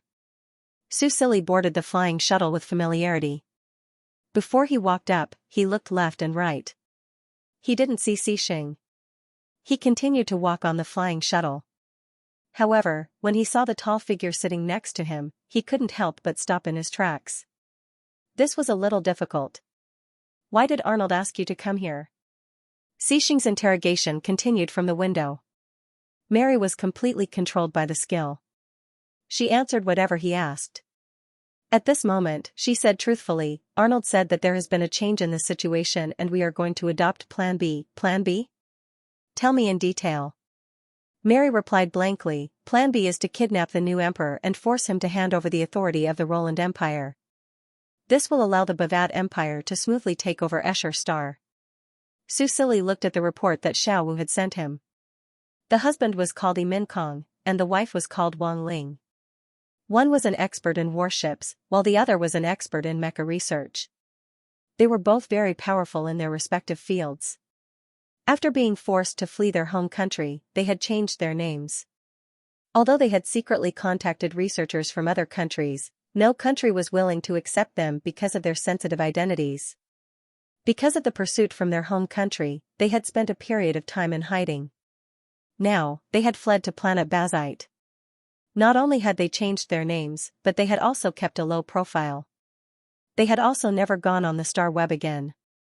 Once they were exposed on the star web, they would be caught very quickly. After all, they were still on the GAL wanted list. Many people wanted to catch them for the bounty. However, as people who were used to using future technology, they could not live without the star web in all aspects of their lives. After they had settled down, they went to the black market to buy a special service. A new identity could be forged for them, allowing them to safely log on to the star web without their real identities being discovered. It was precisely because of this that little Five was unable to find them. However, they were still exposed in the end. On the screen, the silver-haired, purple-eyed boy said proudly with his hands on his hips. After they went on the star web, although they were very cautious, they always paid attention to information related to warships and mechas. One of them even became a mecha consultant in Area E, and he is very popular. After all, they had fled the country. Escaping and buying a new identity had already used up all of their savings. What they were good at was warships and mechas. Therefore, after settling down, Wang Ling began to accept orders on the star web as a mecha consultant. She taught some newbies how to modify mechas to earn a living. She was also very cautious. She did not dare to go to areas that were too high level. She was worried that she would meet someone she knew, so she only moved around Area E and Area F. These two areas were mostly filled with newbies. Even so, they were also very passionate about modifying mechas. Because they were newbies, they needed consultants even more. After all, there were trillions of lives in the galaxy, and Area E and Area F were the two communities with the largest population. Countless mecha consultants were born every day. Even with Wang Ling, it was difficult to arouse suspicion. Furthermore, the new identity she bought was not suspicious at all. However, Wang Ling was very timid in the beginning. She only dared to take 1 or 2 jobs a week, and they were all the simplest jobs that she could complete with her eyes closed. It wasn't until half a year later that she gradually let go of her hands and feet. According to her, she had improved after practice and could now take on more difficult orders. Gradually, due to the low fees and solid theoretical knowledge, she had accumulated a certain amount of popularity in Sector E. Now, if one were to search for posts in Sector E's forum, they would find many comments about her. The people who were chasing the couple probably didn't expect them to be so bold as to touch this field. On the other hand, Xiaowu was an artificial intelligence and did not have such a fixed mindset. Furthermore, it had the assistance of powerful computing abilities. First, it sneaked into the star web database of their home country and retrieved all the data left behind by Yi Minkong and his wife on the star web, including their movements and habits. All of these had left traces on the star web. Furthermore, because the star web belonged to the Star Alliance, they did not have the authority to delete it before they fled. Thus, they could not erase these data. These data might be confusing numbers to the maintenance staff of the star web, but to Xiaowu, they were very important references. Immediately after, it collected all the suspicious people on the star web. Mecha modification consultants were naturally included in the list, and they were the most important. No matter how a person disguised themselves, they could not completely change their habits and movements. These existed in their subconscious mind and could not be changed just because they wanted to. When they entered the star web, these habits and movements would be recorded and turned into strings of seemingly meaningless data that were stored in the terminal of the star web. Xiaowu used their original habits and movements to compare them to the data they were generating now and found people who matched more than 90%. This method was very accurate. Unless Yi Minkong and his wife never went on the star web for the rest of their lives, they would definitely be found. In the process of sifting through these data, Xiaowu also gained a lot of benefits. This allowed him to understand humans better and allowed him to grow faster. In short, Wang Ling was finally found just like that. After confirming her identity on the star web, it was very easy to find her planet.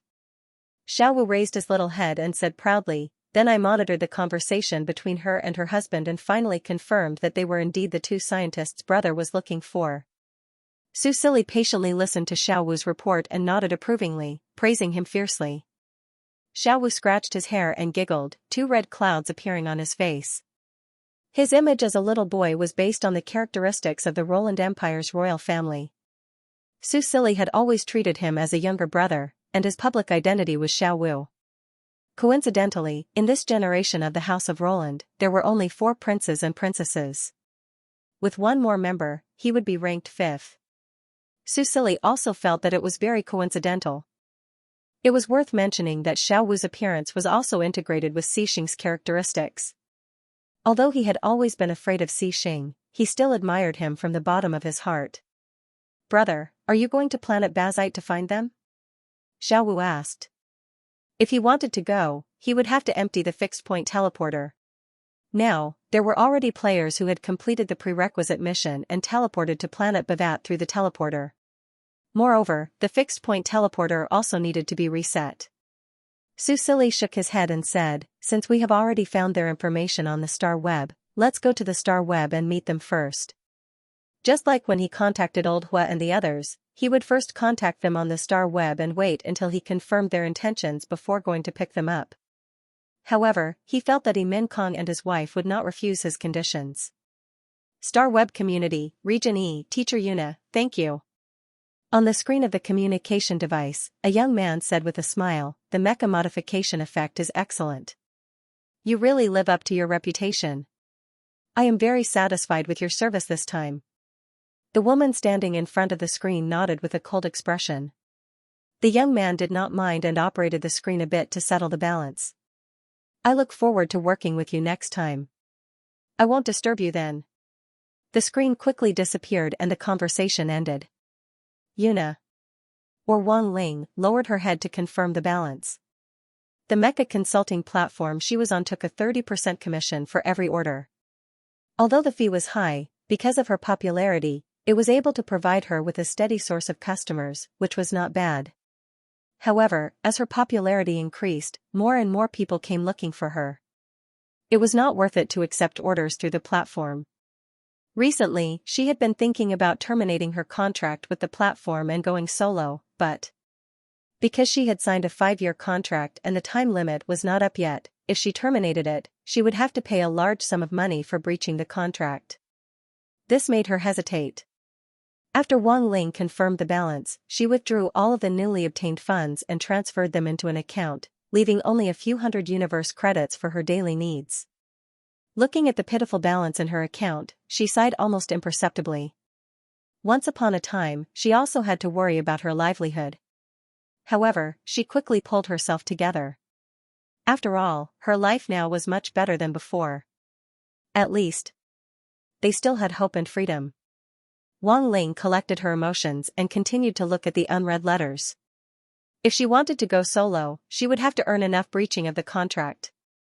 As for whether she could do it, she had to try. There were still many advantages to going solo.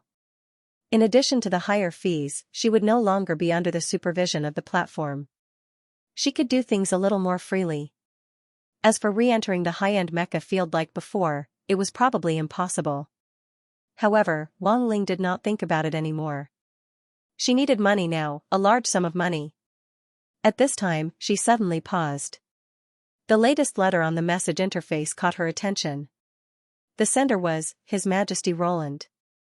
She could not help but be surprised. She had a good memory, not to mention the name His Majesty Roland left a deep impression on her. Because there was a time when she and her husband relied on the other party's song, Germination, to regain the courage to face life. Roland's goodnight song was also a very useful song that helped them sleep, greatly alleviating their insomnia problems. Wang Ling quickly looked at the specific content of the letter. If the other party needed her guidance on modifications, she could slightly lower the fee and provide the most professional design plan. However, the other party's request was far beyond her expectations. This His Majesty Roland actually wanted to invite her to his country to be his personal mecha consultant. In terms of salary, he gave her a figure that she could not refuse. This kind of invitation was actually quite common. After all, the galactic network could not simulate reality 100%. Some people who were more particular would want to hire a personal consultant. Therefore, Wang Ling did not suspect that her identity had been exposed. However, her situation was special. She was afraid that she could not accept this request. When she thought of this, Wang Ling's heart was filled with bitterness. In the end, she still replied to his message and used tactful words to reject him. In the end, she received a reply within a minute. The other party wanted to see her and could pay her according to the guide price. Looking at the less than 4 digits in her account balance, Wang Ling agreed. Even though she knew that even if she met him, she would not change her mind. In a room of about 20 to 30 square meters, there was a virtual cabin bought from a second-hand market. From the outside, this virtual cabin was very old, but it was well maintained by the owner, and after being repaired and modified, its performance was still quite good. The door of the virtual cabin opened, and Wang Ling sat up. After setting a time and place to meet with His Majesty, she went offline for the time being. Xiaoling, a slightly weak male voice sounded, and Wang Ling looked to the side. Next to the virtual cabin was a small bed, and her husband, Min Kong, was lying on it, giving her a pale smile. The man was about 40 years old, with some gray hair on his temples, and a very thin body. At this moment, he struggled to sit up. Wang Ling replied to him with a gentle smile, got up, and left the game cabin. Then she heard her husband say, "I made food for you, it's in the incubator, go ahead and eat." Wang Ling couldn't help but frown. "I'll just take the nutrient solution, no need to go through so much trouble." The man quieted down and didn't say much, but she knew that he would secretly cook for her when she was working next time. He was always so stubborn. Wang Ling didn't say anything more and took out the food. Her husband's cooking was actually not good, but he was very attentive, and slowly, the food went from being difficult to swallow to now being edible. However, looking at the fresh vegetables and meat, Wang Ling still disagreed. "Didn't I tell you not to buy such expensive ingredients? I'll just eat something, and if not, I'll just take the nutrient solution." "The nutrient solution doesn't taste good, I know you don't like it." Min Kong coughed and suddenly said in a low voice, "When I'm gone, you won't have to live so hard." Hearing his words, Wang Ling's tears fell instantly. The most important reason why they chose to flee their motherland was to treat his illness. Min Kong had an extremely rare disease that required a special medicine every day, and the success rate of a successful cure was only 10%. The special medicine was very expensive, but because of their savings in the first half of their lives, they could barely maintain it, and with their status and contributions in the Academy of Sciences, they could still live a decent life. However, because they were accidentally involved in a political struggle, after the new regime took over, they were targeted as political enemies. Not only were they removed from the Academy of Sciences, but they also tried to erase their past contributions to the country by public opinion, and the supply channel of the special medicine was also cut off. This was simply murder. They were too weak to resist. Their colleagues in the Academy of Science who were willing to stand up for them were all punished, either lightly or heavily. In the end, when there was not much medicine left, Wang Ling finally made up her mind and took her husband to flee the country. This plan was not easy to carry out, but there were still many people who were willing to help them. It was just that after escaping, it would be very difficult for them to survive. In the end, they gave up on seeking asylum from other countries, changed their names, and came to planet Bazite. Relying on the 2 new identities they had prepared in advance, they settled down here. Now, all the money she earned from the star web was used to buy life-saving medicine for her husband in the black market. In fact, it was impossible for her not to be tempted by the high salary offered by the King of Roland. However, with her husband's health condition, he was no longer suitable for interstellar travel. He was so weak that he couldn't even get on the star web, let alone travel long distances. Moreover, it was easy to be exposed on such a journey. After all, there were too many checkpoints to go through when traveling from one country to another. Once they were caught, they would really be finished. Wang Ling silently shed tears, but her hands did not stop. She kept stuffing food into her mouth, as if this was the only way to ease her emotions at the moment. Finally, Min Kong noticed his wife's abnormality. "Why are you crying?" he said anxiously. Then, his face gradually dimmed. "I've been dragging you down. If it weren't for me, you wouldn't have to give up your good life and your dreams. Don't say any more." Wang Ling roared in a low voice. She took out a handkerchief from her pocket, calmly wiped her tears, and then continued to eat. "Our life is getting better. I won't give up on you, and you won't give up on me." She thought of something and said a few words to the virtual cabin. The intelligent voice system started to work.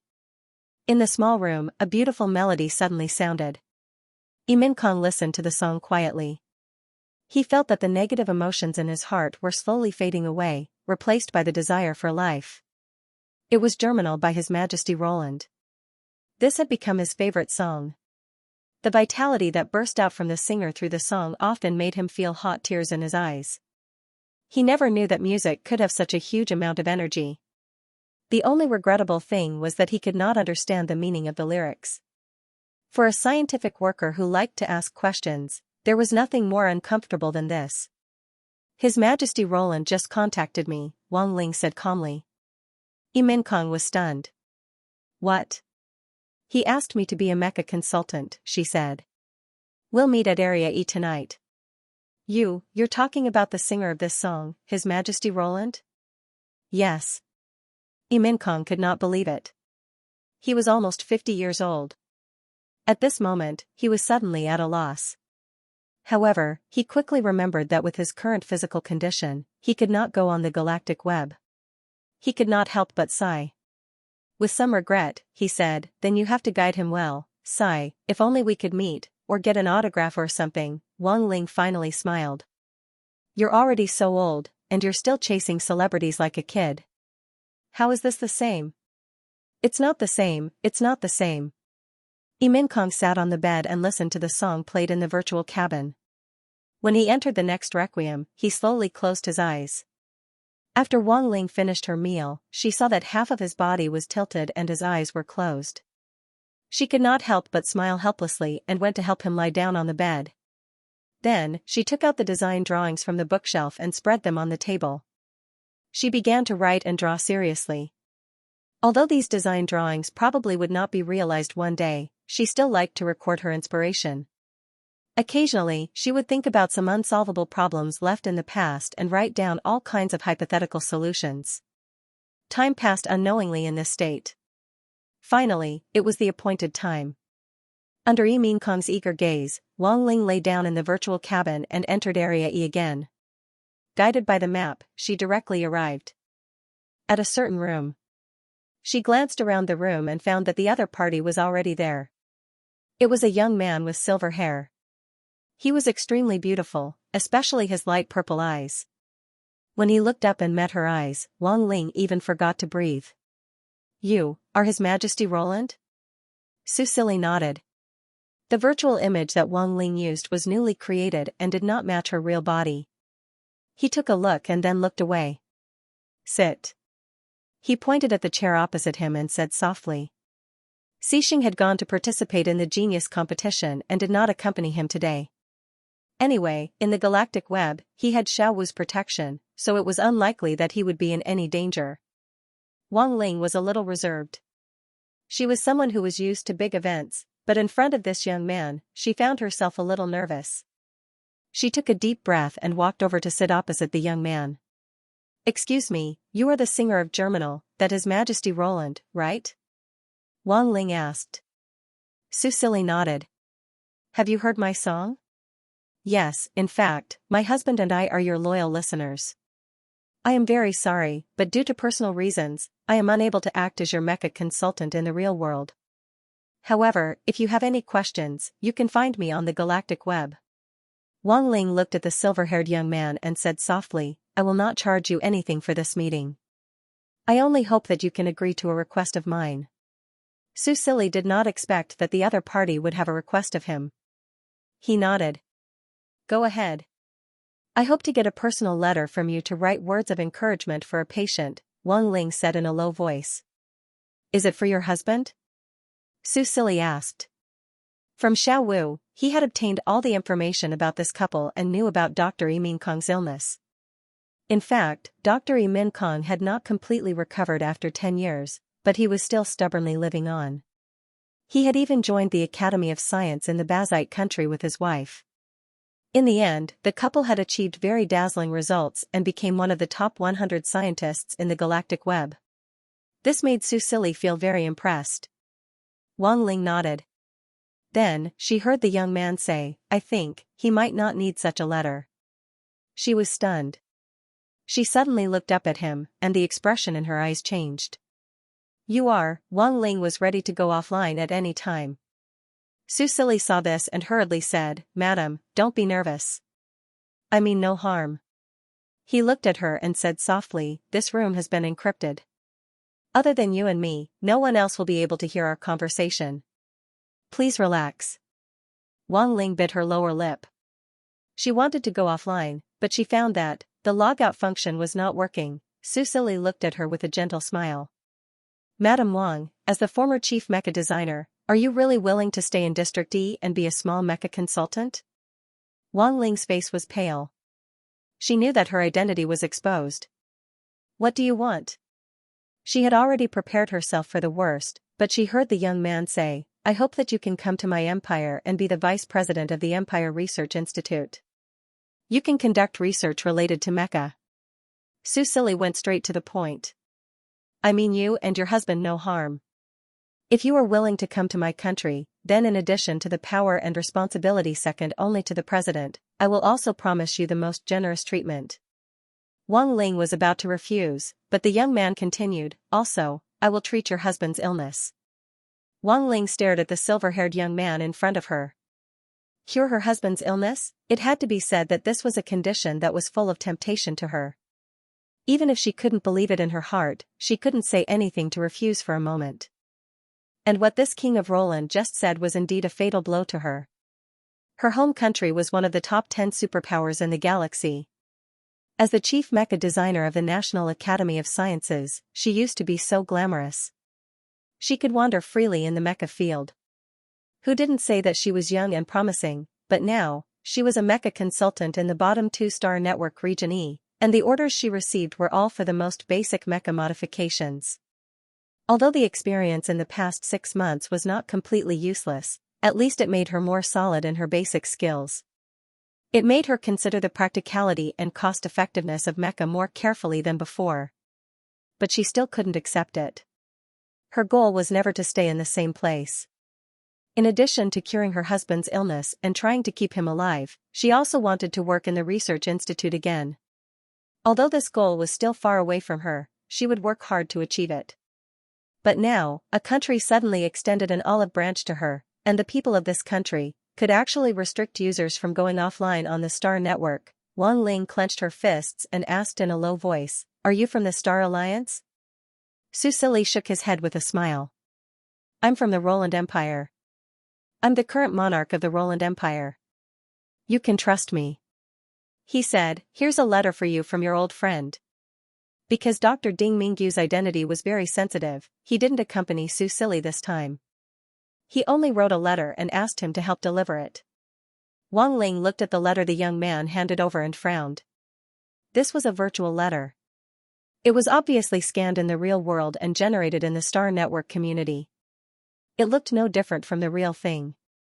She bit her lip and finally reached out to take it. When she saw the handwriting, she couldn't help but be surprised. Old Ding? Yes. Su Silly nodded. He is now the director of the Roland Empire's Research Institute. If you are willing to work for him, you will have the opportunity to work together. I think you should be aware of Director Ding's ability and character. Wang Ling became even more cautious. She had actually heard about the persecution that Dr. Ding Mingyu had encountered, but she was too busy to help. However, she did not expect that the teacher who took care of her not only had a fortuitous encounter, but also brought her such a letter. She read the letter from beginning to end and was silent for a long time before she said, Thank you for your invitation, but I can't trust you with just a letter. After all, our current situation is very dangerous, and we don't want to bring trouble to your country. Previously, they had asked for help from other countries, but they were all rejected. Now, a country had finally found them and promised them generous treatment, but she could no longer trust them so easily. After experiencing so many unforeseen events, people would grow up. She couldn't be as naive as before, but, what will you do if I refuse? Wang Ling looked at the young man in front of her, her heart trembling uncontrollably. Roland Empire, she was curious about the Roland's goodnight song, so she went to investigate. That was why she knew that this unknown country was ranked very low in the GAL. She did not think that such a small country could protect her and her husband. As for curing her husband's illness, this was simply a fantasy. Even her home country could only provide a special medicine to keep her husband alive. How could a small country like Roland offer such conditions? After calming down, Wang Ling only felt terrified. She did not know about her husband's illness, or she knew but still chose to deceive him. She did not think about anything else. Maybe, even Mr. Ding was coerced, otherwise, it was hard for her to believe that he would praise such a weak country in his letter. Although this country was weak, it was still an irresistible force for ordinary people like them. Facing Wang Ling's eyes that tried to hide the fear in them, Susili felt helpless. However, it was indeed very difficult to obtain the other party's trust with just a letter. This was something that he had already anticipated. So, he said, I just said, please don't be nervous. I won't hurt you. Even if you can't give me a satisfactory answer, I won't do anything to you. Wang Ling still stared at him vigilantly. Although she did not want to believe that the Germinal organization and the singer of the Goodnight song were bad people, she still tried not to be affected by her subjective feelings. At this time, she heard the young man say, you can go offline first. Later, my people will bring Mr. Ding to you. I'm just reminding you in advance. Don't panic when you see anything strange. As long as you stay in your room, there will be no problems. Wang Ling was stunned. You know our address? Are you and Mr. Ding on planet Bazite now? She never expected that the people of Roland had already arrived on planet Bazite. Susili did not say anything. This was not easy to explain. However, Wang Ling misunderstood. Her face was full of panic. Your Majesty of Roland, I believe in your sincerity, but my husband is sick and dying. He can no longer travel through space. Even if I promise you, he can't go to your country. And once I leave him, he won't be able to hold on. Do you understand? Susili nodded. I understand very well. Please wait in your room. Leave the rest to us. According to Xing's idea, he was the executor of this matter. If he was sent to negotiate, Susili was 100% sure that he would not give the two of them any chance to refuse. After all, they were one of the top 100 interstellar scientists in the future. They had to be respected. Furthermore, Roland was not Qingdao. They had to convince them to serve Roland sincerely. However, Susili also felt that this was troublesome. He could not help but curse in his heart. He decided to let Wen Jishan be in charge of this matter next time. After all, he seemed to have nothing to do recently. Before Wang Ling went offline, Susili added, I know you doubt Roland's ability and don't believe that I can cure Dr. Yi's illness, but I will use facts to convince you. Even if you decide to refuse Roland in the end, for the sake of Director Ding, we will cure Dr. Yi's illness. Okay, please go offline now. I have to go back and prepare. Wang Ling went offline in confusion. She sat up in the virtual cabin and did not know what to do. Should she choose to escape, where could she and her husband escape to? Just as she said, Dr. Min Kong's body could not withstand the torment. If she stayed, perhaps the worst result would be that her identity would be exposed and she would be sent back to her country, which would still be a dead end for her husband. Wang Ling was suddenly filled with despair. Dr. Min Kong on the side also felt that his wife was not in a good state. He struggled to sit up in bed and wanted to ask her, but, His Majesty Roland invited us to his country to serve as the deputy director of the Imperial Research Institute and conduct research on mechas. Mr. Ding is also there. Wang Ling said in a low voice. Hearing this, Min Kong could not help but be stunned, then he laughed. Isn't that great? Roland. Although it is a small country and seems to be in a difficult situation, to be able to give birth to such a lively folk song, I believe that this nation will definitely not succumb to adversity. Min Kong also knew about Roland. He was sick and bedridden and had nothing to do every day. When he became interested in Roland, he conducted a very comprehensive investigation. Although there was very little information about this country on the internet, from the known information, he pieced together a country that was still tenacious in desperate times and was full of good feelings for this country and its people. Hearing his relaxed tone, Wang Ling could not help but feel angry and indescribable sadness. She said, he also said that he can cure your illness, this is one of the rewards. Dr. Min Kong blinked, his expression was somewhat dignified. Obviously, he did not quite believe it. He knew his condition better than anyone else, his organs had been diseased, and one day, he would become as fragile as a piece of paper and finally lie on the hospital bed, dying of organ failure. Special drugs could only slow down this process. Did you agree? This kind of promise is obviously a lie, how can I agree? Wang Ling gritted her teeth and said, besides, Roland will send people to find us soon. Let's escape, once we are found, we can't refuse. With your body, it will be death for you to continue interstellar travel. Min Kong's hands were trembling. he said, maybe His Majesty Roland really has a way? Wang Ling did not speak, only looking at him as if he was mentally retarded. In the end, Min Kong also fell silent awkwardly. But looking at her packing, he still made a decision. Go, don't worry about me, he said weakly. Shut up, I don't have time to argue with you now. Wang Ling scolded in a low voice, but the next moment, she and Min Kong both opened their eyes wide. They saw a blond man suddenly appear in front of them silently, standing in the empty space in the room that was barely enough for him to stand. A pair of gray-blue eyes coldly swept over them. Wang Ling? Min Kong? He whispered. The unfamiliar language gave them a sense of familiarity. Min Kong suddenly opened his eyes wide, looking at the tall man in front of him like a god, and asked in deep shock, "You are His Majesty Roland?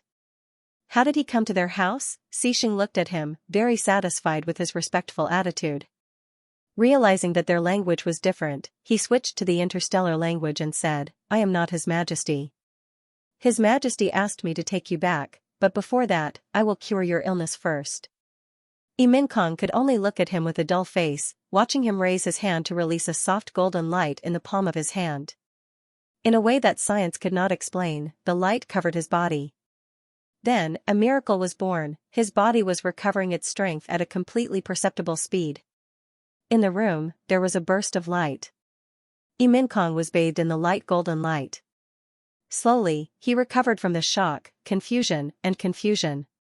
Then, he closed his eyes and carefully sensed it. This golden light contained a magical power. He didn't know what it was, but he clearly felt it. His originally broken body was gradually being repaired. The illness that had troubled him for several years was really being expelled by this golden light. He couldn't help but clench his hands. This feeling of power bursting out from his body made his eyes brim with tears. The powerlessness and dejection that made him so weak that even if he just raised his hand, he had to take a break slowly left him, making him feel as if he had been reborn. Min Kong straightened his back. It only took him a few seconds to go from being so weak that he could only lean on the bed for support to sitting up comfortably. He raised his eyes and looked at the blond man who sprinkled the divine light on him. It was as if he was looking up at the legendary god. If the legendary god really existed, then, it should be like this, right? Min Kong's eyes were full of piety, like a believer looking up at a god. From an atheist scientist to a devout believer, it only took a miracle, and at this very moment, a miracle was actually happening to his battered body. Wang Ling also looked at the scene in front of her in disbelief. All of her past experiences couldn't explain what she was seeing in front of her. She wanted to say that this was deliberately mystifying and that the golden light was definitely some kind of trick, but she saw the change in her husband with her own eyes. Originally, he was dying and lifeless, but his face once again glowed. It was a kind of vigorous vitality. Although there was no instrument to measure and it was impossible to know what exactly happened to his body, it was obvious that this golden light was very beneficial to him. Wang Ling looked at this scene in a daze. She opened her mouth but closed it in the end. More than anyone else, she hoped that her husband could recover and be like before, pursuing his dreams with her and being obsessed with the field of scientific research. Although they specialized in different fields, they could always give each other inspiration and understand each other's pursuit. However, after all, she was not like Min Kong who personally experienced this kind of miracle, so there was still a trace of hesitation in her heart. She couldn't help but be afraid that this was just her husband's terminal lucidity, or, this was just her hallucination. Nervousness and excitement, two completely contradictory emotions tugged at her, making her expression appear incomparably strange. Finally, after 3 minutes, the light in Xixing's hand gradually faded. All the miracles in the room disappeared, and peace was restored. Min Kong blinked and lowered his head to look at his hands. They were still dry and thin, but there was an indescribable vitality to them compared to before. He couldn't wait to throw off the covers and get out of bed. Wang Ling looked at his anxious movements. Because of her experience in the past few years, she subconsciously wanted to help him up, but in the end, Min Kong dodged her hand. His agility had already recovered to the level of a normal person. Ling. I think I've really recovered. The man stood on the ground and jumped twice on the spot. Then, he ran happily to the kitchen and quickly ran back. Originally, his body looked like it was about to fall apart at any moment. Just taking 2 steps in the room would take him a long time. But now, he felt great. His entire body was filled with power. Xiaoling, look. I've really recovered. As he spoke, the man suddenly cried. Only a person who was really sick, who struggled in bed every day and wanted to die countless times would understand how he felt at that moment. When he looked at Xixing again, he directly knelt down. Thank you. Thank you, thousands of words were stuck in his throat. At that moment, besides expressing his gratitude, he couldn't say anything else. Wang Ling finally reacted. She hurriedly ran to the bedside and took out a portable physical examination device. Then, she put it on Yimin Kong's hand and activated the device. A faint light swept across Yimin Kong's body. The device started to work. About a minute later, the physical examination results were out. The shocking red warning that would have been displayed during the test turned into a healthy green. All the values had returned to normal. Other than malnutrition, Yimin Kong's body was no different from a normal person's. Wang Ling couldn't believe her eyes, but she had to believe it. This was because she had spent a lot of money to buy the most advanced physical examination device. She didn't have to go to the hospital and could check her husband's body data at any time at home. Moreover, she had used the device to measure herself. It was no different from before. Her data was even lower than her husband's. In other words, Yimin Kong was now healthier than her. After finally getting scientific confirmation, Wang Ling burst into tears. No one could understand her pressure, and no one knew how much she had suffered during her days as a fugitive. But now, she knew that her persistence in the past was worth it. Xiaoling, I've really recovered. I've really recovered. Yimin Kong hugged his wife tightly and cried with her. The two of them, who were almost in their 50s, hugged each other and cried like 2 children. Xixing frowned and felt that it was a little noisy. However, when he thought of how much Ali valued these 2 people, he endured it and stood silently by the side, waiting for their emotions to calm down.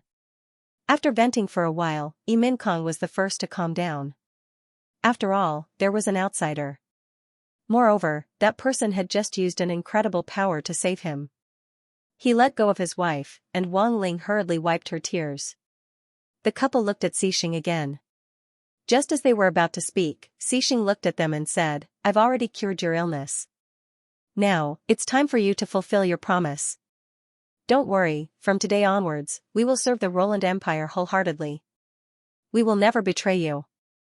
Wang Ling was a sensible person. Previously, she had been in despair for too long and didn't dare to believe that Roland could really fulfill their promise. Now that the truth was in front of her, what reason did she have to refuse? In order to repay their kindness, she was willing to serve Roland for a few years without any remuneration. However, she was still a little worried. Excuse me. Sir, has my husband completely recovered from his illness? Will it relapse in the future? The technique you just used. Is it the latest medical technique developed by your country? She had 10,000 questions in her heart, but in the end, she only asked the most important question. That was the light healing technique. Xixing said patiently, he's already fully recovered, and I can guarantee that he won't be affected by any illness for the next 2 years. As for the next 2 years, it's up to him. He left a large amount of light element in Yimin Kong's body. These light elements could purify everything and protect his body from illness. However, as time passed, the light elements would dissipate. Unless he awakened his own light element talent and continued to absorb the light elements, he would be free of illness and pain for the rest of his life. Hearing this answer, Wang Ling was obviously disappointed. She couldn't help but ask, then if it relapses in 2 years, can we ask your country to use this light healing technique again to treat my husband? Xixing looked at her and said coldly. This requires you to contribute to the empire. His Majesty will not mistreat any meritorious subject, and will not let go of anyone with a rebellious heart. Roland is not your home country, but now, not only has it accepted you, it has also provided you with generous conditions. If you don't know how to cherish, he reached out to the empty table beside him. In the next moment, the table actually burst into flames. The raging flames brought a wave of heat to the room. However, the strange thing was that the fire did not trigger the fire alarm, nor did it spread to the sofa or the floor. It burned quietly, and soon the table was completely burned to ashes. Wang Ling's heart beat like a drum. She suddenly realized that the blonde man in front of her was much more difficult to deal with than His Majesty Roland, whom she had met on the star web. And Yi Minkong, her worldview collapsed once again, and then reformed. How did he do it? How did he make the table spontaneously burn? Why did the fire not spread? Why did the alarm not trigger? Doubts arose in his heart. As for Xixing's threat, he did not take it to heart at all. Because he had never thought of betraying the empire, Roland had saved his life, and it was Roland's folk song that made him want to live again. How could he have any thoughts of betrayal? Even in his home country, he had left his life's work, and did not take away any of the research results. That was the last thing he could do. Light healing. What kind of magical medical technique was that? Could ordinary people also master it? At the same time, Yi Minkong could not help but think. If there was such an advanced and miraculous medical technique, why was the Roland Empire's interstellar ranking so low? What kind of magical country was that? Yi Minkong suddenly felt a little impatient. He wanted to visit that country, and he also wanted to do something for the country that brought him hope again. After Xixing gave a warning, he was ready to leave. The couple came back to their senses, and Wang Ling quickly said, "Please give us some time, we need to pack up." She definitely could not take away the big things, but she still had some data to be extracted from the virtual cabin. Xixing was a little impatient. He flicked his finger, and something fell in front of Wang Ling. She picked it up and found that it was space capsule? The payment you received in advance. Wang Ling was stunned, and quickly nodded gratefully. Then she got up and put the things in the room into the capsule. In less than 2 minutes, the whole room was emptied by her. Thinking of leaving on a spaceship, she said in a low voice, "But our identities are a little sensitive, it might not be easy to get through the checkpoint, don't worry." Xixing said, "You have no other questions, right?" Wang Ling and her husband looked at each other, nodded, and were ready to leave with Xixing. But, the blonde man raised his hand at them again, and the room lit up again. When the light disappeared, they found that they had turned from 3D to 2D, as if had turned into 2 cards. Just like Su Silly, Wang Ling and Yi Minkong fell into a long period of shock and panic after being turned into cards. Anyone who was suddenly turned into a 2D person and had their body firmly restrained. Apart from their head, they couldn't move any other part of their body and couldn't speak. No ordinary person wouldn't break down. In addition, Xixing was very cold and did not explain anything to them. After turning them into cards, he kept them and contacted Su Silly using the communication device. Roland Palace. Su Silly received a message from Xixing and immediately summoned him. In fact, he wanted to go to an alien planet to play, but the fixed-point teleportation device could only teleport one way. It was easy to go out, but difficult to come back. Only players could revive through the resurrection point and quickly return to Roland, and Xixing could also use the summons to come back. So far, everything was going well on planet Bavat. One after another, players completed the prerequisite mission and were transported to planet Bavat through the fixed-point teleportation device. As far as he knew, players were unable to put other players into their backpack, no matter what form they turned into, be it a corpse or any other form, it was forbidden. However, this was not a problem for the players who were good at using the rules. Although the proportion of warriors among the players was low, because of the large population, there were still hundreds of thousands of them. Some of them found players who had completed the prerequisite mission and turned them into weapons, branches, and other non-living objects for them to carry. When the player was transported over by means of a corpse, because these warriors were not affected by the resurrection time, they could immediately turn back to their original form and protect the carrier. This kind of mutually beneficial team mode quickly became popular among the players. After Su Silly knew about this loophole, he did not particularly care. The Bavat Empire was an enemy faction, and Planet Bavat was a wild map with no restrictions, and players could play as they wished. He believed that as long as there was something wrong with the brain, no player would betray the Bavat faction. However, even if they did, it would not affect the Roland Empire. This was because they could only betray when they went to Planet Bavat, and once they betrayed, they could not use the resurrection point to return to Planet Esh. To be honest, Susili was quite interested in the natives of Beirut. Now, a large number of players had gathered in Beirut City. According to Second Brother's words, they were preparing to use the desert as a starting point to build a stronghold with the indigenous people. Then, they would gradually expand to the surroundings and reclaim the indigenous people's habitat. It had to be said that players could always find the joy of playing games themselves. The only thing that surprised Susili was that his elder brother, Su Fengqing, did not immediately return to the Roland Empire after destroying the Lizardman's administrative center. Currently, he was still on planet Beirut, and no one knew what he was doing. However, this was also Big Brother's star age.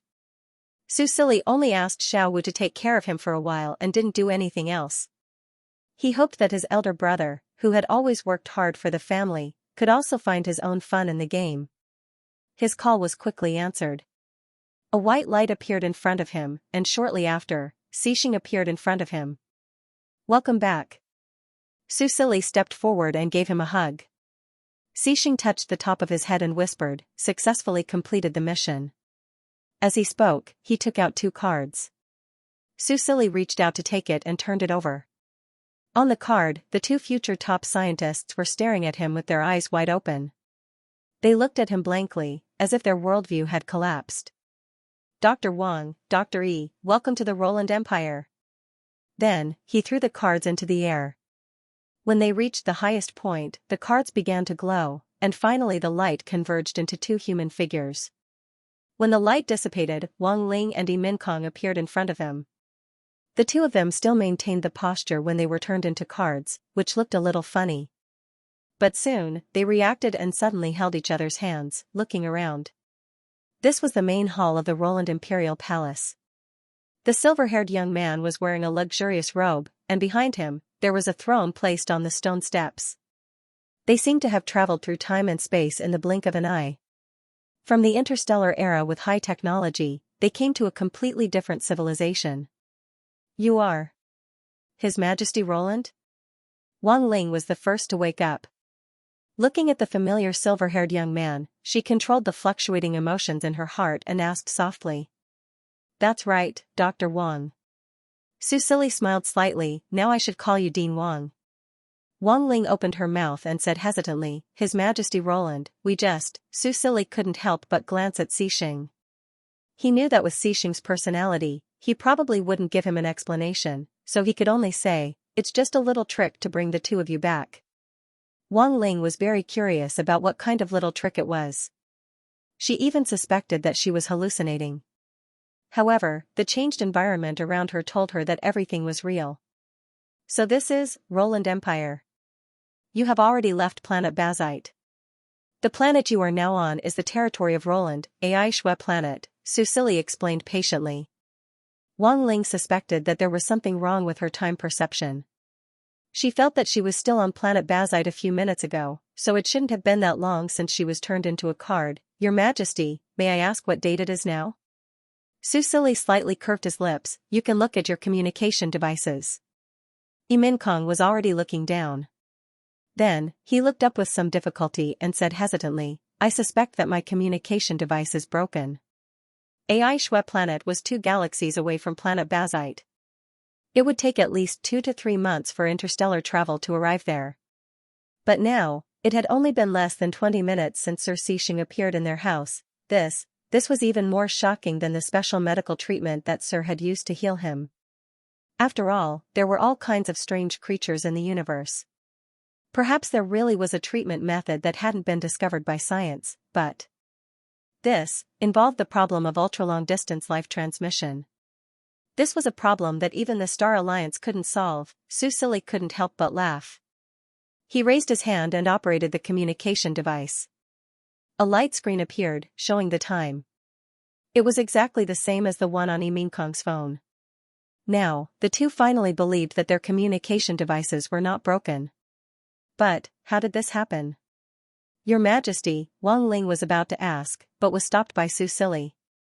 He said, "I know what the 2 of you are curious about, but I can't give you an answer for now. Let's talk about it later." Wang Ling and Yi Minkong looked at each other and very tacitly quieted down. After all, they had just arrived and hadn't made any contributions yet. They hadn't shown their value, so how could they ask Roland to share such a confidential matter with them? Your Majesty, thank you for curing my husband's illness. Just like what we agreed on the Star Network, I am willing to pledge my loyalty to Roland and build mechas for Roland. Wang Ling once again expressed her loyalty. Su Silly nodded with satisfaction. Well, welcome, Director Wang. I believe that the Roland Empire won't let you down. After that, he looked at Xixing and asked, where's Director Ding? Dr. Ding Mingyu had gone with Xixing in order to persuade the couple. Xixing paused, then nodded calmly. He took out Dr. Ting's card and released him from the card. It wasn't the first time that Dr. Ting had seen a card. Besides, he had been influenced by the Roland Empire and was very adaptable to all kinds of magical things, so he was very calm. After he came out of the card, he saw Yi Minkong and Yi Minkong. He was about to persuade them to work for Roland like he had agreed with Su Silly, but, hey, isn't this the Roland Palace? Xixing coughed softly and looked away, pretending that he didn't know anything. Anyway, I've successfully brought them back, haven't I? While Dr. Ting was still in a daze, Wang Ling spoke first. Old Ding? It's really you. Yi Minkong also hurried forward and greeted this respectable old man. But, he couldn't help but say, I haven't seen you in a few years, but you seem to have become younger. Speaking of this, Dr. Ting couldn't help but smile. With the leaf from the tree of life that Su Silly had given him, his cultivation was twice as fast with half the effort. In just a month, he had become a half-star elementalist. He had also successfully learned how to control the earth element and make the earth element into the shape that he wanted. However, the amount of earth element that he could control was still very limited. Little Kong, little Ling, just like what I told you in the letter, Roland is a country full of miracles. Dr. Ting said, I'll explain to you later. He looked at Su Silly and asked respectfully, Your Majesty, what should we do next? Su Silly said, they'll be in your charge. Dr. Wang will be the vice director of the research institute and will work with you on mecha-related research. Yes, Your Majesty. Dr. Ting nodded and agreed. Yi Minkong was still listening attentively when he realized that their conversation had ended. He hurriedly asked, Your Majesty, what about me? You should take care of your body first. Although the light healing spell has cured your illness, your body is still very weak. He had just used the insight spell to see that Yi Minkong's upper limit of HP was much lower than normal people. His illness had still caused great damage to his body. Scientific research often cost lives. He didn't want to kill the goose that laid the golden eggs. Anyway, he had Xiaowu to deal with the warships, so he wasn't in a hurry for the time being. I'll send someone from the Water Healing Division to the Research Institute. He will help you take care of your body. When you've completely recovered, Director Ding will arrange work for you according to the situation. Su Silly's words touched not only Yi Minkong but also Wang Ling. Thank you, Your Majesty. Su Silly waved his hand and sent them away. He had the guards escort them back to the Research Institute. Along the way, because of the guards, Yi Minkong and Wang Ling didn't dare to talk to Dr. Ting too much. It wasn't until they got on the shuttle that they felt that the world had returned to normal. That's right. This is the world they were familiar with. There shouldn't be anything else in Roland that would shock them to the point of speechlessness, right? Then, they saw Dr. Ting take out a small piece of soil from his pocket and put it on the table in front of him. Then, he closed his eyes. After about 2 minutes, the soil actually moved on its own. In the end, it even turned into a small person and waved at them. Wang Ling and Yi Minkong stared blankly at the clay figurine, then looked at Dr. Ting, who had his eyes closed. They couldn't help but feel confused. They realized that after not seeing each other for a while, their old friend, Senior Ding, whom they respected so much, had become unscientific. Soon, the clay figurine stopped waving and stood motionless on the table as if it had suddenly lost its life. Dr. Ting opened his eyes and looked sideways at Yi Minkong and Yi Minkong. He smiled and said, Are you surprised? Yi Minkong and Yi Minkong looked at each other, then Wang Ling said, Not just surprised, but amazed. Old Ding, can you tell us what kind of country Roland is? Also, this clay figurine, is it some kind of new material? Wang Ling had already found an explanation for this unscientific behavior. Dr. Ting couldn't help but laugh. He looked at the couple as if he was looking at himself when he first came to Roland. He was slightly better than them in that he had met Veer when he was young and knew that she had amazing abilities, so he was mentally prepared and didn't doubt his life. He stroked his beard and smiled as he handed the clay figurine, which he had now turned into a clay figurine, to Wang Ling. Wang Ling took it solemnly. Mecha design also involved the application of various new materials, so she had dabbled in it. She carefully took the new material from Dr. Ting. She carefully observed the figurine in her hand. Whether it was the smell, the feel, or the appearance, it looked like an ordinary clay figurine.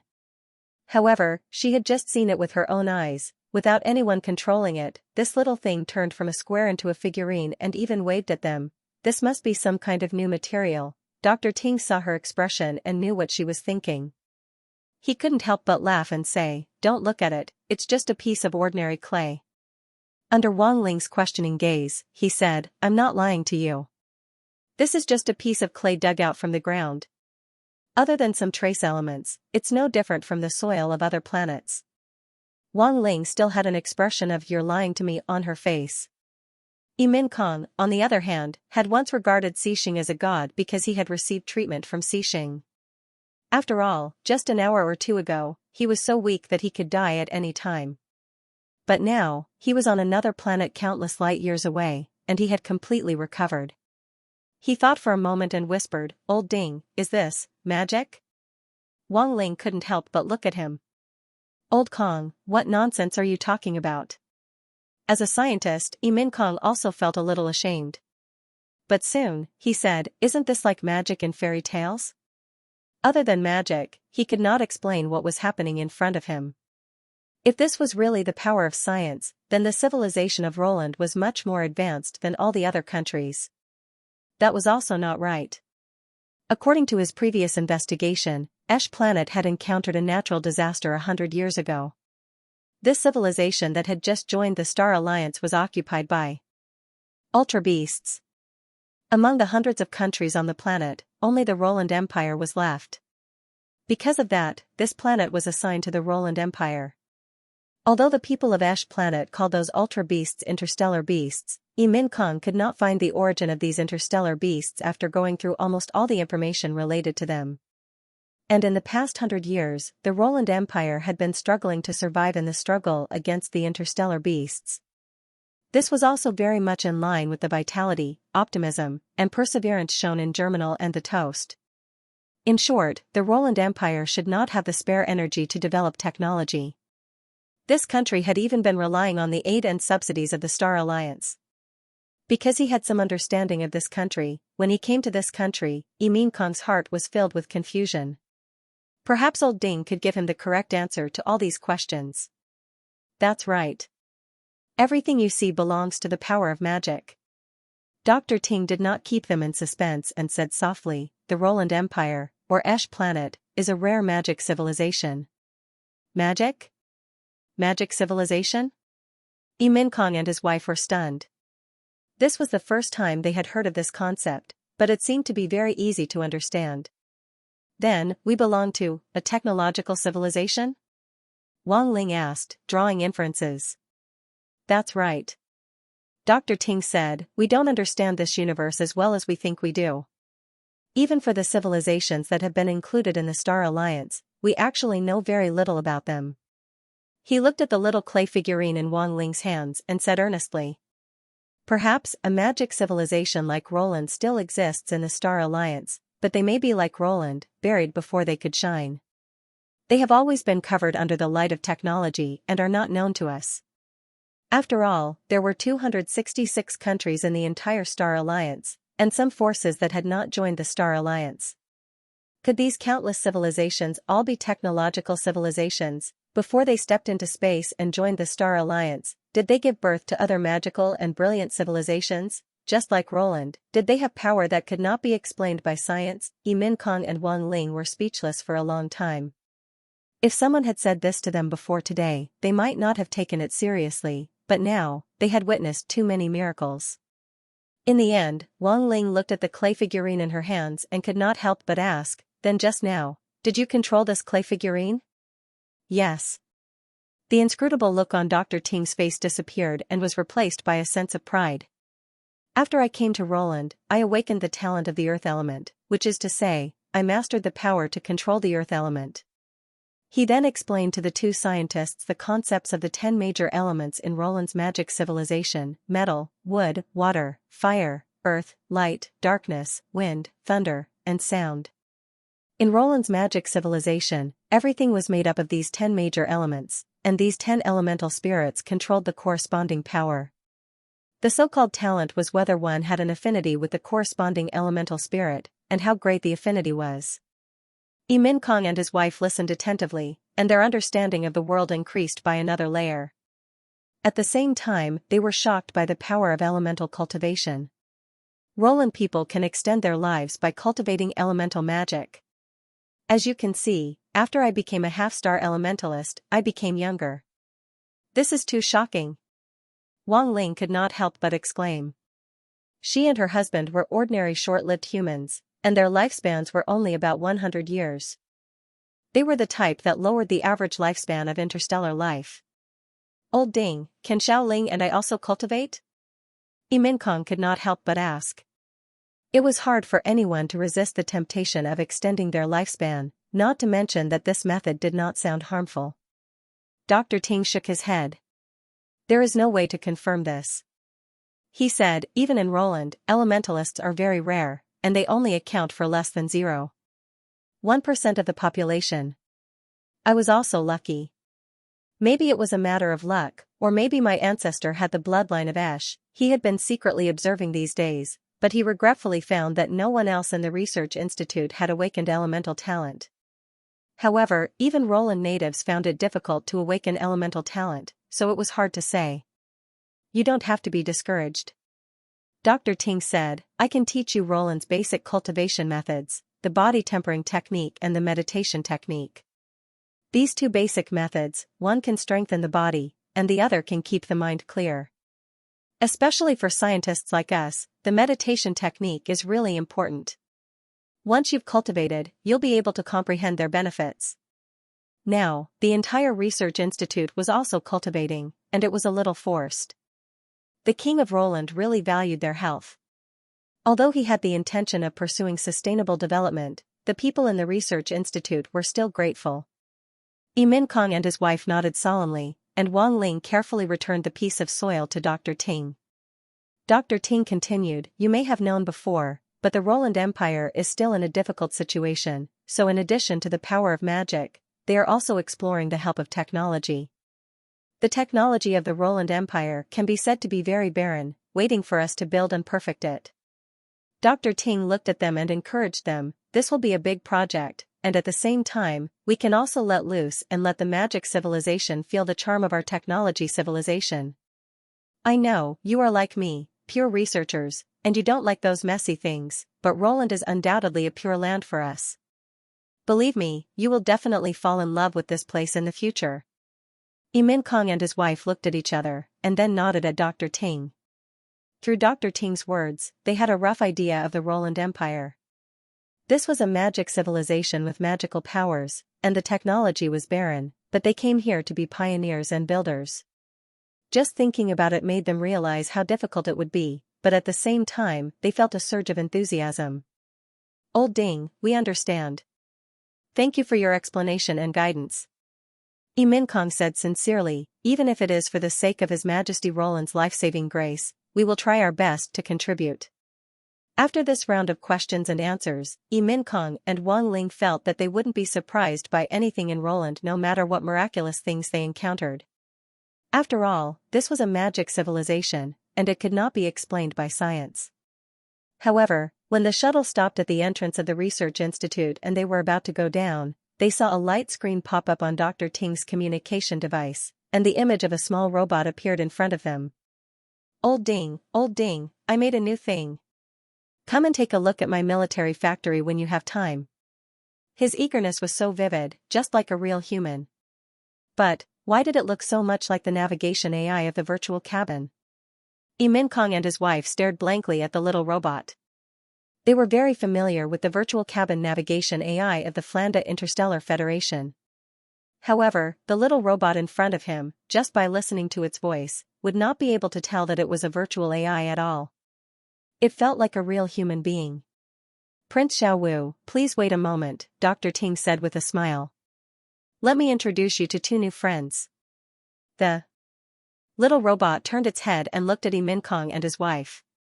It blinked its electronic eyes and thought of something. It hurriedly said, "Oh, wait a moment." After that, the little robot disappeared from the light screen. Wang Ling was just about to ask when it reappeared in the next second. However, its appearance had changed. It was a silver-haired, purple-eyed little boy with delicate and beautiful facial features. It looked vaguely like a replica of His Majesty Roland and Xixing. "Hello, I'm Xiao Wu." Xiao Wu, who had changed his clothes, changed his appearance, waved at them with a shy smile. He looked innocent and harmless, somewhat different from the little robot who had just called Old Ding. "Hello." Kong and his wife also introduced themselves. However, before they could finish, Xiao Wu had already said, "I know you. My brother said that you can build very powerful mechas and battleships. I'm looking forward to it." In fact, it was the robot who had found out their location, but Xiao Wu kept this a secret. Because his brother had said that he could keep things that he did not want others to know. Then, the little boy looked at Dr. Ting and said, "Then I'll leave first. Come and find me when you have time." Okay, Prince Xiao Wu." Dr. Ting nodded happily. In the past few months, he had cultivated a deep friendship with this little artificial life. Thanks to it, he could occasionally receive some news from Veer. Great Elder Princess Veer was still in the interstellar travel and had not returned yet. After that, Dr. Ting led Kong and Wang Ling off the shuttle. "Let's go. I'll show you around the research institute." This research institute was just built not long ago. The underground part is still being perfected, but there are no problems with its basic functions. The Imperial Research Institute in Roland was many times better than when Dr. Ting had first arrived. However, Kong and his wife had been in contact with the top scientific fields in the past, so they were not surprised by a research institute. They were more curious about Old Ding, His Highness Xiao Wu. Dr. Ting glanced at them and knew that he couldn't hide it from them, so he explained, "That's right. His Highness Xiao Wu is an artificial life. His birth is a miracle. I won't say more. I just hope you all remember that His Highness Xiao Wu is very important to His Majesty. To the outside world, he is His Majesty's younger brother and is ranked 5th. I know. Researchers always have the spirit of wanting to get to the bottom of things, but this is not suitable for little 5th Highness. Just treat it as a real human and respect it." Kong and his wife looked at each other and didn't ask any more questions. However, the shock and confusion in their hearts did not diminish. Artificial life, this was a field that many scientists had worked hard for their entire lives but had never been able to set foot in. There were even countless people who asserted that artificial life did not exist. No matter how realistic it was, artificial life could not truly possess human emotions. Wang Ling had once been a supporter of this theory. However, now, they had actually seen a real artificial life on a planet that was said to be a magical civilization. In a daze, Kong and Wang Ling followed behind Dr. Ting and began to tour the research institute. Because Wang Ling was the deputy director, her authority was only one level lower than Dr. Ting's, so many research projects were not hidden from her. As for Kong, as a reserve deputy director, His Majesty had also said that he could be treated the same as Wang Ling. Many of the projects had only just begun. Indeed, as Dr. Ting had said, in the field of science, the Roland Empire was still a barren desert. No, they couldn't say that. In this vast desert, there was an oasis that other countries could only dream of. It was like a pearl that was temporarily covered under sand and dust. However, Wang Ling and Kong believed that this pearl would sooner or later blossom into a dazzling light. Then, they discovered that there was more than one oasis. "Director, the test of the fixed-point teleporter is nearing its end, but we have encountered a small problem." At this time, a researcher walked over and reported the situation to Dr. Ting. Dr. Ting took the report and walked into the depths of the underground laboratory. Wang Ling and Yi Minkong hurriedly followed, but their hearts were once again in a mess. A fixed-point teleporter? Was it the fixed-point teleporter they were thinking of? The facts proved that it was indeed the fixed-point teleporter technology developed by the Star Alliance, that was the highest-level secret of the Star Alliance, but the Roland Empire had actually developed it themselves. When Dr. Ting finished solving the problem and came back to talk to them, they found out that this was actually the second fixed-point teleporter. Hearing Dr. Ting's understatement, Yi Minkong and Wang Ling felt completely numb. Even if Roland brought out another level 1 starfighter or battleship, their hearts would not waver in the slightest. Anyway, the Roland Empire was right here, right now. Su Silly had just sent Dr. Ting and the others away when he received good news from Cyrene. With the efforts of the brave ones and the soldiers, they had finally pushed to the original border of Roland and reclaimed all the territory they had lost in the Beast Tide 5 years ago. This was indeed a very memorable moment. Su Silly also could not hide his joy. He immediately went to the government hall and found Sinos to share the good news with him. However, it was clear that Celine had already told him about it. "Thank you, Your Majesty, I am very happy." The silver-haired man sat by the window.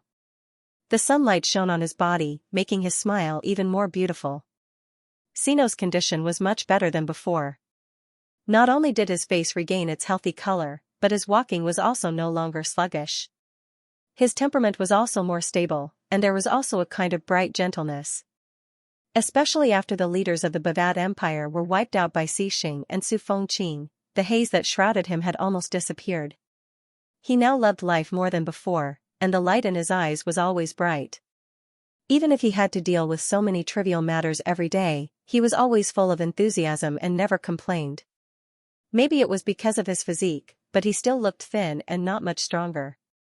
Su Silly was just about to ask if he wanted to go with him to the border to take a look when he heard him ask, "Your Majesty, have you seen Fengqing recently?" Seeing the worry in Sinos' eyes, Su Silly did not dare to tell him that his brother was still on planet Bavat. He was probably afraid that Sinos would be worried, so his brother did not tell him. "Have you not been in touch recently?" he asked. Sinos nodded slightly. "Yes, but he seems to be avoiding me.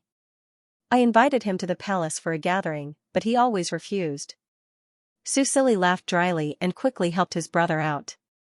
"No, it's just that I gave him a mission, and he is now carrying it out."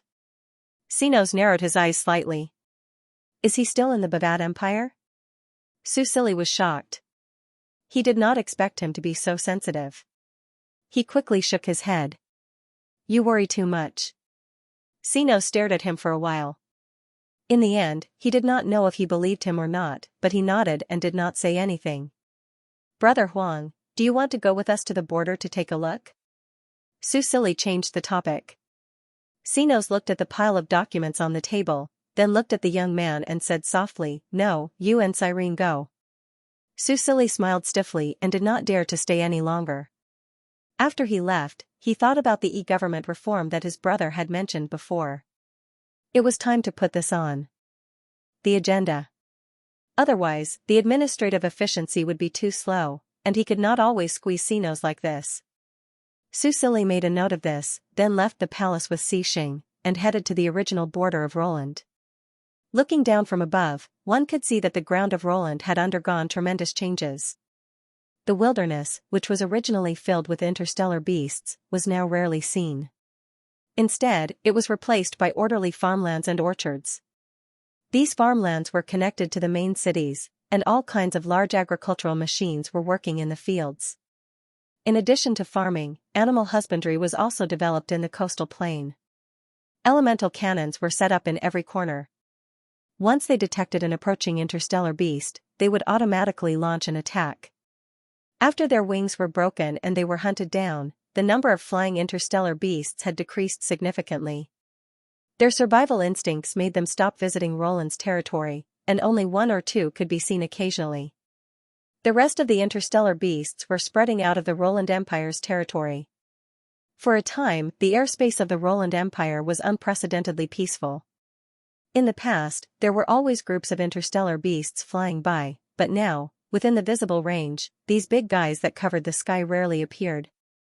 This change was mentioned again and again by the people of Roland, and gradually people gathered the courage to leave the main cities that protected them and migrate to the surrounding areas. After leaving Lanua City, which was the furthest west, and looking down, one could see a lot of houses that rose up from the ground. These houses were of different shapes and styles. There were Chinese gardens, European-style castles, and modern villas and high-rise buildings. Of course, most of the houses were very small. When these houses of different styles were put together, they were surprisingly harmonious and filled with a strange feeling. Looking at this main city, Susili suddenly felt that it was not bad to let the players do what they wanted without a unified plan. Anyway, what the Roland Empire lacked the least was land, so he just let them do as they pleased. After leaving the airspace of the City of the Brave, they could still vaguely see a few houses that were far away from the city. They were scattered everywhere, and it was obvious that they were built in the style of Roland. They were probably built when they were clearing out the interstellar beasts, and they looked quite new. However, according to the speed at which the players exchanged for land, Susili felt that these houses would soon be included in the City of the Brave. They flew all the way. Although the shadow leopard was very fast, it still took them a day and a night to finally reach the border of Roland. When Susili and Xixing arrived, they happened to see the Roland army preparing to continue their exploration. Within the original borders of the empire was the land that Roland had reclaimed and roughly explored. Outside the original borders, however, was the land that he had never set foot on before. Of course, the dangers were not as great as before because of the previous beast tide. However, this was a land that they had not set foot in for hundreds of years. It could be said that it was full of unknowns. Cyrene still adopted a very cautious attitude. She slowly explored and nibbled away at the land. However, the current situation was much better than before. Because of the help of the heroes, currently, there were close to 2 million heroes who came to Roland from the other world. Not only did these 2 million heroes possess miraculous resurrection skills, but they were also elementalists. Xiaolin could not imagine what 2 million elementalists were. What kind of concept was that? 5 years ago, the Roland Empire did not have more than 20,000 elementalists. At that time, the population of Roland was much greater than now. This was enough to show how precious elementalists were.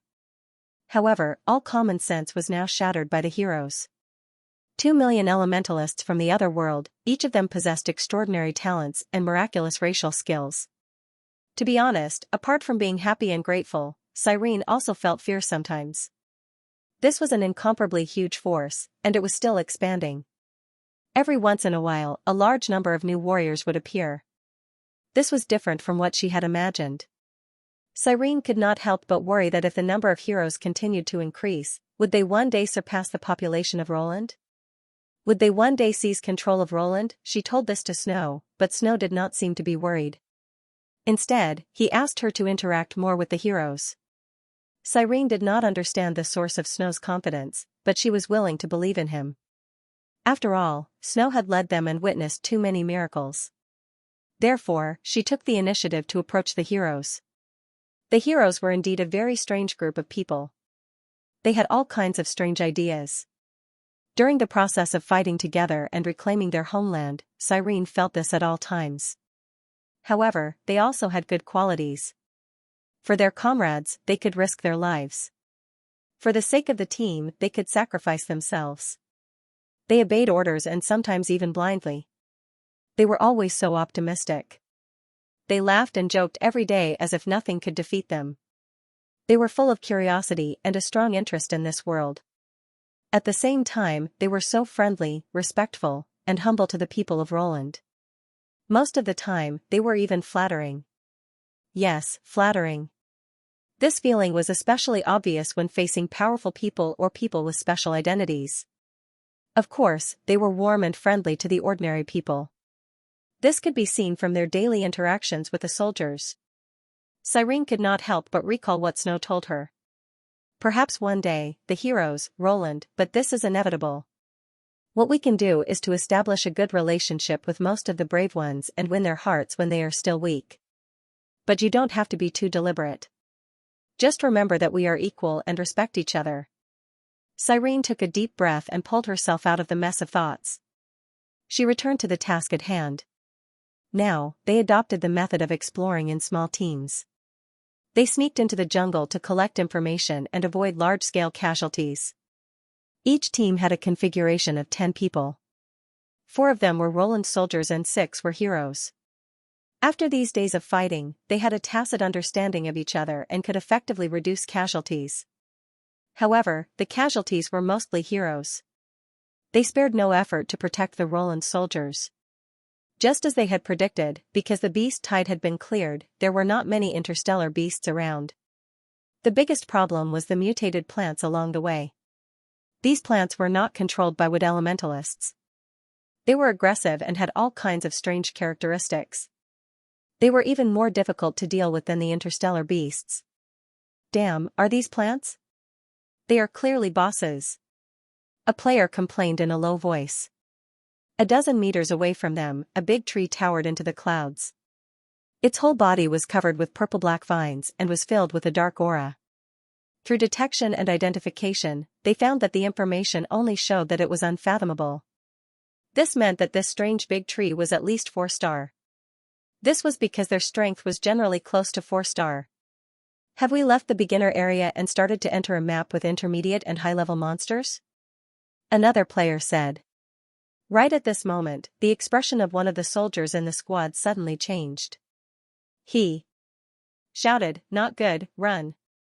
However, it was obviously too late when he said this. Boom.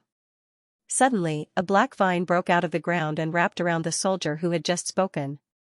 Meanwhile, the vines on the tree that had been standing still earlier parted, revealing a wriggling black tree hole that looked like an open mouth. The vines tightly wrapped around the soldier. The soldier could not help but scream as he was dragged all the way to the black tree hole. If he was sent into the black tree hole, his ending would be obvious. F***CKU. The other players in the team were furious. After these days of fighting together, they had already treated the NPC soldier as one of their own. If they watched him being eaten by a monster, not only would they be laughed at by the other players, they would also not be able to get over it. Watch me. A heavy sword flew out and slashed at the black vine, making a clanging sound. Then, in front of everyone's eyes, the heavy sword once again bounced out at a higher speed than before and stabbed into a rock. The outer skin of the black vine was extremely tough, even tougher than metal. Damn, why can't I cut it? Xiaoyi said in disbelief. His metal transformation heavy sword had already reached level 4, it had already reached the level where it could cut through metal like mud. However, it only left a white mark on the black vine. This was ridiculously strong. What was worse was that the vine seemed to be able to feel pain. After being cut, the strange big tree suddenly let out an ear-piercing shriek. Not only was the shriek unpleasant, it also had attack power. The other 3 soldiers subconsciously covered their ears.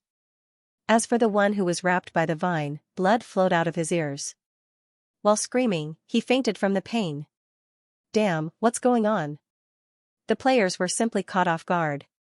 Because they had lowered the sense of reality, they did not feel anything.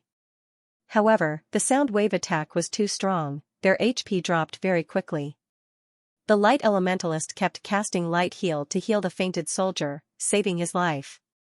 The players drank health potions one after another, then tried their best to save the soldier. As for attacking the boss? It was better to wait for the main team to come. However, the vines could not be cut by blades, and could not be burned by fire. Other than making the big tree let out an even sharper shriek, it was useless. Moreover, even more vines shot out from the ground. Quickly retreat. Take Paul and the others and retreat first. The leader's expression was solemn.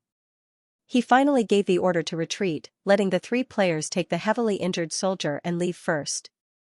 The rest stayed and continued to try to rescue the soldier. However, as if it had seen through their intentions, the big tree suddenly stopped shrieking. A black gas spread out from the open tree hole, quickly covering the surrounding area. This gas is poisonous. The leader's expression changed slightly. This boss was too strong. Based on its strength, it would take a 100-man team to push it.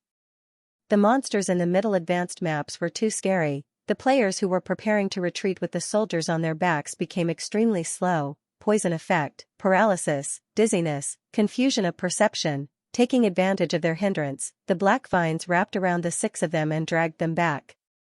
Recently, the active interstellar beasts had decreased, and this big tree had not eaten for a long time. Today, it could finally eat to its heart's content. None of these snacks could escape. What should we do? If this continues, Paul and the others will die here. The light elementalist was also wrapped by the vines. She did not care about her own life, only about the NPCs in the team. She said with red eyes. Why is the reinforcement team not here yet? The voices of the other teams sounded in the channel. However, they were a little far away. By the time they arrived, this team would probably have become the big tree's meal. The leader had no choice but to report the information about the big tree in the public channel so that the people who came later could push the monster. Just as everyone was in despair, a light breeze suddenly blew, and then, swish, swish, swish, the sound of a sword cutting through the air was heard. Immediately after, the vines that were entangled around the 10-man team suddenly broke apart one by one, spurting out black liquid.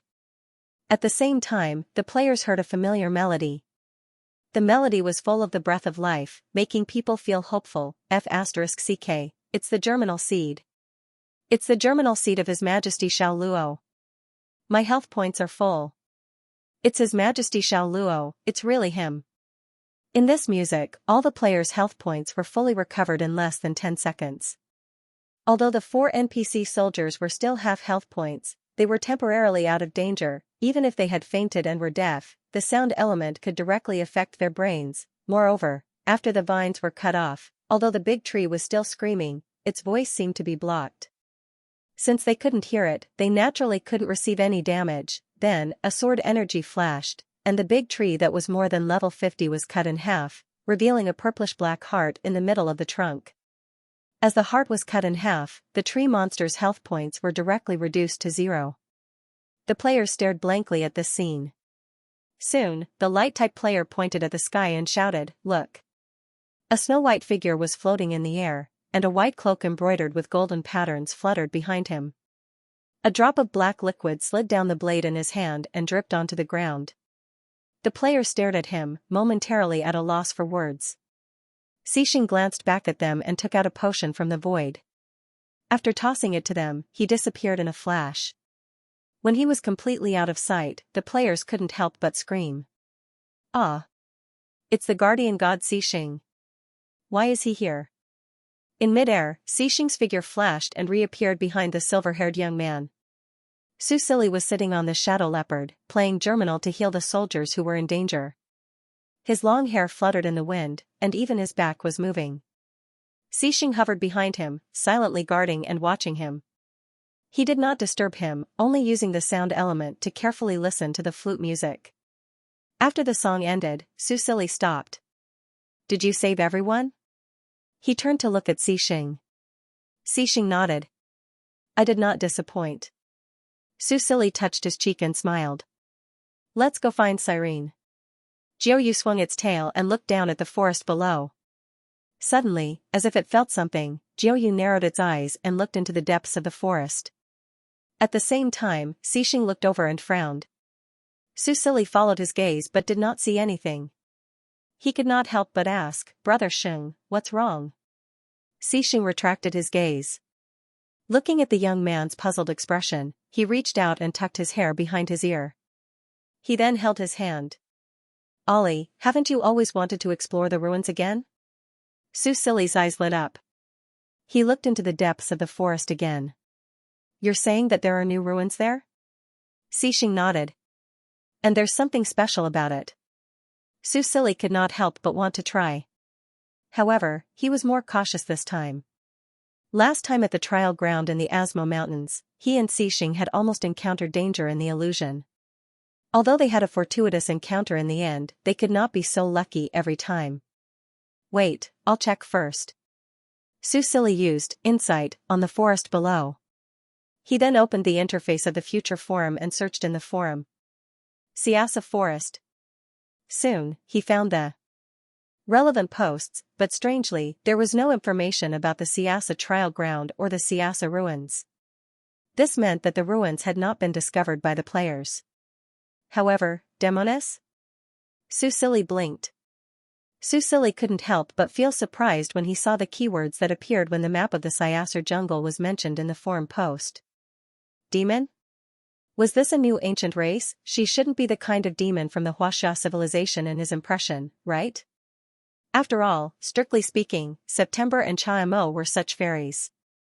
Susili's interest was piqued, and he began to browse carefully. Xixing sat behind him and hugged him. The two of them sat on the back of the shadow leopard and slowly flew into the depths of the forest. Their speed was very slow, giving Susili enough time to browse through all the posts. In fact, there weren't many posts about the Xianxia jungle. Most of them appeared between the 3rd and 4th year of the open beta. At that time, the future players had finally explored beyond the original borders of Roland. Of course, it was only an exploration, and not a full-scale conquest. The first player who discovered the Xianxia jungle took a picture of a creature that had never been seen before. Susili looked at the picture taken by the player. The picture was not clear. According to the player, he took a screenshot from a recorded video. A giant purple-black tree could be vaguely seen in the background. It should be the mutated plant that Xixing had just dealt with. In the picture, most of it was occupied by a black vine. At the tip of the black vine, a figure with transparent wings could be vaguely seen. It emitted a faint fluorescent light, and it was particularly conspicuous in the dark picture. However, it was too vague. Because this was a screenshot of the video and then the result was continuously enlarged, the fine lines on the black vines could be seen clearly. But maybe it was a problem with the focus. The figure at the tip of the vine was not clear. In terms of scale, this small figure with thin transparent wings was definitely not more than 20 centimeters long. Susili couldn't help but think of the fairy tales. The most typical one was probably Peter Pan, he couldn't remember clearly. Susili shook his head and continued reading the information provided by the player. "This is the clearest picture I've taken from the video," the player wrote. "It was too fast. I couldn't see it clearly. When I wanted to chase it, I was targeted by that giant tree. You don't know how fast that vine is. I'm a wind elementalist. I couldn't even fly. I was entangled and then dragged into the tree hole to be eaten." From the player's description, it could be determined that the giant tree in the picture was the one that Xixing had killed. Susili also learned the name of this giant tree from other posts related to the Xianxia jungle. Shrieking Dryad. When the body was damaged, this giant tree would release ultrasonic waves. Not only was it very aggressive, but it could also add a variety of debuffs. Because of this post, players who were curious about this new species of dryads kept coming to the Xianxia jungle to adventure. However, almost no one was as lucky as the first player. After all, the Xianxia jungle was too dangerous for players. They had to avoid all kinds of elite monsters and bosses while searching for NPCs with unknown coordinates. Those who could find them were definitely very lucky. Later on, a leader of a mercenary group couldn't stand it and formed a 1,000-man group. After countless corpse runs, they finally toppled one of the giant trees. However, after toppling this giant tree, the players didn't continue. The benefits were too low. After toppling the giant tree boss, other than the giant tree itself which could be used as a material, there were no good drops. The large mercenary groups gradually gave up on this map. Only a small number of players would use various stealth skills to explore the Xianxia jungle. However, in the next 2 to 3 years, players still couldn't find any trace of the dryads, let alone a nest. Slowly, the dryads of the Xianxia jungle became a legend. Even the players who filmed it at the beginning couldn't help but doubt themselves. AI Schwestar was so big and there were so many places to play and adventure. Gradually, players forgot about this difficult bone to chew. Later on, when there were battleships and mechas, they finally launched a bombing raid on this jungle. Of course, in addition to this jungle, there were countless maps that were destroyed by the players' mechas and battleships. Compared to clearing monsters in single combat, this was undoubtedly much more efficient. However, this kind of bombing, Susili felt that even if there were dryads, they would have been killed by the players' bombs. After browsing the last post, Susili closed the future forum and looked into the depths of the jungle again. In other words, the ruins of the Xianxia jungle had never been discovered. There might be dryads in the ruins. Susili's interest in the ruins grew. Let's go and take a look, he said to Xing. Xing nodded. Under his command, the shadow leopard began to speed up. In the blink of an eye, they were deep into the jungle. The Xianxia jungle was filled with all kinds of mutated plants. Their branches, leaves, and trunks were mostly purplish-black. Their appearance was very uncomfortable. Susili did not feel anything when he was in the sky. However, when he was deep into the jungle, the eerie environment made his hair stand on end. Fortunately, Xing and the shadow leopard were there. Are there really dryads living here? He looked at the plants. It was hard to imagine that other than powerful interstellar beasts, there would be any living thing that could live here. Xing did not answer. Instead, it was Ninth Moon who spoke. Your Majesty, did you sense it too? Huh? Susili was stunned. He could not help but ask, Ninth Moon, can you sense where the dryads are? The shadow leopard denied, I can only vaguely sense the presence of the dryads. They are very good at hiding. Also, I feel that this jungle is a little strange. Hearing this, Susili looked around again. The eerie jungle was filled with a terrifying aura. He asked, what's strange? Ninth Moon paused and said softly, I don't know. Susili was speechless. That was as good as not saying anything. He did not dwell on the jungle anymore. After all, this place made him feel uncomfortable everywhere. Fortunately, they had Xing's passerby halo. They could fly safely and did not have to worry about being attacked by the giant trees.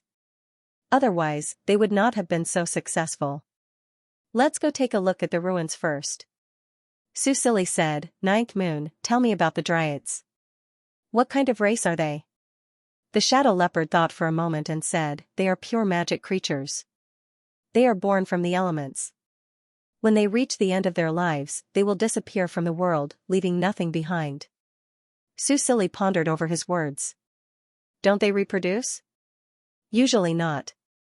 The shadow leopard said softly, but they are not a very popular race. Why? Because they are very mischievous and like to play pranks. Because they are good at hiding, they can always disappear without a trace. It is impossible to find them. Ninth Moon seemed to recall some unpleasant memories. He frowned and continued, however, they still know their limits. They will only occasionally play some harmless jokes. Also, he paused for a moment before continuing, those who are successfully pranked will usually gain good luck for a period of time. So, some races are quite fond of them. Wow, luck buff, Susili was a little surprised. This buff was quite good. If the players knew about it, they would probably want to be pranked by the dryads regardless of the cost. Then, wouldn't there be people who capture the dryads and get them to provide them with good luck? The shadow leopard shook his head. Only those who they want to prank from the bottom of their hearts will gain good luck. I think, the dryads like you, so they will prank you? As Susili listened to Jiuyu's description, he only felt that, the fairy race's setting was really strange. Teasing you because they liked you. No matter how he looked at it, this was a trick of elementary school children. Fortunately, as the beloved children of the elemental spirits, they would bring good luck to the people they teased. Otherwise, it would not be as simple as not being liked. Roar, hearing the noise, the shadow leopard stopped. An interstellar beast appeared in front of them and was fighting with the shrieking tree demon. The battle between the two sides was very fierce, and it was difficult to distinguish between them. Susili frowned slightly. Behind him, Xing had already raised his hand and set up a sound elemental barrier to isolate the shrieking tree demon's voice, so that the aftermath of the battle would not affect them. In the end, the tiger-like interstellar beast was sent flying by the shrieking tree demon's vines and slammed into the body of another shrieking tree demon. However, the strange thing was that the giant tree that was hit stood motionless. Even if it was hit, it did not react like the other giant trees. Susili stared at the motionless giant tree and felt that it was a little strange. The interstellar beast that was sent flying coughed out a mouthful of blood. When the giant tree that attacked it flew out vines again and entangled its tail, the interstellar beast actually bit off its own tail and ran away dejectedly. The giant tree that only got a tail swung its vines unhappily, but in the end, it still dragged the tail into the tree hole. Crunch, crunch, crunch, Susili vaguely heard the sound of chewing. He looked at the shrieking tree demon and felt a chill. Just as he frowned, Xixing behind him had already waved his hand and slashed out a wind blade. The shrieking tree demon, who was still eating, was cut into two halves. The beating black heart also directly exploded. Su Silly immediately felt comfortable. He looked back at Xixing, raised his head slightly, and kissed him on the chin. Then, he looked at the giant tree that was cut in half and vaguely saw something shining at the bottom. "Brother Sheng, what's that?" Hearing his curiosity, Xixing raised his hand towards the giant tree again. The thing that had landed at the root of the giant tree slowly floated up. They looked like a sword and a shield, but their color was pitch black. They were wrapped in the black sap of the giant tree and looked very dirty. Only a small part of their original color could be seen. Xixing condensed a ball of clear water, but found that it could not be washed clean with water. After thinking for a while, he scattered the water elements and created a blue flame out of thin air. As the cluster of flames burned, the black liquid gradually dissipated, revealing the thing that was wrapped in it. Su Silly stared intently. The first thing that revealed its true appearance was the shield. It was a silver-white shield. There were many complicated patterns engraved on the shield. They looked messy, but they also seemed to contain some kind of mysterious rhythm. Out of curiosity, he cast an insight spell on the shield. Shield of Xianxia, description, a shield produced in the Xianxia jungle. Its owner has been devoured by the shrieking tree demon. His name and identity are unknown. Because of the special inscriptions, it has been immortal for hundreds of years. Quality, Legendary Equipment Effect 1. Indestructible, Passive Skill. This shield cannot be destroyed. When attacked, there is a chance to activate a layer of shield that increases physical defense by 10%. Stackable up to 5 layers. 2. Shock, Active Skill. Through special techniques, 80% of the enemy's physical damage is negated. There is a 50% chance to reflect the damage of the attack. Lasts for 10 seconds. Cooldown time, 20 minutes. Su Silly looked at the attributes and couldn't help but widen his eyes. Although he had not played games for a long time, he understood that this shield, at its current stage, could be said to be heaven-defying. If it was sold, it would definitely cause countless teams to go crazy over it. Looking at the sword again, Su Silly couldn't help but gasp. This was also a legendary weapon, but the name was very perfunctory. The sword of Xianxia was very compatible with the shield. Su Silly thought of the post on the future forum. The post said that because the benefits of killing the shrieking tree demon in the Xianxia jungle were too low, the players gave up on it. Now it seemed that their faces were simply unlucky. The shrieking tree demon was different from other interstellar beasts.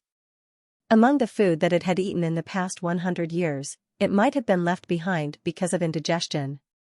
These things might not only be left behind by human warriors, but also other ancient tribes and even some rare materials from interstellar beasts. To the players, the Xianxia jungle was definitely a forest of treasures. Although it was very difficult to kill the shrieking tree demon, and the items that it dropped depended on luck, Su Silly felt that as long as these two pieces of equipment were released, the players would definitely go crazy for them. He stroked his chin. Anyway, these two pieces of equipment were not very useful to him, so he might as well give them to the players. It was just a legendary item, so he really didn't care much about it. After all, when he was still 1 or 2 stars, Xixing had given him a piece of godly equipment. He had the music god's piccolo, so he didn't need this shield at all. As for the sword, he had never learned it before. Soon, Su Silly made a decision. He directly put these two pieces of equipment into the space capsule. Then, he opened the interface of the faction storage, selected them, and set the requirements. This was the first time that such high-quality equipment had been put into the faction storage. Naturally, the amount of reputation points required was also very high. However, his main purpose was not to give the equipment to the players, but to let them know that the Xianxia jungle produced such equipment. They shouldn't be like the players in the future forum and stupidly miss out on such a treasure trove. About a few thousand meters away from them, the group of players that had been saved by Xixing was still staring blankly at the sky. When they realized that Xixing had really left, they finally swarmed up and fought over the items that Xixing had thrown on the ground. In the end, it was naturally snatched by the wind-type player. Then, he realized that this small bottle actually contained a potion. He shared the potion's attributes with the group. This potion could remove all negative effects, including serious injuries, poisons, and so on. Based on the name of the potion, it should be made from the leaves of the Tree of Life. Damn, this potion's effects are heaven-defying. This is a life-saving potion. How many are there in total? 4. Hearing this, the people in the group fell silent. 4 was definitely not enough for them to share, and the reason why Xianxia had left the potion was probably not for them. After all, this number was just right for the 4 heavily injured NPC warriors.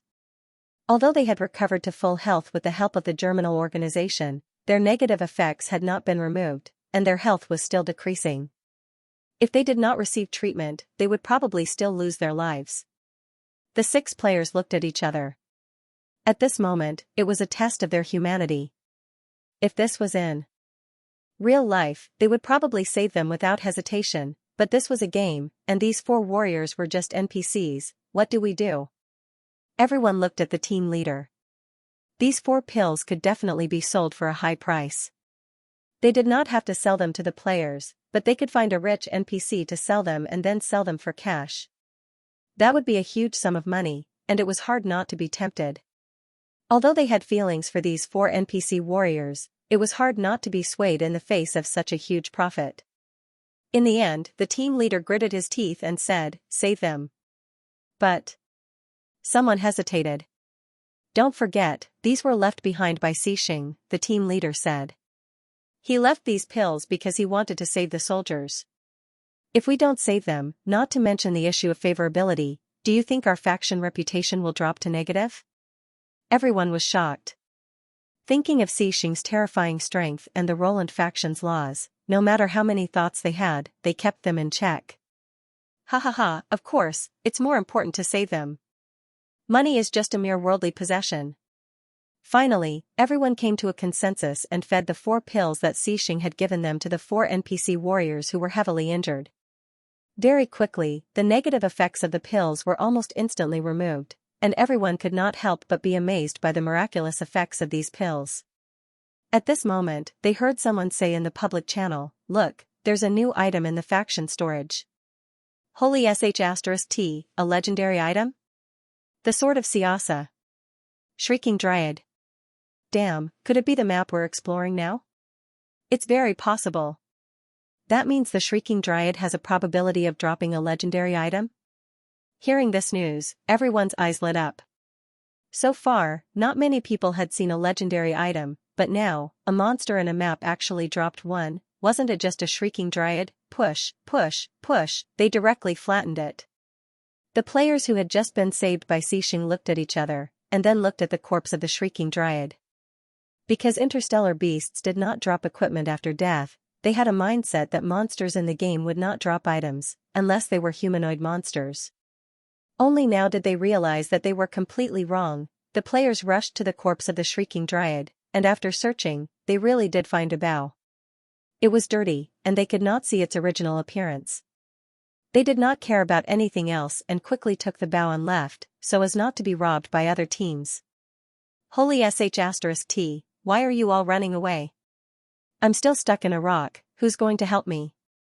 Xiaoyi shouted in the channel. The captain could not help but ask him, "Why didn't you say anything just now?" Xiaoyi replied, "I saw that the matter was solved by Xianxia, and I just needed to pee, so I went to the toilet." "Brother, wait for the others to come. Come on." On the other side, Susili did not know about the choice and dispute of the players. After he closed the faction storage interface, he and Xianxia went to the strange giant tree. He had already discovered that the Shrieking Dryad should have a territorial consciousness, and there would never be a second tree within 100 meters. And the tree in front of them obviously did not follow this rule. Xianxia had already deactivated his passerby halo. They were standing in front of the giant black tree, less than a meter away from it. However, the Shrieking Tree demon didn't react at all. It was like an ordinary tree. Other than its frightening appearance, even Susili couldn't feel any danger from it.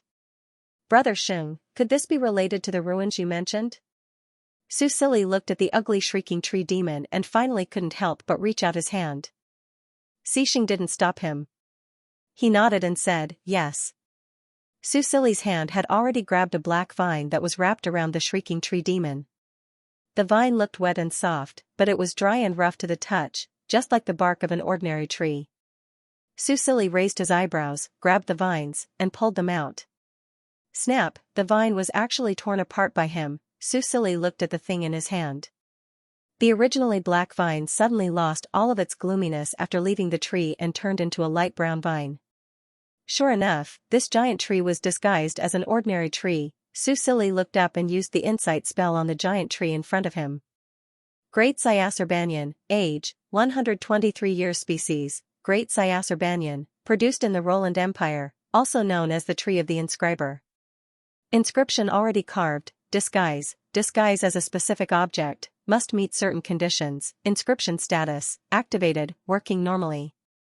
Looking at the information displayed by the insight spell, Su Silly was stunned. Inscriber. Inscription. He opened the inventory panel and looked at the description of the Shield of Xianxia. Sure enough, he saw the words immortal for 100 years due to the special inscription. So, this ruin, could it be the inheritance of the inscriber? Yet another new profession. Su Silly was very excited. He threw away the vine in his hand and opened the future forum to search for information related to the inscriber. Unfortunately, he didn't find any clues. In other words, the inscriber was a profession that future players hadn't explored yet, just like card masters. Su Silly thought for a moment and understood. Since the Great Xianxia banyan tree was only produced in the Xianxia jungle and was also known as the Tree of Inscriptionists, then this was very likely the birthplace of inscriptionists. However, the future players had once abandoned this place because of the shrieking dryads. Later on, the players, who had high-tech weapons and equipment, adopted the method of directly bombarding the monsters to kill them. Even if there was any kind of succession here, it should have been destroyed by such violence, right? Perhaps the demons who lived here were also killed in the cannon fire. Su Silly had no way of knowing. He looked at the great banyan tree disguised as a shrieking tree demon and suddenly thought of a problem. The shrieking tree demon should be a tree that appeared after the natural disaster 100 years ago. Then who carved the inscription on the great banyan tree? So it could camouflage itself and survive. This person was definitely an inscription master. Did he also survive? Like Elder Hua, Ms. Ina, and the others, they had also survived from 100 years ago until now. Su Silly frowned, then sighed. It was hard to imagine that someone could survive in this place for 100 years. Xinos and Cyrene had survived in the wild for 4 years and had more or less developed psychological problems. If someone had really lived here for nearly 100 years, he felt that this person might be a psychopath. Su Silly looked away from the great banyan tree and looked at Xixing. Let's go and take a look at the ruins. Xixing nodded and continued to lead him into the depths of the forest. The surrounding scenery was still so gloomy and scary, but Su Silly kept using the insight spell and found that there were many ordinary plants in disguise. They were all engraved with the camouflage inscription. This kind of camouflage protected them and prevented them from being discovered by their natural enemies. Su Silly had already discovered that the camouflage also played a role in the sense of smell in addition to vision. Basically, as long as you didn't touch them, you wouldn't be able to tell the difference between them and mutated plants. This kind of protection might be the reason why these ordinary plants were able to survive. Among them, he saw that the youngest one was only 5 or 6 years old, which meant that, at least 5 or 6 years ago, someone had engraved the inscription on it. That inscriber was really still alive in this world. Su Silly was a little excited. He now understood that outside of the reclaimed land of the Roland Empire, there must be many native life forms of a snow star. They were struggling to survive in the dangerous environment of the wild. Xinos and Cyrene were like this, and so were the sea elves. And now, there were still fairies and inscribers. Perhaps as Roland's pace of expansion increased, more and more native life forms would be found before they completely disappeared. Thinking of this, Su Silly couldn't help but feel excited. He still welcomed these native life forms of Esh Star. After struggling in such a difficult environment for so long, he believed that they wouldn't harbor too much enmity towards Roland, who had extended a helping hand. Su Silly thought for a while and couldn't help but open the mission panel and issued a long-term mission. Save the lost ancients. Currently, there were actually fewer players participating in the land clearing operation because there were many fun things that distracted the players. Although clearing monsters was still the best way to gain experience, the other ways to play were too tempting. When they couldn't level up for a long time, the players naturally wouldn't focus on leveling up. If they were to develop steadily, perhaps they should stop at this time and focus on building the foundation. But the problem was, let the 2 million elementalists do nothing all day long? Who told them not to do proper work all day and only know how to pick fights? Susili felt that this wouldn't do. He still had to guide the players to fight more interstellar beasts in the wild. They shouldn't waste their time at home and occasionally destroy public property. If they wanted to fight, they should wait until he built a few more arenas. Currently, the arenas in Mercenary Town were far from enough. Susili issued the mission. As for whether it could attract players, he wasn't too worried about this. Because what did it mean to be lost ancients? It meant that they could develop into a rare race. Just like the forest elves and sea elves. To the players, this was definitely an unimaginable attraction. Not to mention other things, becoming the savior of a race was enough to satisfy many of the Chinibu players. At this time, Xianxia finally stopped. Susili put away his other thoughts and looked in the direction that Xianxia was looking at. Unlike the Asmo trial, this inscriber's ruins didn't seem to be automatically transported. Perhaps it was because there were still inscribers alive. In front of them was a shrieking tree demon. It looked ferocious and terrifying, but Susili already knew that it was just a disguise. Is there anything special here? Susili asked. Xianxia's gray-blue eyes flashed with a golden light. He said, "This is the entrance." Susili blinked. Are you sure? He looked at the disguised shrieking tree demon again and reached out to touch it. However, this time, Xianxia grabbed him. Ollie, don't move. He held his hand tightly and then reached out with his other hand towards the shrieking tree demon. In the end, his hand went straight through. Susili was slightly stunned. Then, Xianxia reached out and grabbed his waist. Then, the two of them crashed into the tree together. He subconsciously closed his eyes. However, he didn't feel any pain. Instead, he felt like the world was spinning. His body went up and down. The alternating weightlessness and excess weight was extremely uncomfortable. Finally, after some time, their feet landed on the ground. Susili opened his eyes in a daze. When he looked up, he saw that he was inside a very, very large tree. He was like a stone at the foot of the tree. When he looked up, he was filled with shock. Where did such a large tree come from? Susili muttered. Then, he used insight on the tree. Great Xiaxia banyan, age, 156 years species, Great Xiaxia banyan from the Roland Empire. It is also known as the Tree of Inscriptionists. Inscriptions already carved, can disguise as a specific object. Certain conditions must be met. Fairy barrier, when entering, the body will shrink to the same size as the fairy. Inscription status, activated, functioning normally. Susili blinked. Damn. It's not the tree that's big, but, we've become smaller? He couldn't help but ask. Was this also the effect of the inscription? Susili looked at his body and carefully felt the power in his body. He then looked at his personal panel and found that, all his attributes had been weakened. After becoming smaller, his strength directly returned to the level of 1 star. It was weakened by about 100 times. This feeling was a little uncomfortable. However, Susili wasn't very afraid. After all, Xianxia was by his side. Xianxia, on the other hand, was very calm from beginning to end. Xianxia looked up and scanned the surroundings. He whispered, "Quite an interesting barrier spell." However, this wasn't a problem for him. The man raised his hand and threw a light barrier at Susili. Then, he closed his eyes slightly. It was unknown how he did it, but his body began to gradually become bigger. In other words, he gradually returned to his original state. Susili couldn't see his full appearance even if he raised his head. Under the protection of the light barrier, when Xianxia's body touched him during the process of becoming bigger, he automatically flew up and avoided the danger. Finally, Xianxia, who had returned to his original state, opened his eyes again. He reached out and caught the silver-haired youth floating in midair. Looking at the mini Susili, Xixing was slightly stunned. So cute, he stared at him without blinking. In the end, he couldn't help but reach out and touch him. However, the youth hugged him with both hands. What do you want? Susili hugged his fingers and said angrily. Xixing stared at him and said, I want to see you become an ocean fairy. Susili stared at Xixing speechlessly. Now that he was the size of a figurine, he could see many times more clearly. In his eyes, Xixing was like a giant.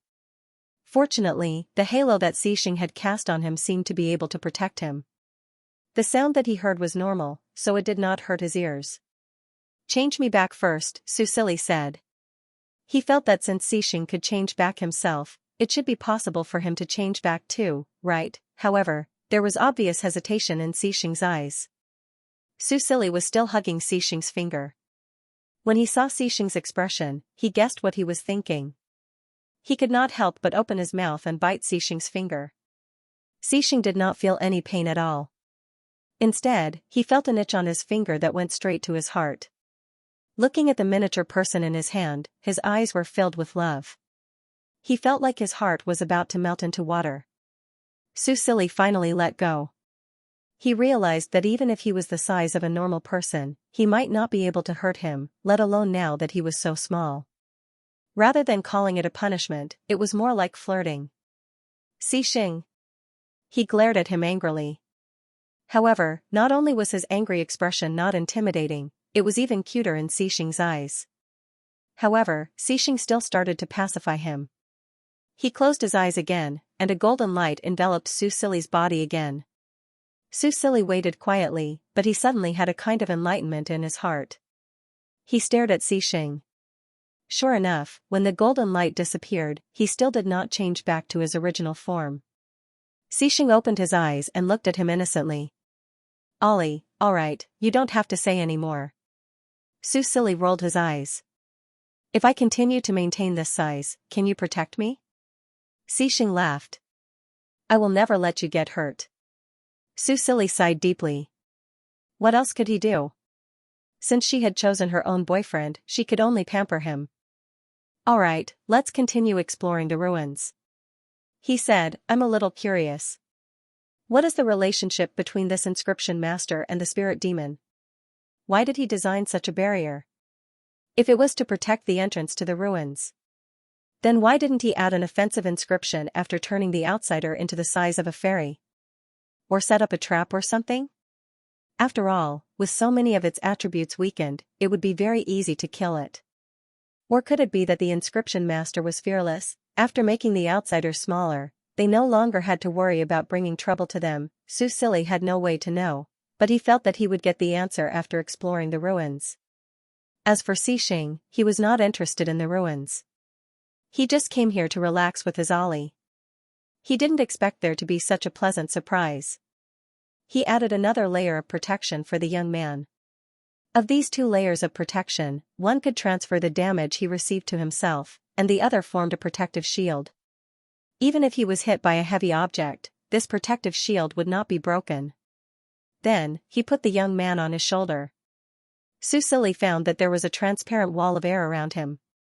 No matter how he jumped on Xixing's shoulder, he would not fall to the ground. Alright. He accepted the fact that he was temporarily a figurine and began to pay attention to his surroundings. Although his body had become smaller, he could still use his spiritual power. However, his spiritual power, which could originally extend to a distance of a few thousand meters, was now limited to the inside of the big banyan tree. There was a spirit demon barrier set up here, but when the sun shone in, it did not shrink. In Susili's eyes, it was as if the tree was inlaid with a sun. It was exceptionally dazzling. He retracted his gaze and extended his spiritual power downwards. The space inside the big banyan tree was quite large. Even if Xixing turned back to his original size, he could still move around. For Xixing, the space inside the banyan tree was clear at a glance. He squatted down slightly and looked at the ground. A gust of wind blew past and blew away the sand on the surface, revealing a square stone tablet. There was a complicated pattern on the stone tablet. It seemed to be a puzzle. Only by solving the puzzle could the stone tablet be moved away and the passage below would be revealed. The system notification that Susili received also reminded him of this. He looked at the pattern and fell into deep thought. Xixing observed for a while, then reached out and tapped the stone tablet a few times. The pattern on the stone tablet changed, and soon there was a clicking sound. Then, it slowly moved away, revealing the passage below. Susili was speechless. Xixing solved the puzzle so quickly, however, he soon felt relieved. After all, Xixing was a monster who could master card skills in an instant. He was even more powerful than the players. What was so surprising about solving a puzzle so quickly? Susili gave up thinking and became a mascot. Are the ruins below us? Susili asked. Xixing nodded. I sensed it. It should be here. Then let's go down and take a look? Xixing responded and walked down the stone steps. The stone steps were obviously the size of a normal human. Therefore, the ruins must have been built by humans. Then, was the fairy enchantment at the end of the passage just a coincidence? Could it be that the fairies captured by the players in the future were some kind of creature that had been shrunk and escaped, and was coincidentally captured by the players? Susili frowned slightly. Did that mean that even if he got out of here, his body wouldn't be able to return to its normal size? However, he soon felt relieved. Anyway, with Xixing around, he would definitely be able to turn him back. It was dark in the passage and nothing could be seen. Xixing took out a few floating lamps. After he turned them on, the floating lamps gathered within a 2-meter radius of him and floated in midair to illuminate the area. Susili had previously complained that the lamps were like will-o'-the-wisps when walking in the dark. He didn't expect to use them so soon. As the lamps lit up, he saw the murals on both sides of the passage. Susili was attracted by the exquisite murals and was entranced for a while. Gradually, he seemed to be drawn into an illusion. The floating lamps were extinguished again, and the surroundings were dark. Slowly, there was sound. It was like someone's nagging. He wanted to listen carefully, but he realized that he couldn't understand anything. Finally, there was light and color in front of him again. He saw a youth standing at the top of a large Xianxia banyan tree. He was looking at something with a panicked expression. The nagging disappeared and turned into the terrifying roars of exotic beasts and the panicked screams of people. Susili slowly saw more and more clearly. This was the Xianxia jungle, or rather, it was the Xianxia jungle when the natural disaster struck 100 years ago. As for Susili, he finally truly understood the scene when the natural disaster befell. A crack suddenly appeared in the originally peaceful forest.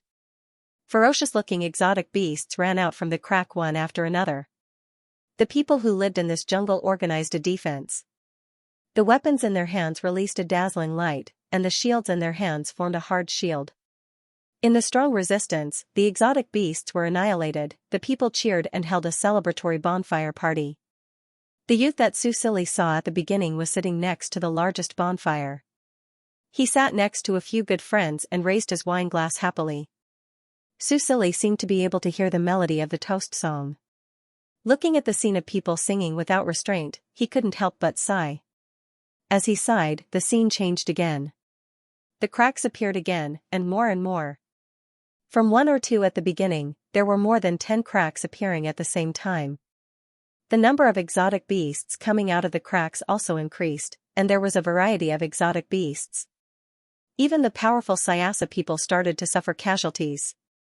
In the background of the tragic battle, Susili saw the original scene of the bonfire party again. However, the smiling youth's good friends around him dimmed one after another. The people in the background all disappeared into the darkness in the end, leaving only the youth. The smile on his face turned into sorrow. He covered his face and wept, his entire person gradually shrouded in darkness. The sounds of the battle gradually died down. The originally lively jungle turned into a mess.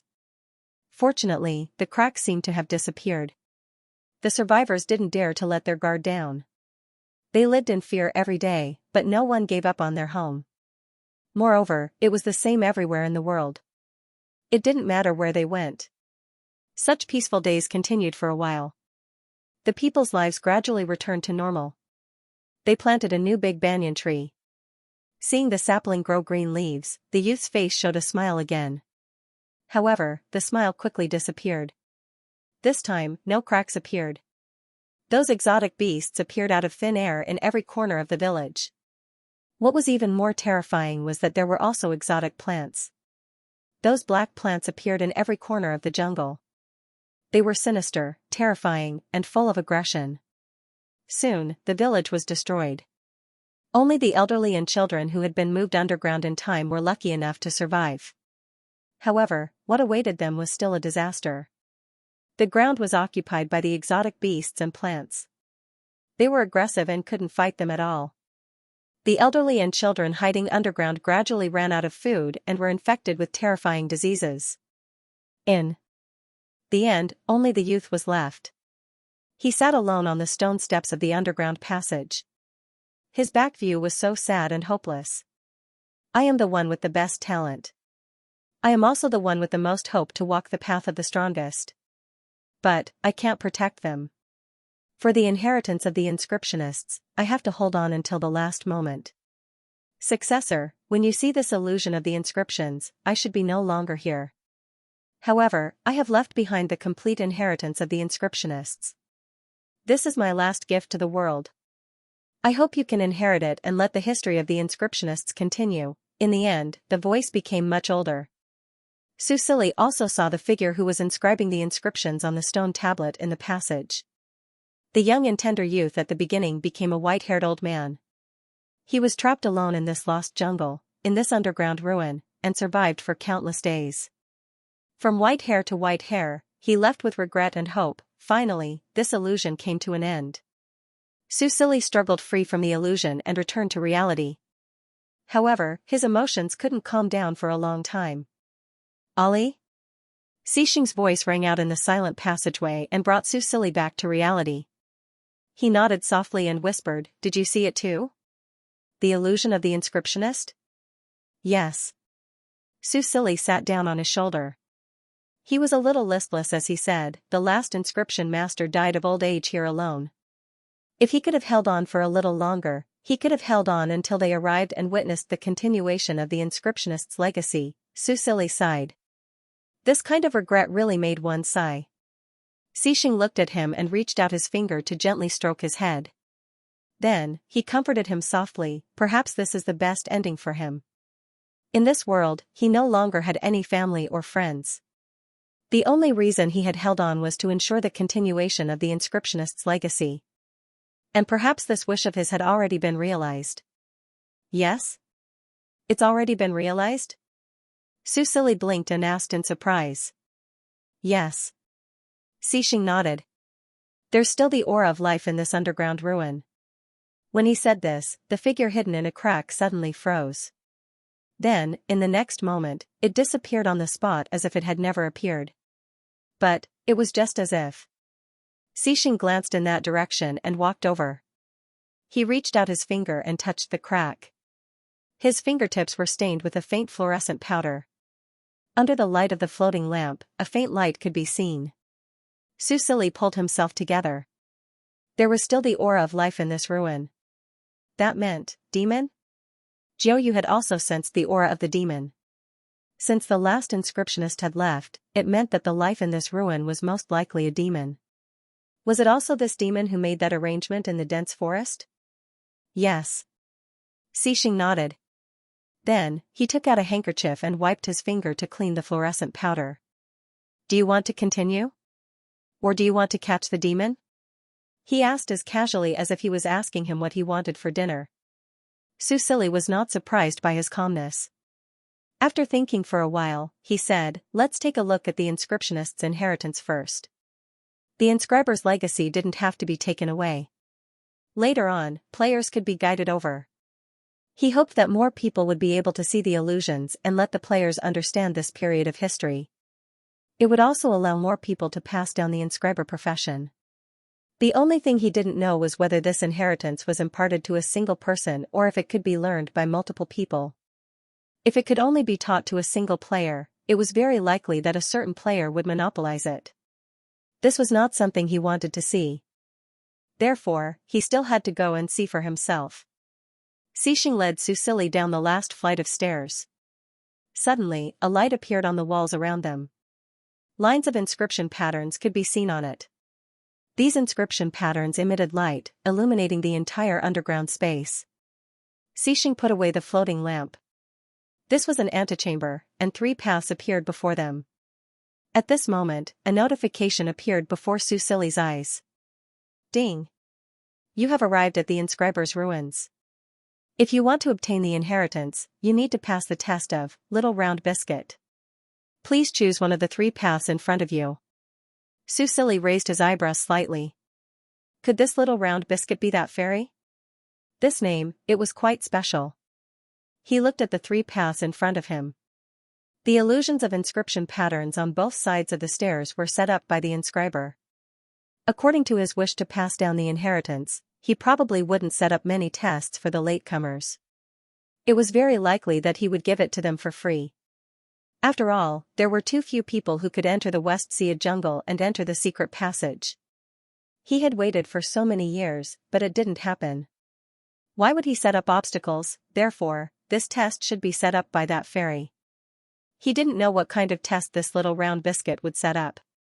What was the purpose of the test? Susili wanted to use his spiritual power to explore the path, but, in the next second, he only felt a blur in front of him.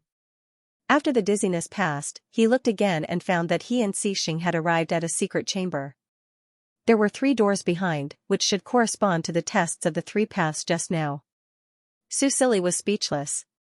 Xixing actually flashed over. He looked at Xixing and found that he still looked relaxed. He sighed and didn't think about it anymore. After all, in the face of absolute power, all fancy things were just paper tigers. Susili also looked at the secret chamber calmly. In the middle of the secret chamber, he saw a wordless monument. With the inscribing ability of an inscriber, it was absolutely easy for him to inscribe anything on this monument. However, there was not a single word on this monument, which revealed a sense of sadness. Susili suddenly understood the purpose of this monument. This was to mourn the people who used to live in the Xianxia jungle, right? Susili looked at this wordless monument and recalled the illusion of the inscription pattern just now. He couldn't help but sigh again. Brother Xiang, is the inscriber's inheritance here? He looked around the secret chamber, but other than this wordless monument, he didn't find anything else. Could it be that the inheritance was on this wordless monument? Xixing was also observing, a faint golden light flashing in his eyes from time to time. Finally, his gaze landed on the wordless monument. He said, "Ollie, put your hand on this." Susili was about to say that he couldn't reach it, but he saw Xixing reach out his hand. He was also wrapped in wind elements and landed in Xixing's palm. Then, Xixing held him and approached the wordless monument. In his shrunken eyes, this stone tablet was like a towering mountain wall that reached the clouds.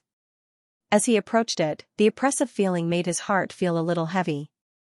In the end, Susili could only raise his hand and place his palm on the stone tablet when he looked at the wordless stone tablet that was right in front of him. When his palm touched the monument, Susili suddenly felt a sense of enlightenment rise from the bottom of his heart. He covered the monument with his spiritual power. Ding, you have discovered the inscriber's wordless monument. You can learn inscription patterns from the inscriber's wordless monument. When your palm touched the wordless monument, you have discovered the last words of the previous owner. Successor, if you want to take it away, you have to fulfill 2 conditions. 1. You have to be a 5-star inscriber. 2. You have to obtain the recognition of the little round cookie. Ding, do you want to start learning inscription patterns? Confirm, cancel. Susili's heart skipped a beat and he quickly chose to confirm. Then, he felt that he was in a strange space. In front of him were 2 rows of huge bookshelves. A book flew from the bookshelf and slowly opened in front of him. The words written on the book were in Roland's language. Welcome to the inscription space. You will begin the first stage of learning inscription patterns. Every hour, you will undergo a test. Please listen carefully. Don't be distracted. Susili finished reading the words on the book and flipped to the first page. The first page recorded the basic knowledge of an inscriber. The 2 rows of bookshelves in front of him separated and an image appeared in front of him. It was a young man in his early 20s. Su Silly recognized him with a single glance. He was the young inscription master who had survived the inscription illusion. "Hello, successor. I am Tua's." The young man spoke in Roland's language with a local accent. "Today, we will learn the first lesson of an inscriber, the origin of an inscriber." It seemed that he hadn't spoken for a long time, so he stuttered a little. "I'm not very good at history, so I can only give you a rough explanation. I hope you can remember it well." "Don't be like me." After entering this space, Su Silly's body had returned to its normal size. He reached out and waved his hand in front of Tua's. The young man didn't feel anything because this was only an image of him. Su Silly was a little disappointed. When he entered this space, he thought that he would see the sealed inscriber like the card master's inheritance. However, it was proven that not all civilizations were as powerful as card users, who could allow people to have endless life. This image should have been recorded after Tua's was trapped for a few years. He didn't know how he survived in this underground ruin. Looking at his skinny body, he probably didn't have a good life. He was already preparing for the inscriber's inheritance at such a young age. Su Silly sighed. He quickly calmed himself down and listened attentively. Although he might not specialize in inscriptions, he showed basic respect to this respectable inscriber. At the same time, he understood part of the history of inscribers and the powerful effects of inscriptions from the young Tua's. Inscribers and alchemists had a certain relationship. They were born as elemental alchemists and were a branch of them. However, as inscriptions developed and refined, they developed into a profession that was not inferior to alchemists. The Xianxia inscribers were the most powerful branch and were known as the origin of inscribers. The Xianxia banyan tree was also known as the tree of inscribers. Inscriptions could be used in a wide range of areas. No matter if it was weapons, armor, buildings, or ordinary daily necessities, they could all be inscribed with inscriptions. Tua's even created a technique that could inscribe inscriptions on living things. For example, the disguise inscriptions on the Xianxia banyan tree. There were many uses for inscriptions. Su Silly realized that weapon masters used inscriptions when they were forging. This type of inscriptions was the basic one and had been popularized during Tua's era. Even now, the inscriber's inheritance had been lost.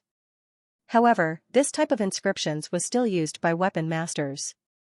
Previously, Xianxia had used inscriptions on the mana regeneration necklace that he had forged. This type of basic inscriptions was only the simplest level 1 inscriptions, but it had such a great effect. Even non-inscribers could inscribe them. Su Silly quickly realized that this type of inscriptions that could add special effects to weapons and objects were very useful. If players knew about this profession, they would definitely go crazy. Perhaps, the inscriber's inheritance would be spread far and wide. Right at this moment, the inscription space suddenly shook, and Tua's was forced to stop halfway through his lecture. Su Silly retreated from the inscription pattern space and heard a tender voice say, "You're a genius. You're not allowed to go near Tua's." Su Silly retreated from the inscription space. He turned around and saw a young boy with thin transparent wings flying not far away from him. He put his hands on his hips and roared at him angrily. "Shameless outsider, you are not allowed to approach Tua's." Judging from his appearance, the young boy was about 10 years old, about the same age as Xianxia. He was very delicate, with blonde hair, green eyes, and fair skin. His beautiful facial features revealed a bit of devilish beauty, and his voice had a trace of ethereal spirit. Pointy ears, transparent thin wings, and the fluorescent powder that constantly fell from his body, all of which indicated that he was a legendary fairy. The young boy was definitely not more than 15 centimeters tall. However, because Su Silly had become smaller, in his eyes, the young boy was about the same height as Xianxia, or even slightly shorter. Even though she was huffing and puffing with anger, her soft and cute appearance didn't seem to be threatening at all. Su Silly used inspect on him. Little round biscuit, race, fairy profession, inscriber, 5 stars, level, LV42 elemental affinity. Gold. Su Silly was slightly stunned when he saw the information. This young boy was actually a 5-star inscription master. In terms of level, he was even higher than Lilith in her sealed state. Moreover, he had also broken through 4 stars, so Linley might not be able to defeat him. Looking at this young boy, Su Silly could not help but have an idea. Such a powerful inscription master must be brought back to Roland and contribute to the development of a snow star. Moreover, Xianxia jungle was an advanced map. Basically, there were shrieking tree demons and other mutated plants above level 50. It was too dangerous for fairies to stay here. With that in mind, Susili looked at him and smiled. "Hello, little round biscuit." The young boy was obviously stunned. He had not heard anyone call his name for a long time. Ever since Tui's left, he had been living here by himself. Susili did not answer. He only asked, "Is this the name Tui's gave you?" The demon boy's eyes widened. Although he didn't say anything, Susili knew that he had guessed right. He continued, "Is it because you like to eat small round biscuits that he gave you this name?" The demon boy frowned and looked at him suspiciously. The hostility in his eyes was obviously not as strong as before.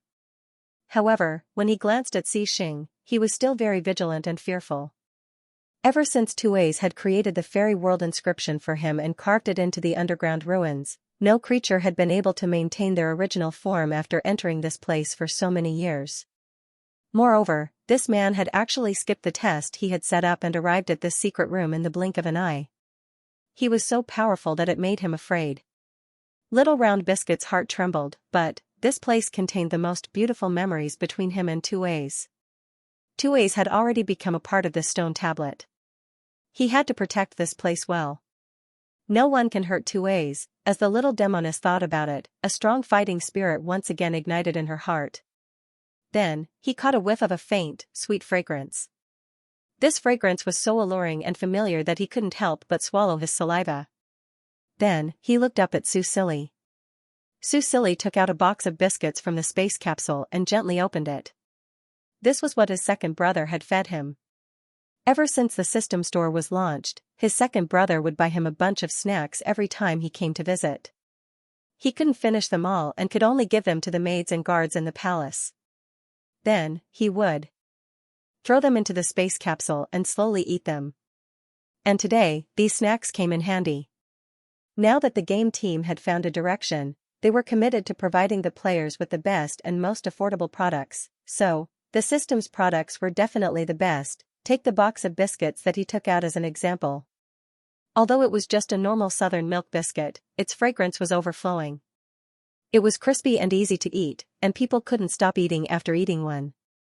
However, Susili looked at the mini biscuits that he took out from the space capsule and suddenly thought, "Holy shit, this fairy world inscription is a bit too heaven-defying. This is simply a divine tool for smuggling people." The fixed-point teleporter was limited in size.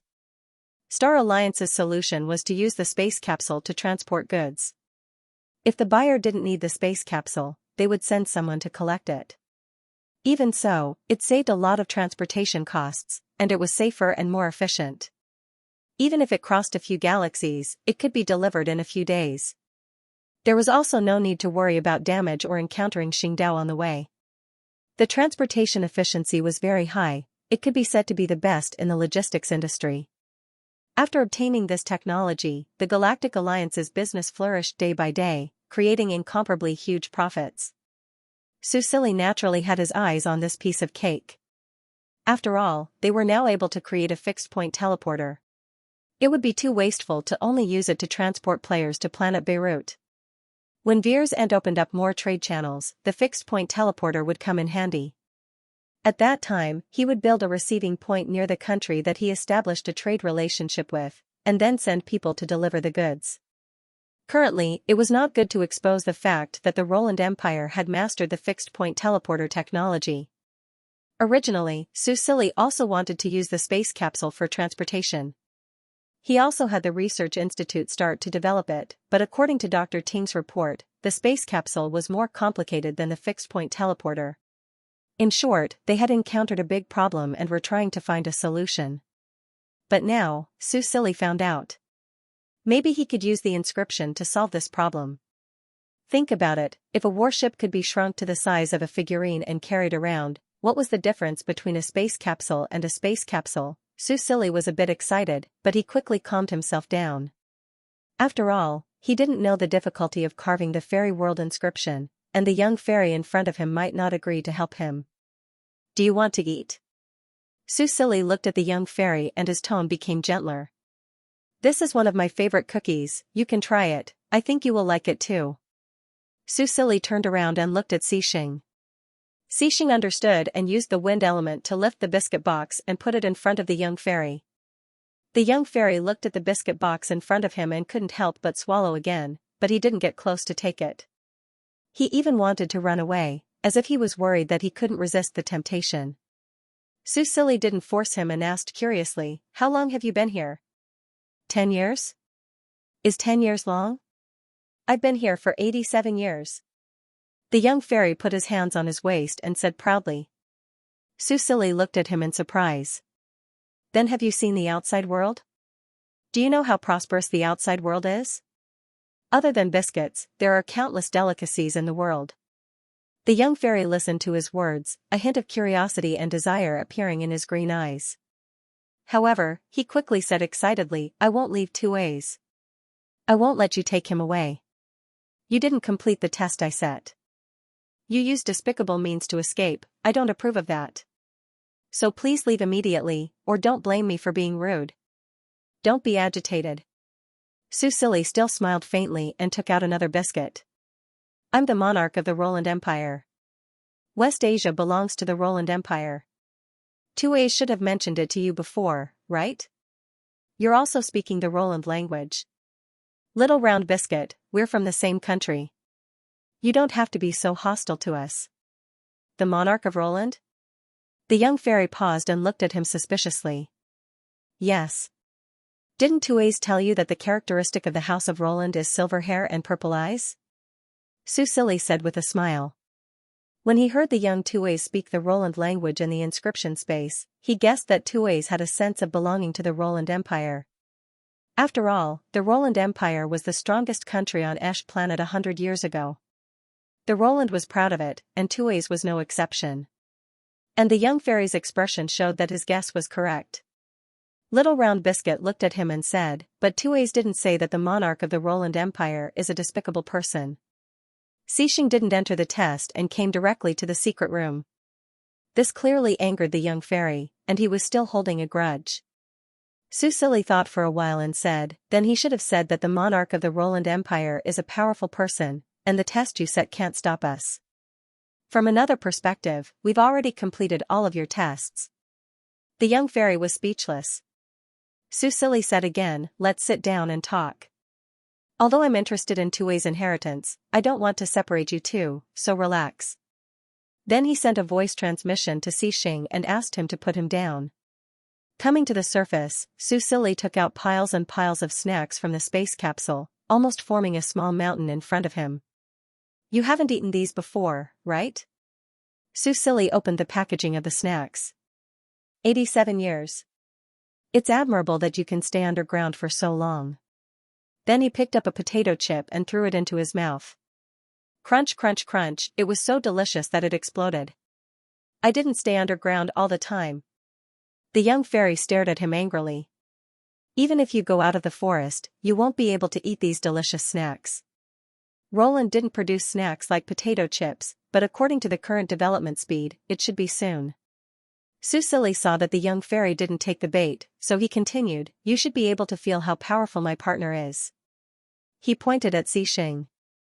He can catch you easily. So instead of being so cautious, why don't you sit down and have a good chat with me? The young fairy flapped his transparent thin wings and looked at him, then at Xixing. Finally, he flew down and landed not far from Su Silly, still unwilling to get close. Su Silly threw a bag of chips to him and smiled. Try it? The young fairy looked at him, then at the bag of chips. In the end, he picked it up and tore open the packaging like how Su Silly did. Then he carefully picked up a piece and sniffed it. After hesitating for a while, he finally put it into his mouth. Su Silly looked at the young fairy's eyes that suddenly brightened, and the smile on his face deepened. He knew that he was halfway to success. Xixing sat behind Su Silly and looked down at him. He was slowly entranced. The mini Ollie was only 20 centimeters in size.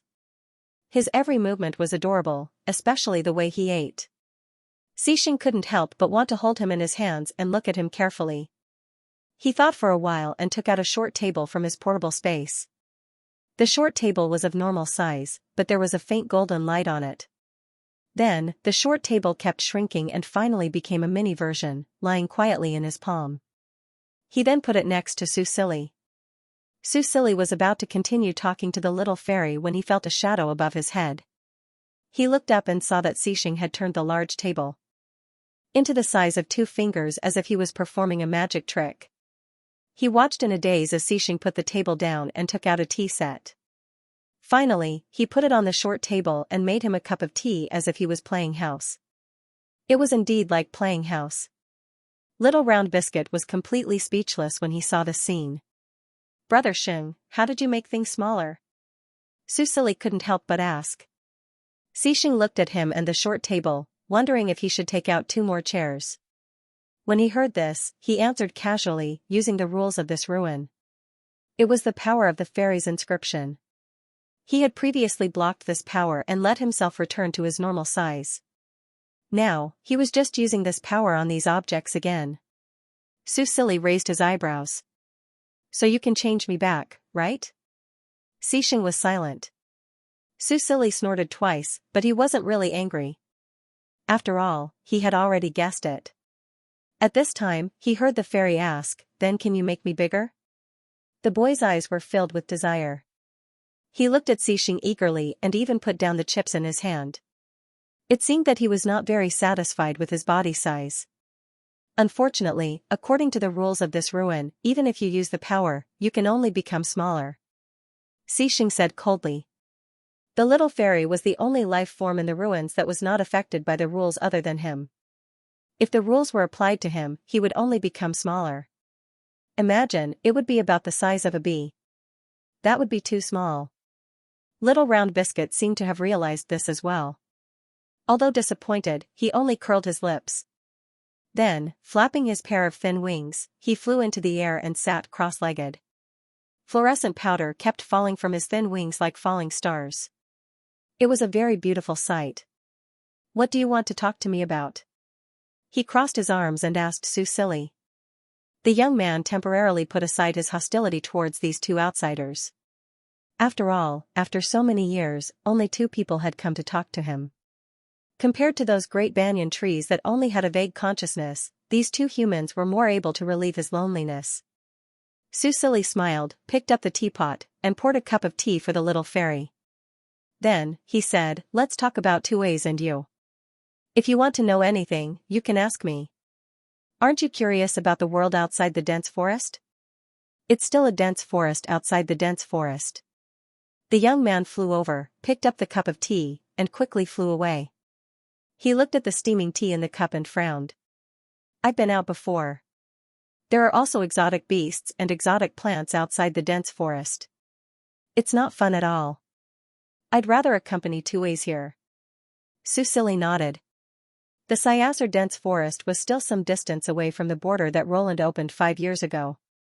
With the fairy's size, it would take a long time to reach the border. Therefore, even if he left the dense forest, it would be difficult for him to meet humans. Besides, 5 years ago, Roland was defeated by the beast tide. Once it returned to its original state, it would be even more difficult for the fairy to meet other creatures. Susili thought for a moment and asked, "How did you meet 2As?" 2As should have been trapped here 100 years ago, and the little fairy had just said that he had been here for 87 years. The 2 of them should have only met after 2A's people had passed away, right? The young man was not in a hurry to answer him. Instead, he opened his mouth and drank some tea. The refreshing taste of the tea spread in his mouth. It was warm and reminded him of the days when 2A's was still here. He immediately fell in love with the tea, and he slowly relaxed. He fell into his memories. As a fairy with a long lifespan, he was only 102 years old.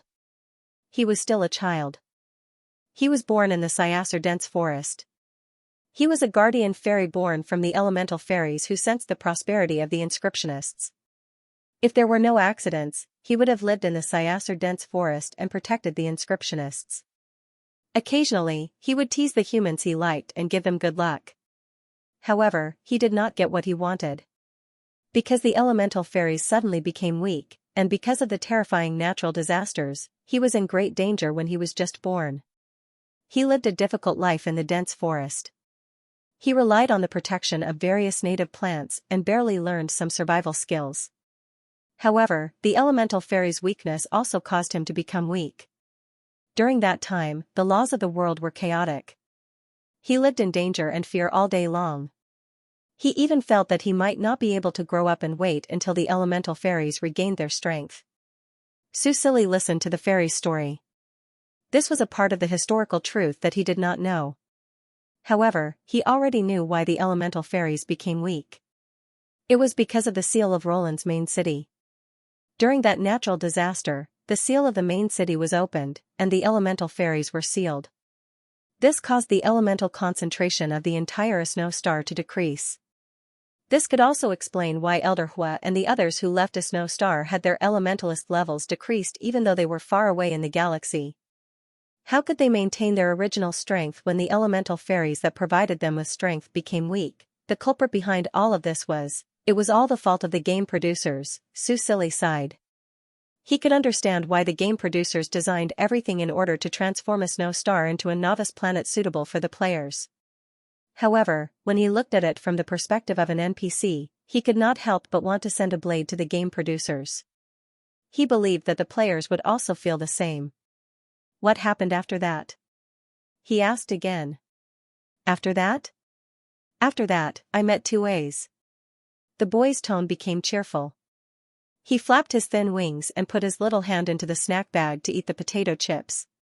He did not feel as heavy as before. For a fairy, a dozen years was actually very short. However, that period of time was too hard to endure, so Little Round Biscuit felt very long. After that long and painful period, he met 2As, the last of the inscribers. He was as lonely as he was, but he was also very gentle. That was a day that he would never forget. That day, when he was looking for food in the dense forest, he was accidentally hit by the shrieking dryad's vines and fell to the ground. Just when he thought that he would die like that, 2As appeared just like that. This was the first human he met in so many years who had the aura of the inscriber he liked. He was not strong, only a little over 1 star. However, he had powerful inscriptions, which gave him the ability to protect himself when surrounded by enemies. 2As saved the little fairy and took care of her carefully. In the end, he succeeded in saving the little fairy's life. From that day onwards, they started a life of mutual dependence. 2As is so awesome.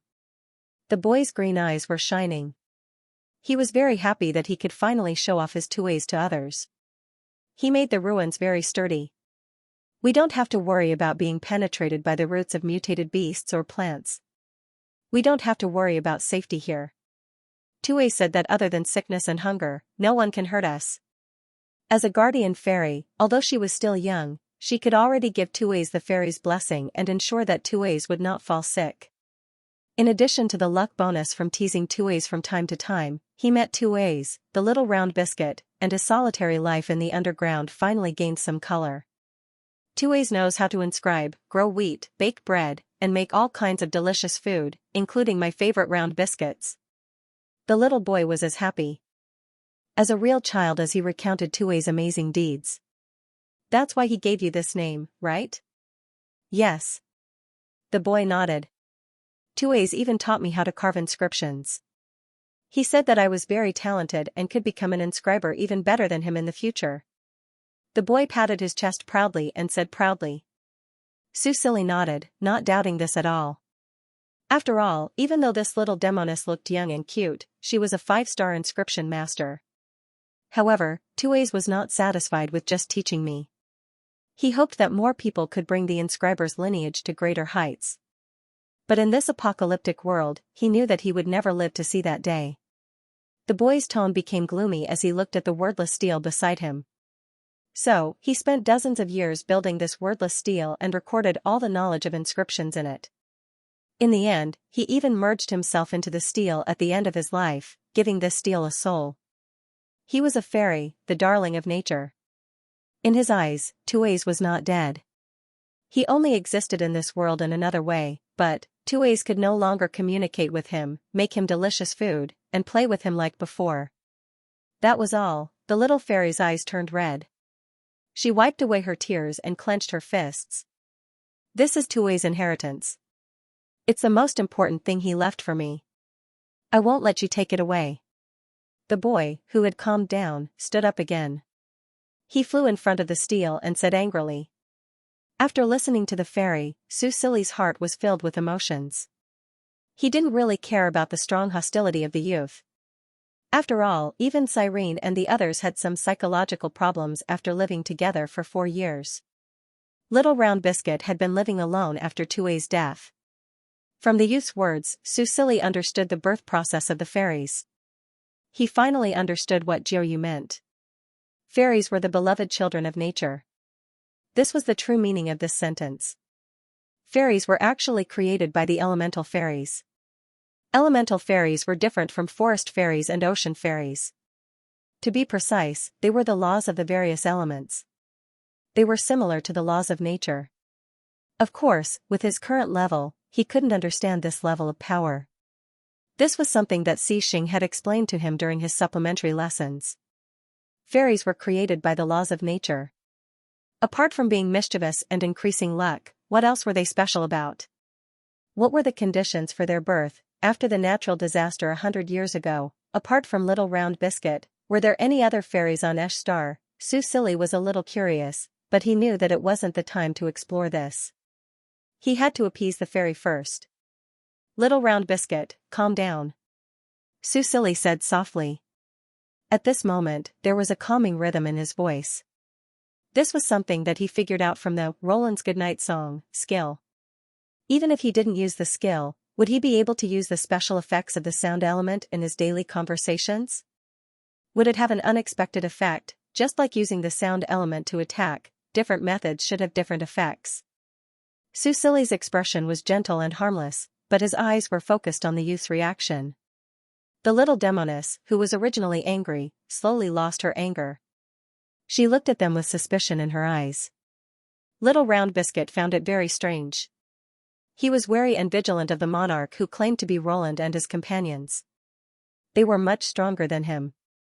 If they wanted to forcefully take the stone tablet away, he couldn't do anything. He wanted to talk to them just now because he wanted to gain their sympathy. But for some reason, he suddenly felt that the monarch of the Roland Empire spoke very nicely. His mood quickly stabilized, and his rationality returned. He was no longer affected by his intense emotions.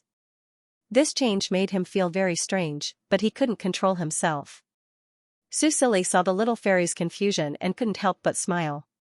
He continued, I am indeed very interested in the legacy of an inscription master, but after hearing the story between you and Tui's, I decided to help Tui's fulfill his wish. What do you mean? Little Round Biscuit looked at him. Tui's risked his life to leave behind the inheritance of an inscription master. This means that he hopes for more inscription masters to appear and let the resplendence of inscriptions reappear on this continent. I think you agree with this, right? Little Round Biscuit opened its mouth and finally nodded. In fact, if he could, he would rather live here with Tui's forever. Only the two of them didn't go anywhere. They had been happily researching and carving inscriptions together. In their free time, they would think about how to improve their lives. However, this wasn't what Tui's wanted the most, and his lifespan didn't allow it. After Tui's fused with the stone tablet, he had to protect him and help him fulfill his wish. He looked at the young man who called himself the monarch of Roland. Could he trust him? At this time, he saw the young man sizing up the stone tablet. Suddenly, he revealed a surprised expression, but then he smiled. Su Silly finally remembered to use insight on the stone tablet. At first, he thought that this wordless stone tablet was built to commemorate the death of an inscription master. Out of respect for the deceased, he didn't do so. But now, he didn't have to worry about this anymore. Tui's inheritance stone tablet, description, Tui Xianxia, a powerful inscription master, spent his entire life to create this wordless stone tablet. At the end of his life, he even cast his own soul into it. The stone tablet recorded the most comprehensive inheritance and knowledge of the inscription masters to this day. Quality, Epic Effect 1. Illusory space, place your hand on the stone tablet, and you can enter the illusory space created by inscriptions to learn the inheritance of inscriptions. Duration, 1 hour. Cooldown, none. Note, the learning state can be interrupted. If interrupted, you will have to start learning from the beginning again. 2. Unstoppable, only weapons that surpass the quality of the stone tablet can destroy it. The above two effects were reasonable, but when Susili saw the next two effects, he couldn't help but be surprised. 3. Protect, when small round biscuit has a negative impression of you, you won't be able to enter the stone tablet to learn. You might even suffer from different degrees of mental attacks. 4. Evolve, when the number and quality of the inheritors reach different levels, there is a chance that the stone tablet will evolve and regain some intelligence. Susili originally thought that Tuaze was different from Lilith. His soul had completely dissipated, and what was left in the stone tablet was only his image.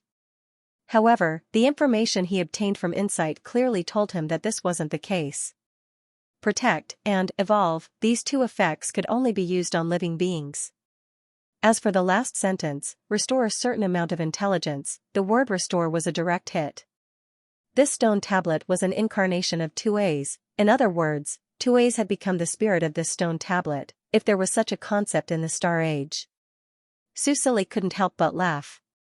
The sadness he felt when he heard about the tragic fate of the inscriber race was instantly lifted. Speaking of which, although this little fairy had always been hostile to him, her impression of him hadn't become negative yet. This made him want to help this little fairy even more. He looked at the young fairy and said, "Small round biscuit, do you want to see Tuaze again? Or do you want to see him after he regains his intelligence?" Small round biscuit frowned again. Of course, he wanted to see Tuaze again. He wanted to talk to him again and see his gentle smile again. He wanted to see it even in his dreams. However, every time he entered the stone tablet, he could only see the illusion left behind by Tuaze. He kept learning and leveling up, hoping to see more of his illusions. But now, he was stuck at the 5-star level for a long time. He also tried to communicate with the stone tablet directly.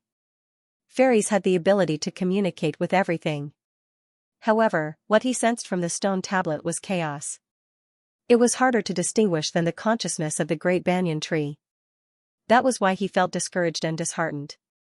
He hadn't entered the stone tablet for a long time. He looked at Susili. Hearing him say what he was thinking, he couldn't help but ask, "What do you mean? You should know that Tuaze isn't really dead, right?" Susili saw the young boy nodding and continued, "Tuaze's soul fused with the stone tablet. His consciousness is in a deep sleep.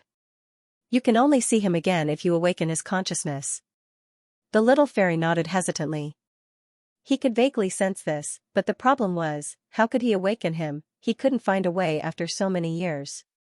Could this human in front of him know with just a glance? But he didn't look stronger than him. The only way to awaken Tuaze is to complete his mission and obsession. Susili said sternly. Tuaze has turned into the stone tablet. The stone tablet's mission is to pass down the inscriptionist's legacy and let the inscriptionist's civilization flourish on this planet. And this is also Tuaze's obsession.